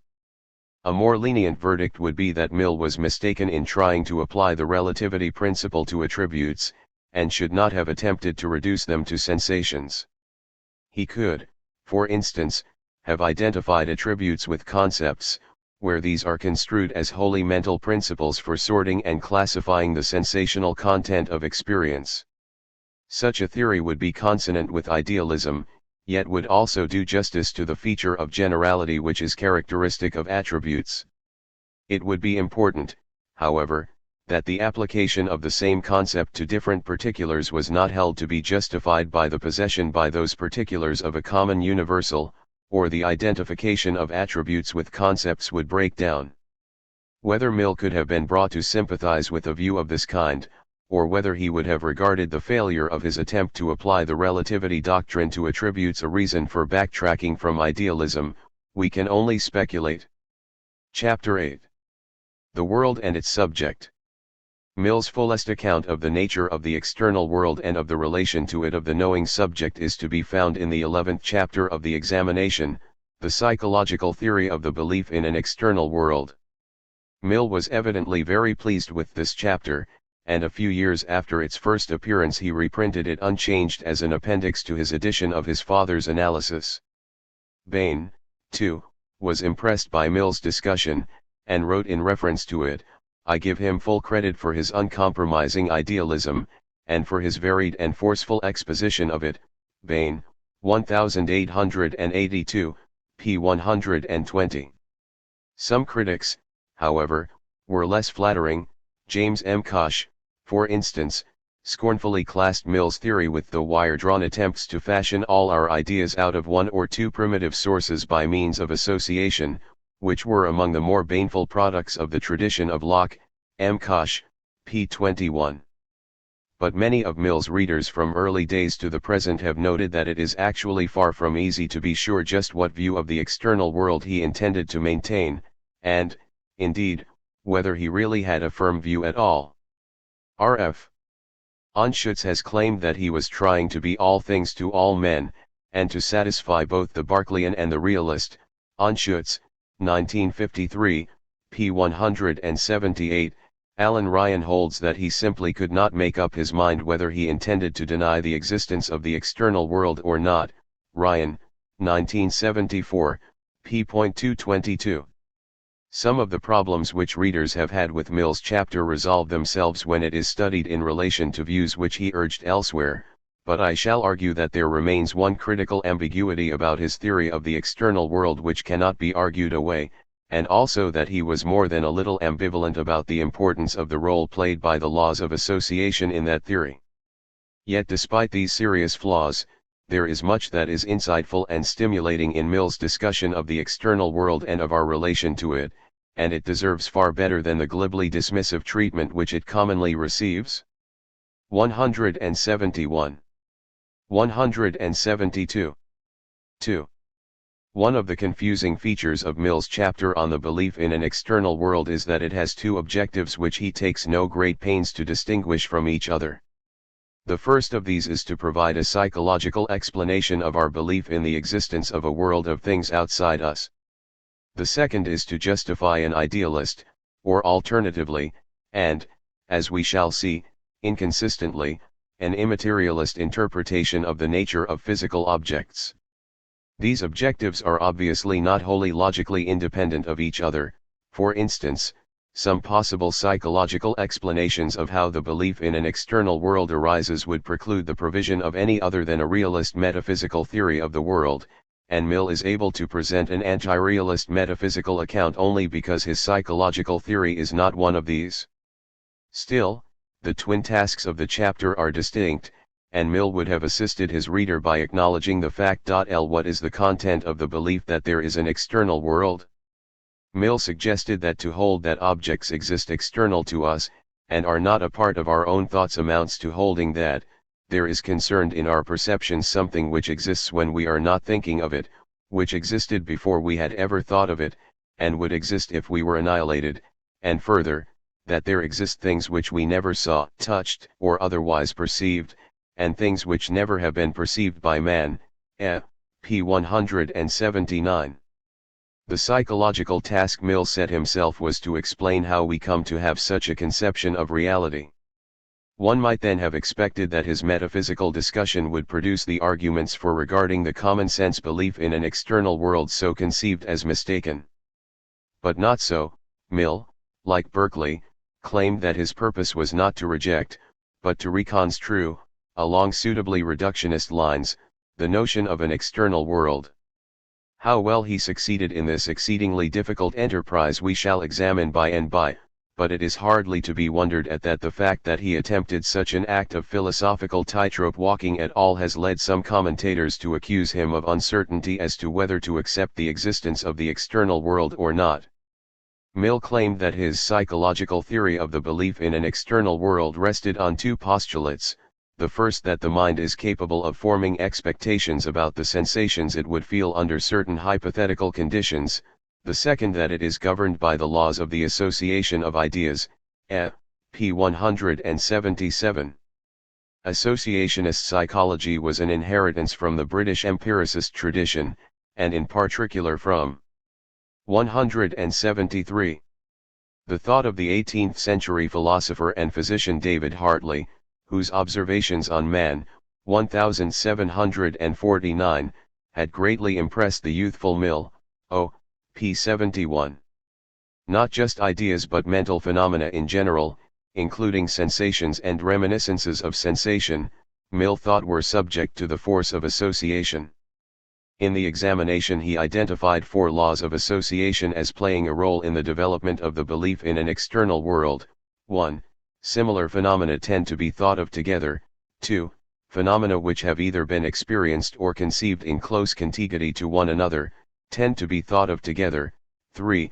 Associations produced by contiguity become more certain and rapid by repetition. 4.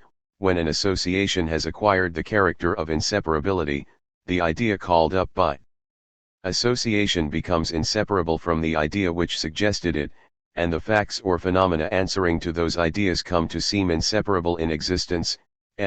Pages 177 to 78. Point 2. Mill praised Hartley for discovering that mental phenomena, joined together by association, may form an intimate, and as it were, chemical union, and by so doing greatly increasing the explanatory potential of psychology. BP, p. 347. Among the mental phenomena which Mill believed the laws of association could account for were the notion of and the belief in an external world. There are, he proposed, associations naturally and even necessarily generated by the order of our sensations and reminiscences of sensation, which, supposing no intuition of an external world to have existed in consciousness, which had been Hamilton's theory, would inevitably generate the belief, and would cause it to be regarded as an intuition. Eli, p. 178. Having stated the laws of association, Mill apparently felt it to be unnecessary to go into much detail about exactly how those laws operate to produce the belief in an external world. He did, however, feel it incumbent upon him to say something about the origin of the conviction that objects persist in existence when we are not perceiving them. The conception of the perdurability of objects, he wrote, is but the form impressed by the known laws of association upon the conception or notion, obtained by experience, of contingent sensations, by which are meant, sensations that are not in our present consciousness, and individually never were in our consciousness at all, but which in virtue of the laws to which we have learned by experience that our sensations are subject, we know we should have felt under given supposable circumstances. And under these same circumstances might still feel, p. 179. 174. Readers of the first editions of the examination found this still insufficiently enlightening, and Mill felt compelled to add an appendix to the third, 1867, edition of the work in order to clarify this and other elements of his theory. If I have been accustomed, he explained here, to receiving simultaneous visual and tactual sensations from some object, e.g. a cast iron ball, then on some occasion when I am having only visual sensations of it, the laws of association lead me to believe that the tactual sensations are possible as well, in other words, to believe the ball to have tangible qualities though I am not now touching it, p. 200. Yet one might object that this is still not sufficient for Mill's purposes. Association might lead us to believe that the visible ball has tangible qualities, but can it explain our believing that the ball continues to exist when we are having no sensations of it at all? Perhaps Mill could have strengthened his case by citing an example of the following kind. Suppose that I am used to walking down the high street and seeing the baker's shop to the left of the draper's.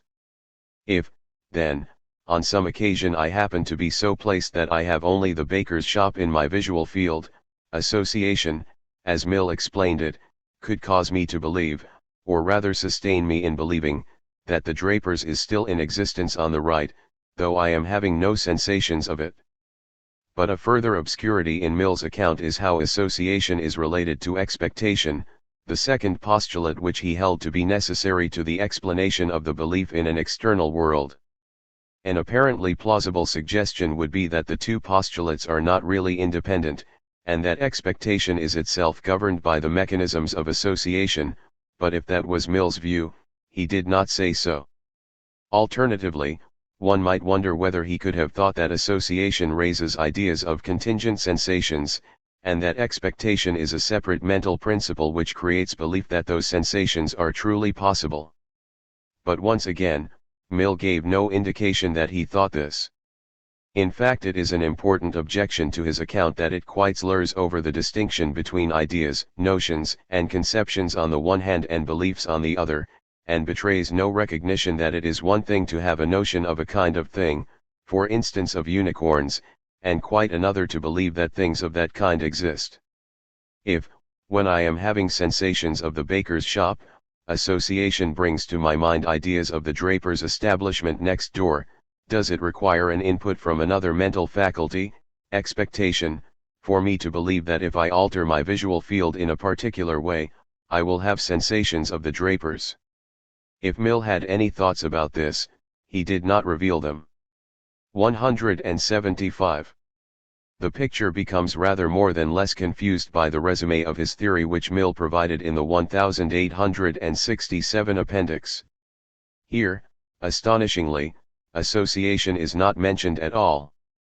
The psychological theory is now said to postulate, first, sensations, secondly, succession and simultaneousness of sensations, thirdly, a uniform order in their succession and simultaneousness, such that they are united in groups, the component sensations of which are in such a relation to one another, that when we experience one, we are authorized to expect all the rest, conditionally on certain antecedent sensations called organic, belonging to the kind of each, p. 201.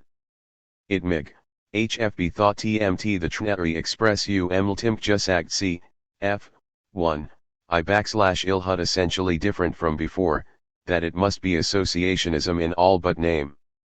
Yet there is actually a crucial difference.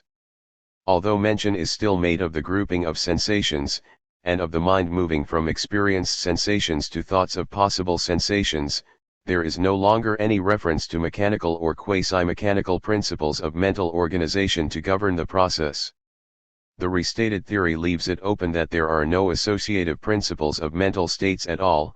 Rather, the proposal is that given a supply of sensations forming a uniform sequence, one is entitled to infer, authorized to expect, that other sensations would occur in certain specifiable circumstances.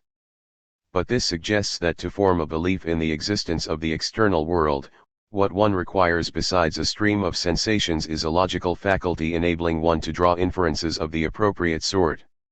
Yet it seems unlikely that Mill was deliberately altering his theory as a result of some reasoned dissatisfaction with associationism.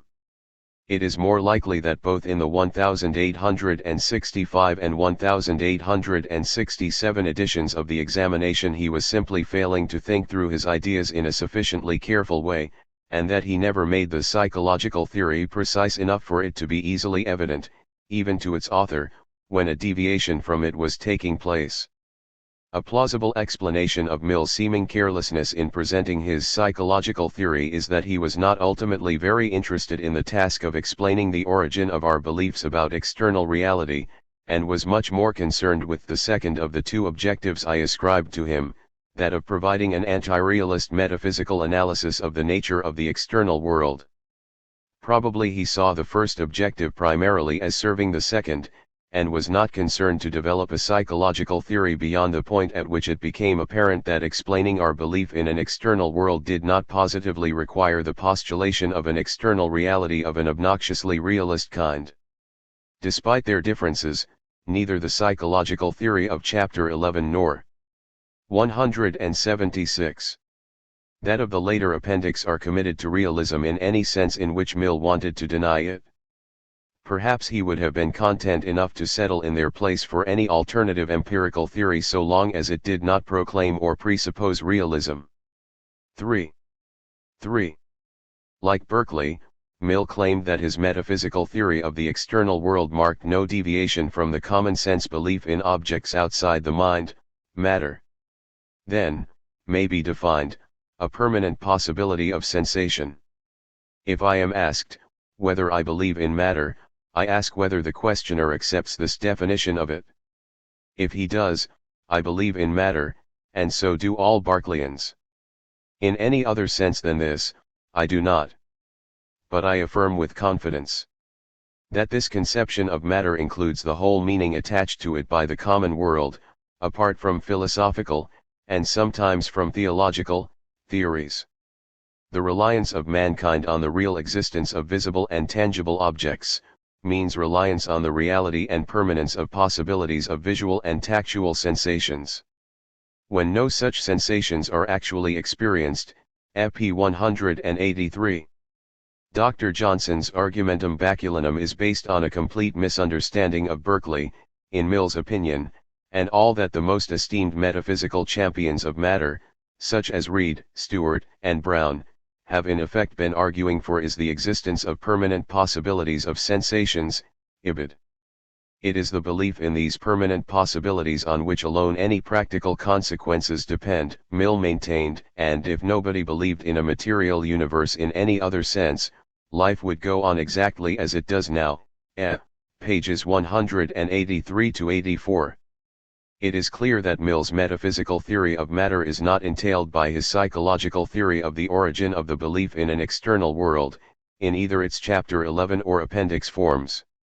For it is conceivable that our conviction of the existence of a world of things outside us arises from our sensations and our expectations of sensations according to one of the modes which Mill described, but this would leave it quite open whether or not there existed a world of objects outside us and irreducible to sensations. So what entitled him to put forward his Berkeleyan, or quasi-Berkeleyan, theory of matter as a sequel to his psychological reflections on the belief in external reality? Did he confusedly believe that the psychological theory does entail the metaphysical one? There is no ground for ascribing to him such a gross confusion. The real justification he saw for his metaphysical theory of matter was the principle of. Rather surprisingly, Mill nowhere in Chapter 11 or the appendix referred to the principle by name. 177. And yet its presence is everywhere felt. The possibility of noumenal existence is dismissed on the basis that we can know nothing beyond our sensations, all knowledge being not only by sensation, but also off sensation. Consequently, our knowledge of the existence of an external world cannot be knowledge of the existence of something which is, as Mill put it, intrinsically distinct from sensation, e.g. p. 182. But how, then, in conformity to the relativity principle, is our knowledge of an external world to be construed? The exceedingly ingenious suggestion Mill made is that external physical objects are to be understood as possibilities of sensation, which remain in existence even in the absence of actual sensations of objects. Why we should believe in the independent existence of possibilities of sensation he thought could be explained by the psychological theory, but the metaphysically significant point about the possibilities, in his opinion, was that they could be held to constitute a real, external world which was, however, in no way a world of noumenal substances. We come to think of our actual sensations as connected with groups of possibilities of sensation, EJL, p. 181. But our sense of natural sequences of phenomena, whether a product of association, or of inference from experience, leads us to imagine changes taking place within the possibilities of sensation even when our attention is elsewhere. Whether we are asleep or awake, the fire goes out, and puts an end to one particular possibility of warmth and light. Whether we are present or absent, the corn ripens, and brings a new possibility of food. Hence we speedily think of nature as made up solely of these groups of possibilities, and the active force of nature as manifested in the modification of some of these by others, ibid. And after a little while it is quite inevitable that we should come to think of the actual sensations we have, though they are in fact the original foundation of the whole, as merely the representations, appearances, or effects of the possibilities of sensation, which thus are thought of as much more real than the actual sensations, ibid. 4. Mill's metaphysical theory of the external world was very greatly influenced by the idealism of Berkeley. Mill always expressed the most enthusiastic admiration for Berkeley's philosophy, and in a review essay he wrote near the end of his life said of him that of all who, from earliest times, have applied the powers of their minds to metaphysical inquiries, he is the one of greatest philosophic geni. 1 BL, p. 451. Berkeley, Mill. 178. Said, and he compared him here to Malebranche, had realized that the hypothesis of physical substance irreducible to sensation was by no means essential to account for the character of our experience. Indeed, such substance would be merely a superfluous will in the machinery on which nothing depended. L. p. 462, cf. p. 204.4. And Mill claimed Berkeley's authority for the view that, in the case of matter, there is no ground in experience or in anything else for regarding the sensations. We are conscious of as signs of the presence of anything, except potentialities of other sensations. BL, p. 459. Yet in one important respect Mill believed that his own metaphysical theory of matter was an improvement on that of his admired predecessor. Berkeley, he suggested, had a difficulty in accounting for the continuing numerical identity of an object which we have for a time ceased to perceive. He supposed that the actual object of a sensible perception, though, on his own showing, only a group of sensations, and suspended so far as we are concerned when we cease to perceive it, comes back literally the same the next time it is perceived by us, and, being the same, must have been kept in existence in another mind. What Berkeley failed to grasp, however, is that, the sensations I have today are not the same as those I had yesterday, which are gone, never to return, but are only exactly similar. BL, p. 464. Berkeley's theory, then, cannot make good sense of the common belief that objects are not merely ephemeral like sensations, but retain their numerical identity over extended periods of time. This objection is more fundamental than the objection, often heard and quite correct, that Berkeley's of God to perceive objects no one else is perceiving is inadmissibly ad hoc. Mill saw that Berkeley's problem arose because he identified physical objects with groups of actual sensations, and the solution to it, Mill thought, was to identify those objects rather with possibilities of sensation, which were neither transient like actual sensations, nor required for their existence that they should be held within some mind. So, when an object has existed unperceived, what has been kept in continuous existence is but a potentiality of having sensations, or, to express it in other words, a law of uniformity of nature, by virtue of which similar sensations might and would have recurred, at any intermediate time, under similar conditions, ibid. 5. Yet those sensations which I might have had but did not during some 179 temporal interval, Mill added, are not a positive entity subsisting through that time. There is not really any permanent object, mental any more than material, to keep up an identity which does not really exist. They have only potential existence, ibid. On the basis of his divergence from Berkeley over the analysis of existence unperceived, Mill has often been referred to as a phenomenalist rather than as an idealist. He has even been called by some the father of phenomenalism. Although the difference between Mill's and Berkeley's views is a significant one, it is not at all clear that Mill is better described as a phenomenalist than as an idealist. For one thing, he himself preferred to stress the similarities rather than the differences between his theory and Berkeley's, and classed his position with that of the Berkeleyans.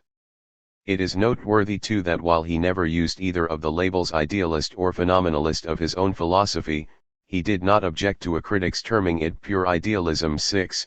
Bain too, we have seen, referred to Mill's uncompromising idealism. But the sense of labels for philosophical views can change subtly over time, and it would be unsafe to conclude that 19th century usage of the term idealism was the same as our own. In fact, idealism was employed with a wider sense then than now, so it covered as well as theories of the Berkeleyan type those others which would nowadays attract the label phenomenalist.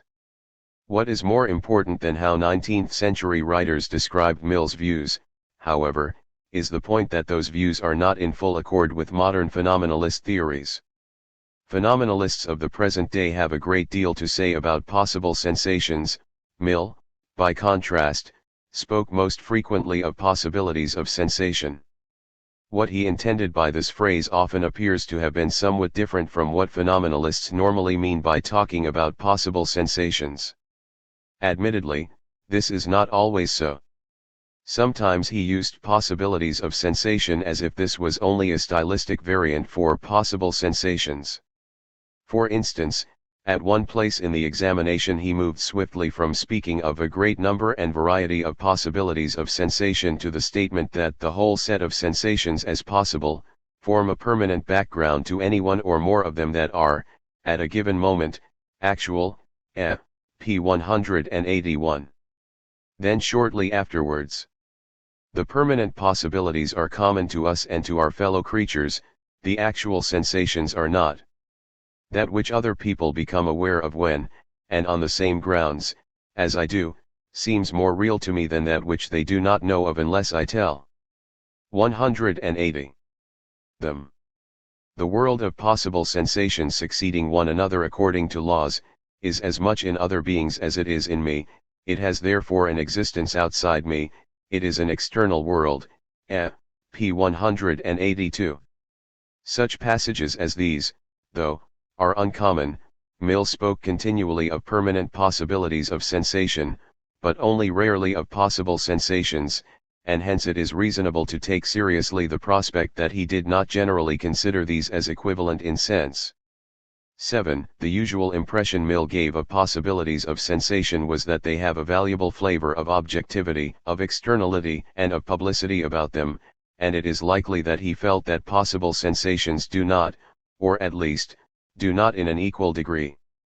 In the Logic he talked of body as a set of sensations, or rather, of possibilities of sensation, and his preference for the second disjunct is worth noting, SL, p. 58.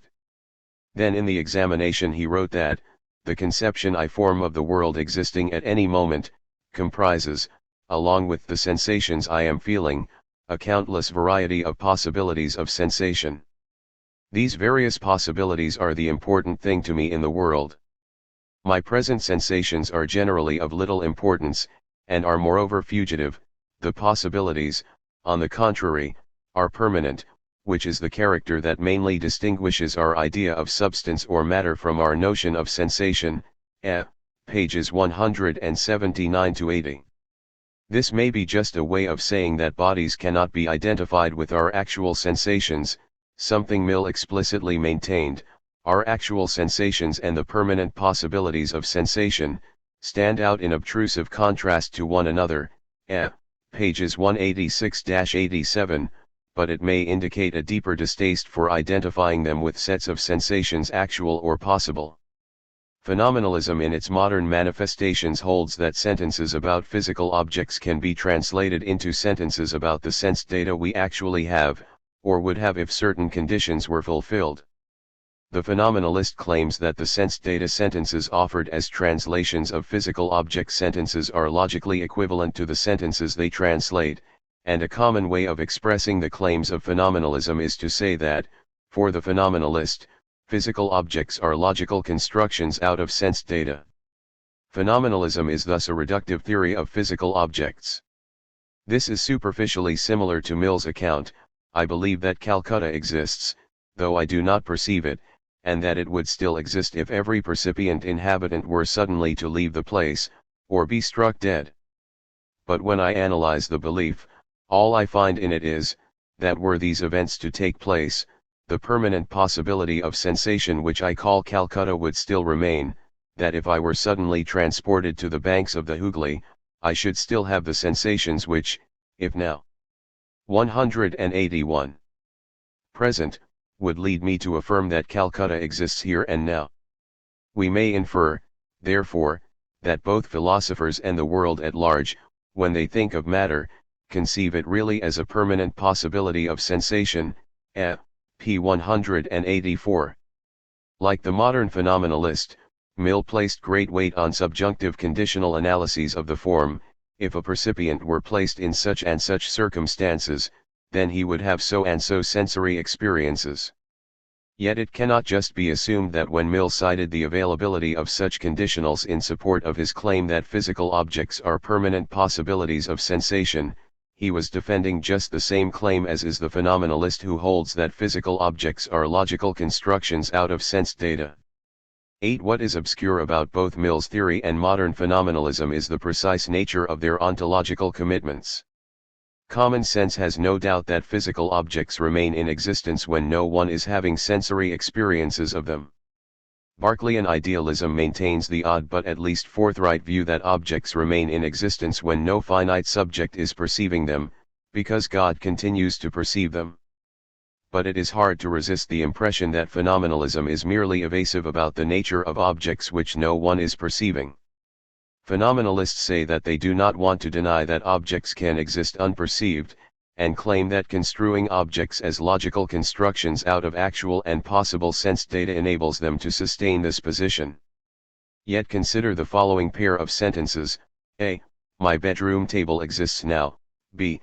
If anyone were now suitably situated in my bedroom, he would have certain sense data as of my bedroom table. A phenomenalist might offer B as an analysis of A, or more strictly, he might offer it as a partial analysis, since the expression suitably situated in my bedroom is itself open to phenomenalist reconstrual. 4. B. To provide an analysis of A, of the type the phenomenalist requires, that is, one which correctly renders the claim that physical objects are logical constructions out of sense data. It is not enough for B merely to provide good evidence for A, rather, B must entail A. But does B really entail A? The answer to this is that it does not, for B is consistent with the negation of A. Properly considered, B is compatible with the logical possibility that the world is such that objects come into existence when certain patterns of sense data commence, and go out of it again when those patterns cease. But this is bad news for the phenomenalist, for it shows that the production of conditionals like B 182 is inadequate to establish that phenomenalism really can accommodate the common sense belief in the perdurability of unperceived objects. Phenomenalist conditionals could be true yet physical objects still not exist unperceived. And it would not be acceptable for the phenomenalist to counter this criticism by noting that it would be a very odd kind of universe in which objects were brought into being by perception and went out of it again when perception stopped. Certainly such a universe would be quite different from the universe posited by common sense, but the phenomenalist cannot help himself to common sense conceptions in rejecting it. 9. Does this mean that phenomenalism lacks the resources to provide any positive account of what it is for an object to exist unperceived? That depends on how bold an ontologist the phenomenalist is prepared to be. An option open to the determined phenomenalist is to accept a certain kind of realism about possible sensations, and to refy them in something like the way in which some philosophers have wanted to refy possible worlds. For such a theorist, the table which no one is perceiving does continue in existence, but as a set of possible sensations which are, though non-actual, real. Not all phenomenalists who have talked of possible sensations have intended to refy them in this manner. Many would hold that the language of possible sensations is fully analyzed by the production of conditionals of the style of B. But on a strongly realist view of possible sensations, conditionals like B are true just because unperceived objects remain in being as sets of really existent possible sensations, which are available to be had, and thereby become actual sensations, by subjects who situate themselves suitably. Many philosophers will have no stomach for the reification of possible sensations, and will hold that if an unperceived table were no more than a set of such possible sensations, it would in any case be quite different from the kind of object which common sense believes to persist when unperceived. But a phenomenalist who wants to refy possible sensations may claim support from the realism about possible worlds which has appealed to some philosophers, notably David Lewis, see, example Lewis, pages 84 to 91. Lewis holds that we can talk about existence which is not actual existence, possible worlds, or ways things could have been, exist, though not actually. Now if unactualist possibles which are possible worlds can exist, can they not, too, when they are possible sensations?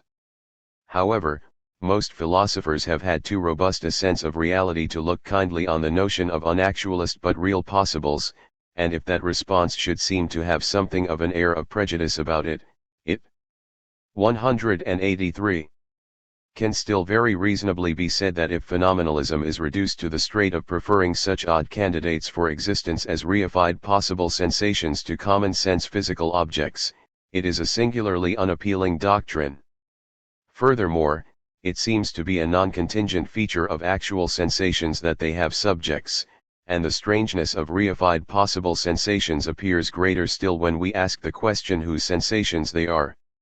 Some defenders of reified possible sensations might wish to say that these sensations are, unlike actual sensations, subjectless, but this point of analogy with actual sensations is abandoned only at the price of their becoming even more difficult to comprehend. Or it might be suggested that they can be ascribed actual subjects, that they can be mine or yours, in that they are the sensations which you or I would have in certain circumstances. But this seems wrong. What we would have in those circumstances would be actual sensations, and it is highly strained to say that we are now the subjects of reified possible sensations, which are alleged to exist yet without being actual. Alternatively, possible sensations could be ascribed possible subjects, likewise suitably reified, but this proposal leads us deep into Aquinian ontological slum. Aquinian question would be, how many possible people are now having possible my bedroom table sensations? C.F. Quine, 1961, p. 4. The wise philosopher will leave reified possible sensations well alone. V. Can possibilities of sensation fare better than possible sensations in a theory of the external world? More specifically, is it more plausible to refy the former than the latter? If Mill's theory is to be more successful than standard phenomenalism in analyzing the nature of unperceived objects, it needs to be able to speak of reified possibilities of sensation. But how cogent is such talk? Mill showed little hesitation in the examination in speaking of possibilities of sensation as real, objectively existing things. The groups of possibilities, he wrote, are the fundamental reality in nature, and though the sensations cease, the possibilities remain in existence. They are independent of our will, our presence, and everything which belongs to us. Furthermore, they are common to us and to our fellow creatures, while the active force in nature is manifested in the modification of some of these by others. Such processes of modification being able, he stressed, to take place even when no one is in sensory. 184.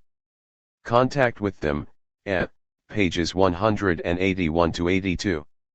Occasionally Mill waxed quite lyrical about the permanent possibilities, though at some cost to precision, as when he wrote that, the possibilities are conceived as standing to the actual sensations in the relation of a cause to its effect, or of canvas to the figures painted on it, or of a root to the trunk, leaves, and flowers, or of a substratum to that which is spread over it, or, in transcendental language, of matter to form, p. 181. The purpose of this effusion was to reinforce the message that permanent possibilities of sensation are the basic stuff of reality, the prime existence, and that actual sensations are in some manner dependent on them or secondary to them, though precisely what this relationship was Mill appears never to have wholly decided. Critics have not on the whole been very kind to Mill's possibilities of sensation. According to Geoffrey Warnock, it seems one inadequate to regard the actual table in my empty study as a possibility of sensation. For surely, when I say there is a table in my study, I am saying what actually is the case, not mentioning merely the possibility of anything. Warnock, p. 227. And John Hospers has complained. That which is actually before me exists, but in what way can possibilities exist? The mountain that no one is perceiving exists, but what at this moment exists, assuming that no one is perceiving the mountain? A possibility? But what is that? Can a possibility of sense data hold a tower on top of it, which we may see even if we don't see the mountain? Surely there is something wrong here. There is something that exists now, not just a mere possibility of something, whatever that may be. Hospers, pages 542 to 43. These are natural criticisms, and it is clear that they take their origin from a common-sense conception of reality which it is hard to deny. However, Hospers is unreasonable in complaining that Mill is implying that a possibility of sense data, or sensation, could support something of entirely different ontological status, namely a physical object such as a tower. For Mill, of course, physical objects are all to be analyzed as possibilities of sensation. It is unlikely that criticisms like these could be deflated unless some solid sense could be given to the thesis that possibilities of sensation can really exist in the absence of sensations, in other words, to a Mill-type reification optum. Mill's theory apparently makes an inadmissible switch of modalities, from actual objects to possibilities of sensation. Only if reification of permanent possibilities of sensation can be made plausible will this impression be countered. 10. Now we sometimes do allow that possibilities are real. No one would deny that there is a real possibility of death if one jumps from an aeroplane without a parachute. And the anesthetist monitors the sleep. 185. Patients state carefully, because he knows that the possibility of pain, veritably a possibility of sensation, beneath the surgeon's knife is real. Without stretching language too far we could speak, too, of physical objects offering real possibilities of sensation, where we meant that they could be seen, felt, heard, and so on. But if, pace Hospers, it is sometimes acceptable to speak of possibilities existing, or being real, the degree of reification involved in the idioms we use seems slight, saying, for instance, that there is a real possibility that the surgical patient would feel pain if the anesthetist allowed him to wake is saying merely that the patient would probably feel pain if that happened. But Mill's view that physical objects are possibilities of sensation apparently intends a much more radical reification of possibilities than this. The object constituting possibilities are genuine existence, they are the basic stuff of reality, no less. Hence our occasional inclination to accept that certain kinds of possibility are real fails to provide any genuine support for the far more metaphysically tendentious Millian ontology. It cannot be said that Mill ever adequately clarified the nature of permanent possibilities of sensation, or defended satisfactorily the reification of the possible. Moreover, despite his apparent preference for permanent possibilities of sensation over possible sensations as the fundamental posits of his theory of the external world, he never offered more than the vaguest hints as to what he conceived the advantages of the former to be. Reading to some extent between the lines, it seems likely that two main considerations led him to cast his metaphysical theory in terms of possibilities of sensation rather than of possible sensations. The first is that no problem arises over the ownership of the possibilities. There is no opening for talk of a subject of possibilities of sensation, so there can be no embarrassment over the identification of their subjects such as arose for the theory that physical objects are groups of possible sensations. But, secondly, as there is no temptation to say that possibilities of sensation must be owned, they are prima facie better candidates than possible sensations for being objective constituents of a common world. Actual sensations, having a subject, are subjective in nature.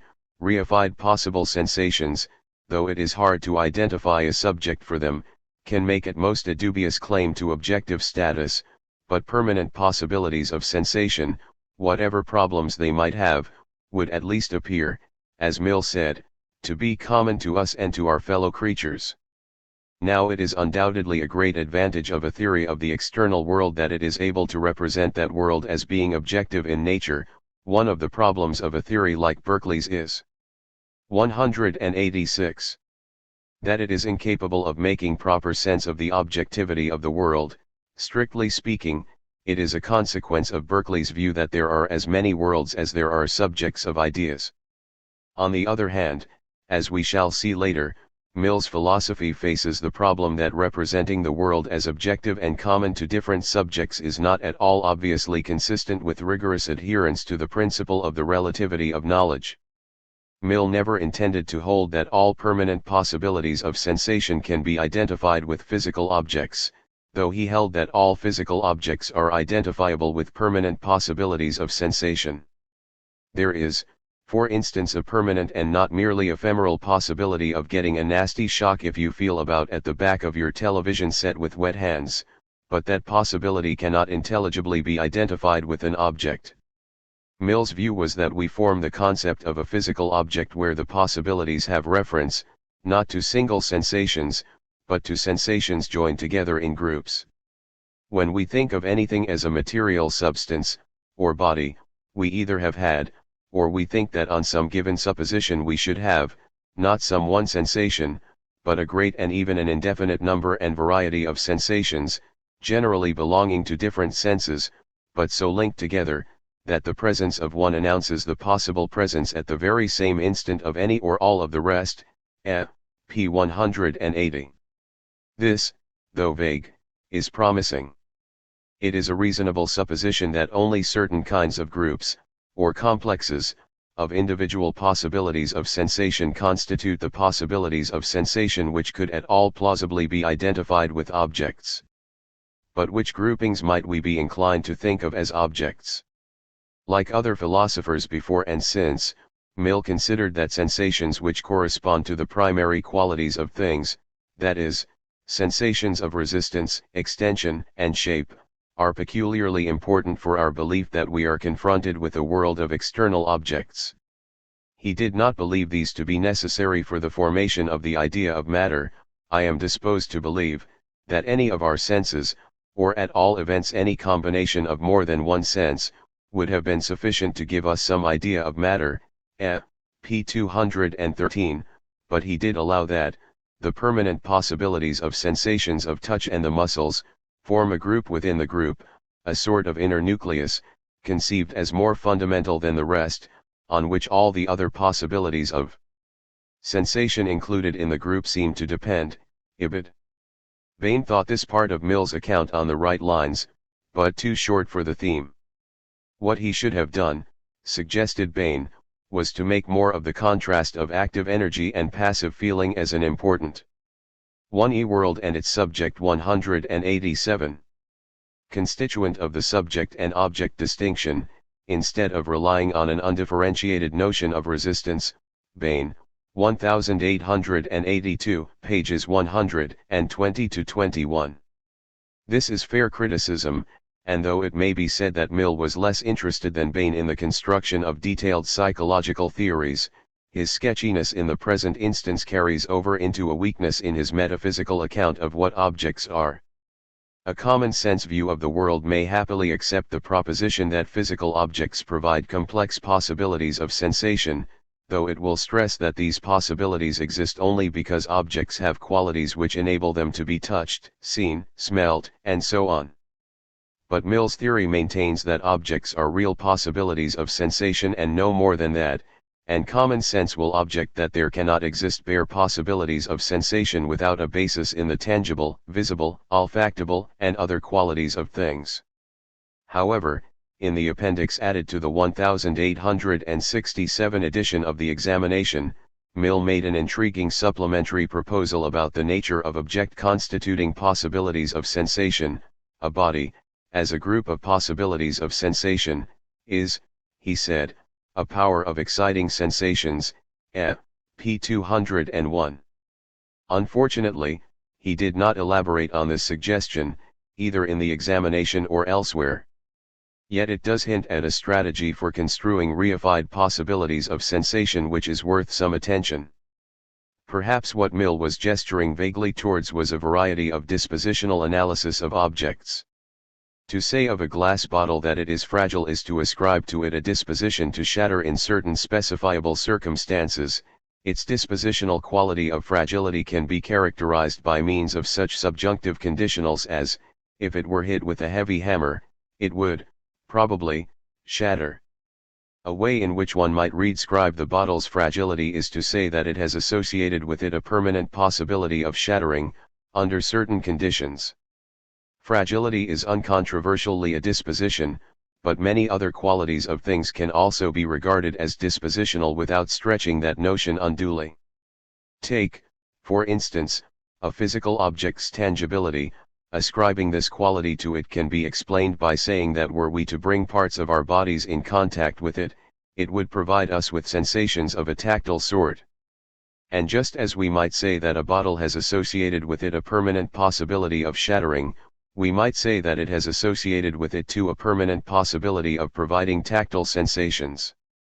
An object's other sensible qualities can likewise be construed disposition ally, and described in terms of associated permanent possibilities of providing sensations of various kinds. To say that a body is a power of exciting sensations may thus seem an 188. Acceptable, if unusual, way of referring to certain of its dispositional qualities. But for Mill, of course, this form of words conveyed a radically reductionist theory of matter. In his view, a physical object was not a power of exciting sensations in virtue of having other qualities which provided a basis or ground for its sensible qualities, but was to be identified with a set of sensible qualities construed dispositionally. Bodies do not just have the power to affect our senses, on this account, rather, they are that power and nothing more.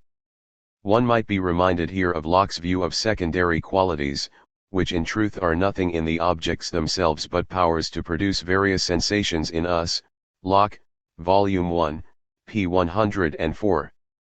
But Locke believed that the secondary qualities of objects arise from the original or primary qualities of body, namely solidity, extension, figure, and mobility, and he held that it is only on the basis of the existence of these primary qualities that objects affect our senses, ibid. Unlike Locke, Mill thought that even the primary qualities of bodies are powers to produce sensations, and not a non-dispositional basis of dispositional qualities. Common sense will find this divergence from Locke the fundamentally objectionable feature of Mill's concept of objects. It is very natural to think that dispositional qualities cannot exist by themselves, but must be founded on something non-dispositional. One might put this natural view by saying that where this is a disposition, something must be disposed. Locke's secondary qualities are powers which things have by virtue of their primary qualities, and it is further plausible to hold that a disposition presupposes not just that there is something disposed, but also that the thing disposed is disposed in virtue of its possessing a quality or qualities forming an appropriate causal basis for the disposition. Thus a bottle's fragility, for instance, is a dispositional quality of the bottle, and it is causally grounded in its physical microstructural qualities.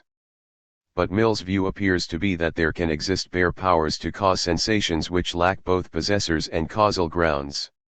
This is not, on the face of it, an attractive doctrine, and it is not clear that it is coherent, a claim which Hartree-Field has recently supported, though without reference to Mill. Mill's picture seems to be that subjects who at some time are suitably spatially related to a particular location will then experience certain sensations, because there is at that place then a power to produce such sensations, yet there is nothing else there besides the bare causal power itself, and this is seriously out of line with our normal understanding of powers as grounded in other, non-dispositional, qualities of objects. 189. There is, however, a conceivable move which Mill could make at this point to put his theory in a better light.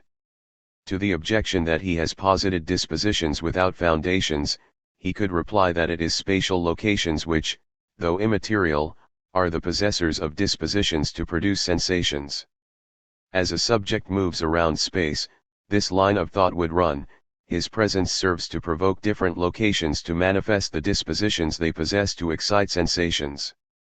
In this way, space is the groundwork or basis of possibilities of sensation, conceived as powers to cause sensations, and the possibilities lose their uncomfortable appearance of being ontologically free-floating. Moreover, if space is objective and common to different subjects of experience, it becomes easy to see why permanent possibilities of sensation have that status too. It is precisely because they are powers of objective and common locations in space. To be sure, Mill himself never developed his theory along the present lines.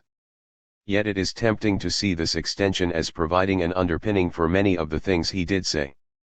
It explains, for example, why it should be that we find other people grounding their expectations and conduct upon the same permanent possibilities on which we ground ours.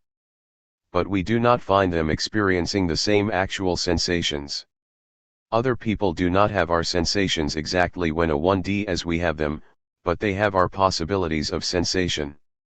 The permanent possibilities are common to us and to our fellow creatures, the actual sensations are not. P. 182.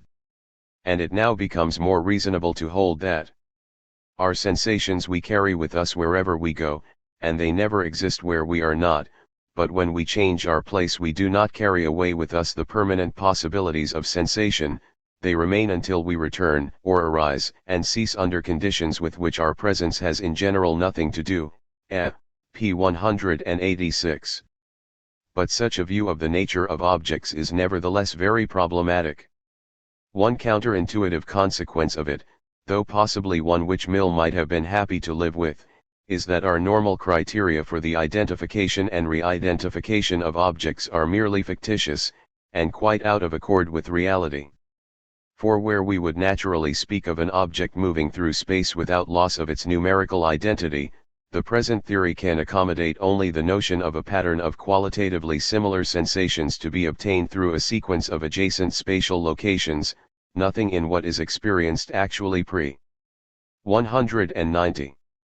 Serves numerical identity while moving through space, though regularity in the sequence of experiences leads us to ascribe a fictitious identity, somewhat similarly to the way in which in response to seeing a rapid successive illumination of single bulbs in a series of bulbs, as in some advertising displays, we naturally speak of a moving dot of light.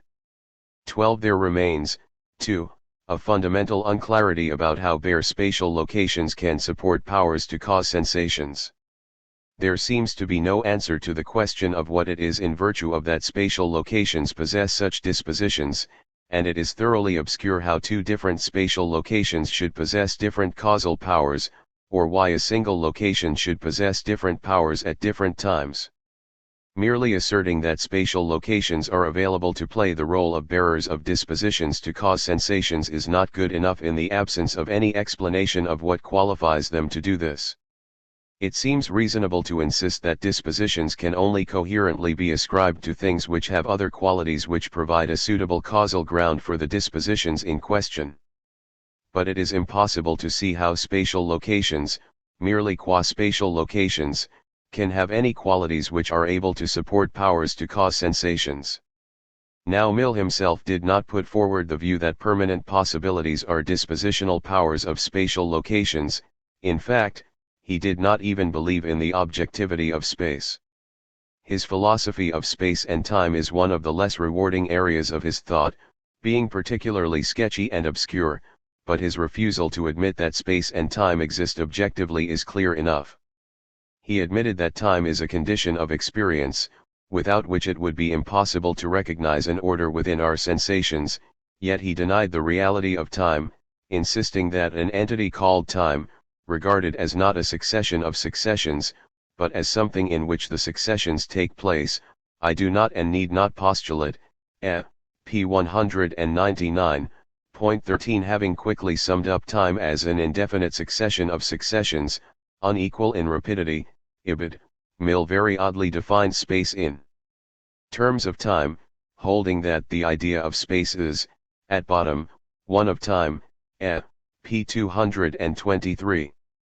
The theory here is that ideas of space are constructed by the mind's laws out of the notion of length in time. According to Mill, we derive the concept of spatial extension through the sensation of muscular motion involved in, for instance, passing our hand between two objects. The greater the length of time the muscular motion takes, the greater the distance we conceive there to be between the objects. p. 222, and ch. 13 passim. This is exceedingly questionable as psychology, though that is not our present concern. What matters? 191. Here is that Mill's subordination of the idea of space to that of time, coupled with his refusal to allow time an objective status, led him to deny objective status to space too. We have no reason for believing that space or extension in itself, he concluded, is anything different from that which we recognize it by, that is to say, certain sensations oft muscles, p. 222. Clearly Mill could not have held that objective spatial locations were the seats of causal dispositions to produce sensations if he did not believe in the objectivity of space. Yet his denial of the objectivity of space greatly hampers a view which he definitely did wish to support, namely, that permanent possibilities of sensation are common to different subjects of experience. He often reiterated the claim that while actual sensations are private to individuals, possibilities of sensation have a public status. But it is extremely hard to accord any content to the notion that possibilities of sensation are common to different subjects if no reference is allowed to their situation in an objective, common space. In the 1867 edition of the examination, Mill added a note containing the admission that the real externality of permanent possibilities was strict 1y incapable of proof, but he ventured the suggestion that the permanent possibilities are external to us in the only sense we need care about. They are not constructed by the mind itself, but merely recognized by it. In Kantian language, they are given to us, and to other beings in common with us. p. 187. Whatever else the importation of what Kant termed empirical realism can do for Mill's theory, it cannot justify the last 8 words of this statement. It cannot, that is, vindicate the contention that permanent possibilities are truly public entities. A combination of Kant's empirical realism and Mill's theory of permanent possibilities does not disallow that different subjects may have given to them qualitatively similar but numerically distinct permanent possibilities, but as Mill was fully aware of the distinction between qualitative similarity and numerical identity of sensations, he should have been sensitive to the difference between subjects experiencing numerically identical permanent possibilities and their experiencing merely qualitatively similar ones. Different subjects might experience qualitatively similar permanent possibilities in their own private spaces, but a public space is required for them to experience numerically the same ones. Should Mill, then, have been willing to acknowledge the objectivity of space? In trying to answer this question, we should become more clearly aware of what we might already have suspected, that there is a profound ambiguity of intention about his theory of the external world. Some 192 times the target of his criticism is the realist doctrine of the external world, with its underpinning doctrine of objective space and time. At these moments, Mill is arguing for a variety of idealism. but at other times his target appears rather to be the realist notion of matter, and his theory of permanent possibilities of sensation seems to play the role of showing that an objective and public WQRLD need not be a world of material objects as the realist conceives them, and here we might describe Mill as arguing for a version of immaterialism. The logical relationship between these views is that Mill's idealism entails his immaterialism, but the converse entailment does not hold. The important similarity between the two positions is that neither countenances the realist notion of matter. The critical difference is that only the idealism is committed to denying the real externality of a world outside the mind. It is not common for philosophers to distinguish between these two positions, yet it is clear that they make importantly different claims with, in fact, a world of difference between them. Point 14. Now when it is immaterialism rather than idealism that is Mill's concern, it would serve him very well to admit the objectivity of space and time, and indeed, if he does not do so, then it is very dubious whether he can accommodate the notion of permanent possibilities of sensation as common to different subjects of experience.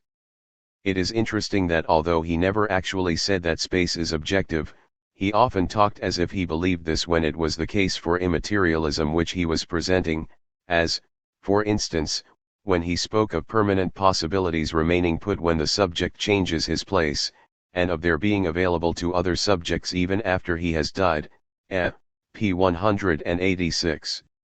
Mill's immaterialist position is thus a halfway house to his more radical idealism. It represents, moreover, a more limited employment of the principle of construed as maintaining the reducibility of bodies and their attributes to sensations. The relativity principle is compatible with an immaterialist philosophy which yet continues to affirm the existence of an objective spatio-temporal framework external to the mind. But understood more broadly as insisting upon the total elimination of the extra-phenomenal in favor of the phenomenal, the relativity principle is a charter for idealism.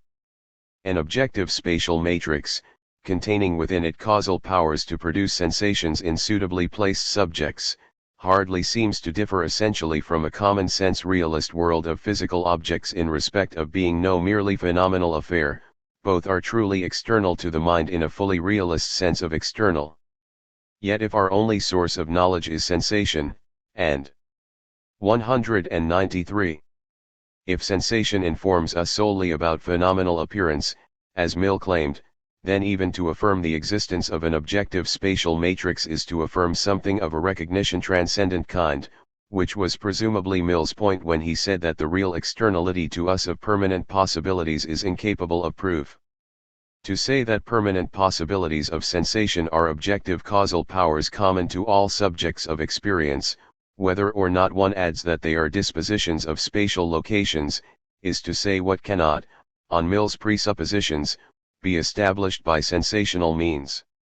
In its most forthright form, the relativity principle prohibits all inference from subjective experience to objective reality, and it is indifferent whether reality is taken to consist of common-sense physical bodies or reified possibilities of sensation in the shape of causal powers to produce sensations.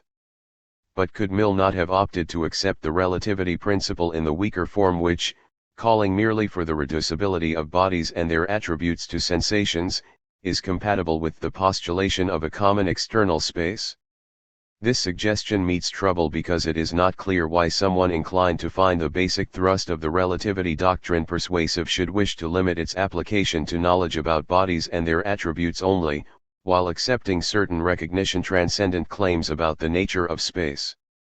If knowledge is limited to the phenomenal given, as the relativity doctrine at its boldest and at the same time most straightforward holds, it is to make a recognition transcendent, and thus illicit, claim to posit any kind of objective but unsensed entities.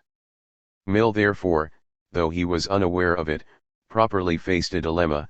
He should either have abandoned relativity, or attempted the uninviting task of showing why it should only be accepted in regard to knowledge of bodies and their attributes, or he should have accepted a thoroughgoing idealism which rejects a common objective space, and drops the common-sense belief that objects stay in existence when no one is perceiving them. 6. At least Ope of Mill's early critics realized that his metaphysical theory of the external world had an ambiguity of purpose about it. Francis O'Hanlon, whom Mill quoted in order to refute in his 1867 appendix to the examination, pointed out that a truly idealist theory of the world, such as Mill had seemed to be putting forward, had no business talking about modifications taking place in permanent possibilities of sensation.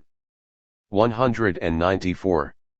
Whether we are asleep or awake, present or absent, p. 203. Mill rather patronizingly praised my young antagonist for the acuteness of his criticism, yet wholly failed to grasp, what O'Hanlon had apprehended, that his theory was not a consistent one, but rather a confused mixture of idealist and immaterialist elements. Hanlon saw, rather better than Mill did, that a professed Berkeleyan should leave no room for non-mental principles as laws of phenomena, for if reality is mental in nature, its laws should be mental too. Yet Mill, though calling himself a Berkeleyan, was happy to admit the existence of law-like interactions between permanent possibilities of sensation which were outside and independent of any minds, and thus by implication the existence of laws which were not laws of mind. That an idealist philosophy should regard laws of mind as the only laws of reality was naturally assumed by James M. Koch, another of the examination's early critics, who complained that it was implausible to maintain, as he supposed Mill to be doing, that the laws of association of ideas are the sole governing principles of things. He objected to Mill's theory that there is a palpable omission here, for it omits those powers by which one body operates upon another. Thus the sun has a power to make wax white, and fire to make lead fluid. M. Koch, p. 118, quoted at p. 201. In a similar vein, W.H. Smith asserted that the qualities by which they things act upon each other, cannot be resolved into any receptivity or subjectivity of mind, quoted at Ibid. In the appendix of 1867, Mill replied very scornfully to these critics that they would not have said what they did had they entered even a very little way into the mode of thought which they were attacking, Ibid. But this was hardly fair. It is true that Mill had never explicitly claimed that the laws of association were the sole laws of reality, but as he had classed himself as a follower of Berkeley and condemned as naive the common-sense realist view of the external world, it was scarcely unreasonable for M. Koch and Smith to infer that he rejected the existence of any mind-independent laws. In his reply to them, however, Mill made it quite clear that permanent possibilities of sensation were objective existents capable of exerting causal influences on each other even when they were not producing sensations in any subject. He thus rejected M. Koch's claim that his theory was flawed by a palpable omission to recognize that bodies interact in ways not determined by the laws of association, or any other mental principles. But what he did not say about his theory so construed was that it 195 was no longer idealist in character but rather immaterialist, and he did not say that because he was himself unaware that he had changed his ground. Mill's shift from idealism to immaterialism also has implications for the role of associationism in the psychological theory of the origin of the belief in an external world, though once again Mill seems to have been oblivious to the fact, or very nearly so. Association was initially introduced by him to explain why we form the idea of contingent sensations which we would obtain in appropriate situations which we are not actually occupying. It is our ability to form such an idea, Mill thought, which is chiefly responsible for our coming to believe in a reality beyond the mind. But he also suggested, with considerable plausibility, that the notion of an external world is the notion of a reality which is not constructed by the mind itself, but merely recognized by it, or, in Kantian phrase, given to us, p. 187, and his original view was that the laws of association were instrumental in producing a belief in the existence of an external world which is not a mere product of mind.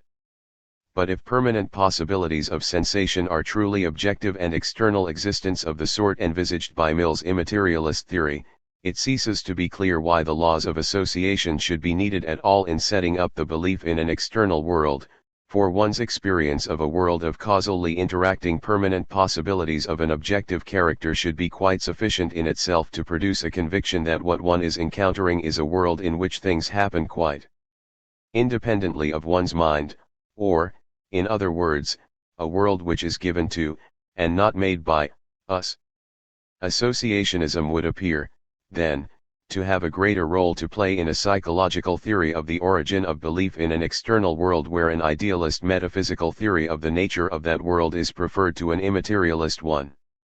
Is this perhaps the reason why associationism is no longer in evidence in the 1867 Appendix restatement of Mill's views? Had the appeal of an immaterialist metaphysic, greater in 1867 than in 1865, led Mill to discard his earlier thoughts on the role of association? It seems unlikely. After all, he was happy to reprint Chapter 11 with its associationist doctrines intact as an appendix to his 1869 edition of James Mill's Analysis, and it is improbable that he would have done so if he had come to believe that those doctrines were incorrect. It is more probable, as was suggested in Section 2, that Mill's interest in providing a psychological theory of the belief in an external world, as distinct from a metaphysical analysis of the nature of external reality, was not very considerable, and 196. That he was much less committed to proving that the laws of association played a crucial role in producing the belief in question than he was to showing that psychological explanations of it were in principle possible which did not presuppose the truth of a common-sense realist conception of the world. That being so, it seems right to conclude that Mill had no intention to change his mind about the significance of associationism in his psychological theory once he had become well disposed to an immaterialist view of permanent possibilities. The fact is that both his metaphysical and his psychological theories have an ambiguity of intention about them of which he never displayed any recognition. 7. Chapter 12 of the examination bears the somewhat curious title, The Psychological Theory of the Belief in Matter, How Far Applicable to Mind. Like its predecessor, it contains discussions of both psychological and metaphysical issues, but it is very brief, and its arguments are, with one exception, rather sketchy.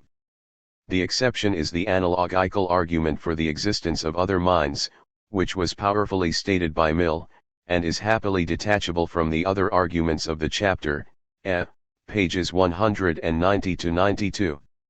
Of present concern to us, however, is the central metaphysical thesis of the chapter that mind, equally with matter, is explicable as a permanent possibility of sensation. Mill's theory of the mind was explicitly grounded on the principle of the relativity of human knowledge. It is evident, in the first place, he began, that our knowledge of mind, like that of matter, is entirely relative, p. 188. So just as the relativity doctrine obliges us to reject any recognition transcendent conception of matter, it compels us, too, to deny that mind is any kind of unknowable, mysterious substance causally or otherwise supporting a succession of conscious states. Accordingly, Mill adopted a form of bundle theory of the mind, or of the self or ego, as he alternatively and without distinction called whatever is the subject of mental states. We have no conception of mind itself, as distinguished from its conscious manifestations.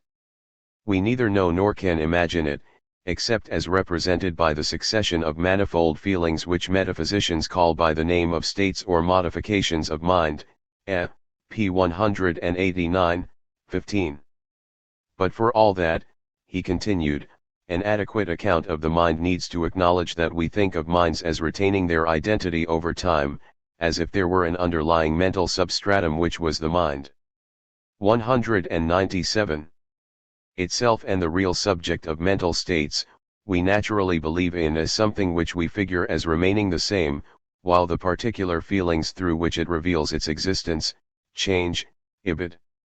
We even believe that this something persists through passages of dreamless sleep, when there is no feeling or thinking going on at all. But how, consistently with, can such a notion be accommodated? Mill suggested that what we should say about the mind or self during dreamless sleep is that, my capability of feeling is not, in that interval, permanently destroyed, but is suspended only because it does not meet with the combination of conditions which would call it into action. The moment it did meet with that combination it would revive, and remains, therefore, a permanent possibility, ibid.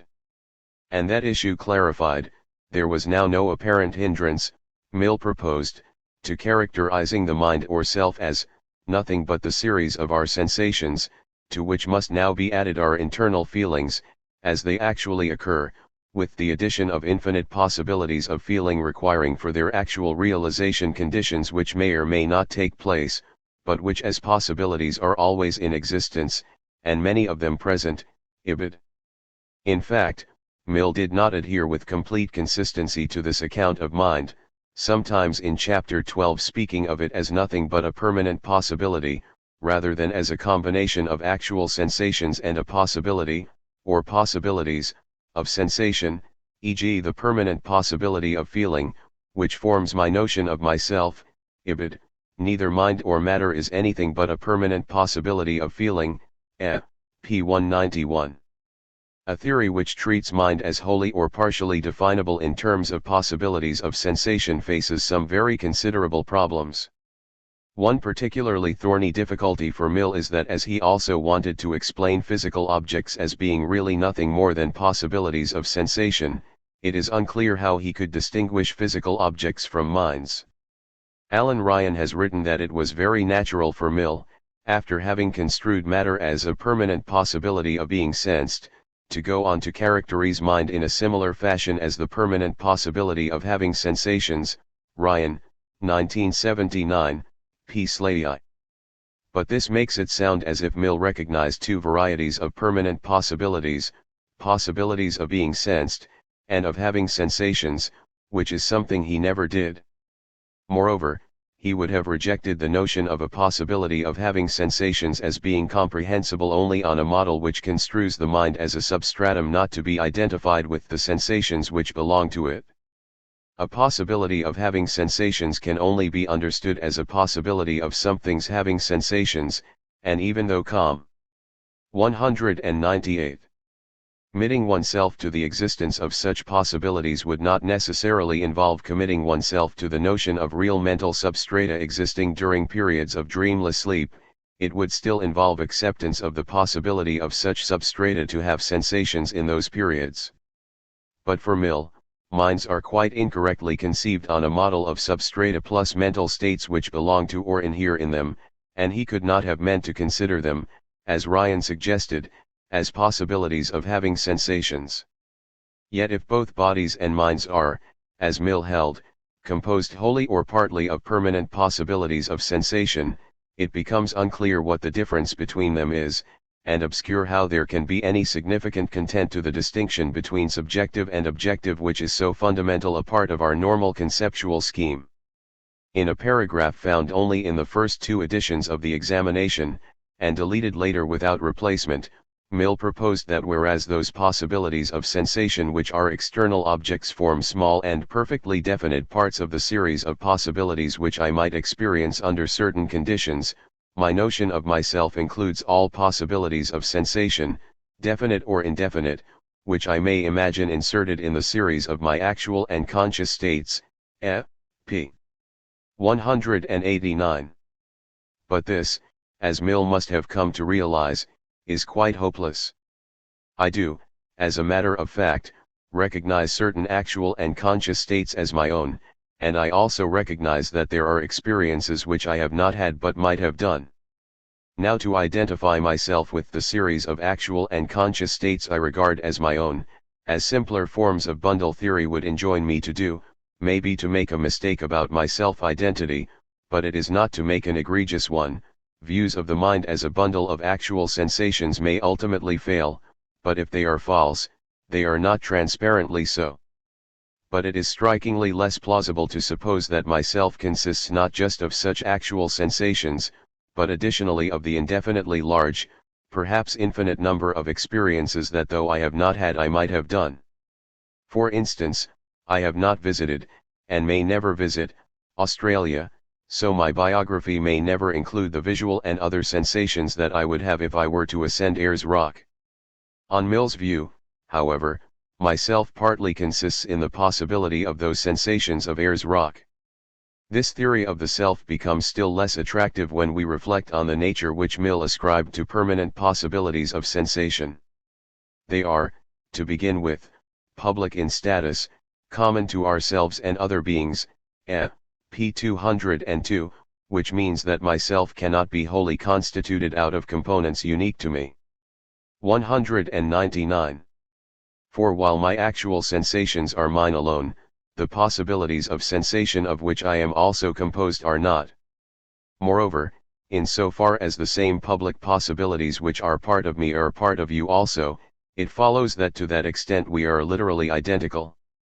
Nor does Mills talk of external objects being composed of small or definite groups of possibilities, while selves contain definite or indefinite possibilities. Help matters.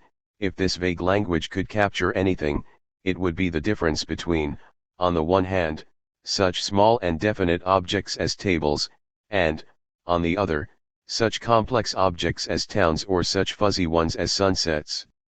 It is only a very superficial improvement when Mill adds that selves, unlike external objects, are composed of possibilities of thoughts, emotions, and volitions as well as of possibilities of sensation, p. 189. This acknowledges the complexity of human mental life, but achieves little more.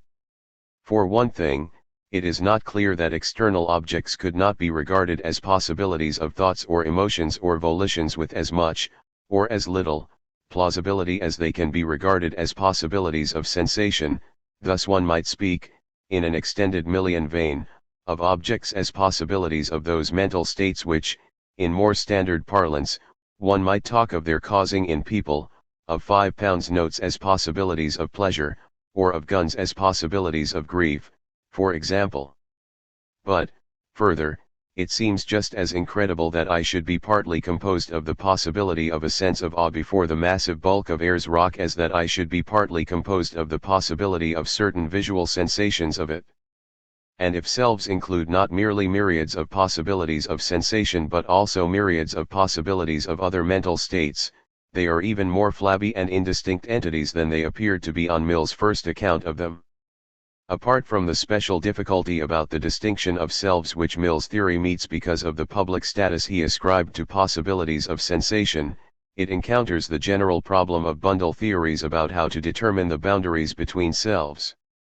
If there is no real substratum to link my mental states together as mine, then it looks as if the unity of myself is either arbitrary or fictitious, as Hume held, 16, in which case the boundary between myself and others could be drawn elsewhere without violence to the facts.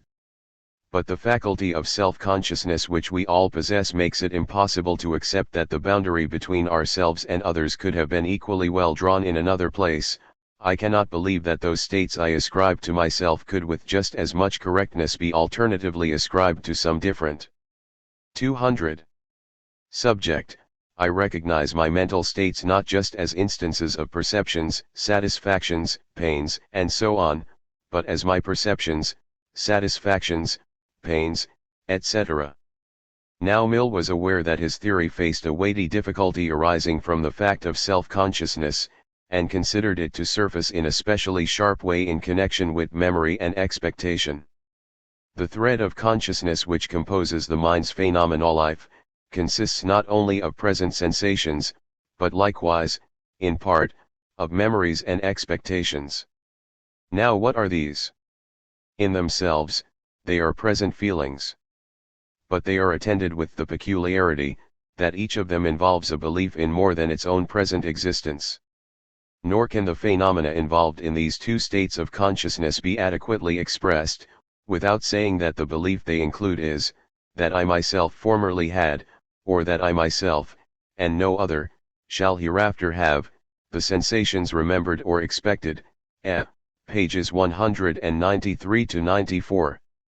Consequently, Mill concluded, we must either accept the paradox, that something which, is but a series of feelings, can be aware of itself as a series, or concede that the mind, or ego is, after all, something different from any series of feelings, or possibilities of them, p. 194. Oddly enough, he declined to pursue the matter further, and having destabilized his own theory of the mind, he complacently ended by declaring that we are here face to face with that final inexplicability, at which, as Sir W. Hamilton observes, we inevitably arrive when we reach ultimate facts, ibid. In his 1867 appendix, he returned very briefly to the theme of mind, reiterated the need to recognize the existence of a sense of self, even though this is apparently in breach of the relativity principle, and raised the Kantian possibility that the self is not a real something of which we are conscious, but only what we are compelled to assume, as a necessary condition of memory, pages 207-08.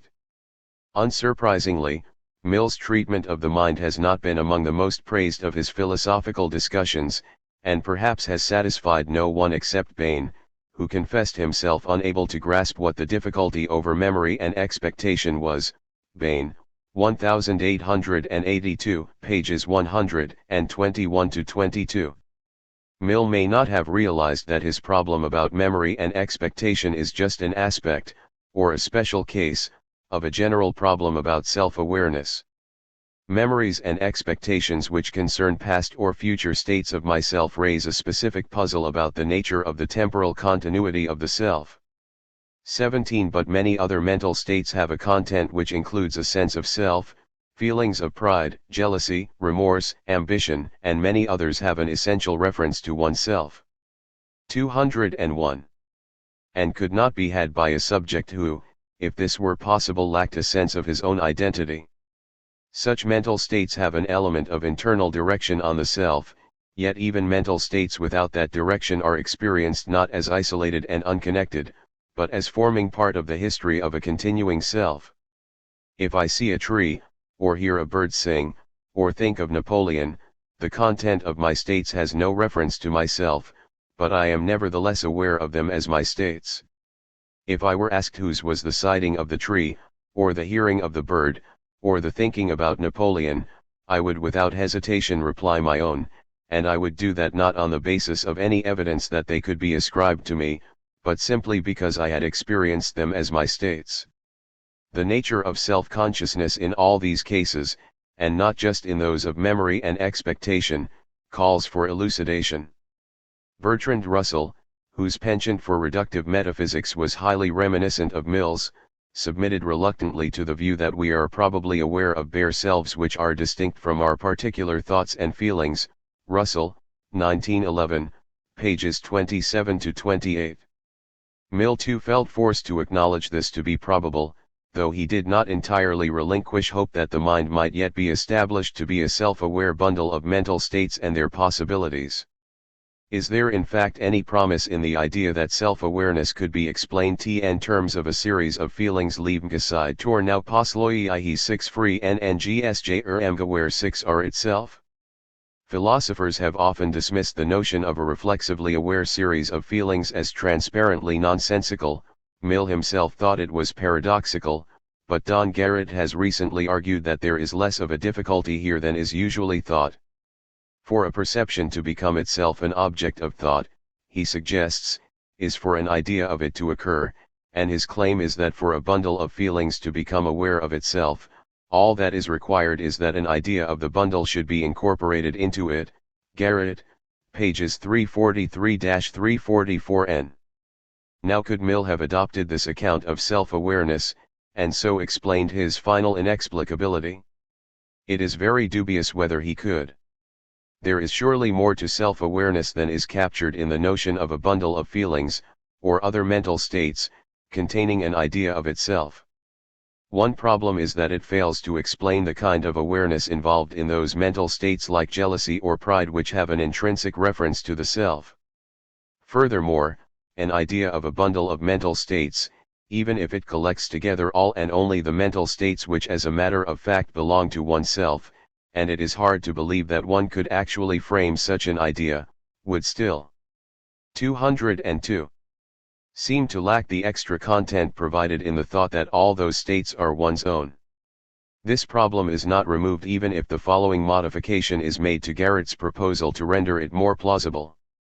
One could frame the idea of the bundle of mental states, which need not now be each separately represented in the idea, which are associated with a particular body, say Smith's, in the sense of being those states which one would naturally ascribe to Smith on the basis of the behavior exhibited by that body. For Smith to have self-awareness, it might then be suggested, is for him first of all to have that idea, and next to be able to recognize which mental states fall under it. It might be added that Smith will have a sharp concept of his own self-identity, because he has the idea of a bundle of mental states distinguished from all others by the very clear-cut criterion that they are all associated, in the appropriate ways, with a certain body. But this is still inadequate. In thinking of the bundle of states associated with Smith's body, and in being able to identify mental states as belonging to that bundle, Smith is not in any position which others could not in principle occupy, though they could not have the idea of those states as their own. Yet Smith, too, on the theory, is said to have the idea of those states as his own only by virtue of recognizing them as members of the bundle of states associated with a particular body. But this is not very plausible. After all, I can have the idea of the mental states associated with Smith's body, and recognize particular states of anger or jealousy or pleasure as being among them, but this does not give me Smith's self-awareness. How, therefore, should Smith's having the same idea and making the same recognitions constitute him self-aware? It might be objected that we should really describe what happens in Smith's case in terms of his forming an idea of the bundle of mental states associated with his own body, that is, with the body he recognizes first personally as his own, rather than third personally as Smith's. But this is unacceptable on two counts. First, it illicitly presupposes that Smith already has self-awareness. This is required for him to be able to take up a first personal perspective on the body in question, and regard it as his own, whereas the purpose of the theory was to explain self-awareness in terms of the possession of a certain idea which, if petitio is to be avoided, clearly must not already involve that awareness. But secondly, even if that objection is overlooked, it still appears untrue to the psychological facts to suggest that one's sense of oneself as a unitary and persisting subject of experiences is derived from one's sense of oneself as the possessor of a body. There is an often noticed difference between my 203 ascription of mental states to myself and to others. While I might ascribe anger to John because I see the rapid workings of his face and his clenched fists, when I feel anger I am aware of it without having to seek the evidence of my physical behavior. It is reasonable to suppose that my primitive command of a sense of myself as a subject of experiences is likewise independent of any reference to my body, just as I can ascribe anger to myself without having to consult my behavior, so too can I ascribe myself a mental identity without needing to think of myself as the possessor of a particular body. Given the difficulties facing bundle theories of the self, Mill can hardly be blamed for doing as other writers have done, and acknowledging the possibility that minds or selves are substances which are irreducible to their states. F.H. Bradley scoffed at Mill for calling mind a final inexplicability. Bradley, 1924, p. 40n, but it might be fairer to praise him for his candor in admitting the severe problems involved in producing a satisfactory account of the subject of experience and of the nature of self-awareness. Russell is not the only later writer to have conceded that what we are aware of in self-consciousness may be a pure self, which is a simple and irreducible bearer of mental states. A recent influential writer on the mind has suggested that, short of a direct demonstration of incoherence in the naive conception of the self, we therefore seem entitled, or perhaps driven, to the conclusion that the self should be conceived as a simple mental substance whose identity over time is primitive and irreducible. McGinn, p. 122. This is essentially Mill's conclusion over a century earlier. Yet it deserves repeating that such a conclusion sits uneasily with his acceptance of the relativity of knowledge, which leaves no room for what is not reducible to the sensations which alone are accessible to our epistemic faculties. Mill refused to admit the existence of attention when he touched on this issue at the end of his 1867 appendix to the examination, but it is hard to resist the impression that the refusal was no more than an act of politic bluff. Is. Chapter 9. Mill's inconsistent empiricism.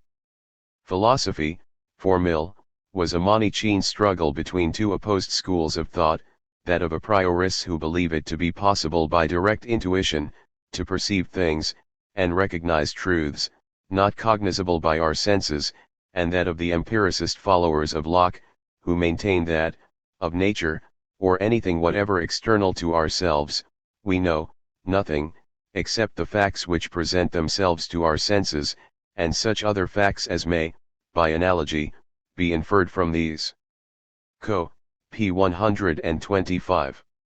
Between these conflicting parties, Mill reported, there reigns a bellum internecinem, one side accusing its opponents of being beasts, while the other condemns its rivals as lunatics. Co. p. 126. His own allegiance to the school of experience was unwavering, and he believed that whatever shortcomings were to be found in the writings of Locke, Hartley, Bentham and other of its influential protagonists could be removed without any fundamental deviation from the spirit of their doctrines. In 1840, when Mill published his essay on Coleridge, the position of the experience school, or empiricists as we would call them, was, in his view, an embattled one. Coleridge, German philosophers since Kant and most English philosophers since Reid, dissenting from the theory that sensation offers not only the exclusive sources, but the sole materials of our knowledge. Co. p. 125. 3 decades later he felt able to record, with some justified self-satisfaction, that his own efforts, coupled with those of his father and Alexander Bain, had greatly improved the public reputation of empiricism. A.U. p. 270. Mill's unswerving and effective support for the empiricist cause in the struggle against the a priorist forces of darkness testifies to a consistency of intention which is beyond dispute. But while he was, throughout his career, consistently an empiricist, he was not consistent in the form of empiricism he espoused. Several indications have been given in earlier chapters of this study as to the nature of the inconsistency which runs through his philosophy of logic and reality. In this final chapter an attempt will be made to bring it into sharper focus. 204. 205. The problem with a priorists, Mill held, is that they make imagination, and not observation, the criterion of truth, and install their prejudices as truths known independently of experience, and as neither needing nor admitting empirical justification, they lay down principles under which a man may enthrone his wildest dreams in the chair of philosophy, and impose them on mankind as intuitions of the pure reason. Co. p. 127. To what he regarded as the systematic error of a priorism, Mill opposed a systematic empiricist doctrine of the superfluousness of assuming an instinct to account for that, which knowledge derived from experience will so well explain. B.B. p. 255, and he denied that there was in the human mind any idea, feeling, or power which, in order to account for it, requires that its origin should be referred to any other source. Co. p. 129. This represents a stalwart stand against a priorism, yet it leaves the precise contrast between that position and empiricism still unclear. Mill's claim was that empiricists are right in affirming, and a priorists wrong in denying, the adequacy of experience as the source of all genuine knowledge. But what did Mill intend by the term experience? The truth is that he did not employ it with a constant sense, but sometimes used it as a shorthand expression for something like observation and inductive reasoning, while at other times it appears to have been intended to stand, more narrowly, for what he alternatively referred to as sensation, and which later philosophers have called sense data. This ambiguity in the use of the word experience might not have mattered much had the two usages simply represented broader and narrower applications of the same idea. But unfortunately this is not the case. Mill's two employments of the term experience reflect two different and incompatible philosophical stances, in fact, two different and incompatible varieties of empiricism. 2. It is reasonable to see Mill as drawn towards two forms of working out empiricism which he had encountered in other writers. One of these is a kind of scientific realism which eschews all postulation of entities, and all employment of ideas, which cannot be justified in a straightforward manner by observation, experiment, and inductive reasoning, these being conceived to reveal the characteristics of a common, external world. The other form of empiricism to which Mill leant on occasions is, by strong contrast, a reductionist doctrine which represents reality as a construct out of sensations. This second, more radical variety of M.Per. 206. Icism is chiefly supported by the doctrine of, and it brings Mill fairly close to Berkeleyan idealism. An idea of the first, more realist variety of empiricism is given in the following passage: if we would know the works of God, we must consult themselves with attention and humility, without daring to add anything of ours to what they declare. A just interpretation of nature is the only sound and orthodox philosophy. Whatever we add of our own is apocryphal and of no authority. All our curious theories of the formation of the earth, of the generation of animals, of the origin of natural and moral evil, so far as they go beyond a just induction from facts, are vanity and folly, no less than the vortices of Descartes, or the Archeus of Paracelsus. Were it not for the pious reference to the works of God, this could come from the pages of the Logic, but it is actually a quotation from Reid, pages 97 to 98. Although Mill disapproved of Reid's philosophy from the point of view of his more radical reductionist empiricism, there are striking similarities between Reid's dislike of the more extravagant flights of philosophy and natural science and Mill's opposition to those who make imagination, and not observation, the criterion of truth, co. p. 127. But the greatest influence on Mill's realist empiricism was undoubtedly Sir John Herschel, whose famous work, The Preliminary Discourse on the Study of Natural Philosophy, he admitted to have been of great help in writing the Logic, AU, p. 217.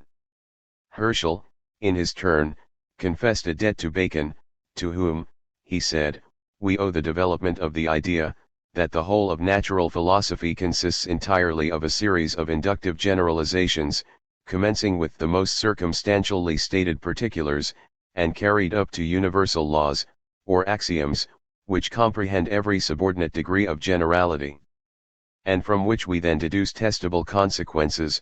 Herschel, 1831, p. 104. Mill's own philosophy of scientific method is clearly in the Baconian tradition, as transmitted by Herschel, and it is worthy of note that both his inductivist account of mathematical knowledge and his statement of the canons of inductive reasoning find their origins in Herschel's book. Mill admired Herschel too for his uncompromising rejection of a priorism. The high priory Pegasus, Herschel had written, is a noble and generous steed who bounds over obstacles which confine the plain matter of fact roadster to tardier paths and a longer circuit. A priorism possesses more verve and energy than the empirical philosophy, and hence its popularity. But its glamour is delusive and dangerous. Herschel, 1857, p. 227.2. 207. Herschel conceded, and Mill followed him here, that the scientist must produce hypotheses or conceptions, though only testable ones, in order to unify his observations. The general proposition, Herschel said, is more than a sum of the particulars. Our dots are filled in and connected by an ideal outline which we pursue even beyond their limits, assign it a name, and speak of it as a thing. Herschel, 1857, p. 246. In this way we might, for instance, come to speak of the force of gravity, which our observations and inductions have led us to believe to be universally operative among physical bodies. But Mill insisted that while scientists may reasonably devise new conceptual modes for accommodating the facts of experience, they must never impose purely imaginary schemata on reality. Thus when Kepler conceived that planetary orbits are elliptical, he did not put something into the facts, which, according to Mill, was what Whewell would have thought of him as doing. On the contrary, Kepler did not put what he had conceived into the facts, but saw it in them. A conception implies, and corresponds to, something conceived, and though the conception itself is not in the facts, but in our mind, yet if it is to convey any knowledge relating to them, it must be a conception of something which really is in the facts, some property which they actually possess, and which they would manifest to our senses, if our senses were able to take cognizance of it. SL, p. 295. Both Herschel and Mill were deeply opposed to the neo-Kantian, non-empiricist views of Whewell, who believed that the combination of observation, experiment, and what could be inferred from these was quite inadequate to unlock the nature of reality. In Whewell's opinion, the mind can only make progress in understanding the world because it interprets it in accordance with its own fundamental ideas, which it does not discover in experience but imposes a priori. Such ideas as those of space, force, motion, and cause and effect are not derived from experience, rather. These ideas possess a power of infusing into their developments that very necessity which experience can in no way bestow. This power they do not borrow from the external world, but possess by their own nature. Whewell, 1847, p. 74. Inspired by Kant's theory of the categories, Whewell asserted that these fundamental ideas provide bounds for our thought within which we must think, and beyond which we cannot go, and that it is for this reason. 208.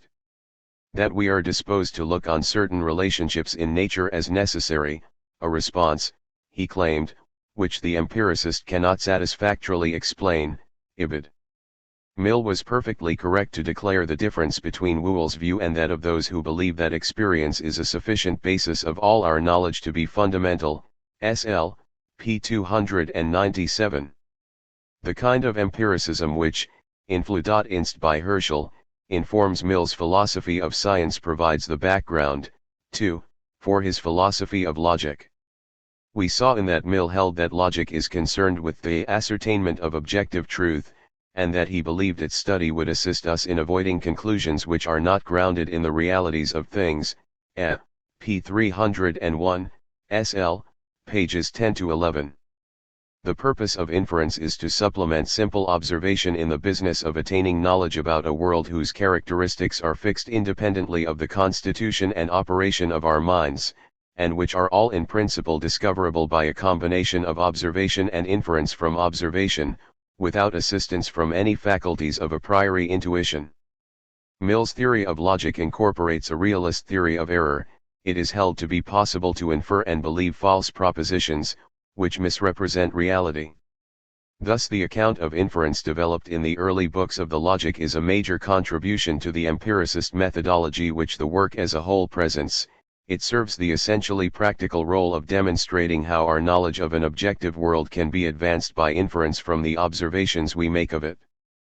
But nothing about this world can be learned except by observation and sound inferences. No intuitive avenue to truth exists, and it is mere delusion to think that it does.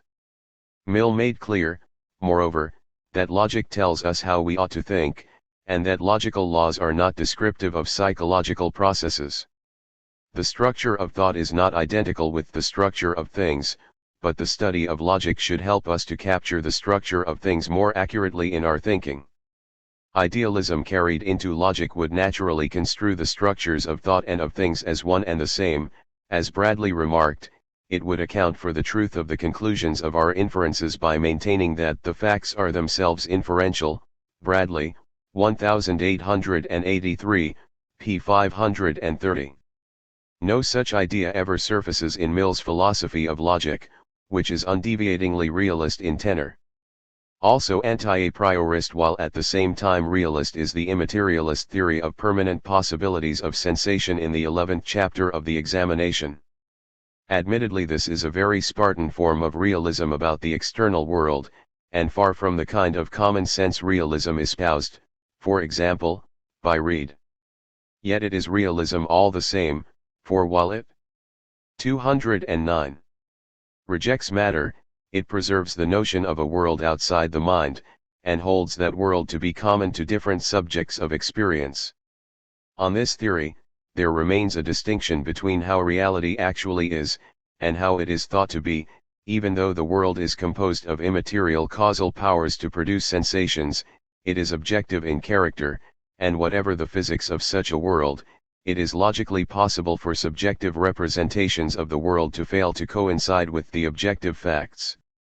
A hasty view of this theory might have it that Mill is indulging in an extravagant speculation quite as rebarbative as the flights of metaphysical and scientific fancy condemned by Reid as apocryphal, and of no authority. But this would not be wholly fair. Strange though the theory is, it is inspired rather by a spirit of caution than of daring. Maybe there are more things in heaven and earth than are dreamt of in this philosophy, but it is another manifestation of the basic empiricist desire to eliminate whatever is not sanctioned by experience. The immaterialist theory nevertheless seems to suffer by having a foot in both of the empiricist camps which Mill, in different moods, favored. Its retention of an objective, external world relates it to the form of realism he shared with Herschel, and even with Reid, yet its elimination of matter draws it towards the more radical and reductionist empiricism to which he alternatively leaned. 3.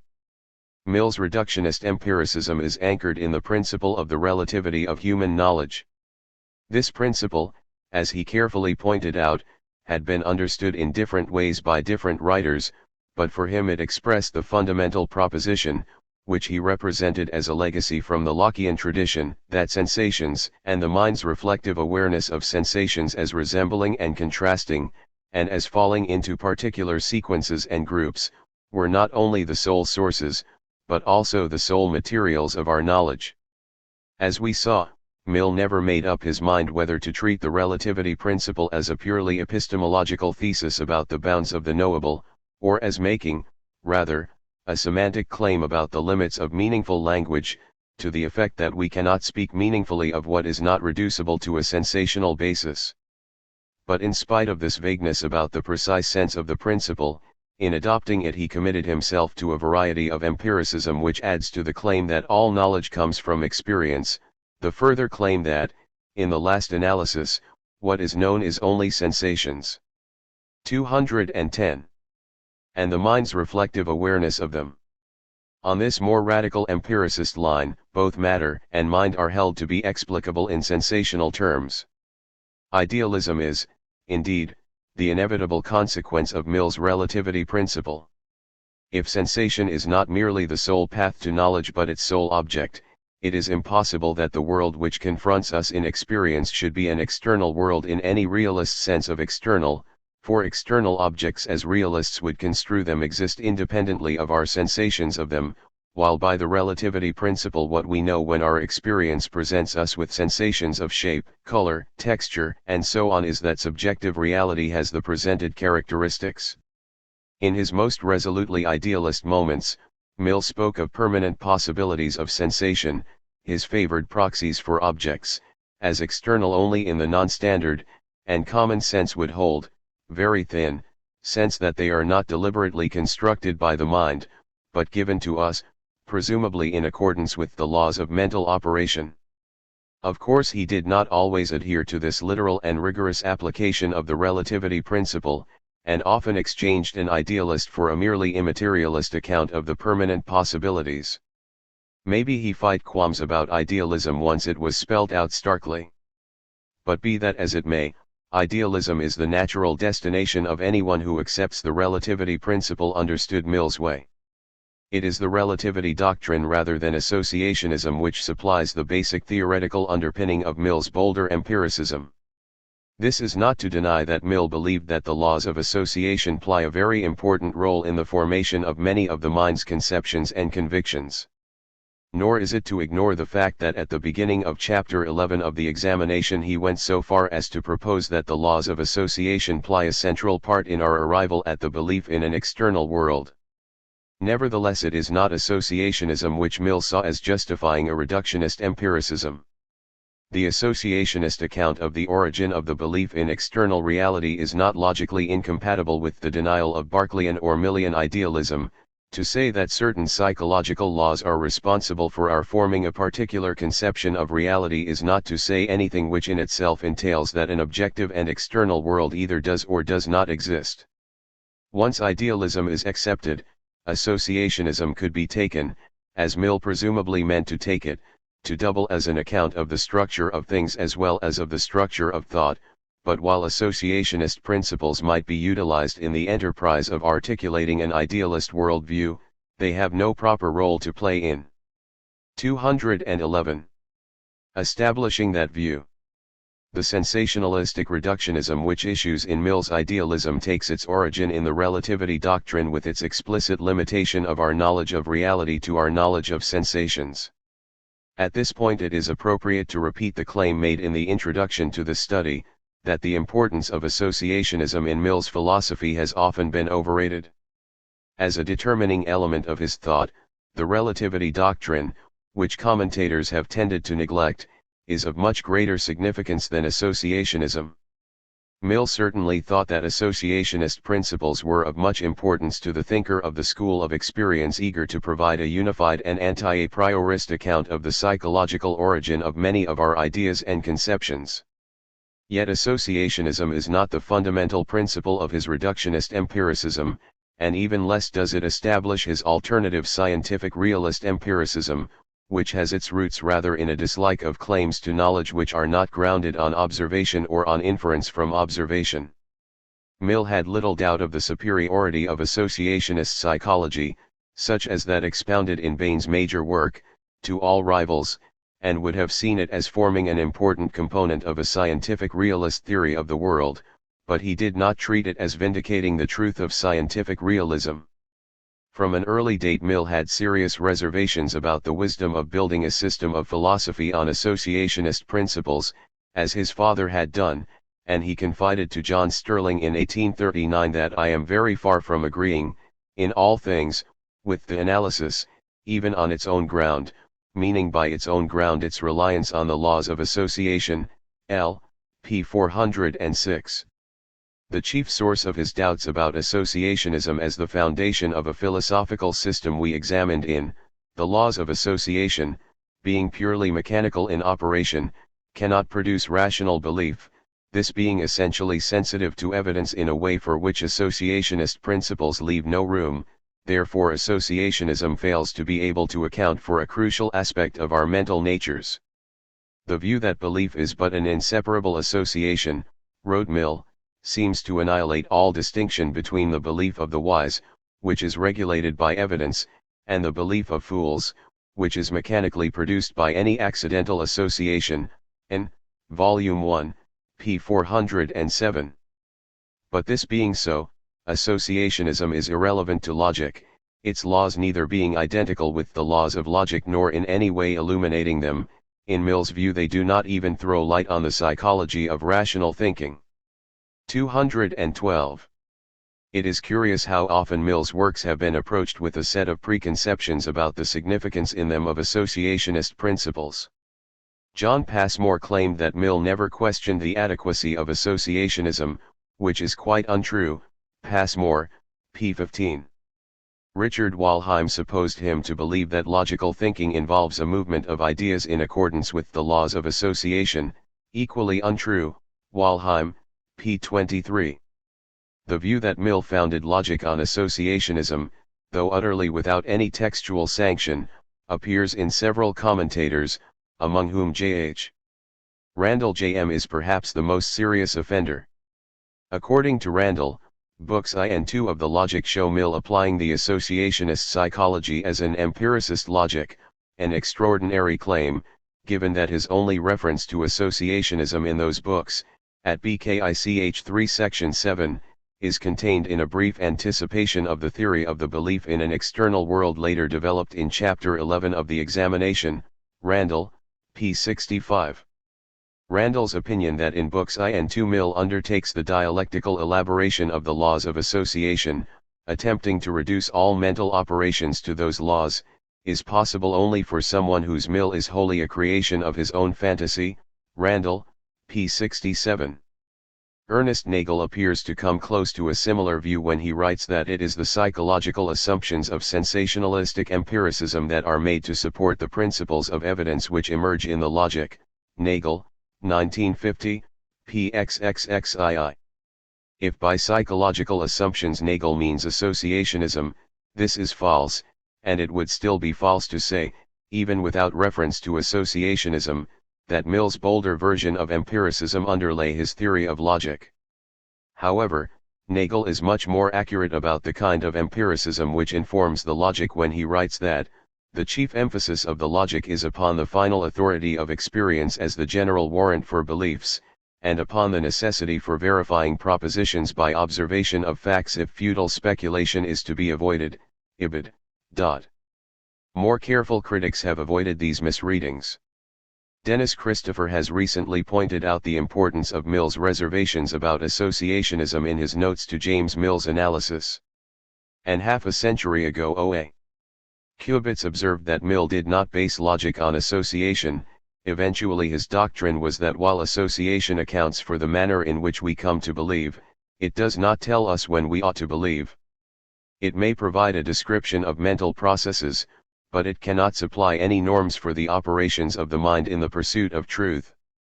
Casual association must be superseded by the more accurate method of observation, analysis, and experiment, of which the inductive methods are the test. Thus for Mill the system of logic helped to answer the questions left him by the psychology of association. Kubitz, p. 24. 213. This is a great improvement on the views of such commentators as Randall, though it still clouds the issue somewhat over Mill's ideas about the causal role of association in producing belief. As well as it can be ascertained, his view was that rational believing was not even causally dependent on any mechanical force of association. I disclaim, as strongly as Dr. Whewell can do, he wrote in an 1851 note to the Logic. The application of such terms as induction, inference, or reasoning, to operations performed by mere instinct, that is, from an animal impulse, without the exertion of any intelligence, SL, p. 287. Rationally based beliefs, that is, are not produced by association, but must rest on the evidence of one's observations, or on sound processes of inference from them. Kubitz is wrong in suggesting that Mill held that rational beliefs were normally set up by association and justified subsequently by the application of logic. Mill, apparently, supposed that rational beliefs were initially attained by the use of reason, with association playing no part in their causality, though here he was arguing a stronger claim than an adequate distinction of the causal explanation and the justification of beliefs really demands. For there is a slight excuse for the mistakes of commentators in the fact that Mill himself on one occasion gave a misleading impression of the intentions of the Logic. In the autobiography he spoke of the need he had felt for a book which would argue for the derivation of all knowledge from experience, and all moral and intellectual qualities principally from the direction given to the associations. O. p. 233. Kubitz remarked that this overlooks one of his chief contributions, namely, the construction of a method by means of which associations are to be tested, and he suggested that in the long interval which elapsed between the writing of the Logic and the autobiography, Mill became more interested in psychology, a doubtful claim, and so more ready to emphasize the associationist elements in the earlier work. Kubitz, p. 54. A better explanation of the passage in question, and one which avoids any claim that Mill had changed his mind about the relationship of the laws of logic and those of association, is that he was merely writing rather carelessly there, and threw out some phrases more roughly descriptive of the school of experience which he supported generally against the a priorist philosophers than of the real doctrines of the Logic. But whatever Mill later thought he had achieved in that work, a close reading of it quite fails to support the interpretation that it bases logic on associationist psychology. 214. 4.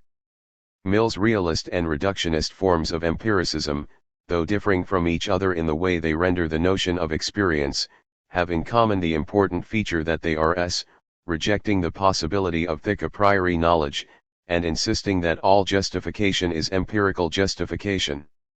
We saw that Mill remained constantly committed to, granting at most to his a priorist opponents that some basic principles of logic might be a priori in the thin sense of being beneath the possibility of justification altogether.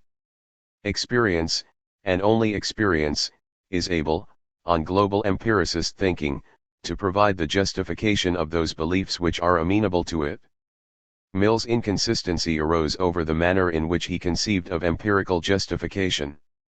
If, as the relativity principle holds, all we can really know are our own sensations, then all justifiable beliefs must possess a content capable in principle of being analyzed in sensational terms, for any proposition not open to such an analysis must outrun our capacity to settle whether it is true or false.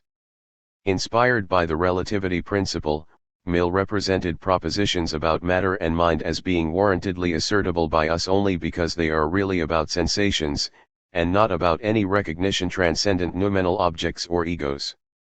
5. This did not, of course, rule out the possibility of justifying propositions inferentially, but sound inferences would always be from sensorily analyzable propositions to other sensorily analyzable propositions. Alternatively, however, Mill talked about empirical justification in a manner indebted not to such radical empiricist forebears as Berkeley, but rather to the kind of scientific realist tradition exemplified by Herschel. Writing in this vein, he demanded that beliefs be supported by observation, or by inference from observation, but without adding any strong reductionist thesis about the content of justifiable beliefs. Observation, on this picture, is our mode of access to a real, external world which is ontologically independent of our mental states. On both of Mill's accounts, it is human sensory capacities which enable us to have any knowledge at all, but on one of those accounts they inform us about something other than and independent of our sensations, while on the other what we know when we have sensations is nothing more than the sensations themselves. It is a plausible speculation, though like many counterfactuals, difficult to prove, that if Mill had not been sympathetic to the relativity 215 principle, he would not have been a global empiricist. This may seem an odd suggestion in the light of the fact that I have represented him as being, in one mood, inclined towards a non-reductionist, scientific realist view of the world, while at the same time fiercely opposed to the concept of thick a priori justification. Yet it is possible that this combination of positions results from a certain unclarity of thought, and indeed from the same unclarity which disguised from him the presence in his philosophy of inconsistent forms of empiricism, for a concept of empiricism as global in quantity seems more naturally to flow from a concept of it as reductionist, rather than realist, in quality. The reason for this is that the relativity principle offers a rationale for global empiricism which it otherwise lacks. To the a priorist who demands to know why all justification should be by experience, and just what is supposed to be wrong with the notion of thick a priori, i.e. intuitional, warranty for Bell.Eves, the global empiricist who accepts the relativity principle can reply that it is precisely because all that human beings can know is their own sensations. Now if that is true, there is no longer any opening for the idea of a priori faculties, for evidently the sole required or possible mode of access to a wholly sensational reality is sensation. If, on the other hand, the global empiricist favors scientific realism, it is much less easy for him to respond to the a priorist's challenge. As he does not hold that all reality is sensational in nature, he has to explain how knowledge of a non-sensational reality is possible. But his view that it all comes via observation faces problems. Does observation involve anything beyond bare sensation? If it does not, it needs to be explained how sensation can reliably inform us about an objective, external reality, and a response needs to be made to the skeptical challenge that maybe, for all we know, there is no external world at all, and our sensations are merely items in a long, coherent dream. The difficulty is to see how the global empiricist could answer the skeptic, given that he cannot, without surrendering his position, appeal to any intuitive or innate conviction that there is an external world which is the object of sensations. Having only sensations to go by, it is obscure how the global empiricist could verify any hypotheses about the relation of sensations to a putative external world. If, by contrast, observation is represented as being something more than mere sensation, capable, as sensation alone would not be, of bringing us knowledge of external reality, the a priorist may fairly complain that whatever it is which observation has and bare sensation lacks is either tacitly intuitional and a priori, or else is no less mysterious than the rational intuitions which the global empiricist criticizes him for uphold. 216. Ing. He who chooses to combine a global outlook on empiricism with scientific realist rendering of justification by experience does not, it is true, maintain a logically inconsistent position, but the tension between the two components of his view makes its defense a matter of considerable difficulty. Now the claim that Mill's two empiricisms are incompatible with each other may appear to be resistible on a ground more sophisticated than any we have so far considered in arguing their inconsistency. It is worth reflecting whether some defense of Mill's position can be mounted on the basis of a distinction between empirical and transcendental levels of analysis of the kind Kant presented in the Critique of Pure Reason. In Kant's opinion, realism and idealism are reconcilable provided that the realism is of the empirical variety and the idealism of the transcendental. Is it possible to apply such a distinction to Mill's philosophical doctrines? And if it is, can it be used to draw those doctrines into consistency? There is admittedly something ironic about defending Mill by reference to Kant, for Mill regarded the Kantian philosophy with a good deal of disfavor, believing its employment of a priori categories of the understanding to bring it into sharp conflict with the tenets of the school of experience.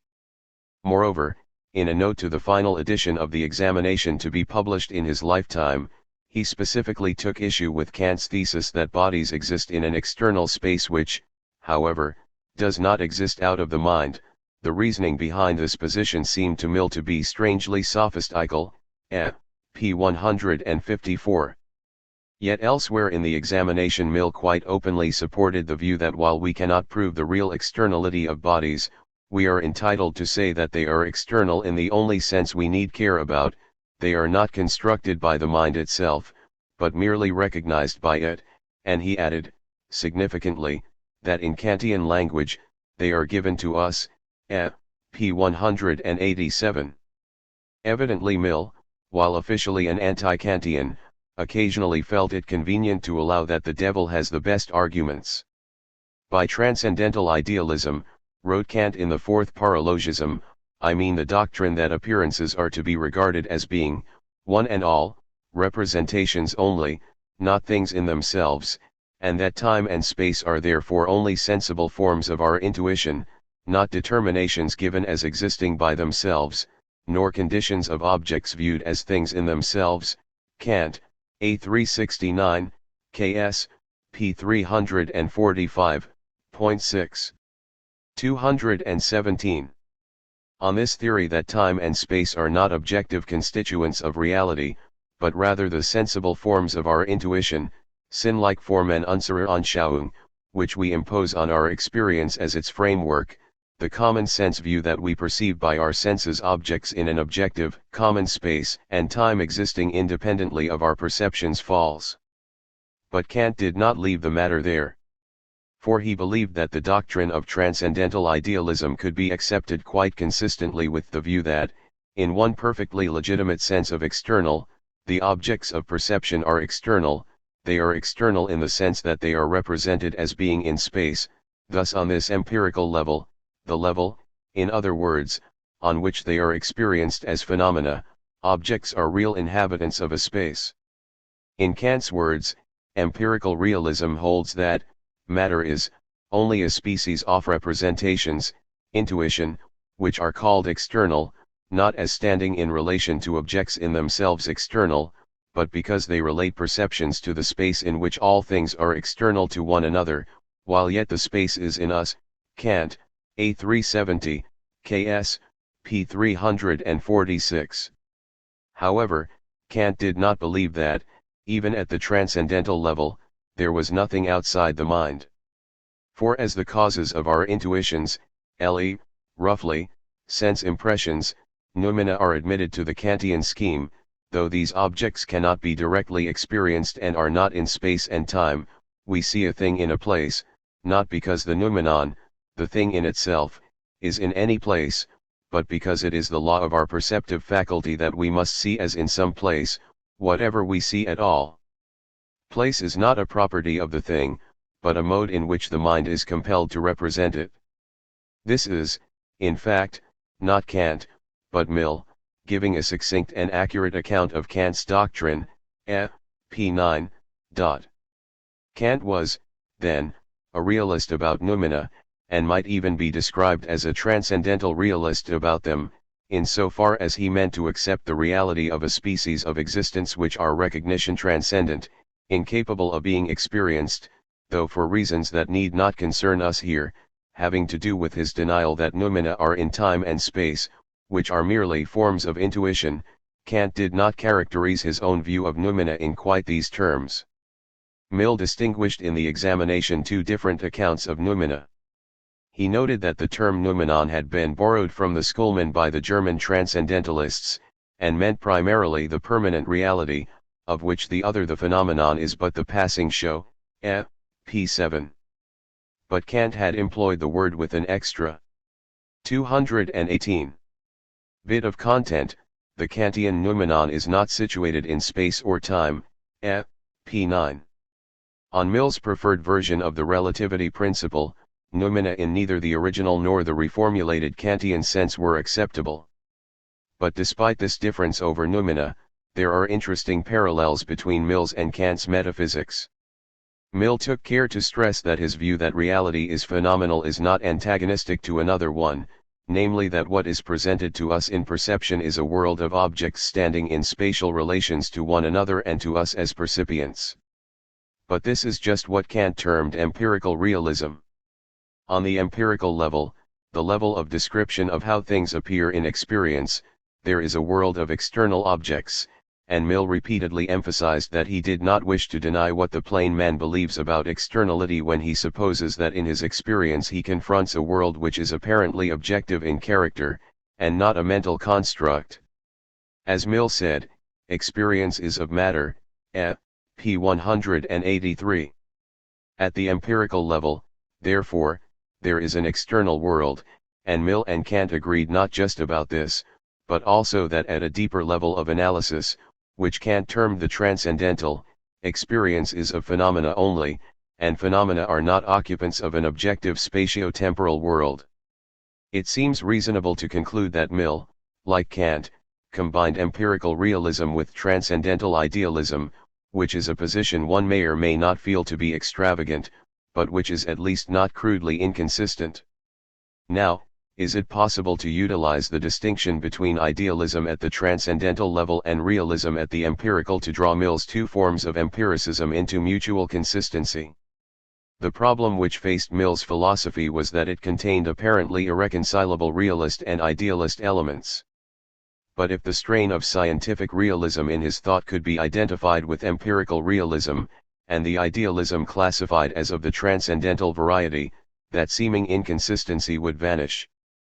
Instead of appearing as an inconsistent empiricist, Mill would now emerge as the sophisticated defender of a subtle, double-level analysis of knowledge and reality. The realism of his philosophy of logic and scientific method could now be thought of as pertaining to the phenomenal appearances presented to us in experience, which constitute for us a world whose characteristics we can learn by observation, assisted by inference and experiment, even though at a deeper level of analysis a realist interpretation of that world would be discarded in favor of an idealist one. Unfortunately, this attractive reconciling suggestion will not work. 219. The fundamental problem is that empirical realism, albeit a view which can undoubtedly be ascribed to Mill, is not identifiable with the kind of realism defended in his discussions of logic and the methodology of science, and the latter form of realism remains incompatible with idealism. The essential difference between the two realisms is that while one maintains the existence of a real, objective, external world, the other is committed merely to the claim that objects appear to occupy positions in a world of objective space and time. Empirical realism does not, of course, deny that an objective, external world exists, but it does not assert that it does either, and it is precisely this aspect of metaphysical neutrality which enables it to be consistently combined with transcendental idealism. As we have seen, the form of empiricist realism present in the treatment of inference and scientific method in the logic accommodates the notion of a possible lack of agreement between statements and the world, that is, it incorporates a realist theory of error. By this theory, it does not follow from our taking a statement to be true, that it is true, for it takes as the condition of a statement's being true not that it should seem true to us, but rather the Tarskian condition that the world should be as the statement affirms it to be. The practical purpose of logic then becomes that of assisting us to secure maximum accord between those of our beliefs which are the product of inference, and the world they concern. But empirical realism, by contrast, abstains from positing such a gap between belief and reality. It is not committed to a realist theory of error, though equally it is not committed against it. The combination of empirical realism and transcendental idealism, however, is another matter. This does exclude a realist view of error, for it eliminates the idea of an external and objective world with which belief can in principle fail to accord. Moreover, the principle of the relativity of knowledge, while compatible with the conjunction of empirical realism and transcendental idealism, remains at variance with Mill's realist form of empiricism, for relativity points the way towards a sensationalistic reductionism which attempts to close the gap between belief and reality which a realist theory of error posits. 7. It is not ultimately possible, then, to defend Mill's empiricist philosophy against a charge of inconsistency. The question which this identification of a conflict of intention at the deepest level of his thought obviously raises is, was Mill too confused about the direction of his philosophy to be counted as a major thinker about logic and reality? I suggest that the answer to this question should be a decided negative. Inconsistency is 220. Clearly, not a happy feature of a philosophical system. Inconsistent claims cannot all be true, and a philosophy which contains any therefore contains some untruths. On the other hand, the pitfall of inconsistency is hard to avoid for any philosopher who produced, as Mill did, a great range of stimulating and imaginative ideas on a variety of topics. Mill's importance was not that he produced a philosophy of impeccable consistency within more or less narrow limits, but that he invented and defended a multitude of powerful and original conceptions about the nature and role of logic, the grounds of knowledge and the nature of reality, which have had a significant bearing on subsequent debate. In particular, he investigated, more thoroughly perhaps than any other British philosopher, the extent to which empiricist responses to these perennially interesting topics could be developed in a plausible manner. It is hard to believe that anyone nowadays concerned to explore the possibilities and prospects of empiricism could fail to learn much from Mill, even where it has to be confessed that he did not reach satisfactory conclusions. For, as Mill himself said, even mistakes can sometimes be illuminating, and the mistakes of a philosopher of Mill's richness of invention can be very illuminating indeed.